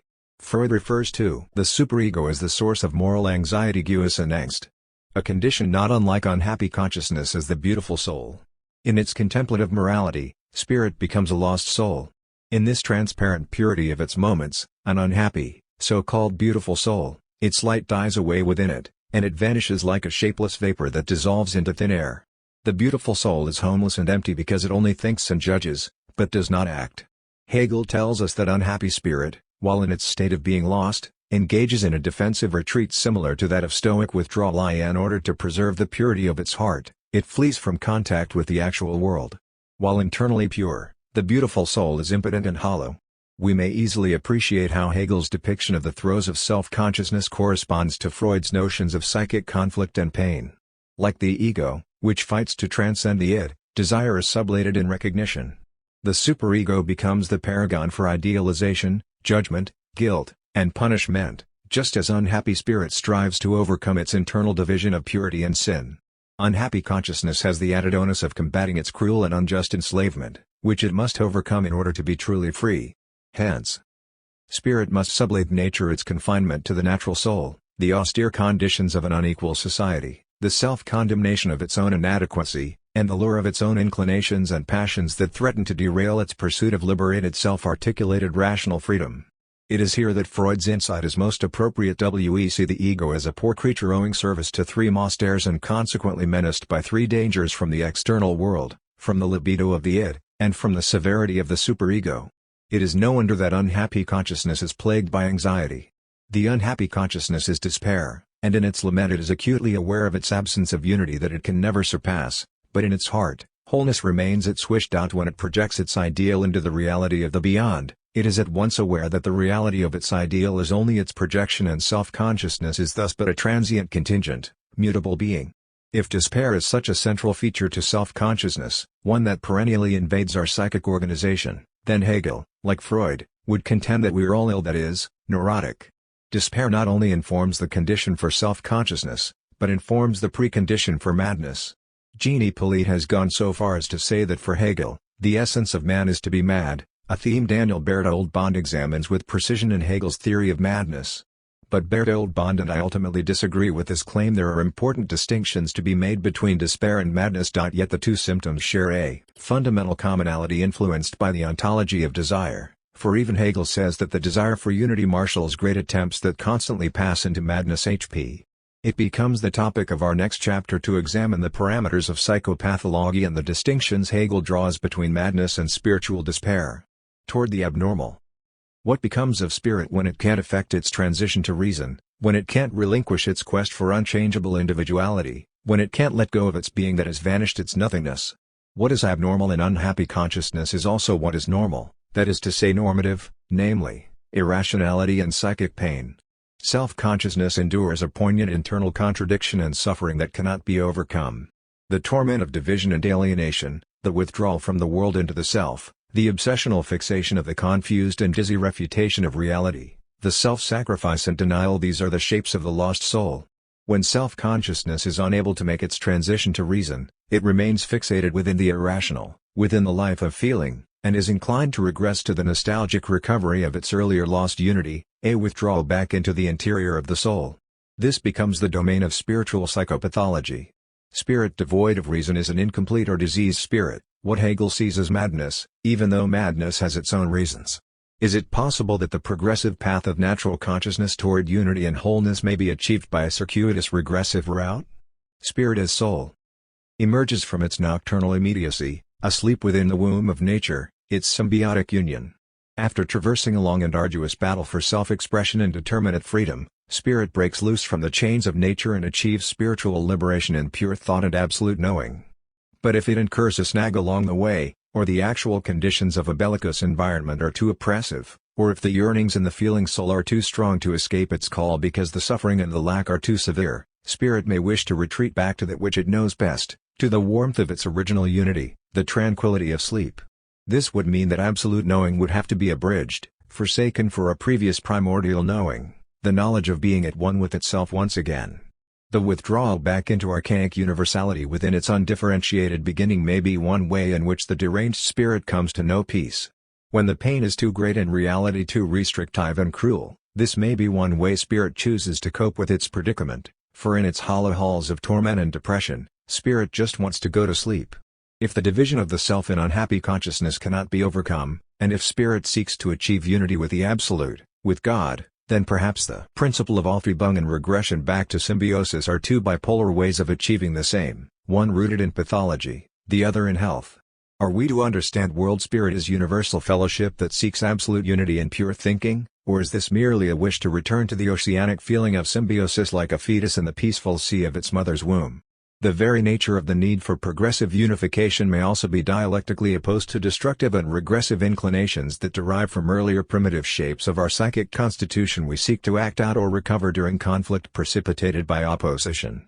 If the desire for unification is a derivative of our original psychical ontology, then both progressive and regressive desires may be said to emanate from the same mental symbiotic configurations, which may further possibly serve the same aim. Both seek unity or peace of a different kind and in a different form, one through the attainment of higher integrated complexities, the other a wish to return to the warm blanket of its initial undifferentiated being. Unity is nevertheless their goal. If the drive toward destruction, negativity and death is responsible for both progress and regress, growth and decay, then one will advance while the other succumbs to the tyranny of its counterpart. Negativity and destruction influence the pursuit of the rational and the self-preservative drives in their quest for unification and mastery, even if such unity and mastery are an illusion and retrograde autism confined to the unconscious soul. And so begins spirit's journey back into the abyss. In history as in nature, decay is the laboratory of life. Marx. Chic decay. This is the deviation of spirit, a decay it undergoes by its own hands. Decay, negation, the language of life, confined to its own laboratory as spirit educates itself to truth. The violence that permeates spirit in its historical truth is also the violence that inflicts great suffering upon spirit as it seeks to conquer opposition, and when it can't, it sinks back into the abyss, its original lost unity. Perhaps decay is not a deviation at all, but merely the instantiation of the negative, inverted inwardly, turned on the self, slipping away from the spiritual back into the life of nature, the malady of the sick soul. What does it mean to be mad? If negativity underlies the diseased mind, then perhaps we are all mad, for negativity is the ontology of spirit.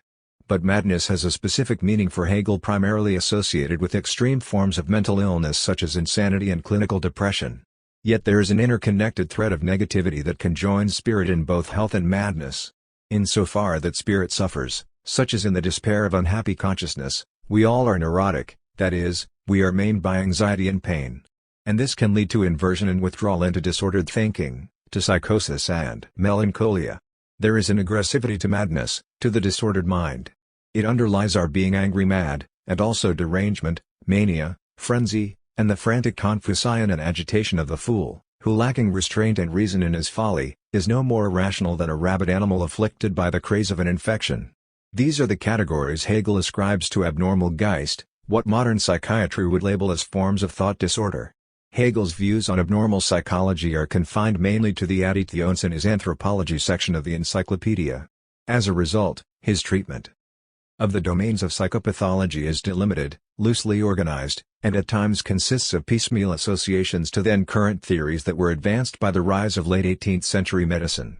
By today's standards, his typology of mental illness appears rather simplistic. Daniel Berthold Bond has greatly advanced our understanding of Hegel's theory of abnormal psychology and Provita's systematic rigor to what remains otherwise dissociated from mainstream Hegel scholarship. I do not wish to duplicate his important work here, but rather to show how Hegel's notion of the unconscious abyss is as responsible for mental disease as it is for the normal operations of mind. The ontology of madness. Hegel's theory of psychopathology does not rest upon pure empirical observation, the categorization of symptoms or the external features of illness, nor does it rely upon clinical case studies, but rather on the conceptual, theoretical, and philosophical discernment of the underlying processes and meanings that constitute the diseased mind. However, Hegel is very clear that his speculative outlook is not at odds with empiricism. Instead, experience becomes the standpoint of speculative thinking. In the philosophy of nature, he also states not only must philosophy be in agreement with our empirical knowledge of nature, but the origin and formation of the philosophy of nature presupposes and is conditioned by empirical science. Just as Freud is concerned with the sense of symptoms, that modern psychiatry had ignored in its preoccupation with labeling clinical phenomena, Hegel is concerned with the inner meaning and ontology of madness grounded in the speculative or rational standpoint that seeks out deeper explanations of disease. A philosophical exploration of madness and its parameters is essentially an ontological project. Rather than offer a litany of clinical signs, symptoms, and behavioral traits or patterns that belong to the appearance of illness, Hegel addresses the concept of derangement in general. The particular kinds of derangement are usually distinguished in accordance with the manifestations of this illness rather than an inner determinateness, but this is inadequate to philosophical consideration. We have to recognize that even derangement differentiates itself internally in a necessary and therefore rational manner. Hegel recognizes that in order to understand the phenomena of illness, we must be able to appreciate its internal ontology or structure. This is very akin to Freud's focus on the unconscious etiology and inner dynamics of psychic conflict. Because of all the multiplicity, varied courses, and divergent appearances of mental disorders, Hegel advises us to focus our attention upon the wholly universal differences of form which emerge in derangement. For Hegel, the abnormal mind is the return or repetition of its previous shape, the immediacy of the formal undifferentiated feeling ensconced in the soul. Thus, the deranged mind has already been displayed as spirit which is confined, spirit which has lapsed into itself. For Hegel, the processes of madness may be said to be the result of a fixation in the feeling soul leading to truncated ego development, what psychoanalytic object relations theorists would label as a form of developmental arrest, or the result of a regression back to the interiority of the feeling soul once ego differentiation has been achieved. The feeling soul is the subject's sentient totality that remains the darkness of spirit confined within a constricted inner world into which the development of the soul may relapse after having advanced to the determination of consciousness and understanding. The darkness that Hegel speaks of is the unity the soul has with its natural corporeality, which it takes as its object, not external to itself, but rather its own substance, a subject that remains enclosed within its own particular world. All determinations for the soul are entirely formal, lacking in content or understanding. In the feeling soul, the dark spirit is a contradiction of both universality and individuality. It is the incongruity involved in the truer existing in a subordinate and more abstract form of spirit which constitutes illness, Krankheit. Hegel explains that in order to understand mental spiritual illness, one first has to consider the abstract formations of the soul, and only through such consideration can the diseased mind be explained. Here Hegel is not appealing to clinical evidence of the symptomatology that accompanies the deranged mind, but rather is interested in understanding the underlying ontology that becomes the condition for illness. Hegel first looks at the feeling soul in its immediacy as the relationship with the mother merged in her womb. Hegel considers this relationship to be neither exclusively corporeal nor spiritual, but rather psychic-psychicia, the undisturbed symbiosis the soul has with its natural life. When Hegel refers to this original symbiosis, the unity of the soul that is undisturbed and undivided, he is referring to the inviolate undifferentiated oneness the soul has with itself. There is no division between inner and outer, self and other. We may say that this state of unity is the primordial condition and experience of peace, the very state the soul wishes to reclaim when burdened and tormented by the chaos of negativity, whether generated from within itself, administered from a hostile external reality, or due to the interaction of both. Hegel sees the mother as the child's genius, which is the entire totality of determinate being, selfhood, life and character, and concrete subjectivity. As a psychic relationship, the feeling soul absorbs all that which the mother endures, including violent dispositional disturbances and injuries etc. experienced by the mother, within which the child assumes its predisposition to illness, as well as its further endowments in respect of bodily shape, temper, character, talent, idiosyncrasies etc. Here Hegel clearly states that the child acquires certain predispositions toward personality and adjustment, including illness during conception, biologically as well as psychologically.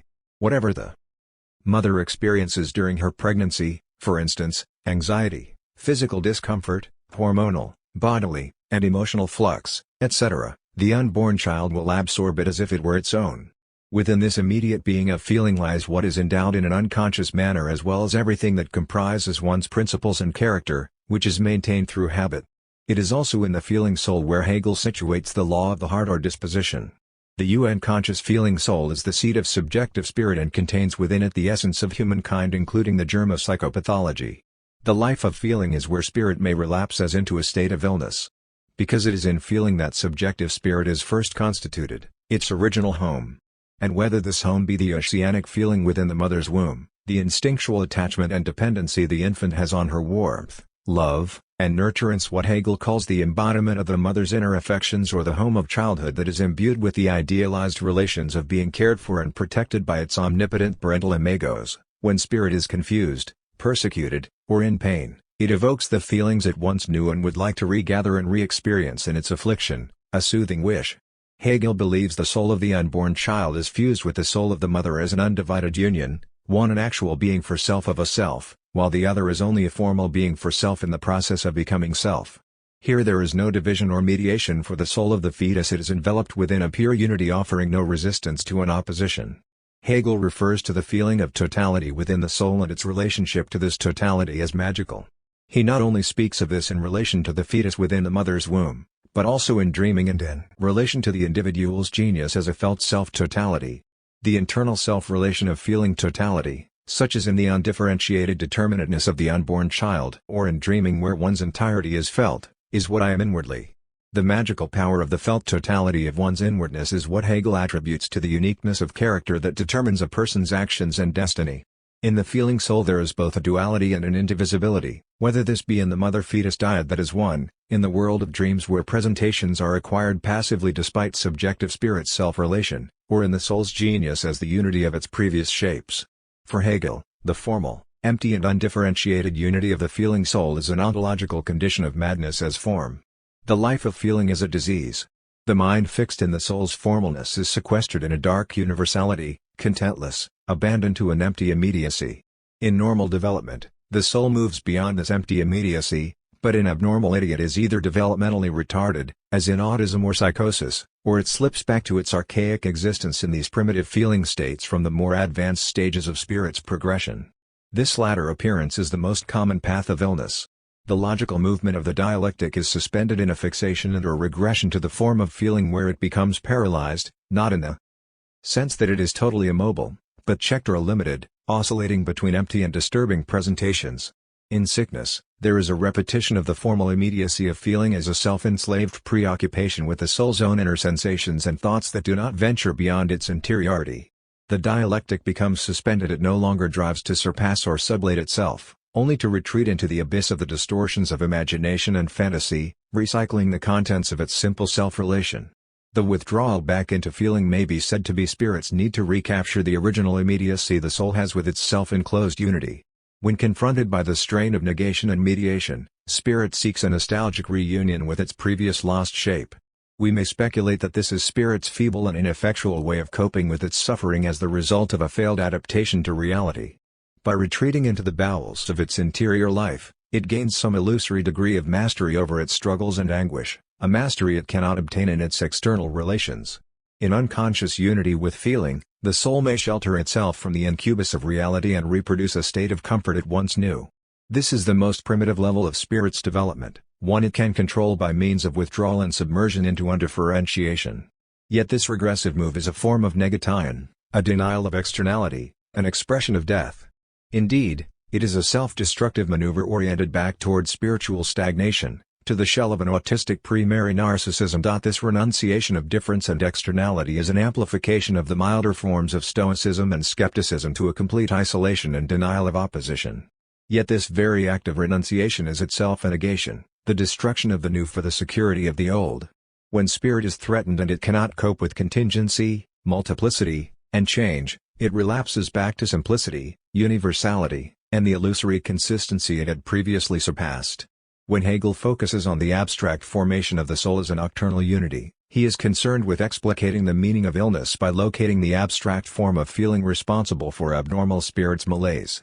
By isolating the formal condition of feeling within the soul, he is further able to situate the structural condition or predisposition toward disease. This is the abstract form or primitive state of the darkness of spirit that conditions us all to illness as well as health, and is a natural and necessary stage in subjective spirit's development. Thus, for Hegel, the potential for psychopathology is grounded in the abyss. The unconscious becomes the locus of spirit's potential for adjustment and deterioration that spans the spectrum from its most heightened and exalted achievements to its most regressed and decomposed forms. But the form of feeling is not the only ontological ground for psychopathology to arise. The ontology of madness is also rooted in the destructive character of negation. Negativity is as much the essence of spiritual despair and regression as it is the positive force behind the dialectical thrust of spirit's sublation. In negativity lies the ontological duality of spirit's nature. Negation serves a dual function for spirit oriented toward transcendence and decay. This is why we all have within our constitutions the inherent capacity for madness even if we never succumb to the regressive pull of spiritual darkness. In fact, the regression back to feeling is itself the expression of the negative, a negation of externality through denial, retreat, isolation, and atrophy. But the secluded soul is deluding itself into thinking it is protected and safe in the interiority of the pit as it was in the womb, in its undifferentiated beginning. This night-like unity is in fact a self-imprisoning tomb, the very tomb spirit rouses itself from in the first place because of the restless negativity the primeval chaos it experiences being confined to its corporeity. The formal abstract unity of the feeling soul is like a psychotic universe marked by the persecution of void, haunting spirit with the fear of suffocating by the baptism of being immersed in a black hole, the blackness of nothingness. But it is precisely in that nothingness, in that undifferentiated state of oneness, that spirit feels some tranquility, even if only for a moment. Perhaps this is what spirit wishes to repossess when the struggle for absolute knowing appears unattainable.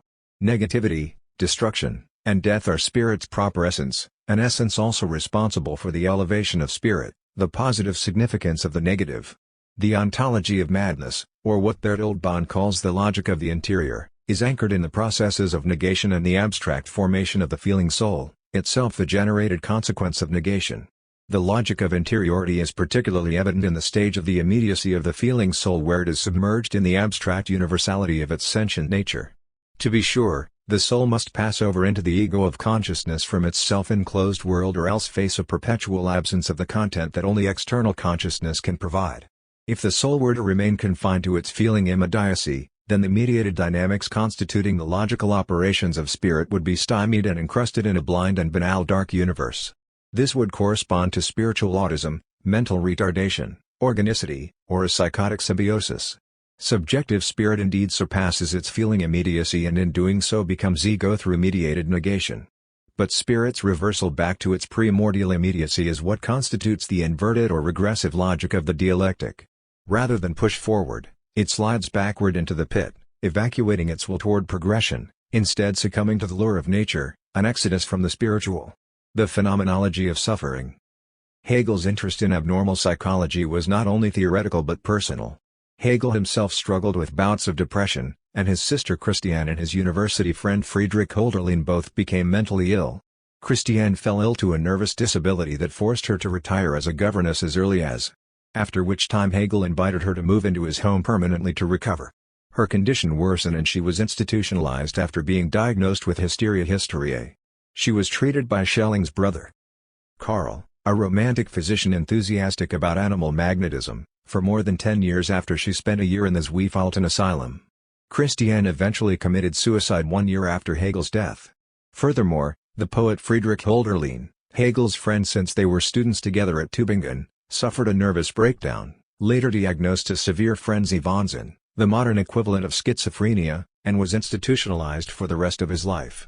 Hegel was no stranger to personal tragedy. He had an intimate relationship with pain, which he repeatedly expressed in private conversations and correspondences. Alan Olson has even professed that Hegel's entire treatment of madness in the Encyclopedia is a sublated attempt to come to terms with his friend's illness, his own form of therapy. Daniel Berthold Bond suggests that Hegel's formal ontological philosophical treatment of madness is vastly different from the intimacy or lived phenomenological experience of his personal suffering, and that his need to distinguish the abstract forms of derangement from the existential experience of suffering is philosophically warranted.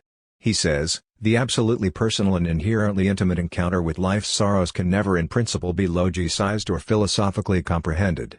Berthold Bond's point is that abstract or formal philosophical reflection can never adequately capture the pain and horror of the lived experience of suffering. How it appears and is felt by each individual cannot be reduced to the impersonal hands of logic despite its own inherent logic or reasoning. Hegel's own view on this, however, would stress that the immediacy of this experience is not its truth, and its truth is far more important than its immediacy. But all creatures suffer. We are ultimately alone in our pain. It cannot be compared to any others. While the phenomenology of despair and anguish may resist conforming to a purely philosophical discourse, and indeed may even resist conforming to a discourse at all, Hegel is concerned with specifying the ontological conditions of madness that make the existential reality of psychic pain possible. Philosophic order may miss the experience of suffering, but it does not preclude understanding its formal conditions. In fact, it is essential for such understanding. The psychotic core. Hegel's taxonomy of mental illness is treated almost entirely in his sections on the feeling soul, beginning with magnetic somnambulism, magnetische Somnambulismus, and elicited mainly by animal magnetism, and advancing to several forms of derangement Verrücktheiten. In magnetic somnambulism, consciousness is self-possessed and relates to the concrete content of itself without mediation. Hegel refers to the hypnotic states of animal magnetism as a primary example. In somnambulism, the subject is immersed in a withdrawn, internally determined world of constricted particular interests and truncated relationships. In this condition, spirit is not free in its thinking and willing, but rather enveloped in the form of feeling which constitutes the surrender of the individual's existence as a self-communing spirituality. Hegel mentions forms of sleep disturbance, what clinical psychology refers to as parasomnia, as well as catalepsy and other diseases incident to the development of the woman. Here Hegel is implying the propensity toward hysteria often associated with female development by the modern psychiatry of his day, a diagnosis further attributed to his sister's illness. Catalepsy and its accompanying symptoms such as muscular rigidity, lack of awareness of one's environment, and lack of response to external stimuli, may be attributed to forms of sleep disturbance as well as dissociative disorders such as psychogenetic fugue, and is often associated with forms of epilepsy, hysteria, and schizophrenia. For Hegel, consciousness is withdrawn inwardly into a form of solipsism, what he refers to as a monad degraded to the state of feeling. Hegel says that in this withdrawal of consciousness to self-enclosed feeling, external reality is suspended for the life of internality because consciousness no longer takes its content to be an external objectivity.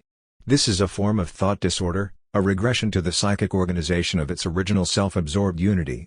Although the feeling soul inwardly knows its actuality and intuits its totality as genius, it is limited to the deficient world of not understanding the conjointness of its contents.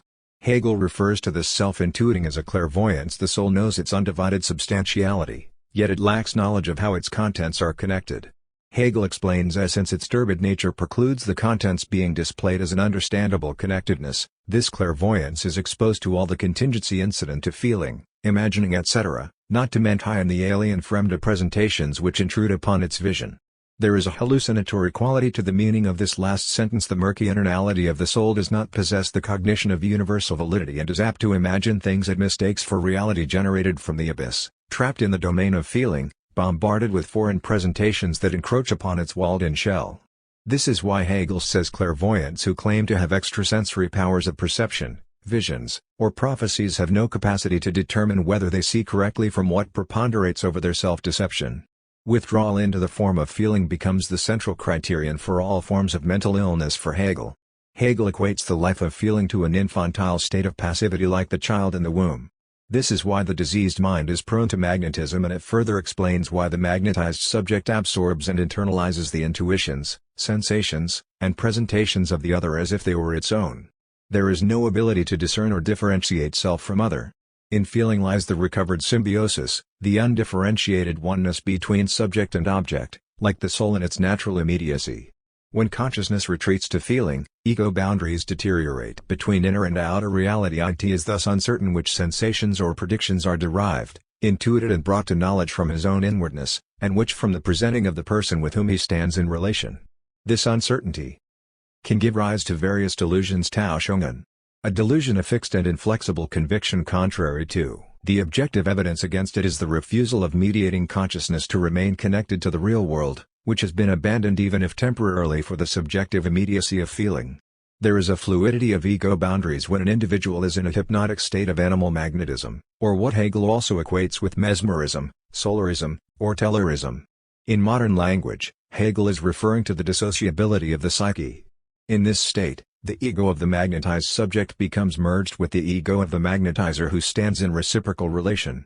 Hegel views the magnetic state as an illness because the ego alienates itself from its own body and becomes impotent at the hands of an alien power.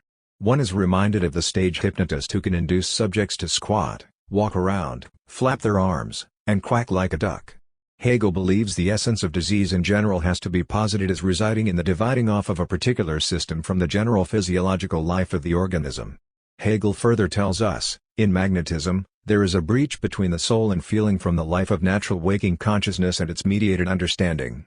Because both functions are common to everyone, Hegel acknowledges that it is possible for this breach to occur in even the healthiest of people. When the ego divides itself off from understanding consciousness and lapses into the feeling soul, it is unable to disengage from the alien power that controls it and thus loses its freedom. But while Hegel admits that it is possible for healthy individuals to fall into disease, he attributes this to a particular endowment that is predisposed. Hegel tells us that the general form of disease in feeling is being lost in the unity itself, where all particularities of feeling have disappeared. Sensation becomes inverted. The diseased mind becomes devoid of the differences between subjective and objective, an understanding personality and an external world, and of the finite relationships between them. This assertion meets the generic definition of psychosis. Ego boundaries between the self and environment are suspended, one's sense of self is non-apparent, particularity is lost in universality, and the normal ego operations of mediation, judgment, the linking of cause and effect, and synthesis are nullified. But in somnambulism and in the array of hypnotic trances or dissociative states that fall within this class of disorder, there is a regression and fixation to the circumscribed unity of the feeling soul. For Hegel, this remains the abstract form or model of mental illness, even though in somnambulism and its variations it may constitute only brief or transient breaks with reality. Recall the magical relationship the soul has in its immediacy with the formal subjectivity of life. Despite the fact that objective reality is not yet achieved, such as in the case of the soul's fetal status and its relation to its genius, or when it lapses from objectivity to formal subjectivity, such as in dreaming, Hegel nevertheless calls this subjectivity real insofar as the soul attains a twofold existence. The first is with the soul's unmediated relationship with its individual, substantial actuality, and the second is with its mediated connectedness to the objective world. But in disease, the soul keeps these two aspects separate and mutually independent. Disease occurs in the life of the soul when the merely soul-like aspect of the organism appropriates the function of spiritual consciousness by freeing itself from it. Spirit then fails to remain in control of itself. By reverting back to nature, it merges once again with substantial subjectivity at the expense of abnegating its spiritual elements. The universality it sinks into is thus a lowly and underdeveloped unity of corporeity rather than the objective and freely articulated universality of spirit's relation to the actual world. What is only soul-like tears itself away from spirit. In feeling, the soul becomes a divided self, a double personality, itself fixated in one element of its doubleness, namely, its corporeity, and since it is divided within itself becomes diseased. Here we may observe the pathological dimensions of the splitting of the ego. While the ego of consciousness has attained for itself a relationship to the external world through splitting and mediation, in pathology an inversion occurs and the ego retreats to its prior primitive shape, which forsakes its ties to the objective for the secure seclusion of its original subjective immediacy. The splitting or dividedness within the soul itself that becomes detached from objectivity and reattached to subjectivity is a defensive maneuver of spirit. Earlier we have seen how splitting is a normative and progressive process with each sublated shape constituting the ever-increasing internalized complexity and expansive growth of the ego. But the regressive fixation in feeling is just its opposite. There is an undoing marked by reversal, inversion, and decompensation as though spirit were unraveling itself. In feeling, there is a withdrawal back to its prenatal life, the presumed motive or telos being to recover its lost unity. Again we are confronted with that element of spirit that resists itself, its own process of becoming, its higher integration into the dialectic. The reversal back to the soul is what tears spirit away from itself, from its sublated thrust to its dark universality. In these moments of division, fixated within its one-sidedness, spirit turns on itself. Indeed, it turns into itself, into oblique inwardness. This is itself a form of aggressiveness, a negation of negation into unity, simple immediacy, and indivisibility that is itself divided. This is the inwardness of the unconscious, a complete submersion into the abyss of universality where all particularity is lost.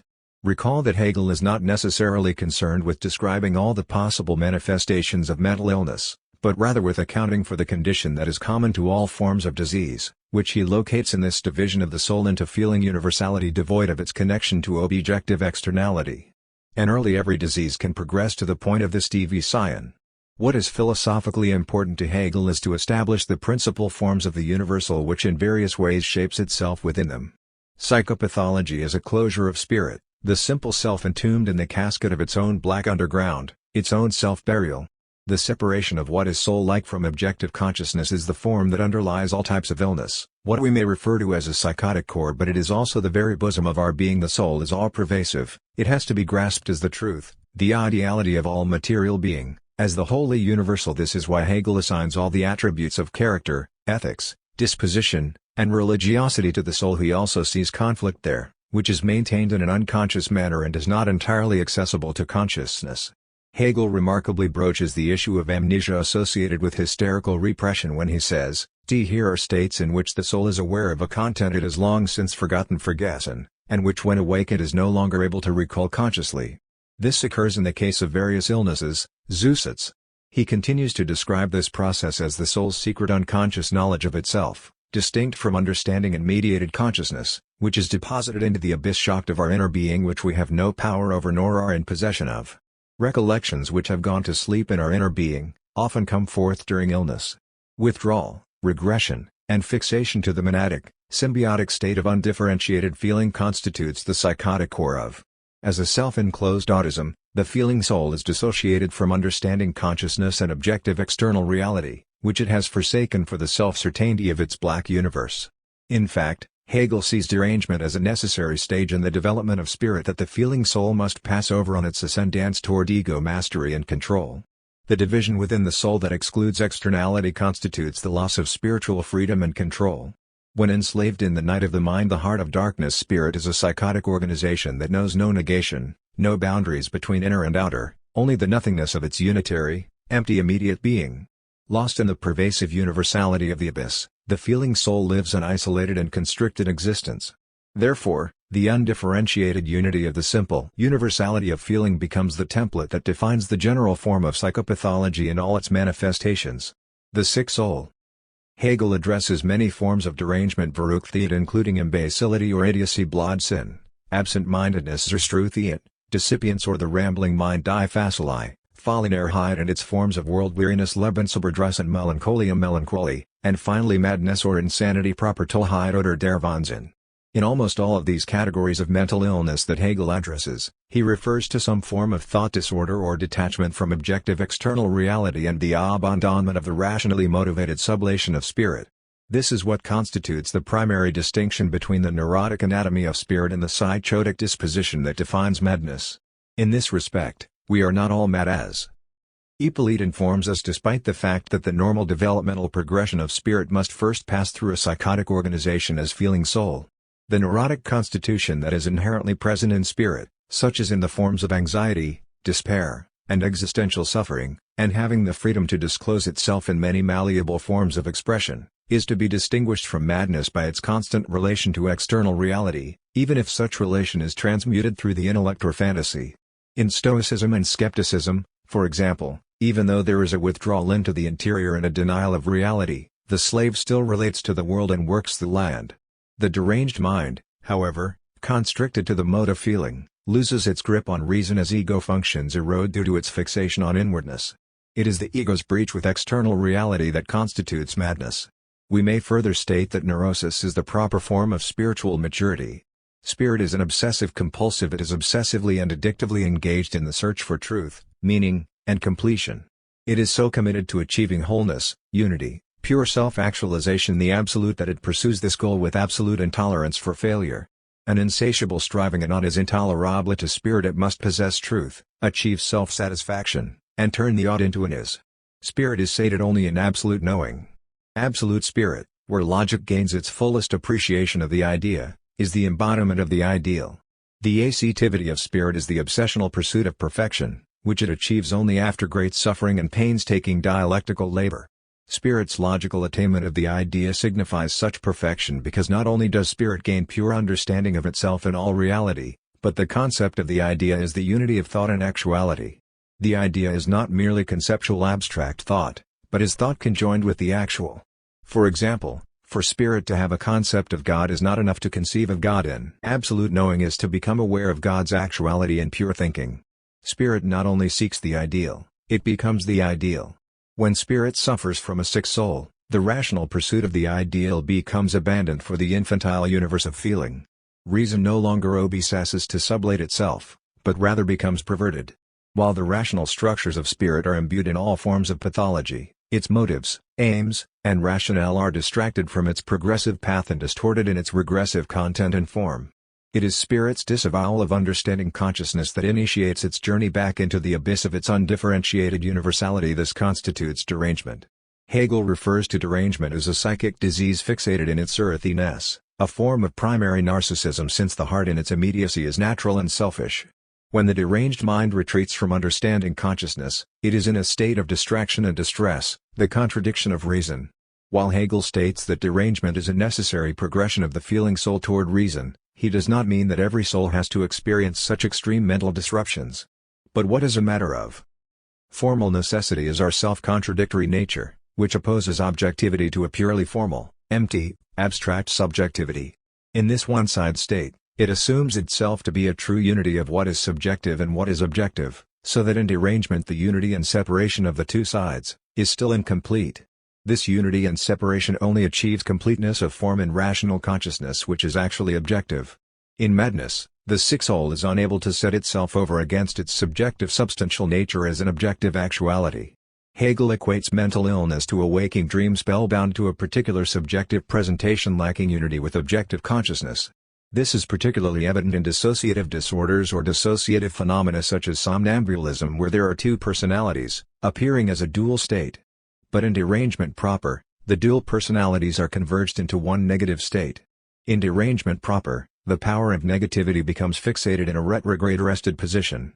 Negation no longer serves a positive function in the greater scheme of dialectical progression. Any positivity belongs solely to the defensive functions derangement may serve. The deranged subject is therefore with itself in the negative, and does not overcome this negative, Zusatz. This type of negativity is differentiated from the general type of negativity encountered by the soul. The central difference in derangement is the abandonment of the pursuit of a rational purpose. The deranged mind does not pursue or understand the great connectedness of subjectivity and objectivity. Instead, it remains fastened to subjective presentations and unfulfillable wishes (wünsche) that are at variance with actuality. While this can occur in normal consciousness, the difference lies in the distorted belief that what is subjectively present is objectively actual despite the contradictory evidence that refutes it. This constitutes thought disorder. Hegel remarkably describes a diagnostic technique that later became a common component to psychiatric evaluation known as the mental status exam, utilized to assess whether an individual meets the criterion for thought disorder. He states, when someone speaks in a deranged manner, one should always begin by reminding him of his overall situation, his concrete actuality. If, when he is brought to consider and to be aware of this objective context, he still fails to relinquish his false presentation, there can be no doubt that he is in a state of derangement. This constitutes a negation or denial of objective reality for the psychical reality of the interior. In derangement, what is objectively external cannot be recognized as such. Here we can say that reality has been remolded and designed to fit the fantasy organizations that preoccupy one's subjective presentations. Freud also tells us that psychosis is the disturbance in the relations between the ego and the external world. For Freud, neurosis and psychosis are the result of the ego's inability to function due to the pressures exerted upon it from its various ruling agencies. For Hegel, the abyss rules the subjective presentations that dominate the mad mind. The ego of consciousness is withdrawn back into the imaginative center of fantasy, which it reconstructs as its concrete reality. In another paper, Freud reinforces Hegel's point that withdrawal into subjectivity is the mark of a loss of reality. Psychosis is in service of the id. It withdraws from a piece of reality. It actually signifies a flight from real life. Because of the demands placed on the ego by the external world and its own internal self-conflict imposed by the abyss, the sick soul disavows and creates a new reality. Freud also states that once the ego flees from reality, it is succeeded by an active phase of remodeling. Psychosis disavows reality and tries to replace it. One contemporary psychoanalytic understanding of psychosis is that it is an unconscious projection in response to annihilation panic. The assailed ego attempts to impose some form of organization on a chaotic, persecutory, and disjointed experiential world. Despite the fact that delusions and hallucinations are by definition disordered modes of thought that contradict objective reality, they are at least some form of order superimposed on a frighteningly ominous inner fragmentation that besieges the integrity of the ego. As Hegel says, consciousness is therefore not truly with itself, but remains engrossed in the negation of the ego. In Hegel's portrait of derangement, as in Freud's notion of psychosis, there is an absolute separation of the subjective from the objective. In madness, there is a fixation upon a particular feeling which confines the soul to the stage of its immediate unmediated being, developmentally stagnated from the dialectical thrust of becoming. In all forms of derangement, Hegel locates two primary aspects of spirit self-immersion as being in self, namely, universality or the indeterminate vacuity of content as an abstract formalism, and the determinate fixated subjective particularity that is given delusional objectivity. When the deranged soul is confined to its self-contradictory nature, we may say that, even in the secluded chambers of its simple unity, the abyss is unhappy. Unhappy unconsciousness. Absolute spirit is destined to be the all-encompassing, self-articulated development of pure reason as absolute self-consciousness. It is when spirit achieves its fruition as absolute knowing that its telos is satisfied, the fulfillment of self-actualization. But when spirit is confined to its dark interior and mistakes the simple universal for the absolute universal, we may say that spirit suffers. It suffers from its own ignorance, its isolation, its loneliness. It is bound to unconsciousness not capable of effecting its exalted transition to comprehensive understanding. Imprisoned in the pit of its own indeterminateness, spirit is circumscribed by its simple self-certainty. In its fixed universality, spirit only knows its immediacy, not the complex integration of all its moments. Inhabiting the life of feeling, spirit shuts itself off from its arduous labor for truth, where the satisfaction of attaining the concept is foreclosed, condemned to lack, darkness, and persecutory negation. What does it mean for the abyss to be unhappy? We must assume that happiness is part of the very constitution of spiritual self-satisfaction, the result of overcoming the obstacles inherent in the process of self-consciousness. While Hegel distinguishes between material happiness, which are blank pages in the world's history, and satisfaction as a knowing totality, we may say that satisfaction entails happiness, but it is not necessarily the case the other way around. Happiness is often bound to the moment, its duration limited, while satisfaction encompasses a holistic process.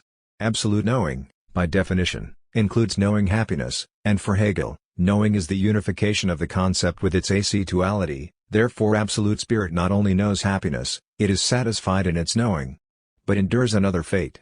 Even if it is able to construct a protective shell that insulates it from the terrors of the external, and even if it is able to temporarily retreat into the bliss of fantasy, we may still say that spirit is unhappy, for it is not complete. When constricted to unconsciousness, spirit is not free, but rather enslaved by corporeality. Constricted to nature, regressed in feeling, spirit lives in a restless psychotic torment marked by perpetual absence and conflictual aggressivity. The simple form of universality encroaches upon spirit's satisfaction, constricting it to contingent particularity that lacks the potency of objective thought. Here spirit is condemned to one-sided anguish. When a deranged person's purely subjective presentation is forced to confront objective consciousness, there is a fracture in the illusory equilibrium of inwardness. The soul encounters the sharpness of the opposition between the inner and the outer, the subjective and the objective, and thus acquires the uneasy feeling of being self-contradictory, which it desperately strives to overcome by restoring its concrete self-identity.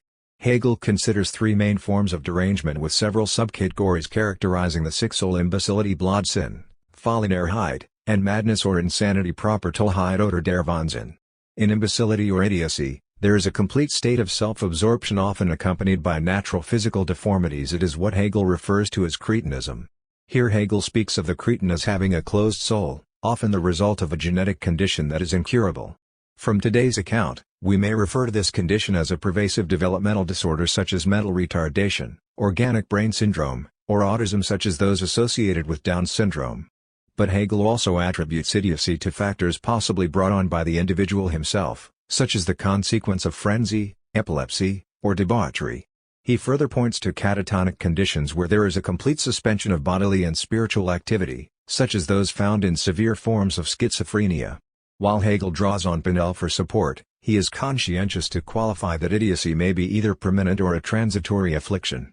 Two other conditions that fall within the first form of derangement are absent-mindedness, Zerstruthian, and dissipience or the rambling mind, Die Facili. It would be fair to say that absent-mindedness and dissipience are more often transitory conditions or secondary symptoms of a far more pervasive pathology. The absent-minded soul is simply not aware of its immediate environment or vicinity and is often brought about by profound mediation. The mind retires or withdraws its attention outwardly and redirects it inwardly to the point that the object world ceases to be significant and is only acknowledged in some unconscious fashion. Hegel sees this symptomatology as the precursor to an incipient insanity. In this state, objective consciousness is suspended. There is only an abstract self-awareness. Dissipience, on the other hand, manifests itself as a distracted consciousness that cannot focus its attention upon any one thing. It is precisely the inability to affix attention and concentration that gives this set of symptoms a manic, pressured, and chaotic quality. The individual may be flooded with a deluge of excitations, presentations, and/or associations that constitute psychic fracture, splitting, lack of self-cohesion, and decay. It often accompanies florid psychotic symptoms associated with thought disorder, bipolar or manic depressive agitation, and the hyperemotionality and restlessness of schizoaffective disorder. As Hegel puts it, it is not uncommon for dissipient persons to be already suffering from delirium, i.e. not only non-awareness but also unconscious distortion of what is immediately present to them. Folly, the second main form of derangement, is the condition in which self-absorbed spirit acquires the fixed presentation of a specific content.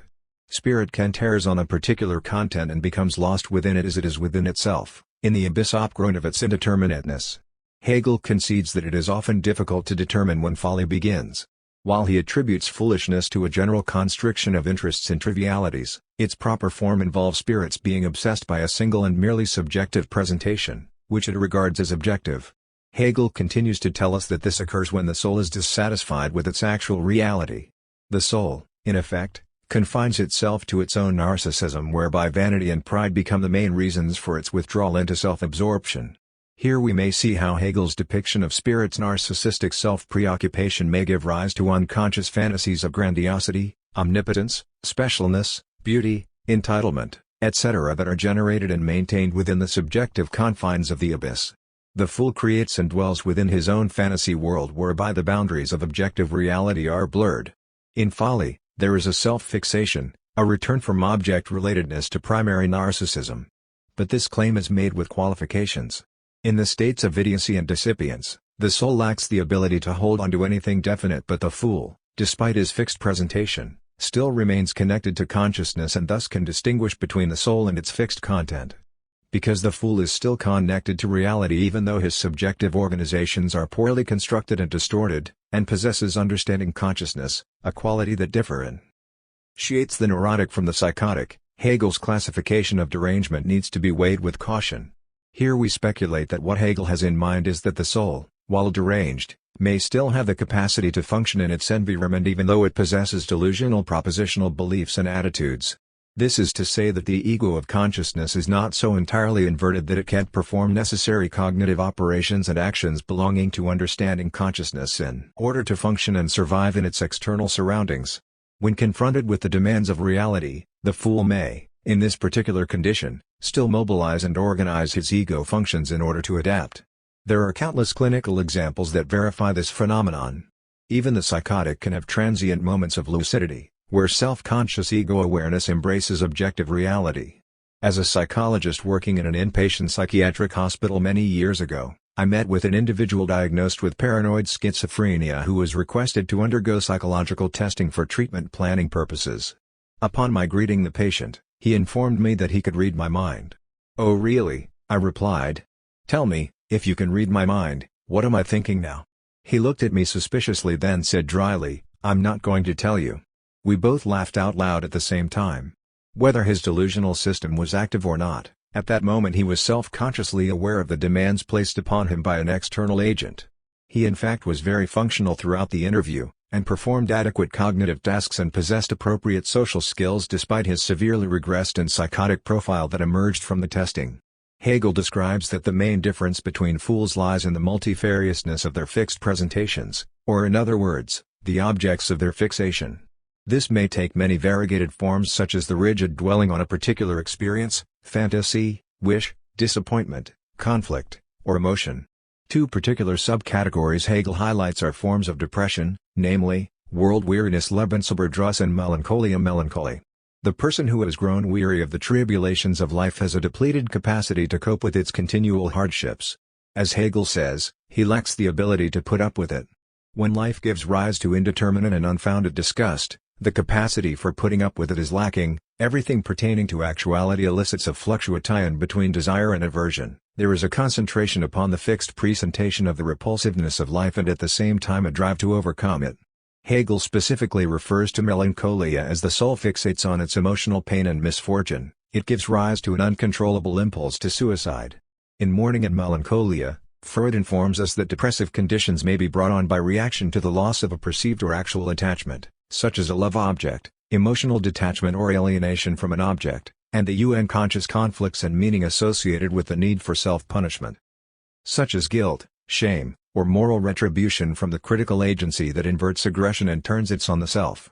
The distinguishing mental features of melancholia are a profoundly painful dejection, cessation of interest in the outside world, loss of the capacity to love, inhibition of all activity, and a lowering of the self-regarding feelings to a degree that finds utterance in self-reproaches and self-revilings, and culminates in a delusional expectation of punishment.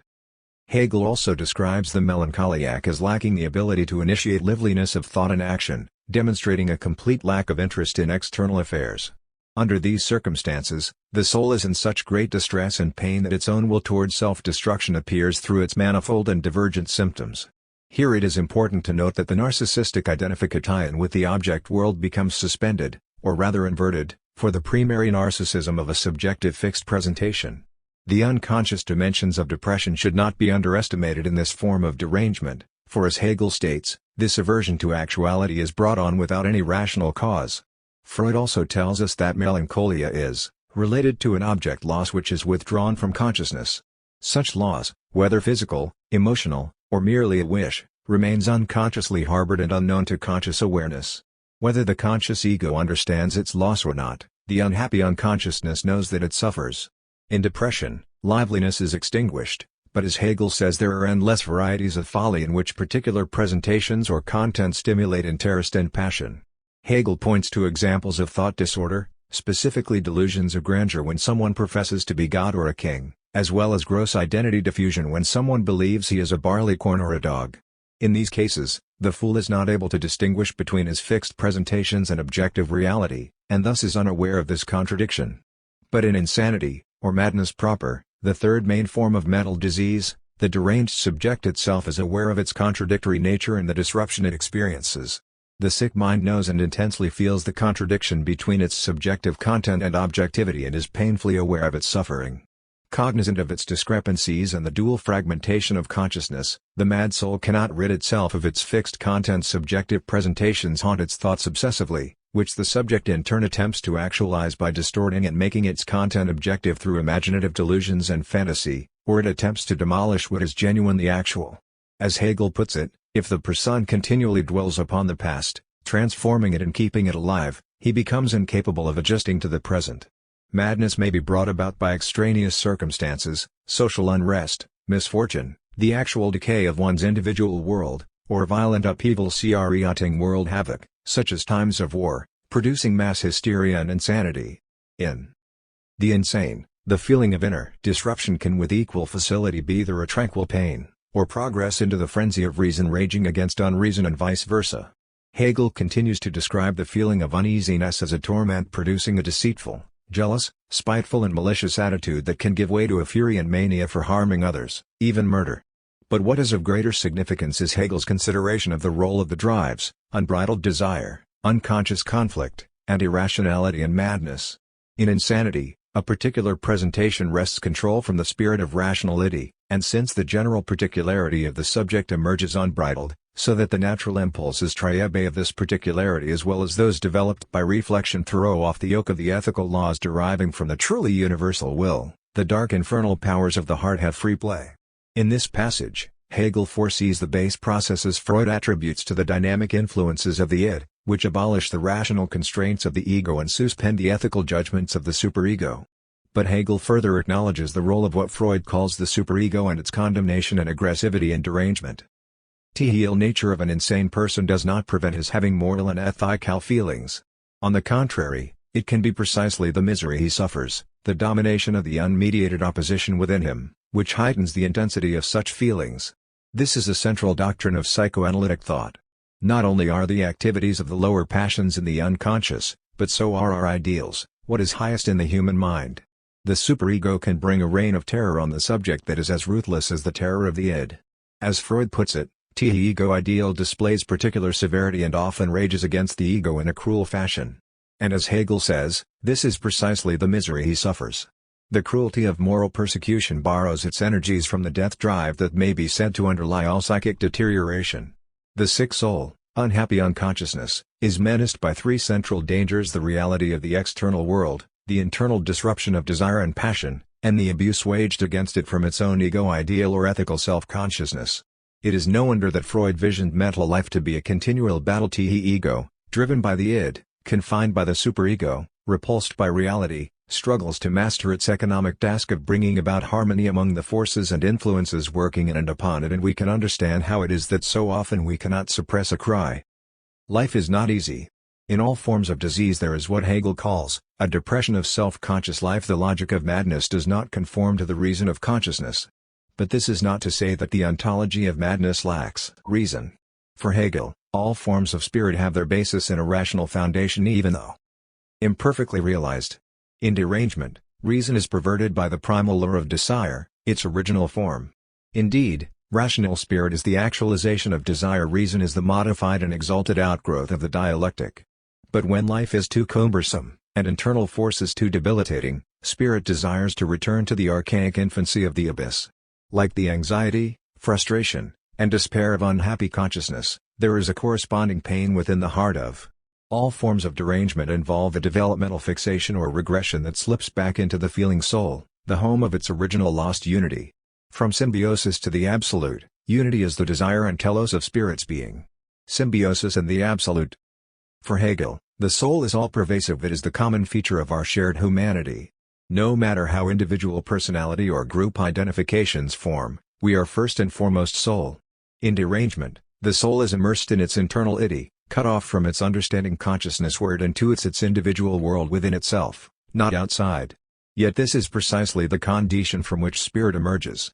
In its developmental progression, the natural soul evolves from a state of symbiosis or undifferentiation to the standpoint of the absolute as spiritual liberation and unification.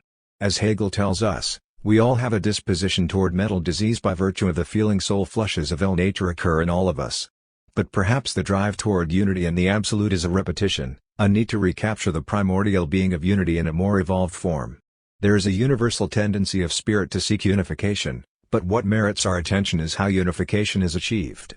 The striving for unity is fundamentally a progressive dialectical development, but as we have seen in illness, it may also be regressive. Both functions seek to fulfill the same aim, although through different means. We may say that regression serves as a defense while progression is a vicissitude of the drives, each their fate or transformation. This would make the striving for the absolute both ontologically and psychologically significant for spirit.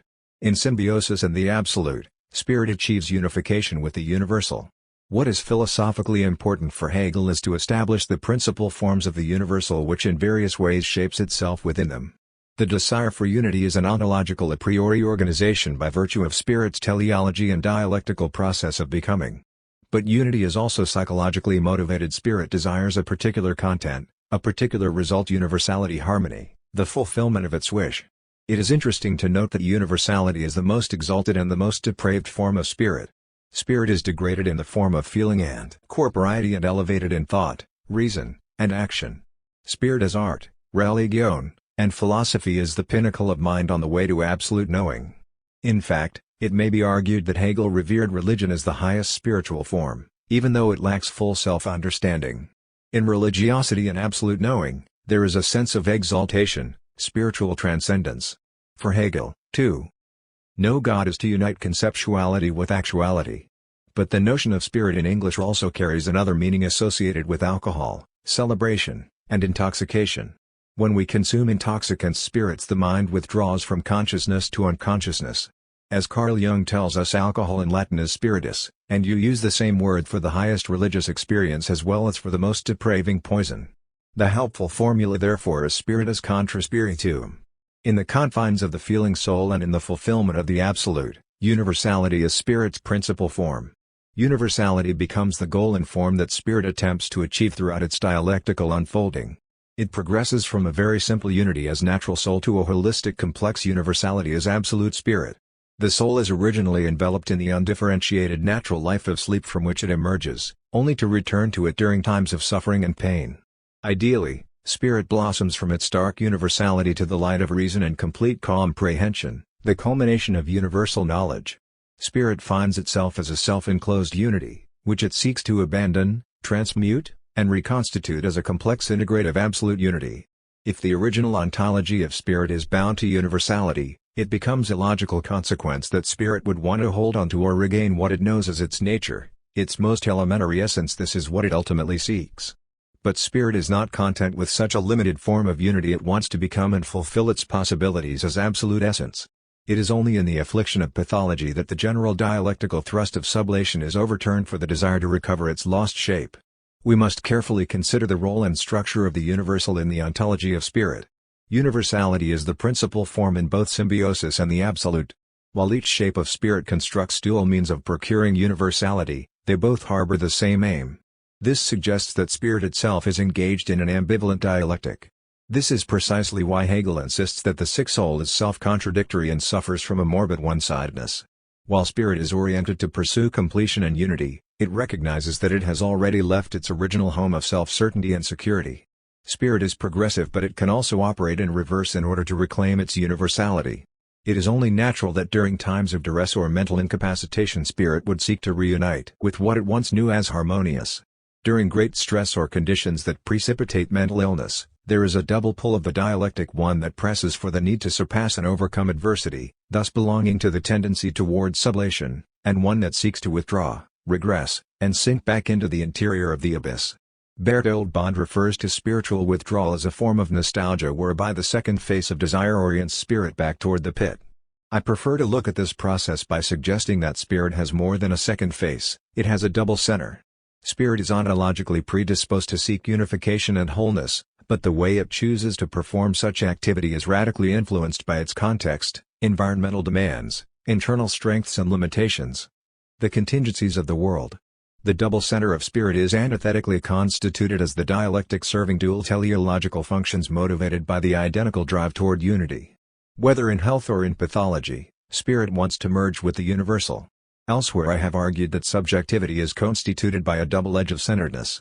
The double-centeredness of spirit appears as a dual tendency toward progression and regression, evolution and devolution, ascendance and reversal back to archaic structure. While the will to spirit is fundamentally oriented toward the acclivity of consciousness, it may be generally said that spirit is also ontologically disposed toward inversion and withdrawal due to its negative dialectic. This is why Hegel says we are all inclined to fall ill. Anxiety, despair, and psychic depletion are inevitable features of mental life. For Freud, character is largely the constellation of wish and defense as psychic structure forms around identifications. This view may be further attributed to Hegel's notion of spirit. When vital and cohesive, spirit surpasses its earlier more primitive forms and transfigures its internal structure into a sublimated achievement, thus fulfilling or completing itself. But when harried and fragmented, it desperately attempts to erect functional defenses that try to re-establish psychic integrity, security, and cohesiveness. In derangement, spirit's defensive cry for self-protection leads to a regressive path back toward a pre-established harmony with nature as an earlier form of mastery and control. While such a defense is ultimately maladaptive, being both ontologically and psychologically constrictive, it nevertheless provides an illusory haven in the arms of the abyss. When spirit suffers from psychopathology, the cocoon of its interiority is all it can bear. Reality is just too painful to manage. This is when we can say that spirit suffers from ontological insecurity. The logic of the interior governing becomes the organization of defense. The inner amalgamation of the soul and that of the abyss constitute a defensive fortress that is as protective as it is besieged. When spirit is harassed by reality to the point that it can no longer surpass opposition, its natural proclivity is to escape. When tired, spirit just wants to go to sleep. It is interesting to note the interconnection of the themes of birth and death with those of symbiosis and the absolute.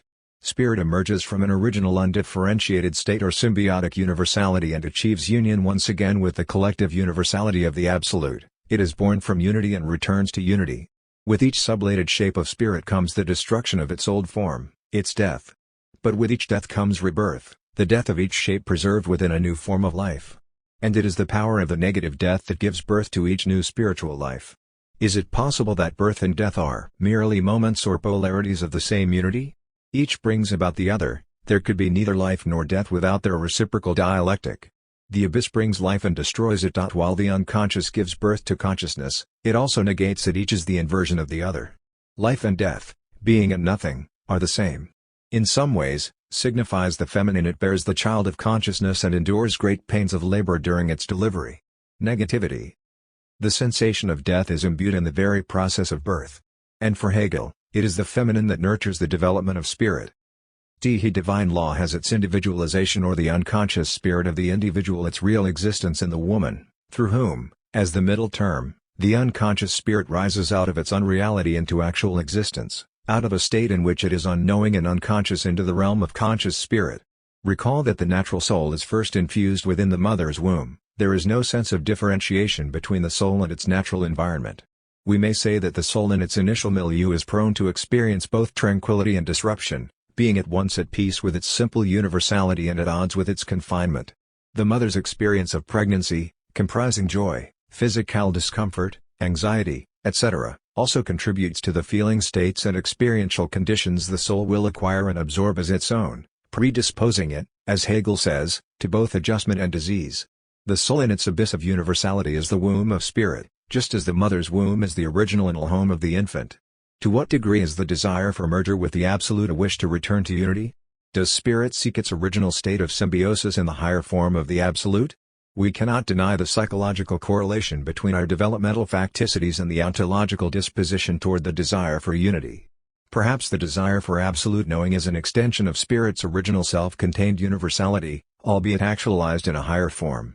If feeling becomes the deposit and basal form of spirit as Hegel insists, then feeling would have to imbue all forms of spirit. In fact, consciousness, thought, reason, and morality are modified outgrowths of spirit's nascent being and thus are imbued with its essence. Because they do not stand ontologically separate from spirit's original essence, only modified, the evolved attributes and properties of spirit must participate in spirit's archaic structure. This is the hallmark of Hegel's monism.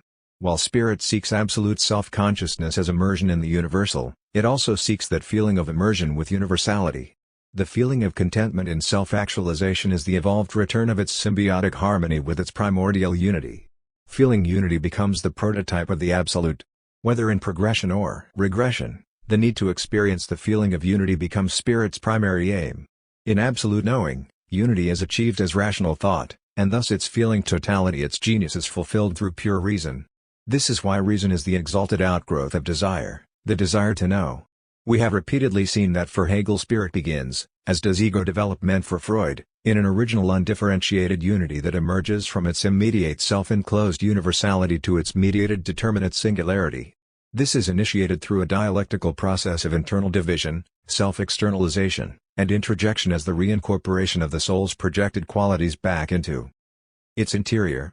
Through the complexities of mediation and sublation, spirit achieves higher levels of unification until it arrives at a full integration of itself as a complex whole, uniting earlier finite shapes within its mature universality. For example, the need for social order, unification, and harmony are motivational factors that inform the ideal of global tranquility that pathology threatens to deteriorate, an ideal imbued with the residue of early symbiotic conditions. The ego ensnared in the stage of primary narcissism and spirit asleep in the undifferentiated abyss of its self-absorption constitute the ontological and psychological precursors for differentiation and development.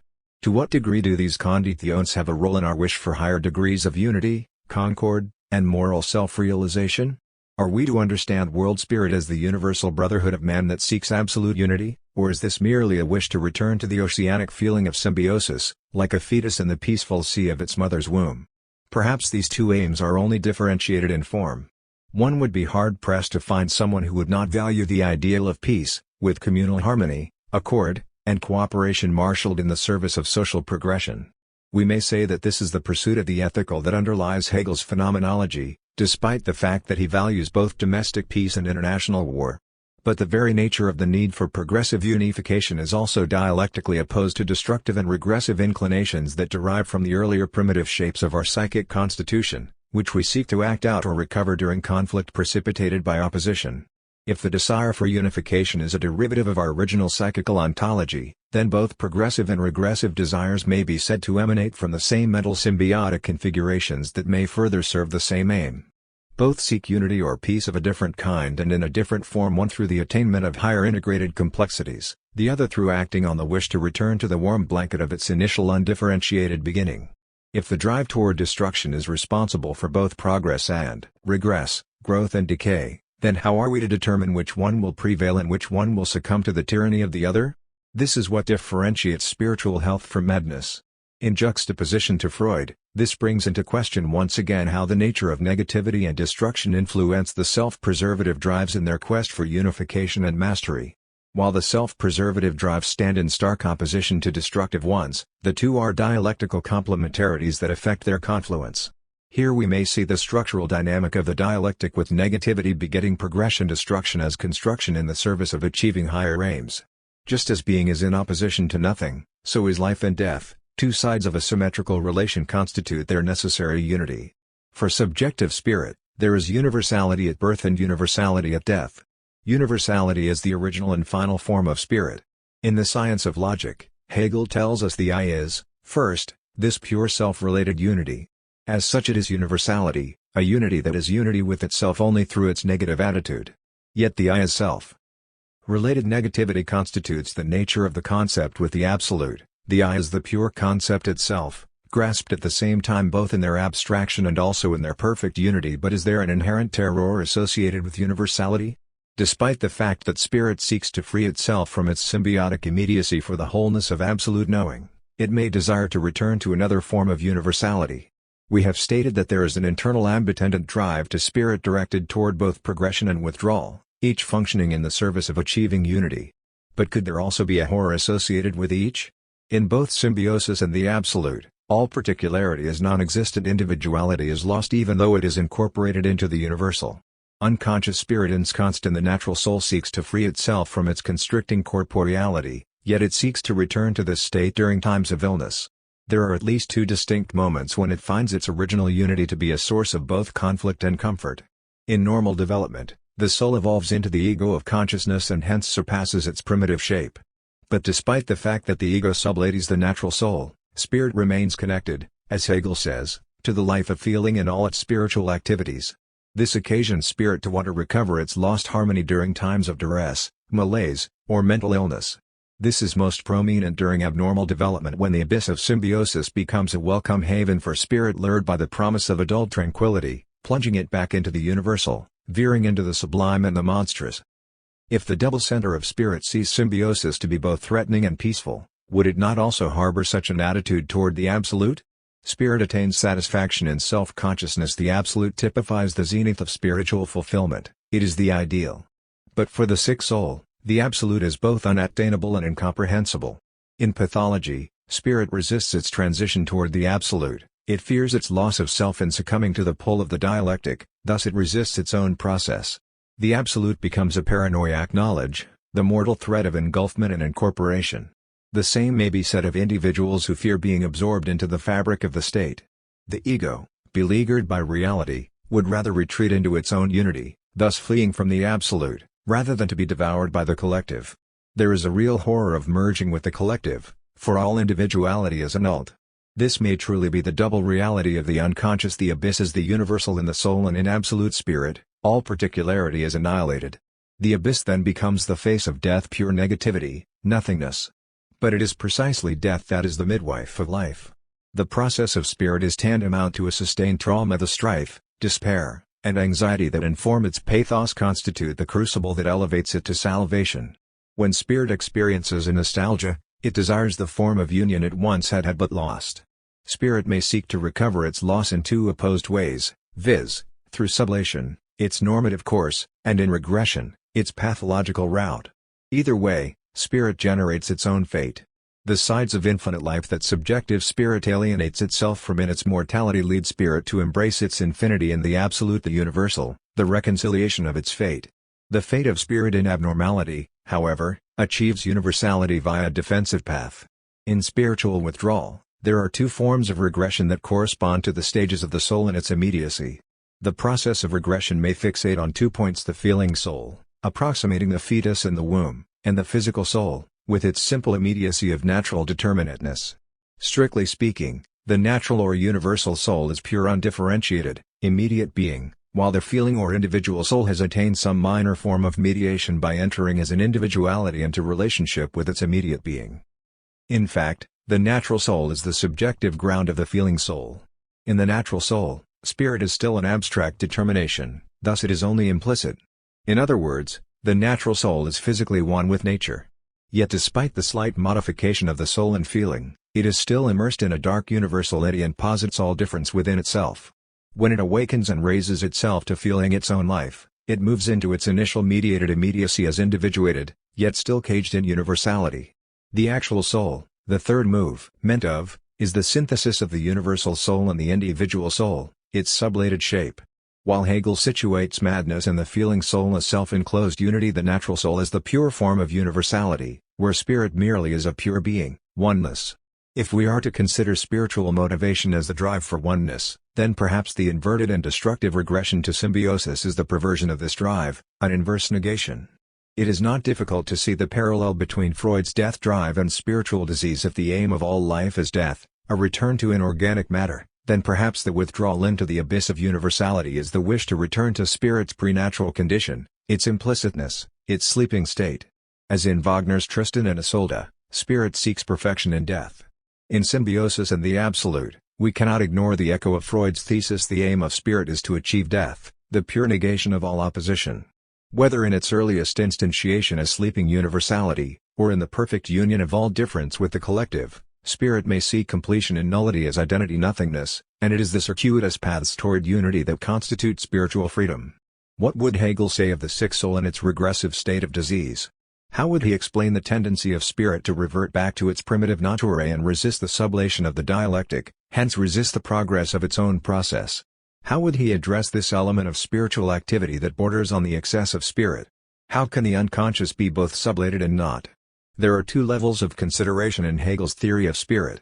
The first is the objective account of the historical development of spirit, where spirit is understood as the spirit of the human race.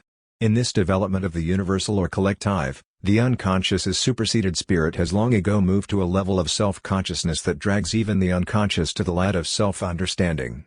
In fact, as we have repeatedly said, self-consciousness is the realization or prod act of unconscious teleology. The unconscious makes consciousness and self-consciousness possible. The second level of consideration is the subjective account of the development of the individual, where the unconscious exists as both a permanent threat and a haven from pain.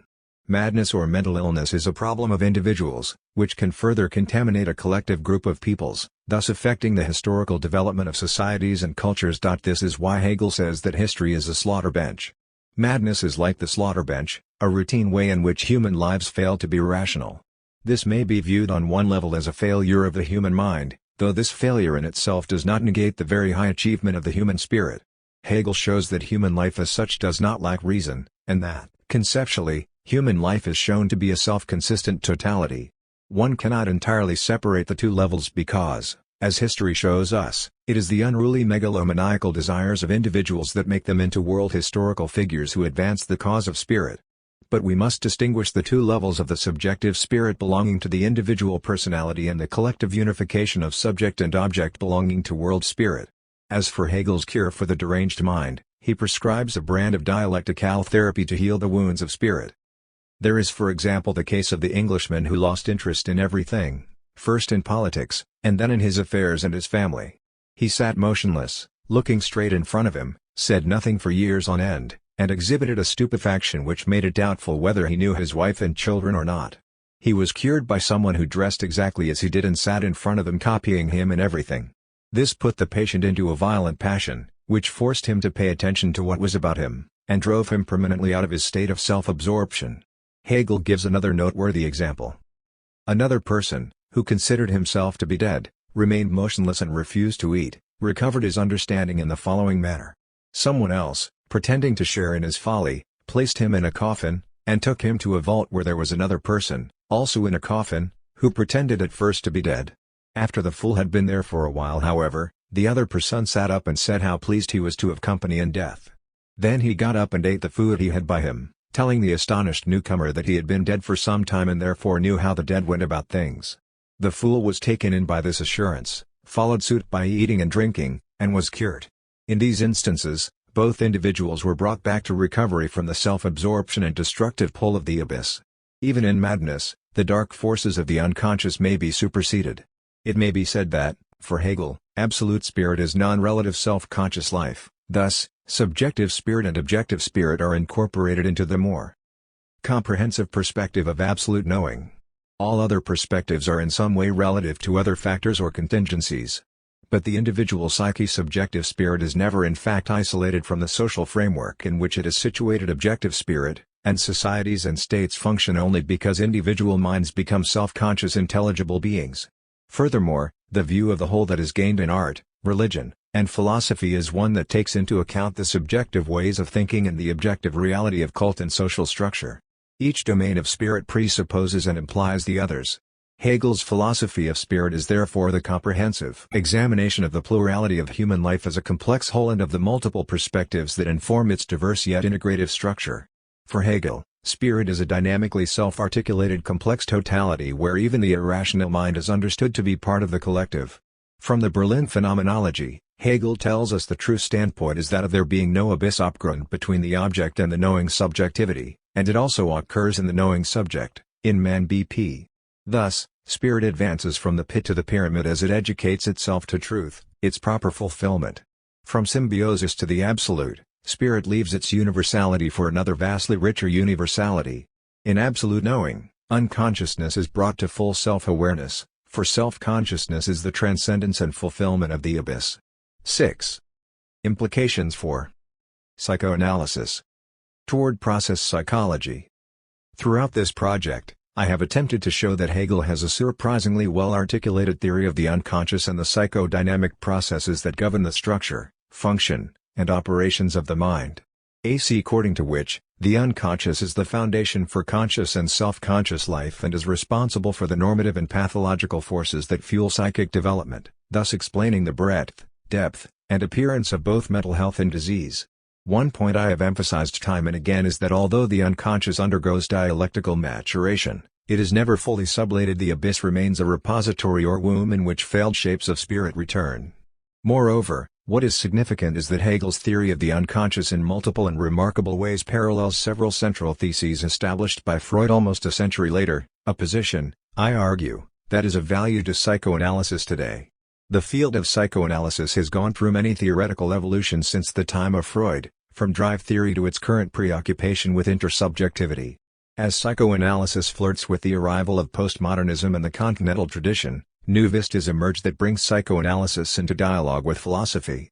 Largely overlooked for his strong commitment to rationalism, Hegel remains relatively unknown to psychoanalytic discourse. But with greater awareness of Hegel's contributions to psychodynamic thought may come greater appreciation of how he can truly benefit the institution of psychoanalysis. What is central to Hegel's overall philosophy is the notion of process, a thesis that has direct implications for the psychoanalytic understanding of the structure and functional operations of the psyche. In particular, Hegel's logic of the dialectic has promising new appeal for advancing psychoanalytic doctrine. One does not have to espouse Hegel's entire philosophical system, which is neither necessary nor desirable, in order to appreciate the dialectic and its application to psychoanalysis and contemporary modes of thought. The adoption of his dialectical method may complement or augment existing theoretical innovations that enrich our psychoanalytic understanding of mind and human nature. More auspiciously, a proper appreciation of Hegel's dialectic may pave the way toward a new movement within psychoanalysis today, namely, process psychology, or what we may call dialectical psychoanalysis. Juxtaposed to current paradigms, Hegel's dialectic has profound significance for the future of psychoanalytic inquiry. If Freud read Hegel. We do not know whether Freud actually ever read Hegel. By Jean Hippolyte's account, seemingly, Freud had not read Hegel, but we do know that he was at least acquainted with his philosophy. In a paper titled, The Importance of Philosophy for the Further Development of Psychoanalysis, delivered at the International Congress for Psychoanalysis at Weimar in, James Putnam advocated the need for philosophical integration within psychoanalytic investigation. From Ernest Jones's biography on Freud, he states, Putnam's burning plea for the introduction of philosophy but only his own Hegelian brand into psychoanalysis did not meet with much success. Most of us did not see the necessity of adopting any particular system. Freud was of course very polite in the matter, but remarked to me afterwards, Putnam's philosophy reminds me of a decorative centerpiece, everyone admires it but no one touches it. While Freud's dismissal of Hegel is tacit in his remark, it is well documented that Freud sincerely did admire philosophy. After all, he seriously considered becoming a philosopher. In fact, while attending the University of Vienna, Freud and Husserl were in the same class together under the tutelage of Franz Brentano.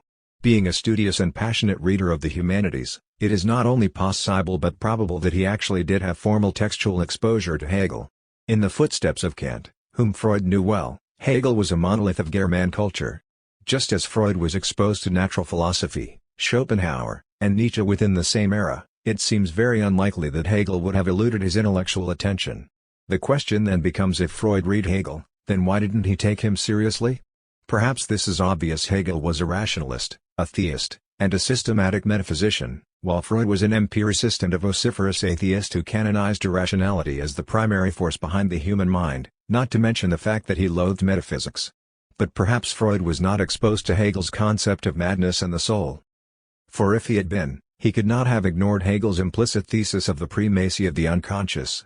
For Hegel, as for Freud, there is a primordial nature to man that precedes reason, namely, the underworld. Openings to mutual recognition. Philosophy and psychoanalysis have historically embraced ambivalent and at times antagonistic attitudes toward one another. Psychoanalysis has been called mythology by Wittgenstein, and unscientific and incongruent by McIntyre and Grunbaum. James called the notion of the unconscious unintelligible. In turn, for Freud, any philosophical position that denies the ontology of the unconscious is simply absurd. We may say there is a great deal of resistance on both sides to broach an amicable conversation on the origins of the self and the psychic processes that govern mental life and human behavior. Philosophers tend to case tie in the epistemic status and scientific verifiability of the concept of the unconscious, while psychoanalysts tend to dismiss much of philosophy as intellectual masturbation, a discipline fixed in a rationalized defense. There is a culture of narcissism that has formed around and entrenched each discipline, each claiming to have acquired a truth that the other lacks. Perhaps it is this rigid identification with one's own group narcissism that keeps both fields from acknowledging and appreciating each other more fully.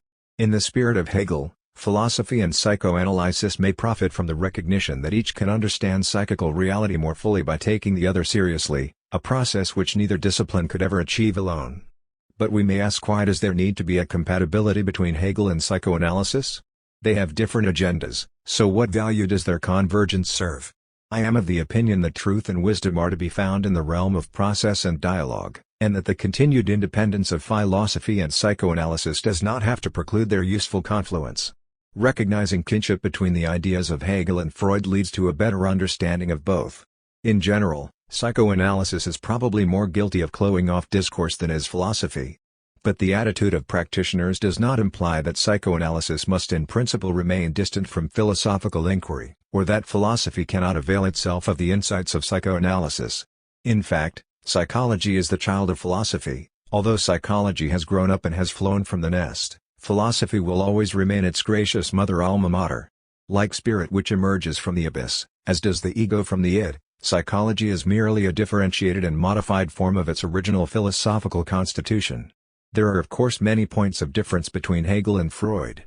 Hegel had a great respect and reverence for religiosity, while Freud saw it as an illusion and as an infantile way of coping with an austere reality.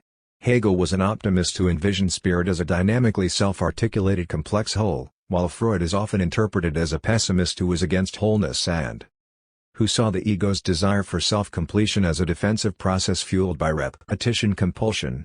Freud's pessimism is reflected in his cultural works primarily represented in Civilization and its Discontents, where the degenerative threat of humanity's inability to control its destructive inclinations leads one to envisage a dismal view of human relations. Hegel, on the other hand, sees destruction and negation as the engines that fuel unity, the positive significance of the negative. Freud was also an empiricist who had little use for philosophical speculation, while speculation was the queen of science for Hegel. There are still other areas of disagreement, but when examined closely, their differences are overshadowed by their common focus. Both share a disdain for reductive materialism. In its proper form, Geist is psychical, not material. But Freud devalues consciousness while Hegel exalts it. That is to say, Freud sees that unconscious irrational forces exert a powerful influence on the meanings, ideas, beliefs, and desires that affect our conscious lives. Hegel would not disagree with this, in fact he would substantiate it, but he would ultimately say that conscious rational forces exert more priority over our mental lives than do unconscious irrational ones. Both acknowledge the role of irrationality and reason, they just emphasize the significance of one over the other. Yet despite Freud's focus on exploring the irrational mind, he was an ardent champion of reason. The intellect reason is what exerts a control over our lives and is mainly responsible for mental health, the ability to work, love, and play.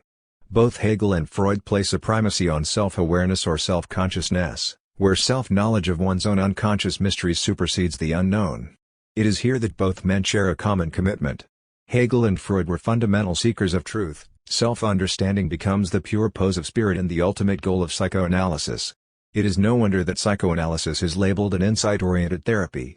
But beyond the goal of self-consciousness lies an even deeper purpose. The self-actualization of spirit represents the process of the psychoanalytic task, namely, to achieve self-liberating freedom. The ultimate purpose of spirit and the human mind is to be free. Ultimately, freedom can be attained only through knowledge. Purists will groan at any attempt to read Freud into Hegel or Hegel into Freud. But I am under the persuasion that wisdom transcends allegiance to any one mode or system of thinking. If philosophy is to profess to be committed to take into account all possible reality, the sine qua non of speculative metaphysics, then it can hardly omit examining the unconscious mind. This was prepared by Hegel and revolutionized by Freud. And psychoanalysis cannot deny its prehistory. Like Hegel's attempt to resurrect and retrace the lost shapes spirit had surpassed in its historical progression toward absolute self-consciousness, psychoanalysis is archaeology, an archaeology of the soul. This brings us to address a practical question. Can Hegel's philosophy of spirit be applied to our current understanding of human nature and the mind? How does Hegel's theory of the unconscious stand up to views such as those introduced by Freud and contemporary psychoanalysis? In other words, does it bake bread? Clearly it does, as I have shown throughout this project. Hegel anticipated many key psychoanalytic concepts including the unconscious operations of thought, imagination, fantasy, feelings, conflict, and the very conditions that inform psychopathology. He also recognized that the core of character and one's ethical convictions are preserved and emanate from unconscious processes and values internalized from the family and centrally connected with the community. He further recognized many elements of mental activity that are construed by psychoanalysis as defense mechanisms, including the splitting of the ego, fixation, regression, projection and projective identification, repression as significant forgetting that manifests itself as a compromise formation disease, primary narcissism as subjective universality, the primitive thinking and upheaval of the passions, what Freud called primary process associated with derangement, and the notion of sublation as sublimation, not to mention one of the most important discoveries of all, that the ego is also unconscious. Hegel's notion of the abyss, which corresponds to Freud's id, provides the dynamic force behind the development and evolution of the mind. Unconscious feeling dispositions are informed by the underlying organizations of the natural soul spirit implicit, and mental illness has its basis in these dynamic formal characteristics. While Hegel did not anticipate all of psychoanalytic theory nor attend to the phenomenal nuances of symptomatology, sexual etiology, and unconscious conflict and motivation, he did nevertheless advance our understanding of the unconscious workings of the mind, and he did so by means of deduction. By way of dialectical process, there is a logic to the soul. While Hegel relied on a deductive analysis of the operations of the unconscious that make consciousness possible, Freud relied on empirical observation and experimentation. What Hegel worked out through logic, Freud legitimized through rigorous scientific method.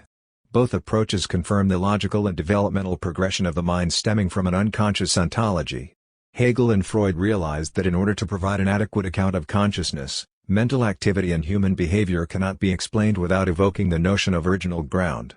In mental life, there is a reason or cause for everything, what psychoanalysis calls psychic determinism. Having its basis in unconscious processes, both Hegel and Freud were able to fashion a paradigm of the human psyche that is perpetually influenced by its primordial past. When seen for its total worth, it becomes easy to appreciate why each discipline offers something to the other. Hegel anticipated the realm, scope, and range of the abyss, while Freud made it more intelligible.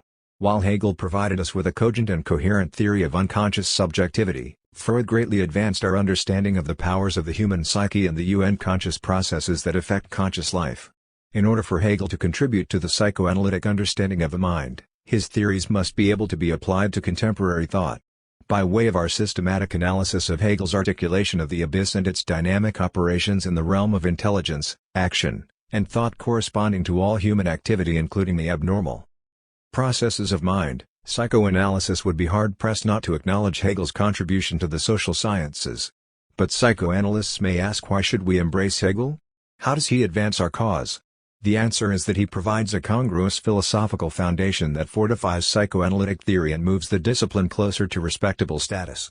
This is why Hegel is good for psychoanalysis. He provides a logic and truth to the unconscious that is internally consistent and coherent, thus capable of withstanding philosophic criticism when empirical limitations are encountered. Hegel can bring philosophical and logical rigor to psychoanalytic theory, and through his dialectical method shows that the unconscious is the foundation of the human psyche.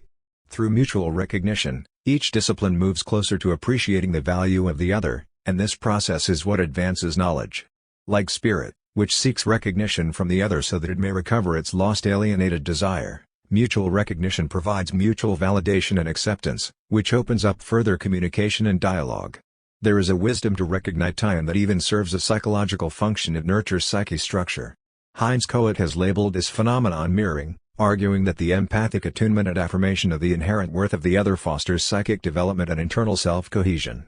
If the disciplines of philosophy and psychoanalysis are like the self, each the invention of Geist, then both need recognition in order to prosper and grow.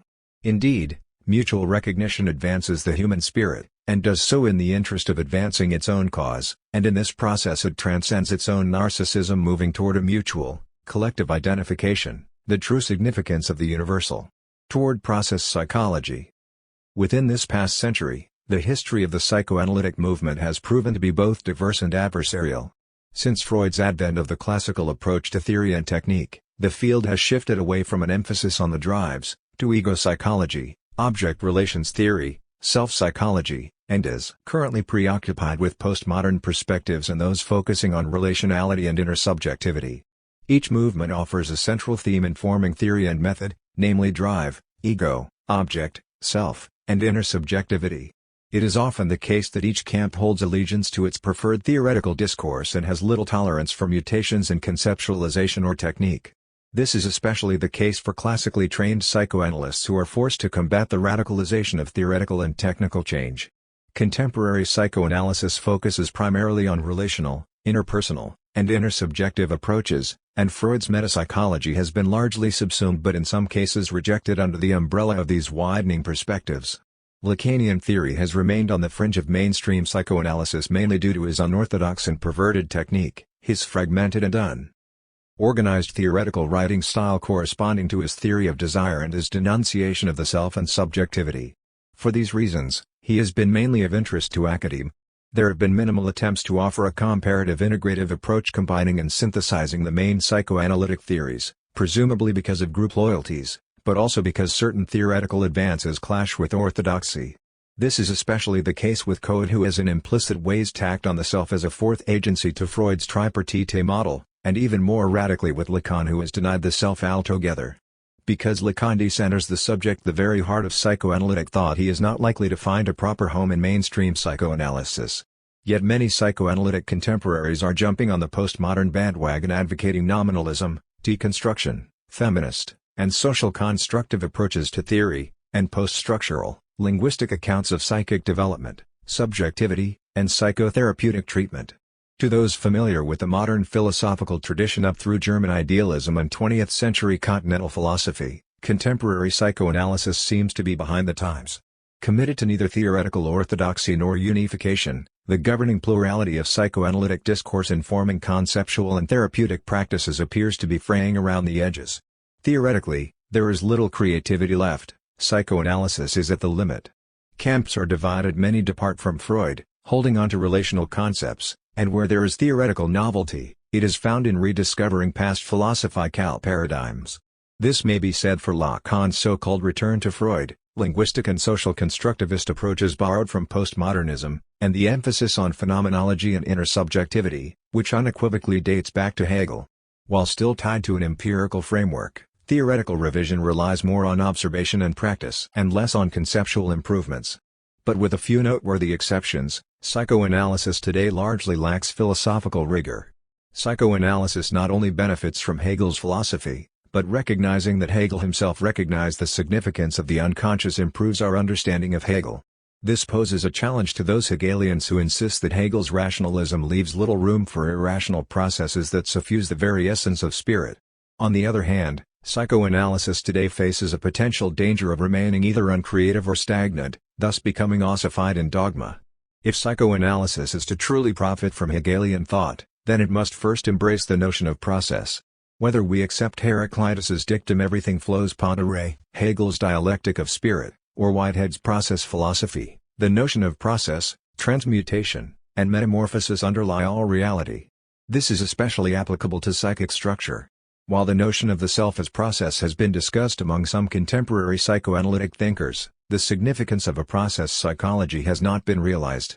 As we have seen, the self as process has its full significance acknowledged in Hegel's philosophy of spirit.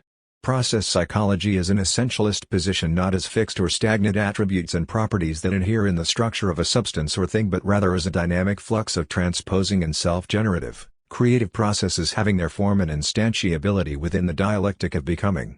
Process as pure activity is the essence of intrapsychic and intersubjective life insofar that if it were removed, psychic reality would perish. With increasing tolerance for philosophical inquiry, process psychology could open up new directions in psychoanalysis. While the possible range and potential of process thinking for the field of psychoanalysis is beyond the scope of this book, we must repeatedly emphasize the value of the dialectical approach. Because the appropriation of process psychology within psychoanalytic theory rests on a proper appreciation of the Hegelian dialectic, I wish for a moment to briefly return to Hegel's dialectical logic. Understanding the dynamics and nuances of Hegel's dialectical method may lead to advances in theoretical, clinical, and applied psychoanalysis, a proper understanding of which I hope will spark future interest in research and psychoanalytic scholarship. Hegel's dialectic and process. Psychoanalytic thought. Although Hegel is one of the most prodigious and influential thinkers in the history of philosophy, his dialectical method remains one of his least well understood philosophical contributions. While philosophers have made scores of commentaries and interpretations of Hegel's dialectic, some interpreters have gone so far as to deny Hegel's method, or else they have rendered it opaque, simplistic, and imprecise. Hegel's dialectical method naturally governs all three dimensions of his overall philosophical system, namely, the logic, the philosophy of nature, and the philosophy of spirit, as well as the phenomenology. The dialectic serves as the quintessential method not only for explicating the fundamental operations of mind, but also for expounding the nature and ontological force behind the unfolding of reality itself, a force that originally has its source outside of consciousness. Hegel's philosophy of spirit and its specific application to the psychoanalytic mind rests on a proper understanding of the ontology of the dialectic. Hegel refers to the unrest of Aufhebung, what we have already said is customarily translated as sublation, a dialectical process entering into opposition within its own determinations and thus raising this opposition to a higher unity which is continuously being annulled, preserved, and elevated. Hegel's use of Aufhebung, a term he borrowed from Schiller but also an ordinary German word, is to be distinguished from its purely negative function whereby there is a complete cancelling or drowning of the lower relation in the higher, to also encompass a preservative element. Therefore, the term Aufheben has a threefold meaning: to suspend or cancel, to surpass or transcend, and to preserve.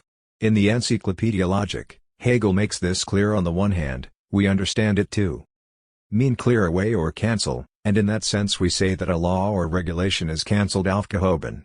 But the word also means to preserve Unlike Fichte's meaning of the verb aufheben, defined as to eliminate, annihilate, abolish, or destroy, Hegel's designation signifies a threefold activity by which mental operations at once cancel or annul opposition, preserve or retain it, and surpass or elevate its previous shape to a higher structure. This process of the dialectic underlies all operations of mind and is seen as the thrust behind world history and culture.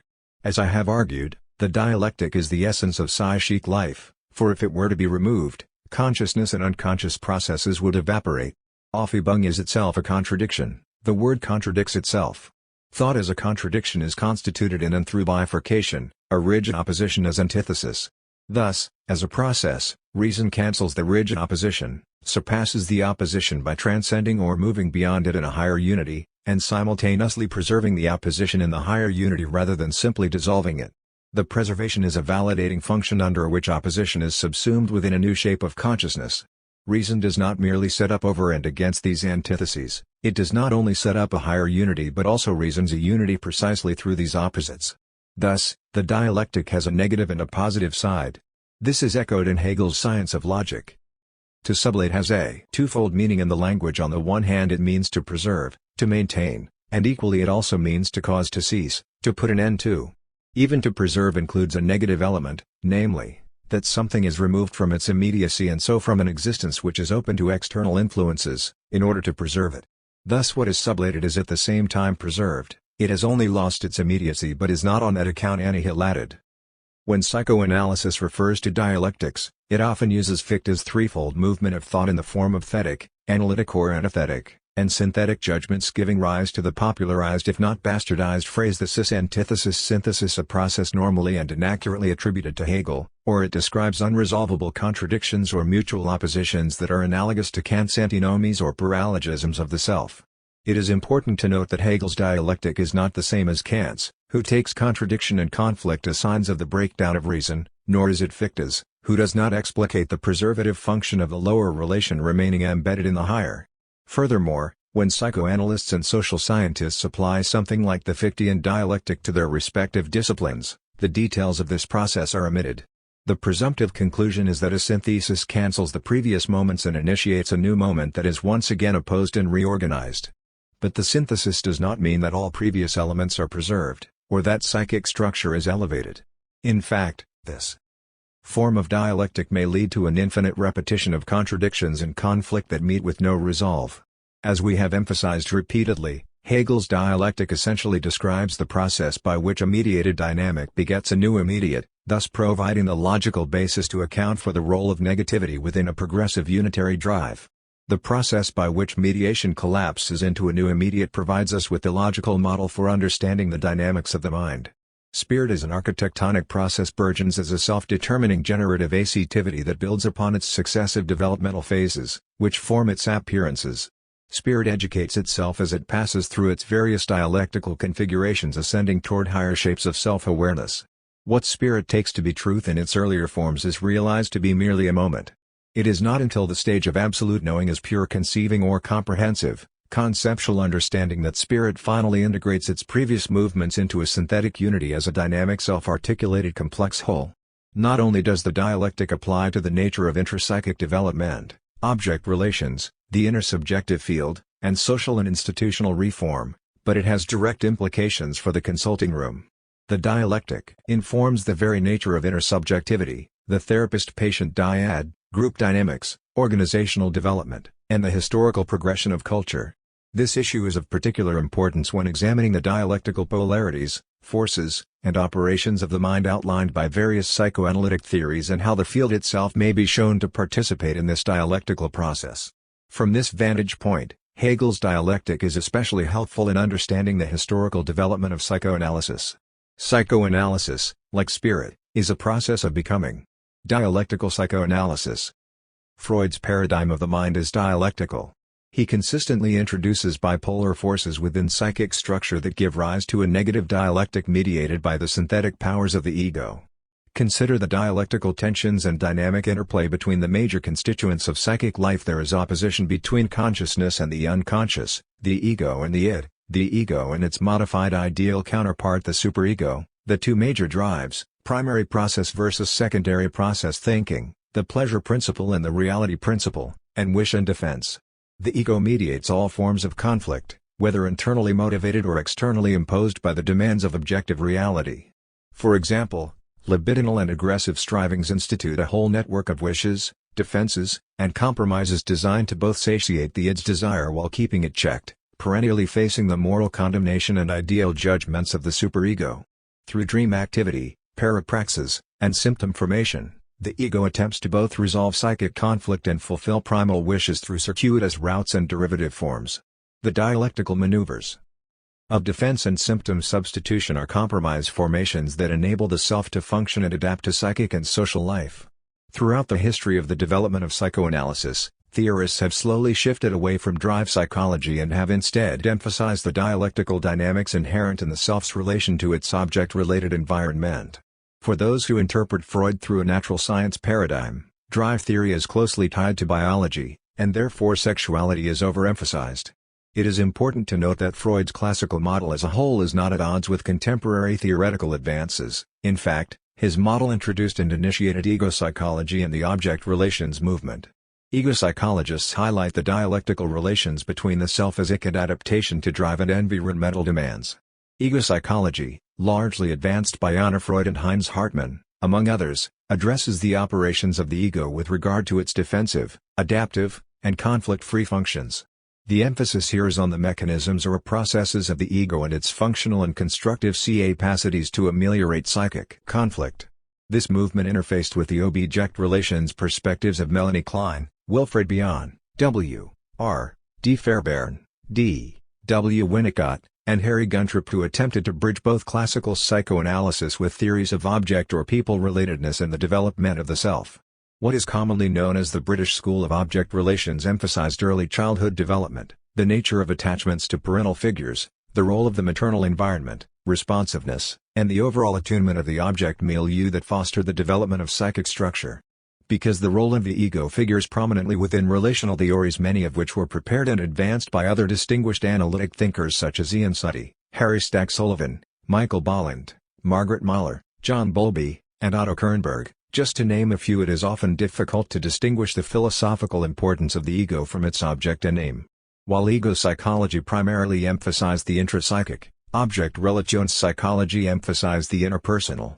Here we may not only see the dichotomy of subject and object and the priority claims attributed to one over the other, but we can also observe how the field itself constructed its own oppositions as a result of theoretical preferences.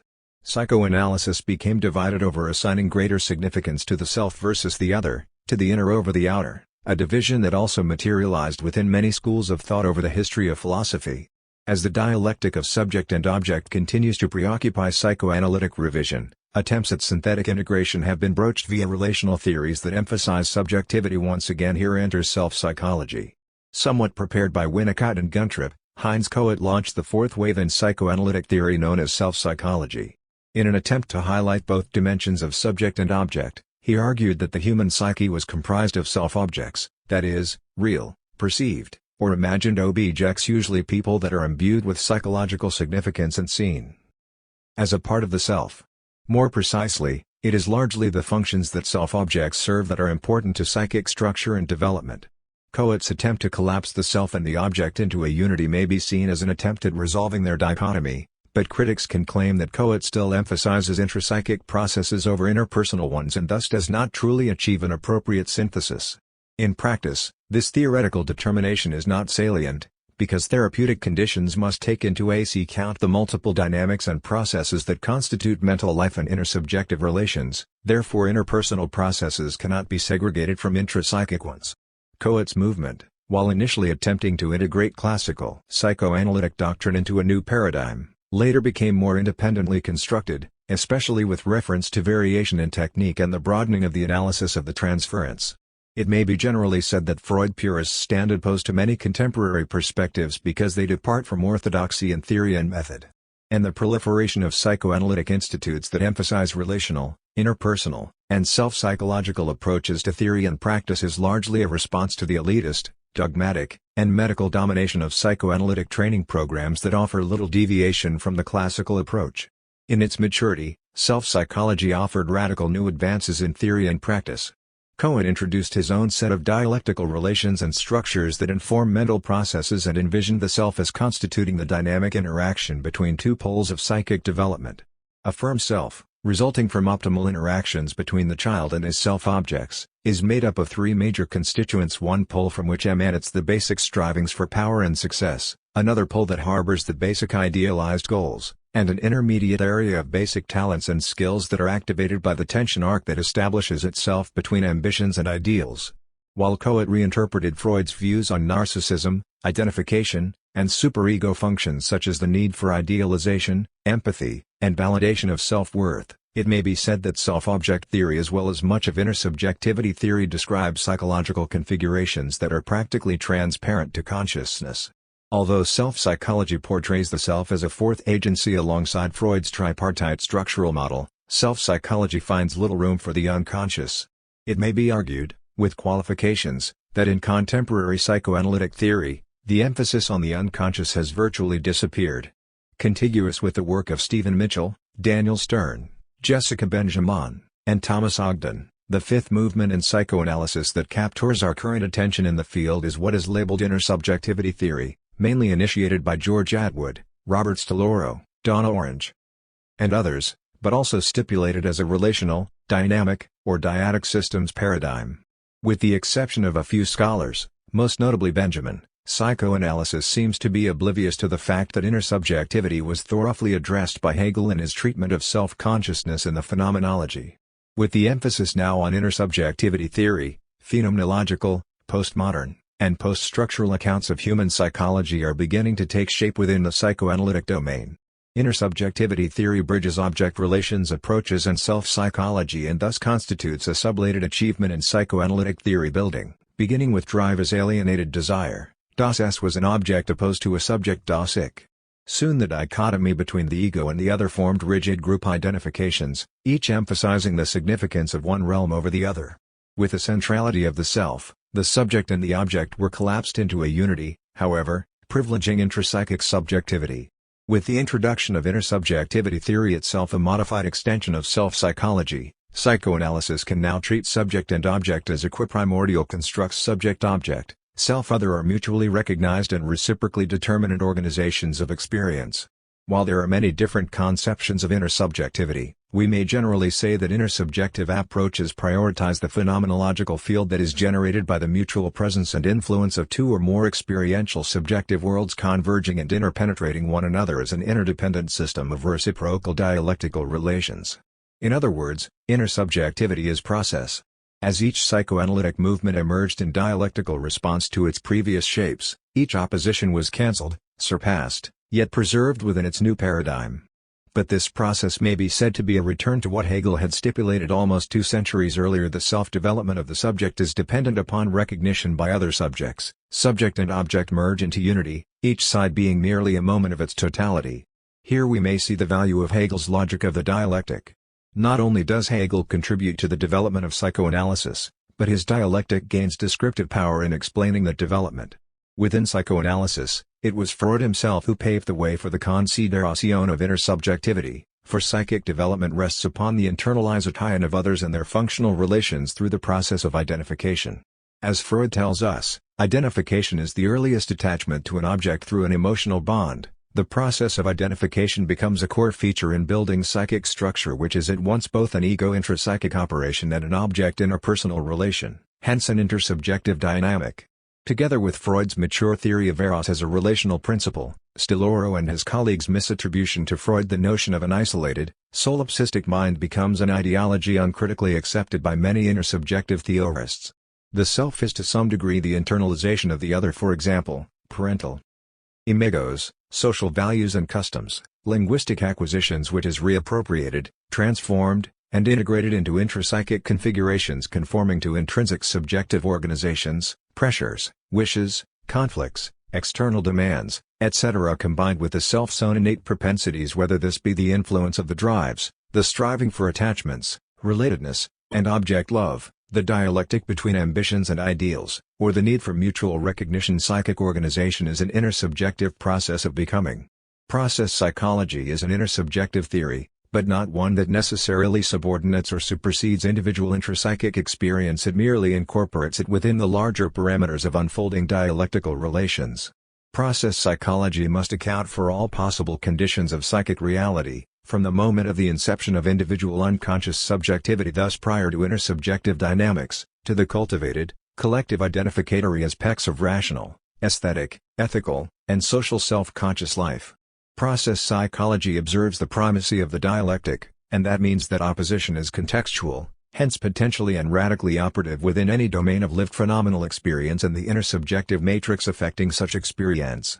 A process approach to psychoanalysis is concerned with both the universals that govern human subjectivity, namely, the subjective universality of our shared anthropology as a human race, as well as the particulars that uniquely define each subjective mind within its own personal, experiential, idiosyncratic, embodied, gendered, linguistic, and/or cultural political contexts.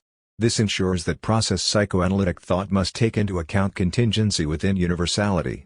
When examined in its totality, it is the whole process under consideration that yields greater insights into the ontological, epistemological, and phenomenological configurations governing human dynamics. Both Hegel and psychoanalysis observe the significance of the family and its peremptory impact on psychic structure. But the value of Hegel for psychoanalysis transcends merely the introduction of process thinking. Hegel stresses the continuity of the private and the public, and thus the importance of community life for mental health. While psychoanalysis is giving increased attention to social, linguistic, feminist, and cultural forces that operate on individual and collective mental organizations, the internalization process, and normal and abnormal development, Hegel adds to our understanding of the role of social structures and institutions that impact on the evolution of the human race. It is from this standpoint that he contributes not only to our conceptualization of mind and individual personality, but also to our appreciation of the multiple, complex overdeterminations and interactions between mankind and society that inform our collective anthropology. Hegel's dialectic adds to the substantiality of psychoanalytic thought. Nowhere is this application more explicit than in Freud's paradigm of the mind and human nature. Although perhaps unintended by him, Freud's theoretical advances are dialectically informed. The ego grows out of the id as a modified maturation of its original nature and becomes the central agency of mental life.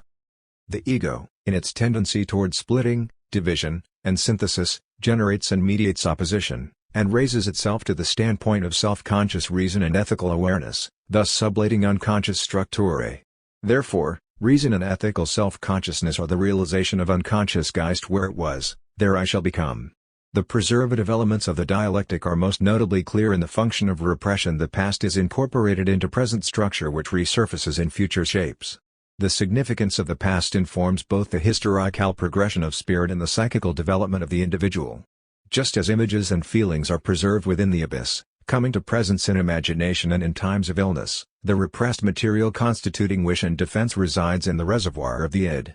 Like the evolution of spirit, primary process mentation, belonging to primitive unconscious organizations, is superseded by secondary process thinking belonging to the mature ego. In times of mental disease, however, the primitive draws the mature back to its original form in the regressed, fixated, and undifferentiated form of feeling. According to Hegel and Freud, the deranged mind is saturated by primitive primary processes and is unable to hold onto its subjective ego functions. For Hegel, tracing the ontology of the unconscious is more than just an empirical inquiry, it rises to the level of a grand metaphysical question.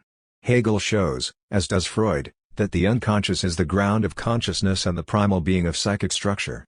He shows that unconscious ground gives rise to conscious self-reflective life and is responsible for both mental health and pathology. There is a logic to the interior that generates the manifestations of mind. For Hegel, appearance is essence, essence must appear. For nothing can exist unless it is made actual. The unconscious appears as consciousness, its modified and evolved form. In this sense, spirit is analogous to a symptom, revealing the hidden dynamics of the soul. Consciousness is the disclosure of unconscious concealment. Whether perverted or pristine, spirit is the realization of unconscious being. The dialectic becomes the logical model by which each mediation collapses into a new immediate, thus begetting new shapes of psychic life, preserving the old within its burgeoning structure. The dialectic becomes the ontological and logical force behind the organization of the self and society. Freud's great insight was to show how the unconscious necessarily informs the normative and abnormal functioning of the human mind, without which mental life could not be made intelligible. Likewise, the abyss makes Hegel's system more intelligible, because it accounts for original ground that gives richer meaning and substance to his phenomenology and the logical operations of thought. Taking the unconscious seriously improves our understanding of Hegel. Hegel's and Freud's models of the psyche are imbued with a negative dialectic. Negativity is responsible for both growth and decay. Negativity and chaos undarely the ontology of mind. The ego is constantly under siege by oppressive and combative forces that it must mediate and conquer in order to successfully adapt. Thus spirit is the outgrowth of progressive negation. The question of death and destruction is central to our understanding of the human mind.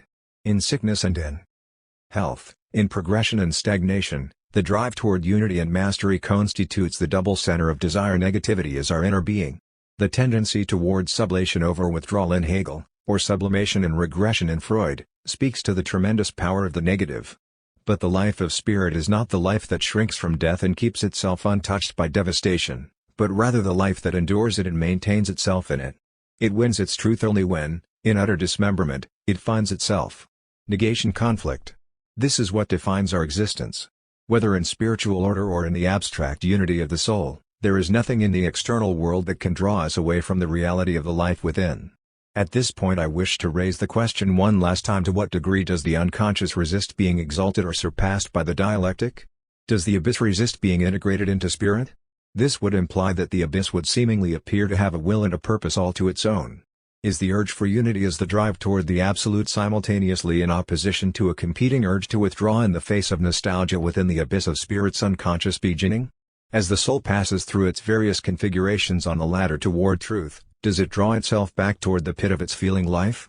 Such tendency toward withdrawal, back toward the pit, could perhaps broach a wonder that one could never aspire to surpass. And if the abyss resists the call of spirit, to what degree does the unconscious inform reason yet remain behind the back of consciousness? Or is there simply a duality of purpose that spirit fights in itself? Does desire have a double edge, that of moving forward and backward, of evolution and devolution, transcendence and descendance? Does spirit struggle between competing inclinations toward reason and feeling, sublimation and regression, elevation and withdrawal? Is the duality of desire spirit's nature? Does it belong to spirit as such, or is spirit its slave? Perhaps spirit is merely returning to itself, to the symbiotic abyss of its immediate determinate being. Does spirit merely seek to transform or to go to sleep once again? In this sense, the yearning for unity is a return to unity, always its end. Yet for Hegel, this end is always its beginning, the eternal return of the same. Thus, remains a riddle to itself. Perhaps the greatest conflict occurs when spirit attempts to surpass itself. For spirit resists itself, it resists the movement of its own becoming. Perhaps subjective spirit resists such integration for fear of losing its sense of self in the collective, it fights its own process for fear of the loss of its individuality. From this standpoint, Spirit can never rid itself of its desire for the recovery of its lost unity, of the yearning to return to its primitive existence, its original condition. Perhaps the Absolute is merely the archetypal image, the call of Spirit's original unity. Perhaps Spirit is even empathic to its own dilemma. I wonder. And with wonder comes one dare, as the abyss redefines itself one more.